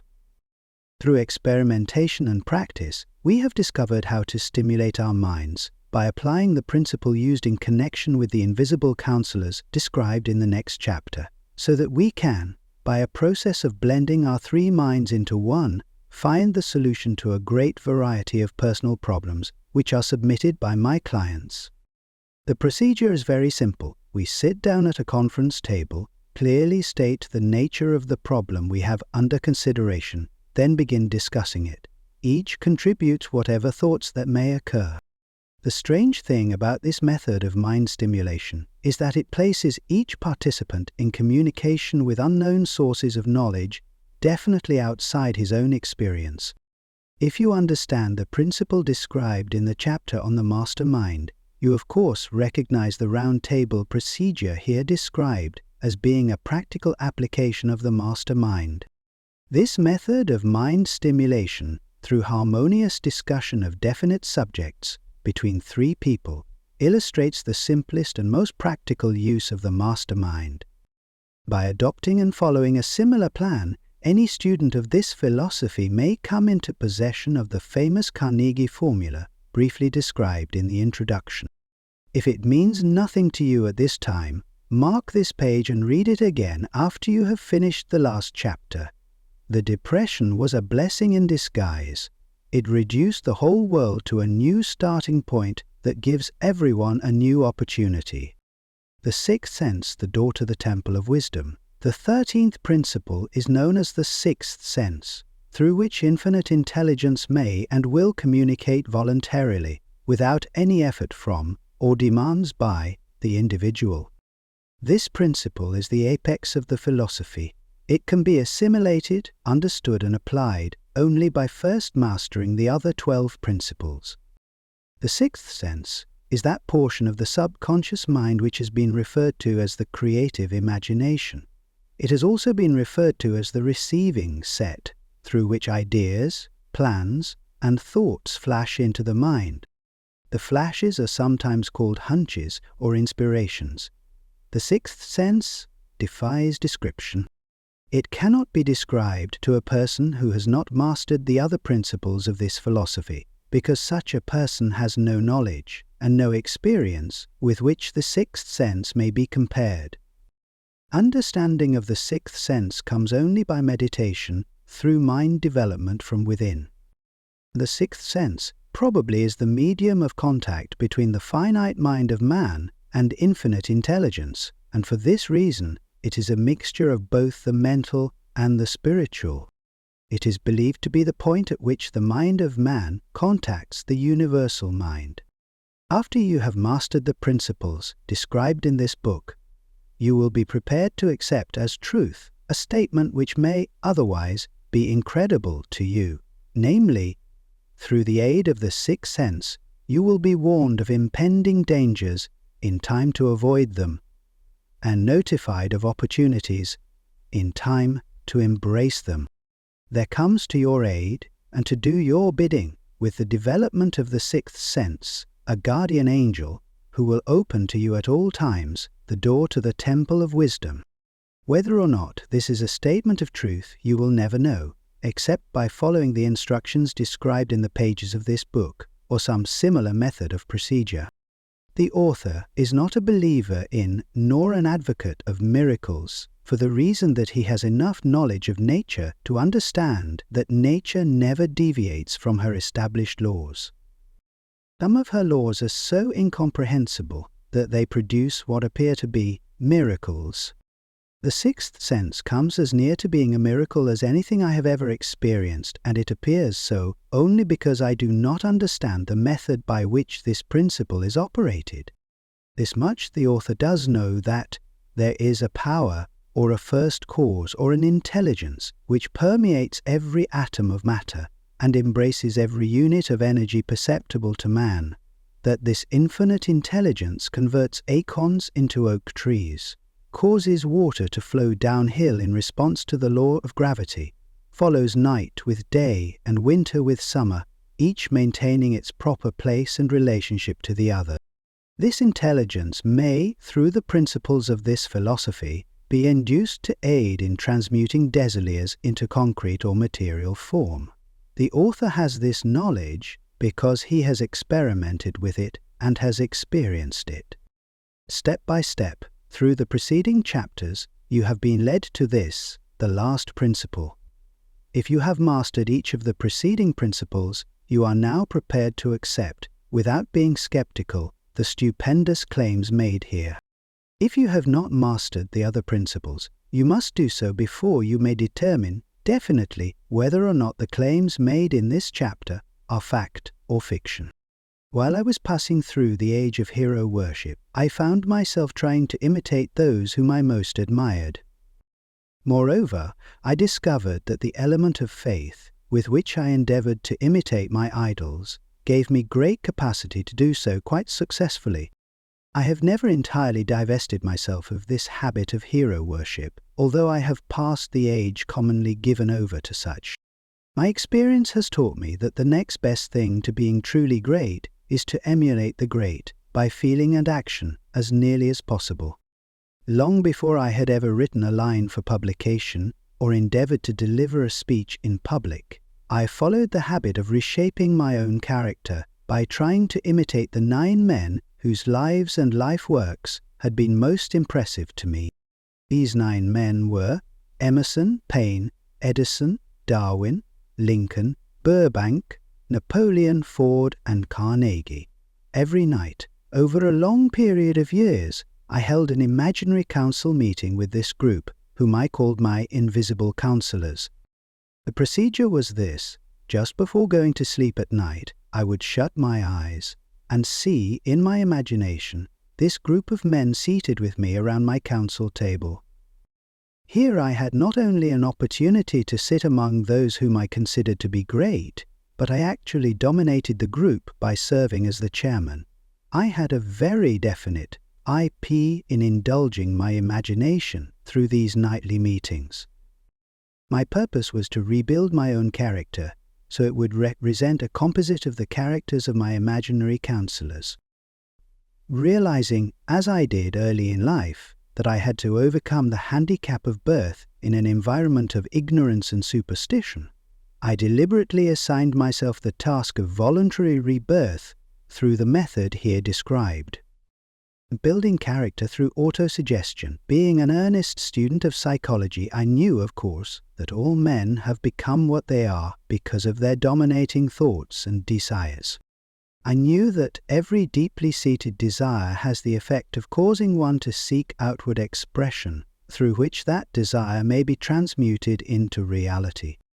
I knew that self-suggestion is a powerful factor in building character, that it is, in fact, the sole principle through which character is builded. With this knowledge of the principles of mind operation, I was fairly well armed with the equipment needed in rebuilding my character. In these imaginary council meetings, I called on my cabinet members for the knowledge I wished each to contribute, addressing myself to each member in audible words as follows. Mr. Emerson, I desire to acquire from you the marvelous understanding of nature which distinguished your life. I ask that you make an impress upon my subconscious mind of whatever qualities you possessed, which enabled you to understand and adapt yourself to the laws of nature. I ask that you assist me in reaching and drawing upon whatever sources of knowledge are available to this end. Mr. Burbank, I request that you pass on to me the knowledge which enabled you to so harmonize the laws of nature, that you caused the cactus to shed its thorns and become an edible food. Give me access to the knowledge which enabled you to make 2 blades of grass grow where but one grew before, and helped you to blend the coloring of the flowers with more splendor and harmony, for you, alone, have successfully gilded the lily. Napoleon, I desire to acquire from you, by emulation, the marvelous ability you possess to inspire men, and to arouse them to greater and more determined spirit of action.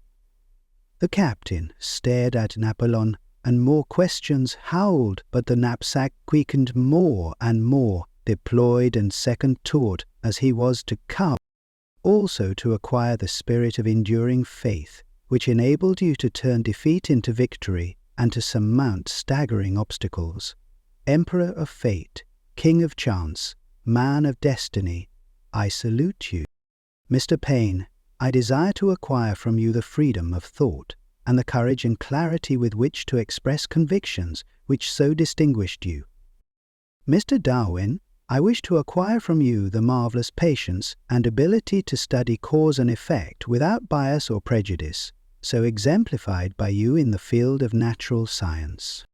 Mr. Lincoln, I desire to build into my own character the keen sense of justice, the untiring spirit of patience, the sense of humor, the human understanding, and the tolerance, which were your distinguishing characteristics. Mr. Carnegie, I am already indebted to you for my choice of a lifelight, which has brought me great happiness and peace of mind. I wish to acquire a thorough understanding of the principles of organized effort, which you used so effectively in the building of a great industrial enterprise. Mr. Ford, you have been among the most helpful of the men who have supplied much of the material essential to my work. I wish to acquire your spirit of persistence, the determination, poise, and self-confidence which have enabled you to master poverty, organize, unify, and simplify human effort, so I may help others to follow in your footsteps. Mr. Edison, I have seated you nearest to me, at my right, because of the personal cooperation you have given me during my research into the causes of success and failure. I wish to acquire from you the marvelous spirit of faith with which you have uncovered so many of nature's secrets, the spirit of unremitting toil with which you have so often wrested victory from defeat.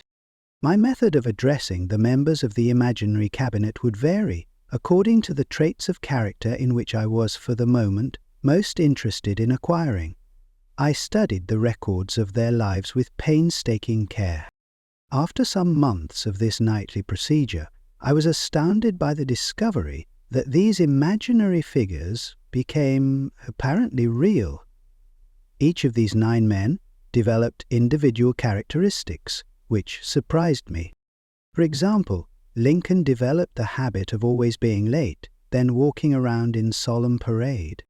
When he came, he walked very slowly, with his hands clasped behind him, and once in a while he would stop as he passed and rest his hand momentarily upon my shoulder.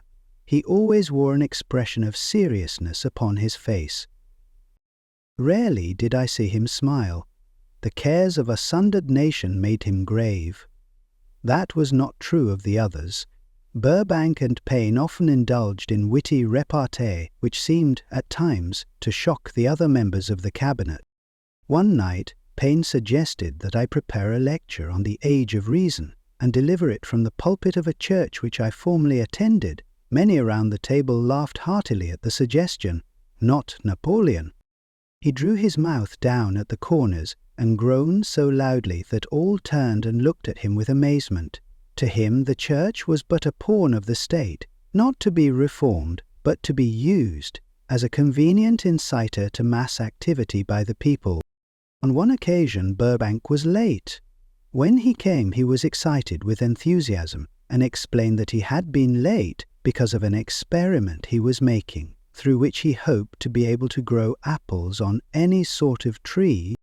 Paine chided him by reminding him that it was an apple which started all the trouble between man and woman. Darwin chuckled heartily as he suggested that Paine should watch out for little serpents when he went into the forest to gather apples, as they had the habit of growing into big snakes. Emerson observed, "No serpents, no apples," and Napoleon remarked, "No apples, no state." Lincoln developed the habit of always being the last one to leave the table after each meeting. On one occasion he leaned across the end of the table, his arms folded, and remained in that position for many minutes. I made no attempt to disturb him. Finally, he lifted his head slowly, got up and walked to the door, then turned around, came back and laid his hand on my shoulder and said, "My boy, you will need much courage if you remain steadfast in carrying out your purpose in life. But remember, when difficulties overtake you, the common people have common sense. Adversity will develop it." One evening, Edison arrived ahead of all the others. He walked over and seated himself at my left, where Emerson was accustomed to sit, and said, "You are destined to witness the discovery of the secret of life. When the time comes, you will observe that life consists of great swarms of energy, or entities, each as intelligent as human beings think themselves to be. These units of life group together like hives of bees and remain together until they disintegrate through lack of harmony. These units have differences of opinion, the same as human beings, and often fight among themselves. These meetings which you are conducting will be very helpful to you. They will bring to your rescue some of the same units of life which served the members of your cabinet during their lives. These units are eternal. They never die. Your own thoughts and desiries serve as the magnet which attracts units of life from the great ocean of life out there. Only the friendly units are attracted, the ones which harmonize with the nature of your desiries." The other members of the cabinet began to enter the room. Edison got up and slowly walked around to his own seat. Edison was still living when this happened. It impressed me so greatly that I went to see him and told him about the experience. He smiled broadly and said, "Your dream was more a reality than you may imagine it to have been." He added no further explanation to his statement. These meetings became so realistic that I became fearful of their consequences and discontinued them for several months. The experiences were so uncanny, I was afraid if I continued them I would lose sight of the fact that the meetings were purely experiences of my imagination. Some 6 months after I had discontinued the practice, I was awakened one night, or thought I was, when I saw a Lincoln standing at my bedside. He said, "The world will soon need your services. It is about to undergo a period of chaos which will cause men and women to lose faith and become panic-stricken. Go ahead with your work and complete your philosophy. That is your mission in life. If you neglect it for any cause whatsoever, you will be reduced to a primal state and be compelled to retrace the cycles through which you have passed during thousands of years. I was unable to tell, the following morning, whether I had dreamed this or had actually been awake, and I have never since found out which it was, but I do know that the dream, if it were a dream, was so vivid in my mind the next day that I resumed my meetings the following night. At our next meeting, the members of my cabinet all filed into the room together and stood at their accustomed places at the council table, while Lincoln raised a glass and said, "Gentlemen, let us drink a toast to a friend who has returned to the fold."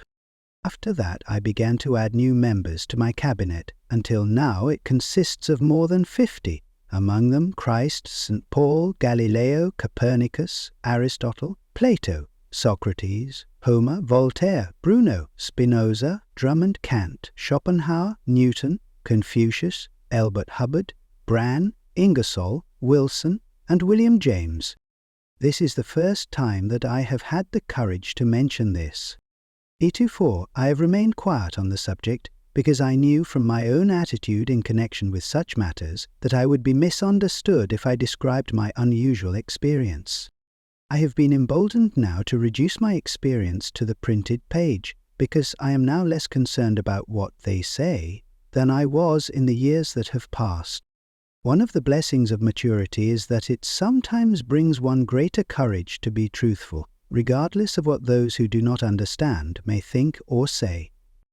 Lest I be misunderstood, I wish here to state most emphatically that I still regard my cabinet meetings as being purely imaginary, but I feel entitled to suggest that, while the members of my cabinet may be purely fictional, and the meetings existent only in my own imagination, they have led me into glorious paths of adventure, rekindled an appreciation of true greatness, encouraged creative endeavor, and emboldened the expression of honest thought. Somewhere in the cell structure of the brain is located an organ which receives vibrations of thought, ordinarily called hunches. So far, science has not discovered where this organ of the sixth sense is located. But this is not important. The fact remains that human beings do receive accurate knowledge through sources other than the physical senses. Such knowledge generally is received when the mind is under the influence of extraordinary stimulation.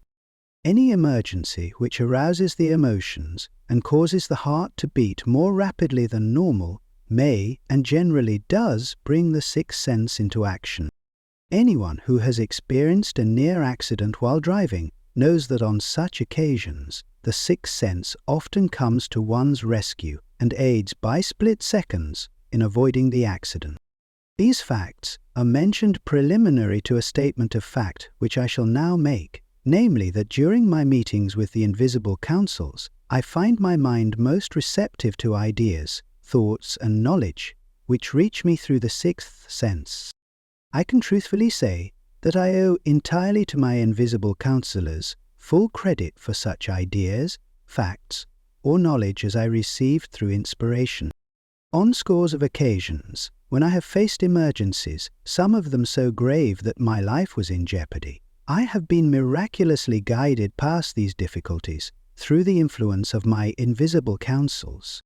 My original purpose in conducting council meetings with imaginary beings was solely that of impressing my own subconscious mind through the principle of autosuggestion with certain characteristics which I desired to acquire. In more recent years, my experimentation has taken on an entirely different trend. I now go to my imaginary counselors with every difficult problem which confronts me and my clients. The results are often astonishing, although I do not depend entirely on this form of counsel. You, of course, have recognized that this Henry Ford undoubtedly understands and makes practical use of the sixth sense. His vast business and financial operations make it necessary for him to understand and use this principle.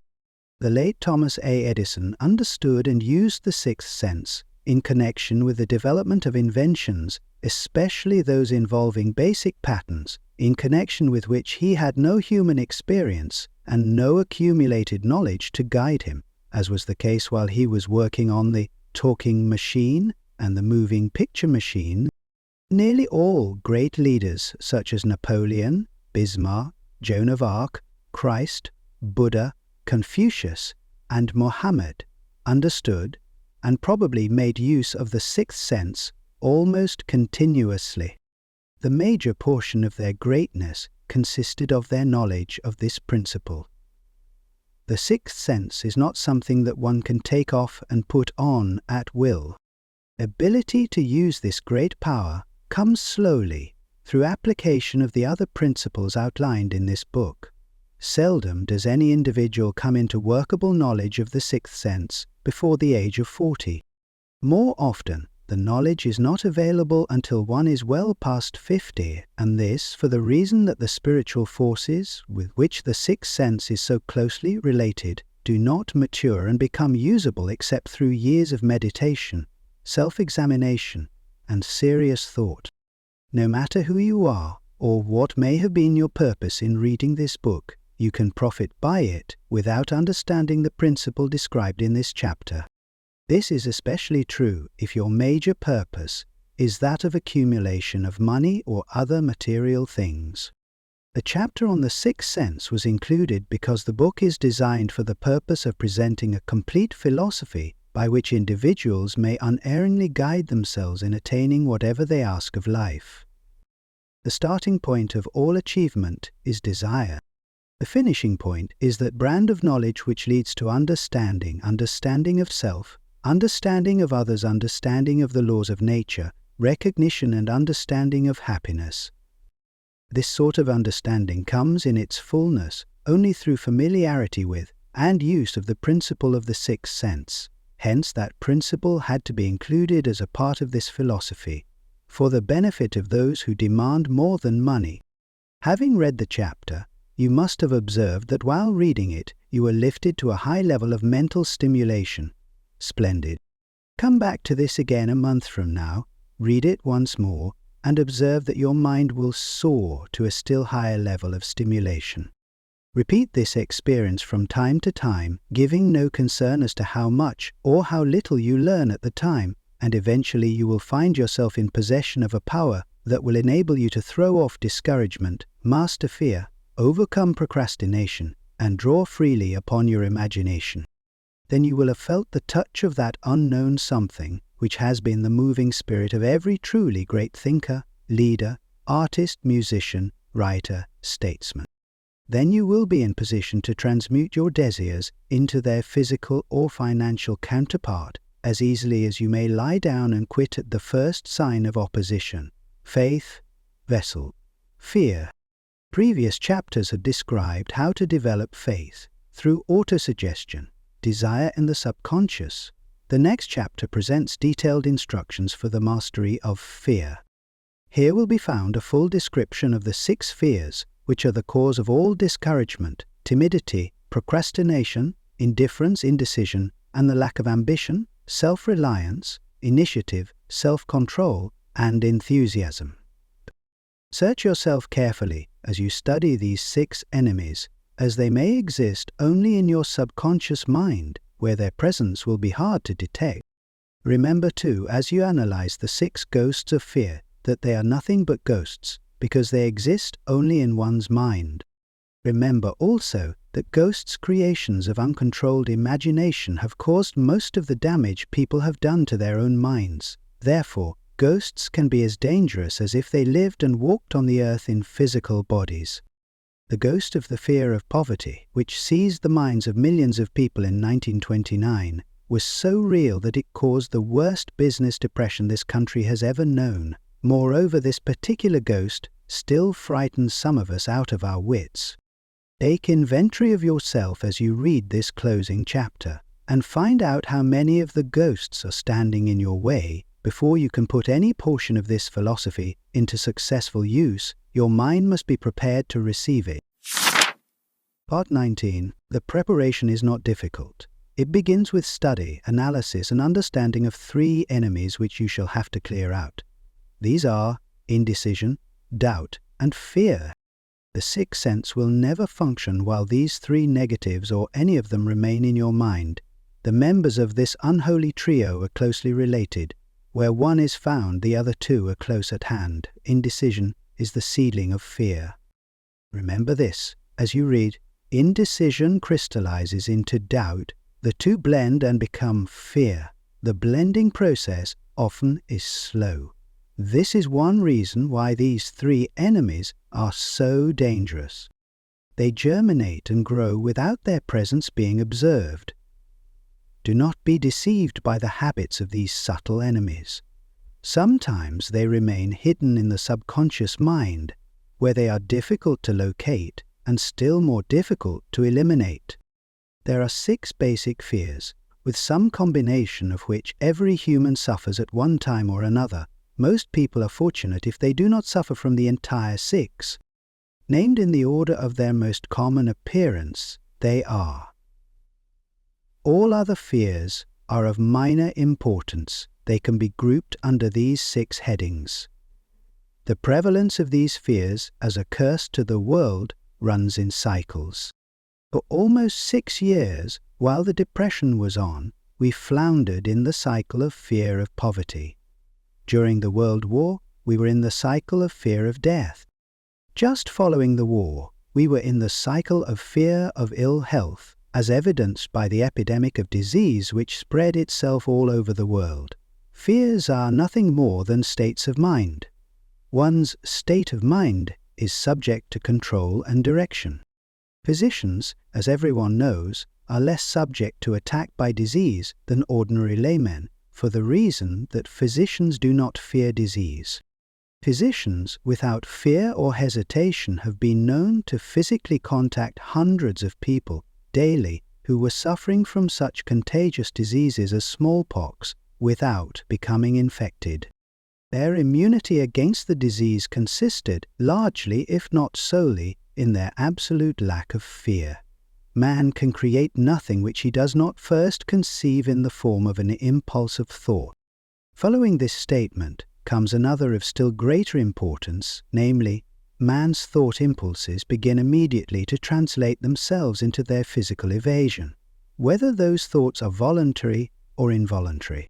Thought impulses, which are picked up through the ether by mere chance, thoughts which have been released by other minds, may determine one's financial, business, professional, or social destiny just as surely as do the thought impulses which one creates by intent and design. We are here laying the foundation for the presentation of a fact of great importance to the person who does not understand why some people appear to be lucky while others of equal or greater ability, training, experience, and brain capacity seem destined to ride with misfortune. This fact may be explained by the statement that every human being has the ability to completely control his own mind. And with this control, obviously, every person may open his mind to the tramp thought impulses which are being released by other brains, or close the doors tightly and admit only thought impulses of his own choice. Nature has endowed man with absolute control over but one thing, and that is thought. This fact, coupled with the additional fact that everything which man creates begins in the form of a thought, leads one very near to the principle by which fear may be mastered. If it is true that all thought has a tendency to clothe itself in its physical equivalent, and this is true, beyond any reasonable room for doubt, it is equally true that thought impulses of fear and poverty cannot be translated into terms of courage and financial gain. The people of America began to think of poverty following the Wall Street crash of 1929. Slowly but surely that mass thought was crystallized into its physical equivalent, which was known as a depression. This had to happen. It is in conformity with the laws of nature. There can be no compromise between poverty and riches. The two roads that lead to poverty and riches travel in opposite directions. If you want riches, you must refuse to accept any circumstance that leads toward poverty. The word riches is here used in its broadest sense, meaning financial, spiritual, mental, and material estates. The starting point of the path that leads to riches is desire. In Chapter 1, you received full instructions for the proper use of desire. In this chapter, on fear, you have complete instructions for preparing your mind to make practical use of desire. Here, then, is the place to give yourself a challenge which will definitely determine how much of this philosophy you have absorbed. Here is the point at which you can turn prophet and foretell accurately what the future holds in store for you. If, after reading this chapter, you are willing to accept poverty, you may as well make up your mind to receive poverty. This is one decision you cannot avoid. If you demand riches, determine what form and how much will be required to satisfy you. You know the road that leads to riches. You have been given a roadmap, which, if followed, will keep you on that road. If you neglect to make the start or stop before you arrive, no one will be to blame but you.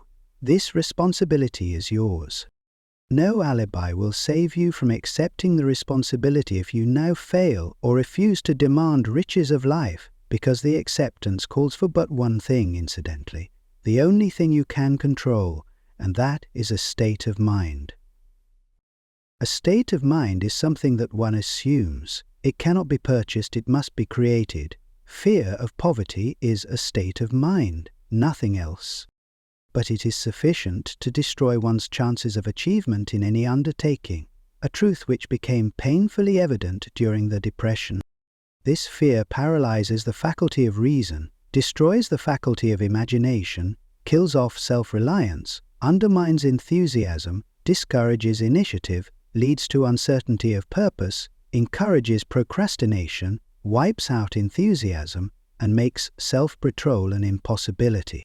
It takes the charm from one's personality, destroys the possibility of accurate thinking, diverts concentration of effort.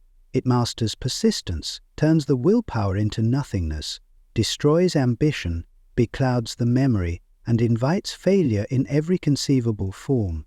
It kills love and assassinates the finer emotions of the heart, discourages friendship and invites disaster in 100 forms, leads to sleeplessness, misery, and unhappiness. And all this, despite the obvious truth that we live in a world of overabundance of everything the heart could desire, with nothing standing between us and our desires, excepting lack of a definite purpose. The fear of poverty is without doubt the most destructive of the 6 basic fears. It has been placed at the head of the list because it is the most difficult to master. Considerable courage is required to state the truth about the origin of this fear, and still greater courage to accept the truth after it has been stated. The fear of poverty grew out of man's inherited tendency to prey upon his fellow man economically. Nearly all animals lower than man are motivated by instinct, but their capacity to think is limited. Therefore, they prey upon one another physically. Man, with his superior sense of intuition, with the capacity to think and to reason, does not eat his fellow man bodily. He gets more satisfaction out of eating him finally. Man is so avaricious that every conceivable law has been passed to safeguard him from his fellow men. Of all the ages of the world, of which we know anything, the age in which we live seems to be one that is outstanding because of man's money madness. A man is considered less than the dust of the earth unless he can display a fat bank account. But if he has money, never mind how he acquired it, he is a king or a big shot. He is above the law, he rules in politics, he dominates in business, and the whole world about him bows in respect when he passes. Nothing brings man so much suffering and humility as poverty. Only those who have experienced poverty understand the full meaning of this. It is no wonder that man fears poverty. Through a long line of inherited experiences, man has learned, for sure, that some men cannot be trusted where matters of money and earthly possessions are concerned. This is a rather stinging indictment, the worst part of it being that it is true. The majority of marriages are motivated by the wealth possessed by one or both of the contracting parties. It is no wonder, therefore, that the divorce courts are busy. So eager is man to possess wealth that he will acquire it in whatever manner he can, through legal methods, if possible, through other methods if necessary or expedient. Self-analysis may disclose weaknesses which one does not like to acknowledge. This form of examination is essential to all who demand of life more than mediocrity and poverty. Remember, as you check yourself point by point, that you are both the court and the jury, the prosecuting attorney and the attorney for the defense, and that you are the plaintiff and the defendant. Also, that you are on trial. Face the facts squarely, ask yourself definite questions, and demand direct replies. When the examination is over, you will know more about yourself. If you do not feel that you can be an impartial judge in this self-examination, call upon someone who knows you well to serve as judge while you cross-examine yourself. You are after the truth. Get it, no matter at what cost, even though it may temporarily embarrass you. The majority of people, if asked what they fear most, would reply, "I fear nothing." The reply would be inaccurate, because few people realize that they are bound, handicapped, whipped spiritually and physically through some form of fear. So subtle and deeply seated is the emotion of fear that one may go through life burdened with it, never recognizing its presence. Only a courageous analysis will disclose the presence of this universal enemy. When you begin such an analysis, search deeply into your character. Here is a list of the symptoms for which you should look. Indifference. Commonly expressed through lack of ambition, willingness to tolerate poverty, acceptance of whatever compensation life may offer without protest, mental and physical laziness, lack of initiative, imagination, enthusiasm, and self-control, indecision. The habit of permitting others to do one's thinking. Staying on the fence. Doubt. Generally expressed through alibis and excuses designed to cover up, explain away, or apologize for one's failures, sometimes expressed in the form of envy of those who are successful, or by criticizing them. Worry.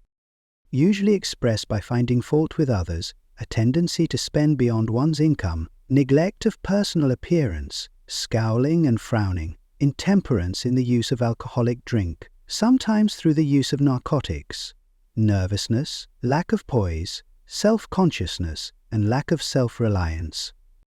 Overcaution, the habit of looking for the negative side of every circumstance, thinking and talking of possible failure, instead of concentrating upon the means of succeeding.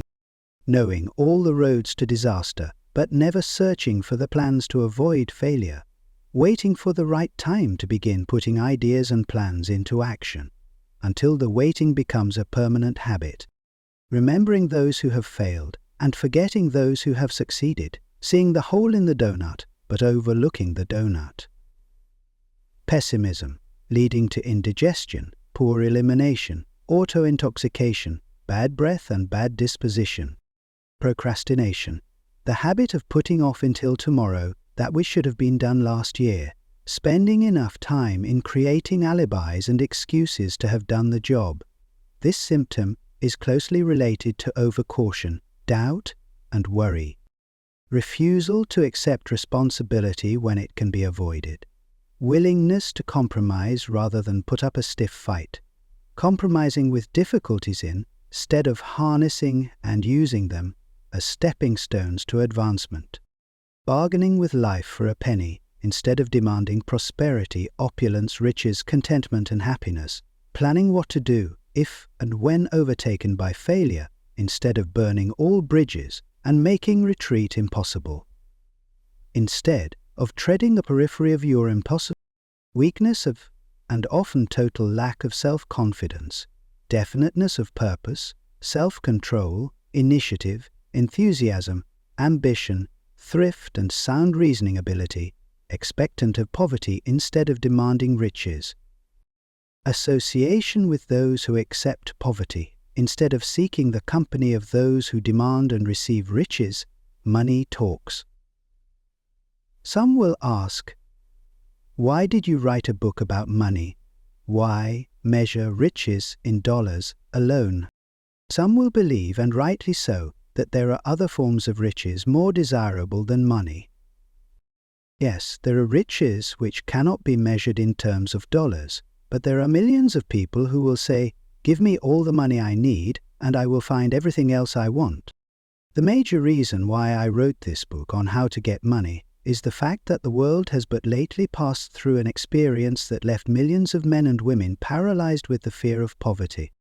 What this sort of fear does to one was well described by Westbrook Pegler in the New York World Telegram, viz., "Money is only clamshells or metal discs or scraps of paper, and there are treasures of the heart and soul which money cannot buy, but most people, being broke, are unable to keep this in mind and sustain their spirits." When a man is down and out and on the street, unable to get any job at all, something happens to his spirit which can be observed in the droop of his shoulders, the set of his hat, his walk and his gaze. He cannot escape a feeling of inferiority among people with regular employment, even though he knows they are definitely not his equals in character, intelligence, or ability. These people, even his friends, feel, on the other hand, a sense of superiority and regard him, perhaps unconsciously, as a casualty. He may borrow for a time, but not enough to carry on in his accustomed way, and he cannot continue to borrow very long. But borrowing in itself, when a man is borrowing merely to live, is a depressing experience, and the money lacks the power of earned money to revive his spirits. Of course, none of this applies to bums or habitual ne'er-do-wells, but only to men of normal ambitions and self-respect. Women conceal despair. Women in the same predicament must be different. We somehow do not think of women at all in considering the down-and-outers. They are scarce in the breadlines. They rarely are seen begging on the streets, and they are not recognizable in crowds by the same plain signs which identify busted men.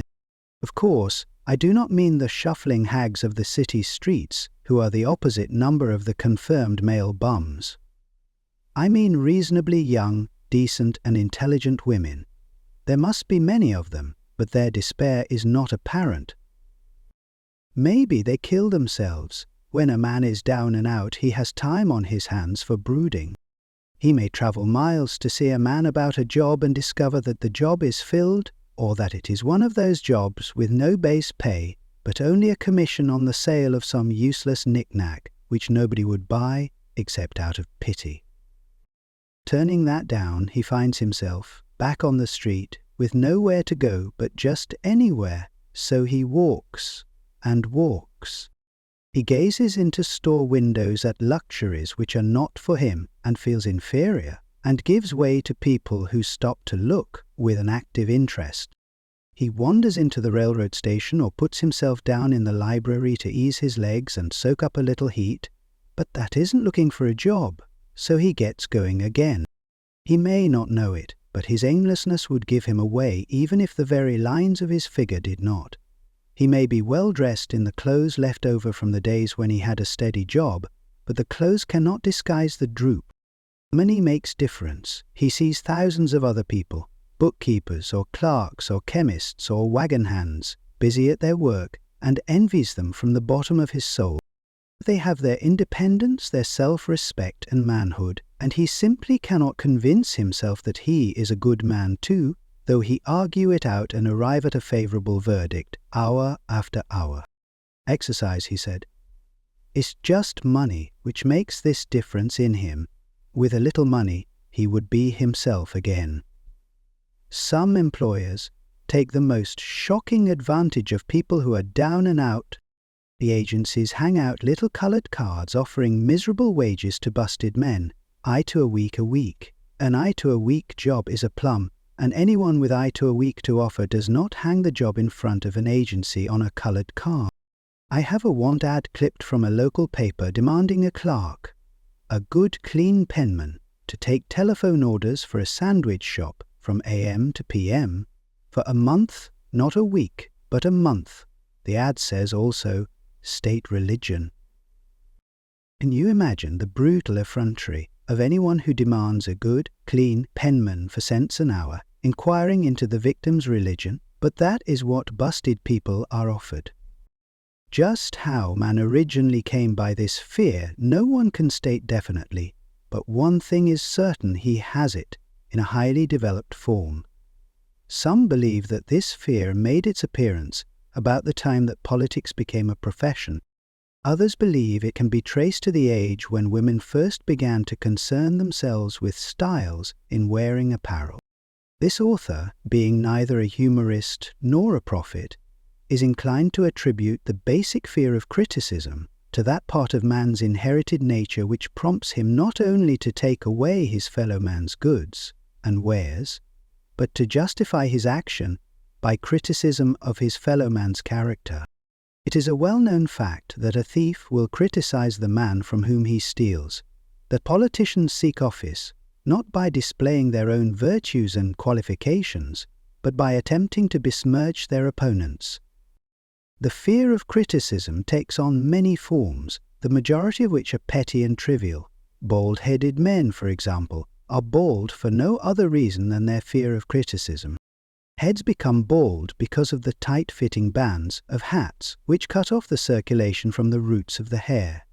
Men wear hats not because they actually need them, but mainly because everyone is doing it. The individual falls into line and does likewise, lest some other individual criticize him. Women seldom have bald heads or even thin hair because they wear hats which fit their heads loosely, the only purpose of the hats being adornment. But it must not be supposed that women are free from the fear of criticism. If any woman claims to be superior to man with reference to this fear, ask her to walk down the street wearing a hat of the vintage of 1890. The astute manufacturers of clothing have not been slow to capitalize this basic fear of criticism, with which all mankind has been cursed. Every season the styles in many articles of wearing apparel change. Who establishes the styles? Certainly not the purchaser of clothing, but the manufacturer. Why does he change the styles so often? The answer is obvious. He changes the styles so he can sell more clothes. For the same reason, the manufacturers of automobiles, with a few rare and very sensible exceptions, change styles of models every season. No man wants to drive an automobile which is not of the latest style, although the older model may actually be the better car. We have been describing the manner in which people behave under the influence of fear of criticism, as applied to the small and petty things of life. Let us now examine human behavior when this fear affects people in connection with the more important events of human relationship.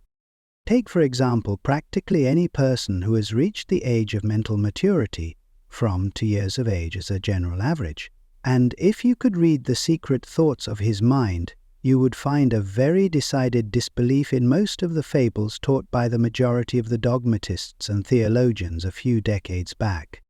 Not often, however, will you find a person who has the courage to openly state his belief on this subject.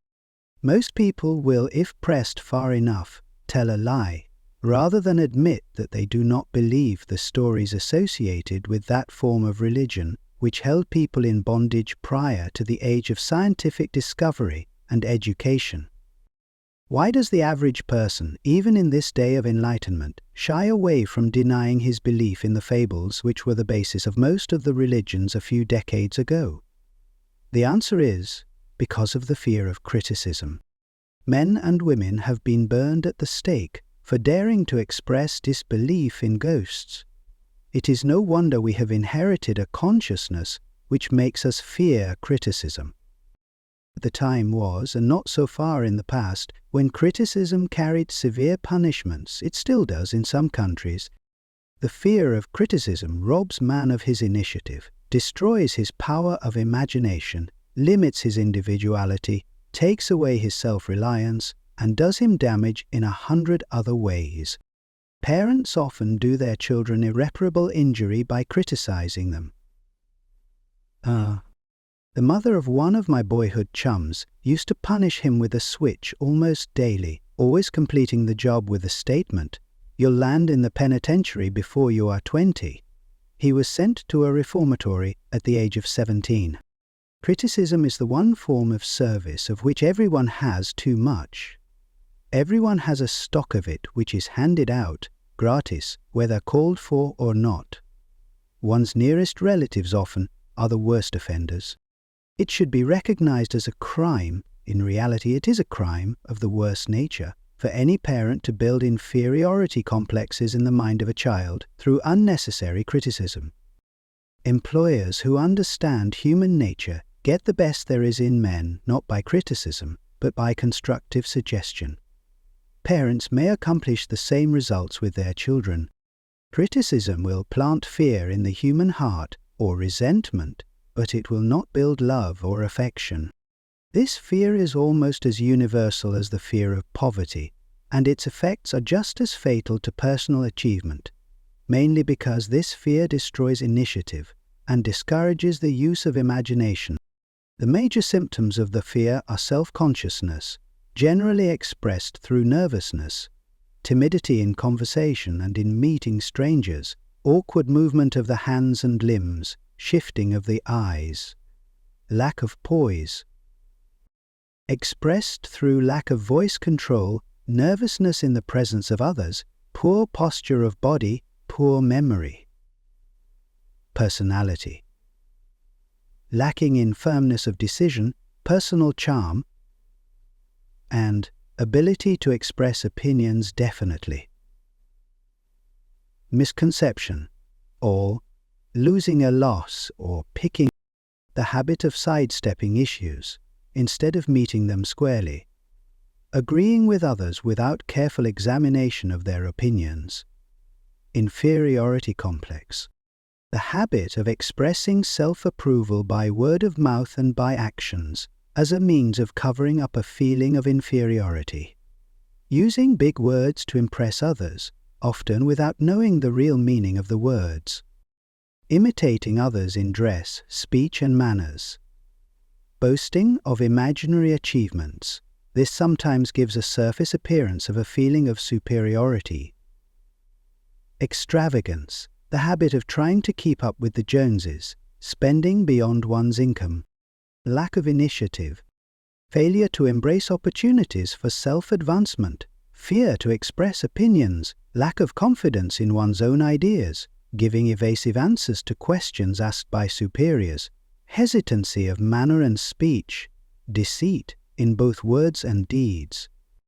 Lack of ambition, mental and physical laziness, lack of self-assertion, slowness in reaching decisions, easily influenced by others, the habit of criticizing others behind their backs and flattering them to their faces, the habit of accepting defeat without protest, quitting an undertaking when opposed by others, suspicious of other people without cause, lacking in tactfulness of manner and speech, unwillingness to accept the blame for mistakes.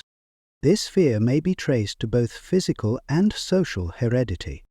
It is closely associated as to its origin with the causes of fear of old age and the fear of death, because it leads one closely to the border of terrible worlds, of which man knows not, but concerning which he has been taught some discomforting stories. The opinion is somewhat general, also, that certain unethical people engaged in the business of selling health have had not a little to do with keeping alive the fear of ill health. Part 20. In the main, man fears ill health because of the terrible pictures which have been planted in his mind of what may happen if death should overtake him. He also fears it because of the economic toll which it may claim. A reputable physician estimated that 75% of all people who visit physicians for professional service are suffering with hypochondria, imaginary illness. It has been shown most convincingly that the fear of disease, even where there is not the slightest cause for fear, often produces the physical symptoms of the disease feared. Powerful and mighty is the human mind. It builds or it destroys. Playing upon this common weakness of fear of ill health, dispensers of patent medicines have reaped fortunes. This form of imposition upon credulous humanity became so prevalent some 20 years ago that Collier's Weekly magazine conducted a bitter campaign against some of the worst offenders in the patent medicine business. During the flu epidemic which broke out during the World War, The mayor of New York City took drastic steps to check the damage which people were doing themselves through their inherent fear of ill health. He called in the newspapermen and said to them, "Gentlemen, I feel it necessary to ask you not to publish any scare headlines concerning the V-flu epidemic. Unless you cooperate with me, we will have a situation which we cannot control." The newspapers quit publishing stories about the flu, and within 1 month, the epidemic had been successfully checked. Through a series of experiments conducted some years ago, it was proved that people may be made ill by suggestion. We conducted this experiment by causing 3 acquaintances to visit the victims, each of whom asked the question, "What ails you? You look terribly ill." The first questioner usually provoked a grin and a nonchalant, "Oh, nothing, I'm all right," from the victim. The second questioner usually was answered with the statement, "I don't know exactly, but I do feel badly." The third questioner was usually met with the frank admission that the victim was actually feeling ill. Try this on an acquaintance if you doubt that it will make him uncomfortable, but do not carry the experiment too far. There is a certain religious sect whose members take vengeance upon their enemies by the hexing method. They call it placing a spell on the victim. There is overwhelming evidence that disease sometimes begins in the form of negative thought impulse. Such an impulse may be passed from one mind to another by suggestion or created by an individual in his own mind.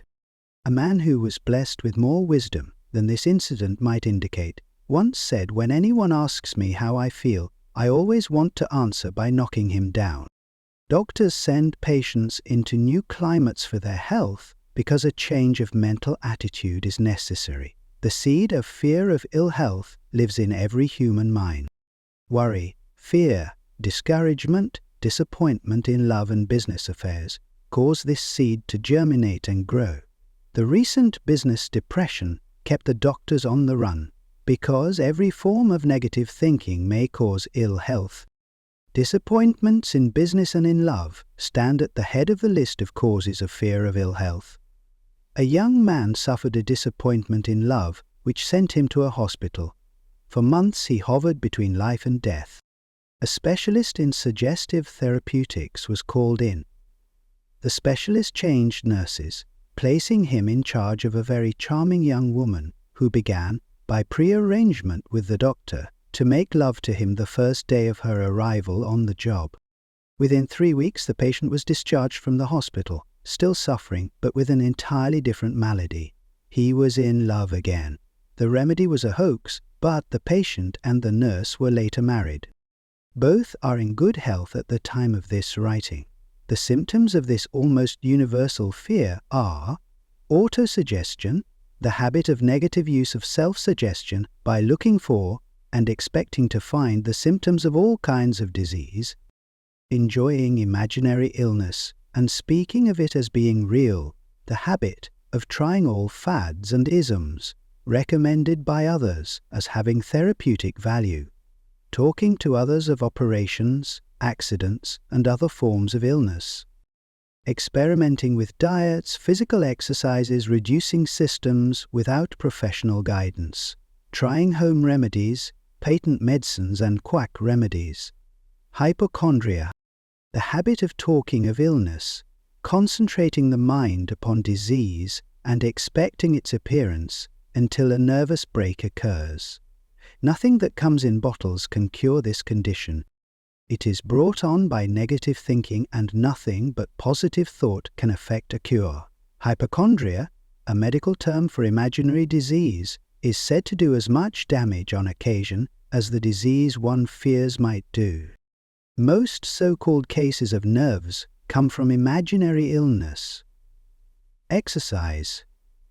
Fear of ill health often interferes with proper physical exercise and results in overweight by causing one to avoid outdoor life. Susceptibility. Fear of ill health breaks down nature's body resistance and creates a favorable condition for any form of disease one may contact. The fear of ill health often is related to the fear of poverty, especially in the case of the hypochondriac, who constantly worries about the possibility of having to pay doctor's bills, hospital bills, etc. This type of person spends much time preparing for sickness, talking about death, saving money for cemetery lots and burial expenses, etc. Self-sodding, the habit of making a bid for sympathy using imaginary illness as the lure. People often resort to this trick to avoid work. The habit of feigning illness to cover plain laziness, or to serve as an alibi for lack of ambition. Intemperance. The habit of using alcohol or narcotics to destroy pains such as headaches, neuralgia, etc., instead of eliminating the cause. The habit of reading about illness and worrying over the possibility of being stricken by it. The habit of reading patent medicine advertisements. The original source of this inherent fear needs but little description, because it obviously grew out of man's polygamous habit of stealing his fellow man's mate and his habit of taking liberties with her whenever he could. Jealousy and other similar forms of dementia praecox grow out of man's inherited fear of the loss of love of someone. This fear is the most painful of all the 6 basic fears. It probably plays more havoc with the body and mind than any of the other basic fears, as it often leads to permanent insanity. The fear of the loss of love probably dates back to the Stone Age, when men stole women by brute force. They continue to steal females, but their technique has changed. Instead of force, they now use persuasion, the promise of pretty clothes, motor cars, and other bait, much more effective than physical force. Man's habits are the same as they were at the dawn of civilization, but he expresses them differently. Careful analysis has shown that women are more susceptible to this fear than men. This fact is easily explained. Women have learned from experience that men are polygamous by nature, that they are not to be trusted in the hands of rivals. The distinguishing symptoms of this fear are jealousy, the habit of being suspicious of friends and loved ones without any reasonable evidence of sufficient grounds. Jealousy is a form of dementia praecox, which sometimes becomes violent without the slightest cause. The habit of accusing wife or husband of infidelity without grounds, general suspicion of everyone, absolute faith in no one. Faith-finding. The habit of finding fault with friends, relatives, business associates, and loved ones upon the slightest provocation or without any cause whatsoever. Gambling. The habit of gambling, stealing, cheating, and otherwise taking hazardous chances to provide money for loved ones, with the belief that love can be bought. The habit of spending beyond one's means or incurring debts to provide gifts for loved ones, with the object of making a favorable showing. Insomnia, nervousness, lack of persistence, weakness of will, lack of self-restraint, lack of self-reliance, bad temper. In the main, this fear grows out of 2 sources. First, the thought that old age may bring with it poverty. Secondly, and by far the most common source of origin, from false and cruel teachings of the past, which have been too well mixed with fire and brimstone, and other bogies cunningly designed to enslave man through fear. In the basic fear of old age, man has 2 very sound reasons for his apprehension, one growing out of his distrust of his fellow men, who may seize whatever worldly goods he may possess, and the other arising from the terrible pictures of the world beyond, which were planted in his mind through social heredity before he came into full possession of his mind. The possibility of ill health, which is more common as people grow older, is also a contributing cause of this common fear of old age. Eroticism also enters into the cause of the fear of old age, as no man cherishes the thought of diminishing sex attraction. The most common cause of fear of old age is associated with the possibility of poverty. Poorhouse is not a pretty word. It throws a chill into the mind of every person who faces the possibility of having to spend his declining years on a poor farm. Another contributing cause of the fear of old age is the possibility of loss of freedom and independence. as old age may bring with it the loss of both physical and economic freedom. The commonest symptoms of this fear are the tendency to slow down and develop an inferiority complex at the age of mental maturity, around the age of 40, falsely believing oneself to be slipping because of age. The truth is that man's most useful years, mentally and spiritually, are those between 40 and 60. The habit of speaking apologetically of oneself as being old merely because one has reached the age of 40 or 50, instead of reversing the rule and expressing gratitude for having reached the age of wisdom and understanding. The habit of killing off initiative, imagination, and self-reliance by falsely believing oneself too old to exercise these qualities. The habit of the man or woman of 40 dressing with the aim of trying to appear much younger and affecting mannerisms of youth, thereby inspiring ridicule by both friends and strangers. To some, this is the cruelest of all the basic fears. The reason is obvious. The terrible pangs of fear associated with the thought of death in the majority of cases may be charged directly to religious fanaticism. So-called heathen are less afraid of death than the more civilized. For hundreds of millions of years, man has been asking the still unanswered questions: whence and whither? Where did I come from? And where am I going? During the darker ages of the past, the more cunning and crafty were not slow to offer the answer to these questions for a price. Witness, now, the major source of origin of the fear of death.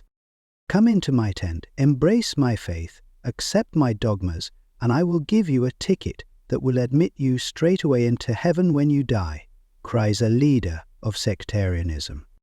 Remain out of my tent, says the same leader, and may the devil take you and burn you throughout eternity. Eternity is a long time. Fire is a terrible thing. The thought of eternal punishment with fire not only causes man to fear death, it often causes him to lose his reason. It destroys interest in life and makes happiness impossible. During my research, I reviewed a book entitled A Catalogue of the Gods, in which were listed the 30 gods which man has worshipped. Think of it, 30,000 of them, represented by everything from a crawfish to a man. It is little wonder that men have become frightened at the approach of death. While the religious leader may not be able to provide safe conduct into heaven, nor by lack of such provision allow the unfortunate to descend into hell, the possibility of the latter seems so terrible that the very thought of it lays hold of the imagination in such a realistic way that it paralyzes reason and sets up the fear of death. In truth, no man knows, and no man has ever known, what heaven or hell is like, nor does any man know if either place actually exists. This very lack of positive knowledge opens the door of the human mind to the charlatan, so he may enter and control that mind with his stock of legerdemain and various brands of pious fraud and trickery. The fear of death is not as common now as it was during the age when there were no great colleges and universities. Men of science have turned the spotlight of truth upon the world, and this truth is rapidly freeing men and women from this terrible fear of death. The young men and young women who attend the colleges and universities are not easily impressed by fire and brimstone. Through the aid of biology, astronomy, geology, and other related sciences, the fears of the Dark Ages which gripped the minds of men and destroyed their reason have been dispelled. Insane asylums are filled with men and women who have gone mad because of the fear of death. This fear is useless. Death will come, no matter what anyone may think about it. Accept it as a necessity and pass the thought out of your mind. It must be a necessity, or it would not come to all. Perhaps it is not as bad as it has been pictured. The entire world is made up of only two things: energy and matter. In elementary physics, we learn that neither matter nor energy, the only two realities known to man, can be created nor destroyed. Both matter and energy can be transformed, but neither can be destroyed. Life is energy, if it is anything. If neither energy nor matter can be destroyed, Of course, life cannot be destroyed. Life, like other forms of energy, may be passed through various processes of transition or change, but it cannot be destroyed. Death is mere transition. If death is not mere change or transition, then nothing comes after death except a long, eternal, peaceful sleep, and sleep is nothing to be feared. Thus you may wipe out forever the fear of death. The general symptoms of this fear are the habit of thinking about dying instead of making the most of life, due generally to lack of purpose or lack of a suitable occupation. This fear is more prevalent among the aged, but sometimes the more youthful are victims of it. The greatest of all remedies for the fear of death is a burning desire for achievement, backed by useful service to others. A busy person seldom has time to think about dying. He finds life too thrilling to worry about death.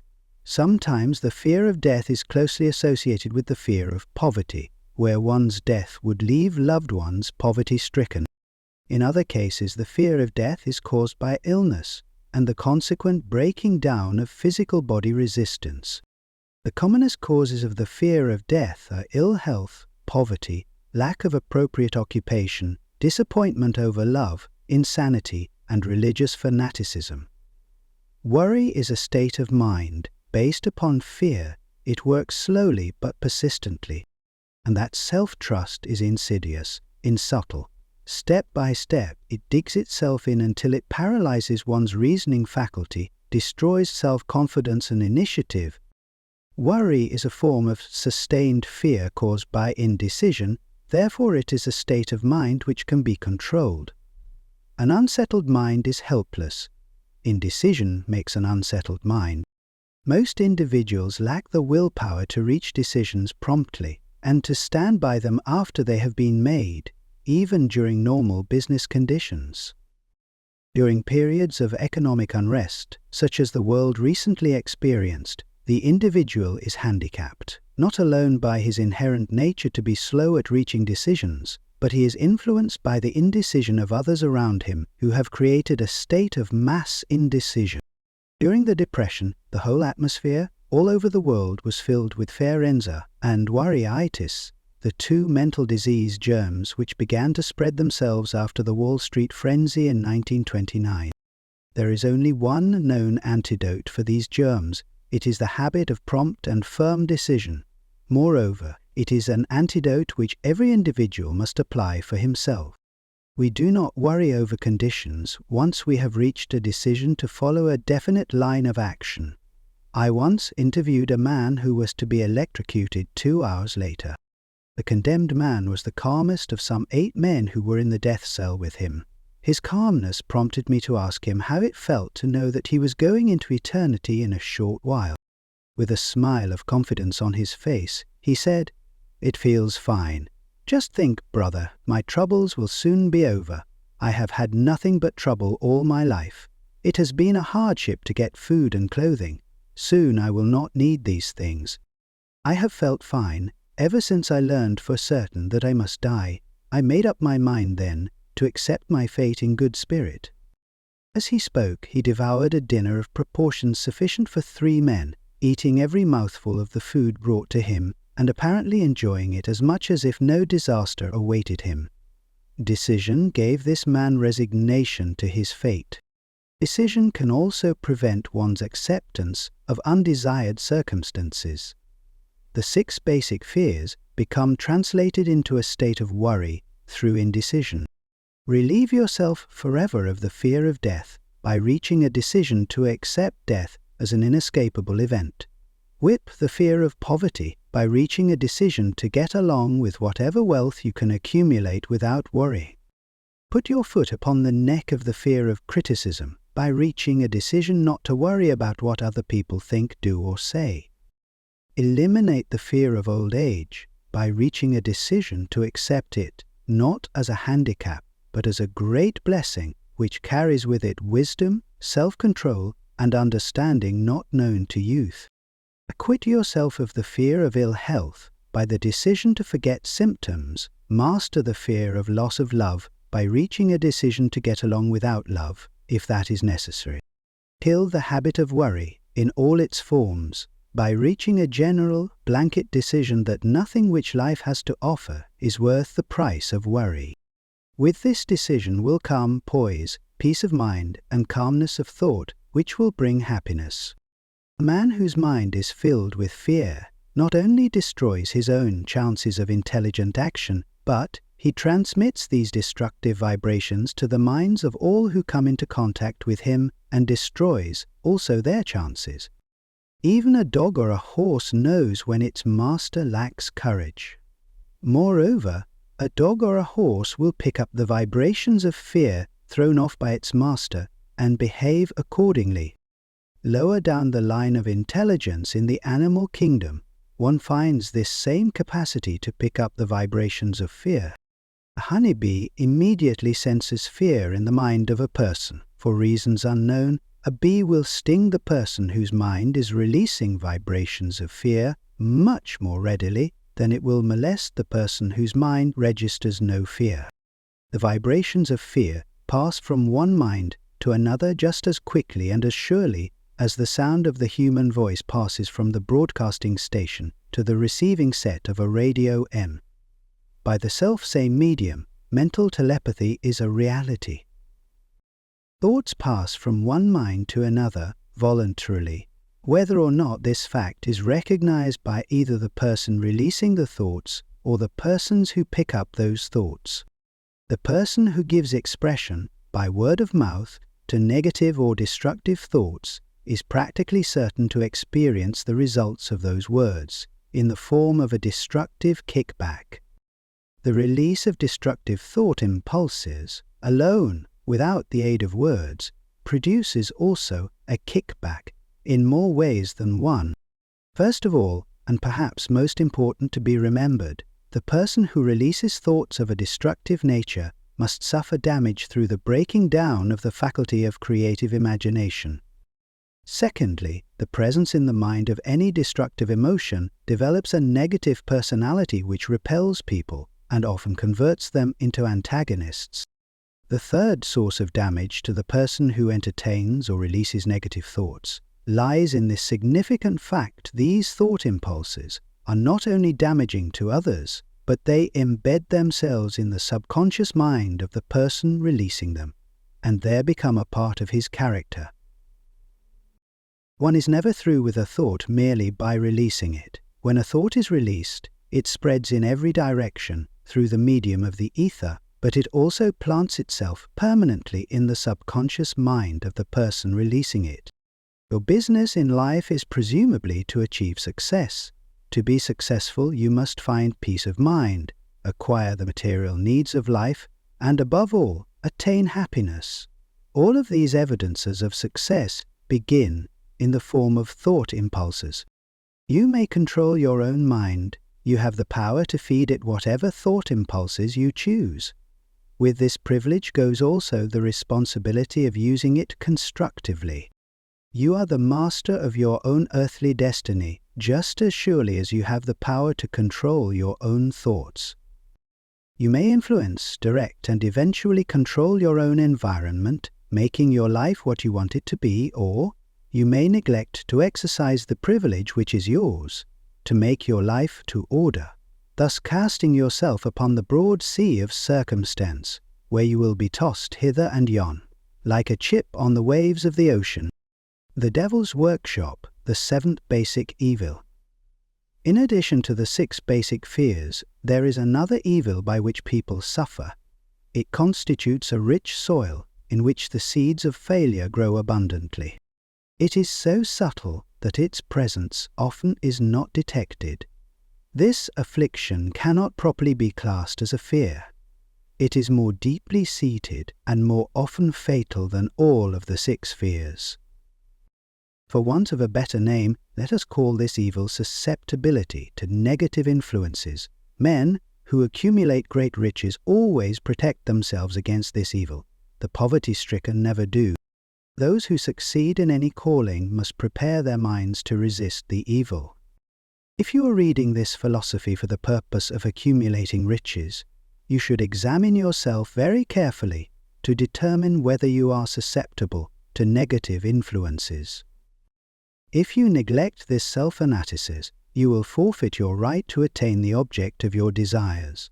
Make the analysis searching. After you read the questions prepared for this self-analysis, hold yourself to a strict accounting in your answers. Go at the task as carefully as you would search for any other enemy you knew to be awaiting you in ambush, and deal with your own faults as you would with a more tangible enemy. You can easily protect yourself against highway robbers because the law provides organized cooperation for your benefit, but the seventh basic evil is more difficult to master because it strikes when you are not aware of its presence, when you are asleep and while you are awake. Moreover, its weapon is intangible because it consists of merely a state of mind. This evil is also dangerous because it strikes in as many different forms as there are human experiences. Sometimes it enters the mind through the well-meant words of one's own relatives. At other times, it bores from within, through one's own mental attitude. Always it is as deadly as poison, even though it may not kill as quickly. To protect yourself against negative influences, whether of your own making or the result of the activities of negative people around you, recognize that you have a willpower and put it into constant use until it builds a wall of immunity against negative influences in your own mind. Recognize the fact that you and every other human being are by nature lazy, indifferent, and susceptible to all suggestions which harmonize with your weaknesses. Recognize that you are by nature susceptible to all the 6 basic fears, and set up habits for the purpose of counteracting all these fears. Recognize that negative influences often work on you through your subconscious mind, therefore they are difficult to detect, and keep your mind closed against all people who depress or discourage you in any way. Clean out your medicine chest, throw away all pill bottles, and stop pandering to colds, aches, pains, and imaginary illness. Think and act for yourself. Do not expect troubles as they have a tendency not to disappoint. Part 21. Without doubt, the most common weakness of all human beings is the habit of leaving their minds open to the negative influence of other people. This weakness is all the more damaging because most people do not recognize that they are cursed by it, and many who acknowledge it neglect or refuse to correct the evil until it becomes an uncontrollable part of their daily habits. To aid those who wish to see themselves as they really are, the following list of questions has been prepared. Read the questions and state your answers aloud so you can hear your own voice. This will make it easier for you to be truthful with yourself. Self-analysis test questions. Do you complain often of feeling bad, and if so, what is the cause? Do you find fault with other people at the slightest provocation? Do you frequently make mistakes in your work, and if so, why? Are you sarcastic and offensive in your conversation?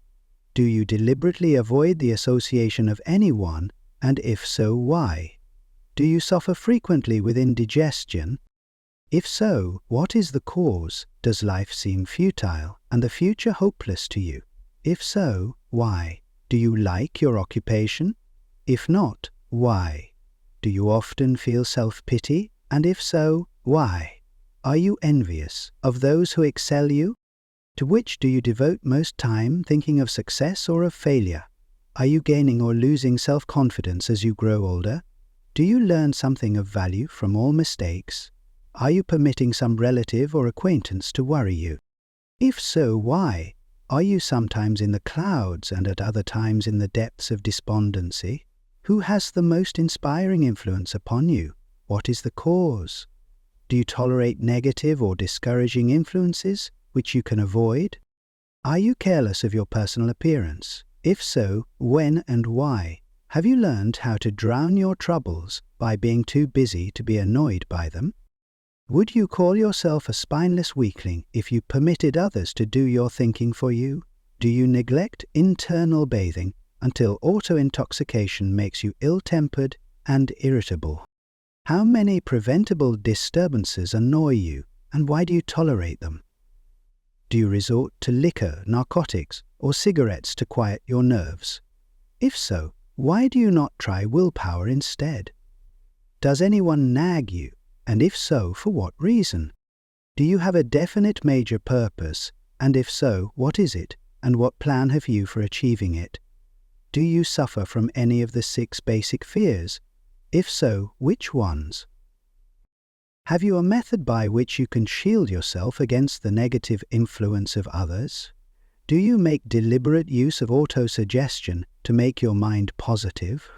Which do you value most, your material possessions or your privilege of controlling your own thoughts? Are you easily influenced by others against your own judgment? Has today added anything of value to your stock of knowledge or state of mind? Do you face squarely the circumstances which make you unhappy, or sidestep the responsibility? Do you analyze all mistakes and failures and try to profit by them? Or do you take the attitude that this is not your duty? Can you name 3 of your most damaging weaknesses? What are you doing to correct them? Do you encourage other people to bring their worries to you for sympathy? Do you choose from your daily experiences lessons or influences which aid in your personal advancement? Does your presence have a negative influence on other people as a rule? What habits of other people annoy you most? Do you form your own opinions or permit yourself to be influenced by other people? Have you learnt how to create a mental state of mind with which you can shield yourself against all discouraging influences? Does your occupation inspire you with faith and hope? Are you conscious of possessing spiritual forces of sufficient power to enable you to keep your mind free from all forms of fear? Does your religion help you to keep your own mind positive? Do you feel it your duty to share other people's worries? If so, why? If you believe that birds of a feather flock together, what have you learnt about yourself by studying the friends whom you attract? What connection, if any, do you see between the people with whom you associate most closely and any unhappiness you may experience?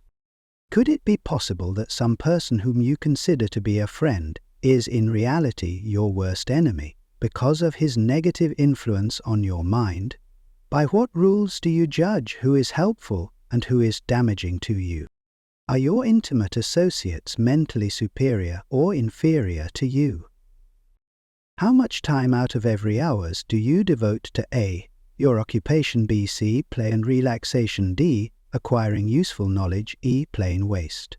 Who among your acquaintances, A, encourages you most, B, cautions you most, C, discourages you most, D, helps you most in other ways? What is your greatest worry? Why do you tolerate it? When others offer you free, unsolicited advice, do you accept it without question or analyze their motive? What, above all else, do you most desire? Do you intend to acquire it? Are you willing to subordinate all other desires for this one? How much time daily do you devote to acquiring it? Do you change your mind often? If so, why? Do you usually finish everything you begin? Are you easily impressed by other people's business or professional titles, college degrees or wealth? Are you easily influenced by what other people think or say of you? Do you cater to people because of their social or financial status? Whom do you believe to be the greatest person living? In what respect is this person superior to yourself? How much time have you devoted to studying and answering these questions?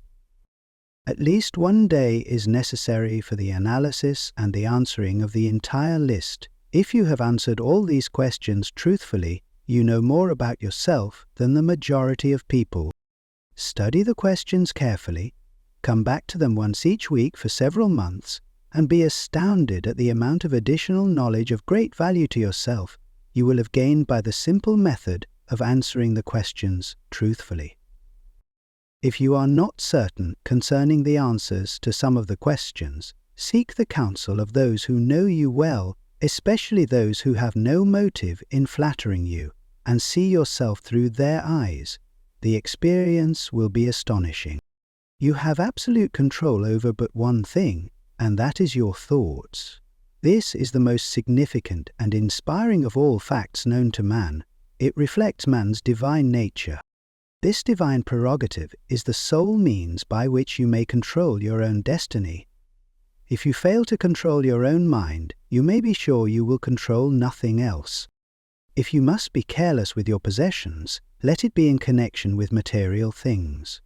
Your mind is your spiritual estate. Protect and use it with the care to which divine royalty is entitled. You were given a willpower for this purpose. Unfortunately, there is no legal protection against those who either by design or ignorance poison the minds of others by negative suggestion. This form of destruction should be punishable by heavy legal penalties, because it may and often does destroy one's chances of acquiring material things which are protected by law. Men with negative minds tried to convince Thomas A. Edison that he could not build a machine that would record and reproduce the human voice because, they said, no one else had ever produced such a machine. Edison did not believe them. He knew that the mind could produce anything the mind could conceive and believe, and that knowledge was the thing that lifted the great Edison above the common herd. Men with negative minds told F.W. Woolworth he would go broke trying to run a store on 5 and 10 cent sales. He did not believe them. He knew that he could do anything, within reason, if he backed his plans with faith. Exercising his right to keep other men's negative suggestions out of his mind, he piled up a fortune of more than $100 million. Men with negative minds told George Washington he could not hope to win against the vastly superior forces of the British, but he exercised his divine right to believe. Therefore this book was published under the protection of the Stars and Stripes, while the name of Lord Cornwallis has been all but forgotten. Doubting Thomases scoffed scornfully when Henry Ford tried out his first crudely built automobile on the streets of Detroit. Some said the thing never would become practical. Others said no one would pay money for such a contraption. Ford said, "I'll belt the earth with dependable motor cars," and he did. His decision to trust his own judgment has already piled up a fortune far greater than the next 5 generations of his descendants can squander. For the benefit of those seeking vast riches, let it be remembered that practically the sole difference between Henry Ford and a majority of the more than 100,000 men who work for him is this: Ford has a mind and controls it. The others have minds which they do not try to control. Henry Ford has been repeatedly mentioned because he is an astounding example of what a man with a mind of his own and a will to control it can accomplish. His record knocks the foundation from under that time-worn alibi, "I never had a chance." Ford never had a chance, either, but he created an opportunity and backed it with persistence until it made him richer than Croesus. Mind control is the result of self-discipline and habit. You either control your mind or it controls you. There is no whole-why compromise.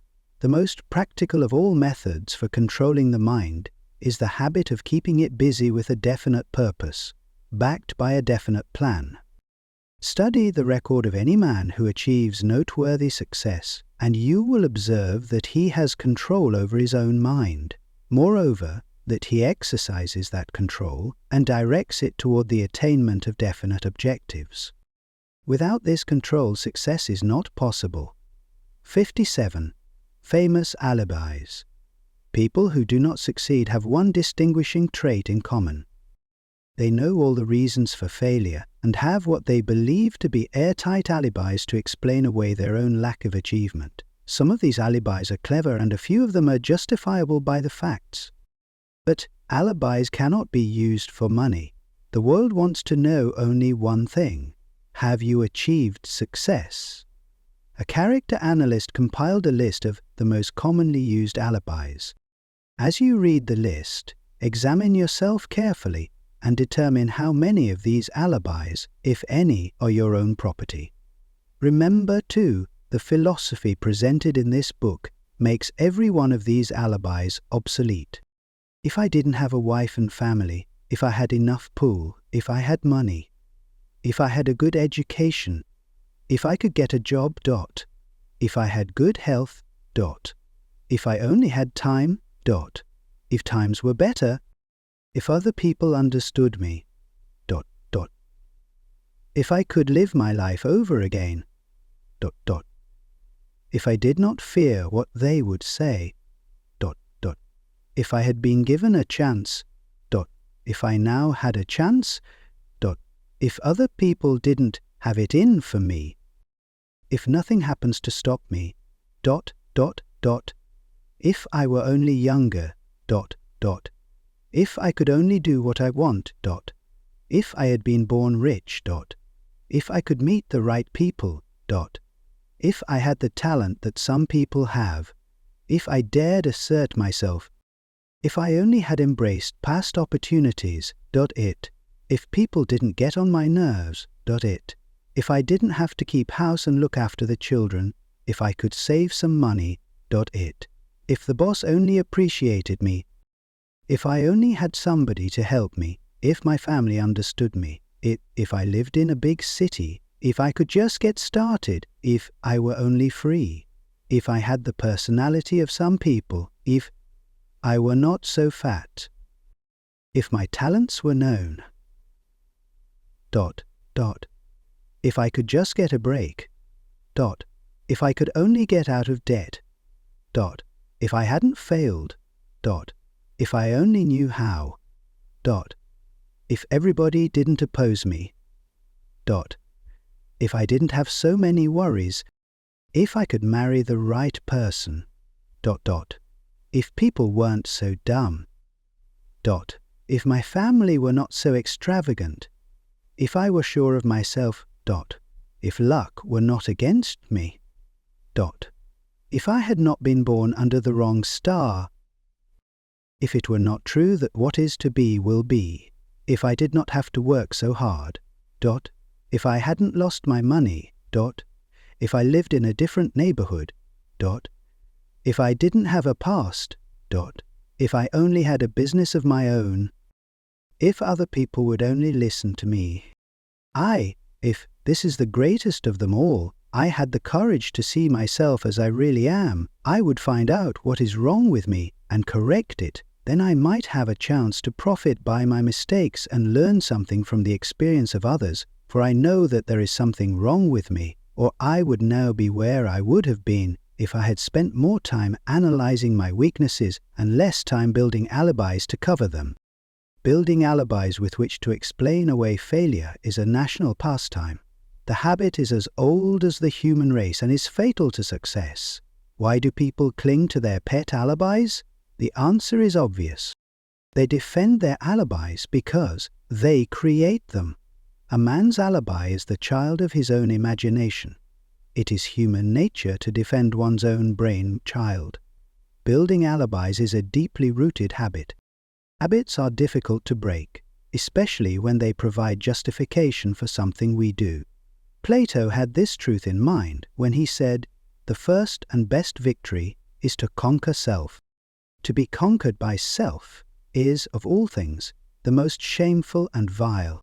Another philosopher had the same thought in mind when he said, "It was a great surprise to me when I discovered that most of the ugliness I saw in others was but a reflection of my own nature." "It has always been a mystery to me," said Elbert Hubbard, "why people spend so much time deliberately fooling themselves by creating alibis to cover their weaknesses. If used differently, this same time would be sufficient to cure the weakness, then no alibis would be needed." In parting, I would remind you that life is a checkerboard, and the player opposite you is time. If you hesitate before moving, or neglect to move promptly, your men will be wiped off the board by time.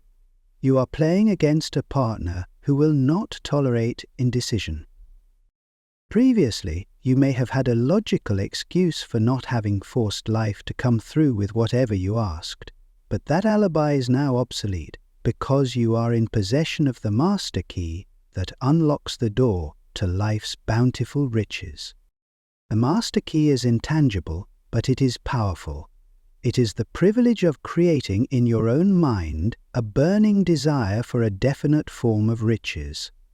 There is no penalty for the use of the key, but there is a price you must pay if you do not use it. The price is failure. There is a reward of stupendous proportions if you put the key to use. It is the satisfaction that comes to all who conquer self and force life to pay whatever is asked. The reward is worthy of your effort. Will you make the start and be convinced? If we are related, said the immortal Emerson, we shall meet. In closing, may I borrow his thought and say, if we are related, we have, through these pages, met. The end.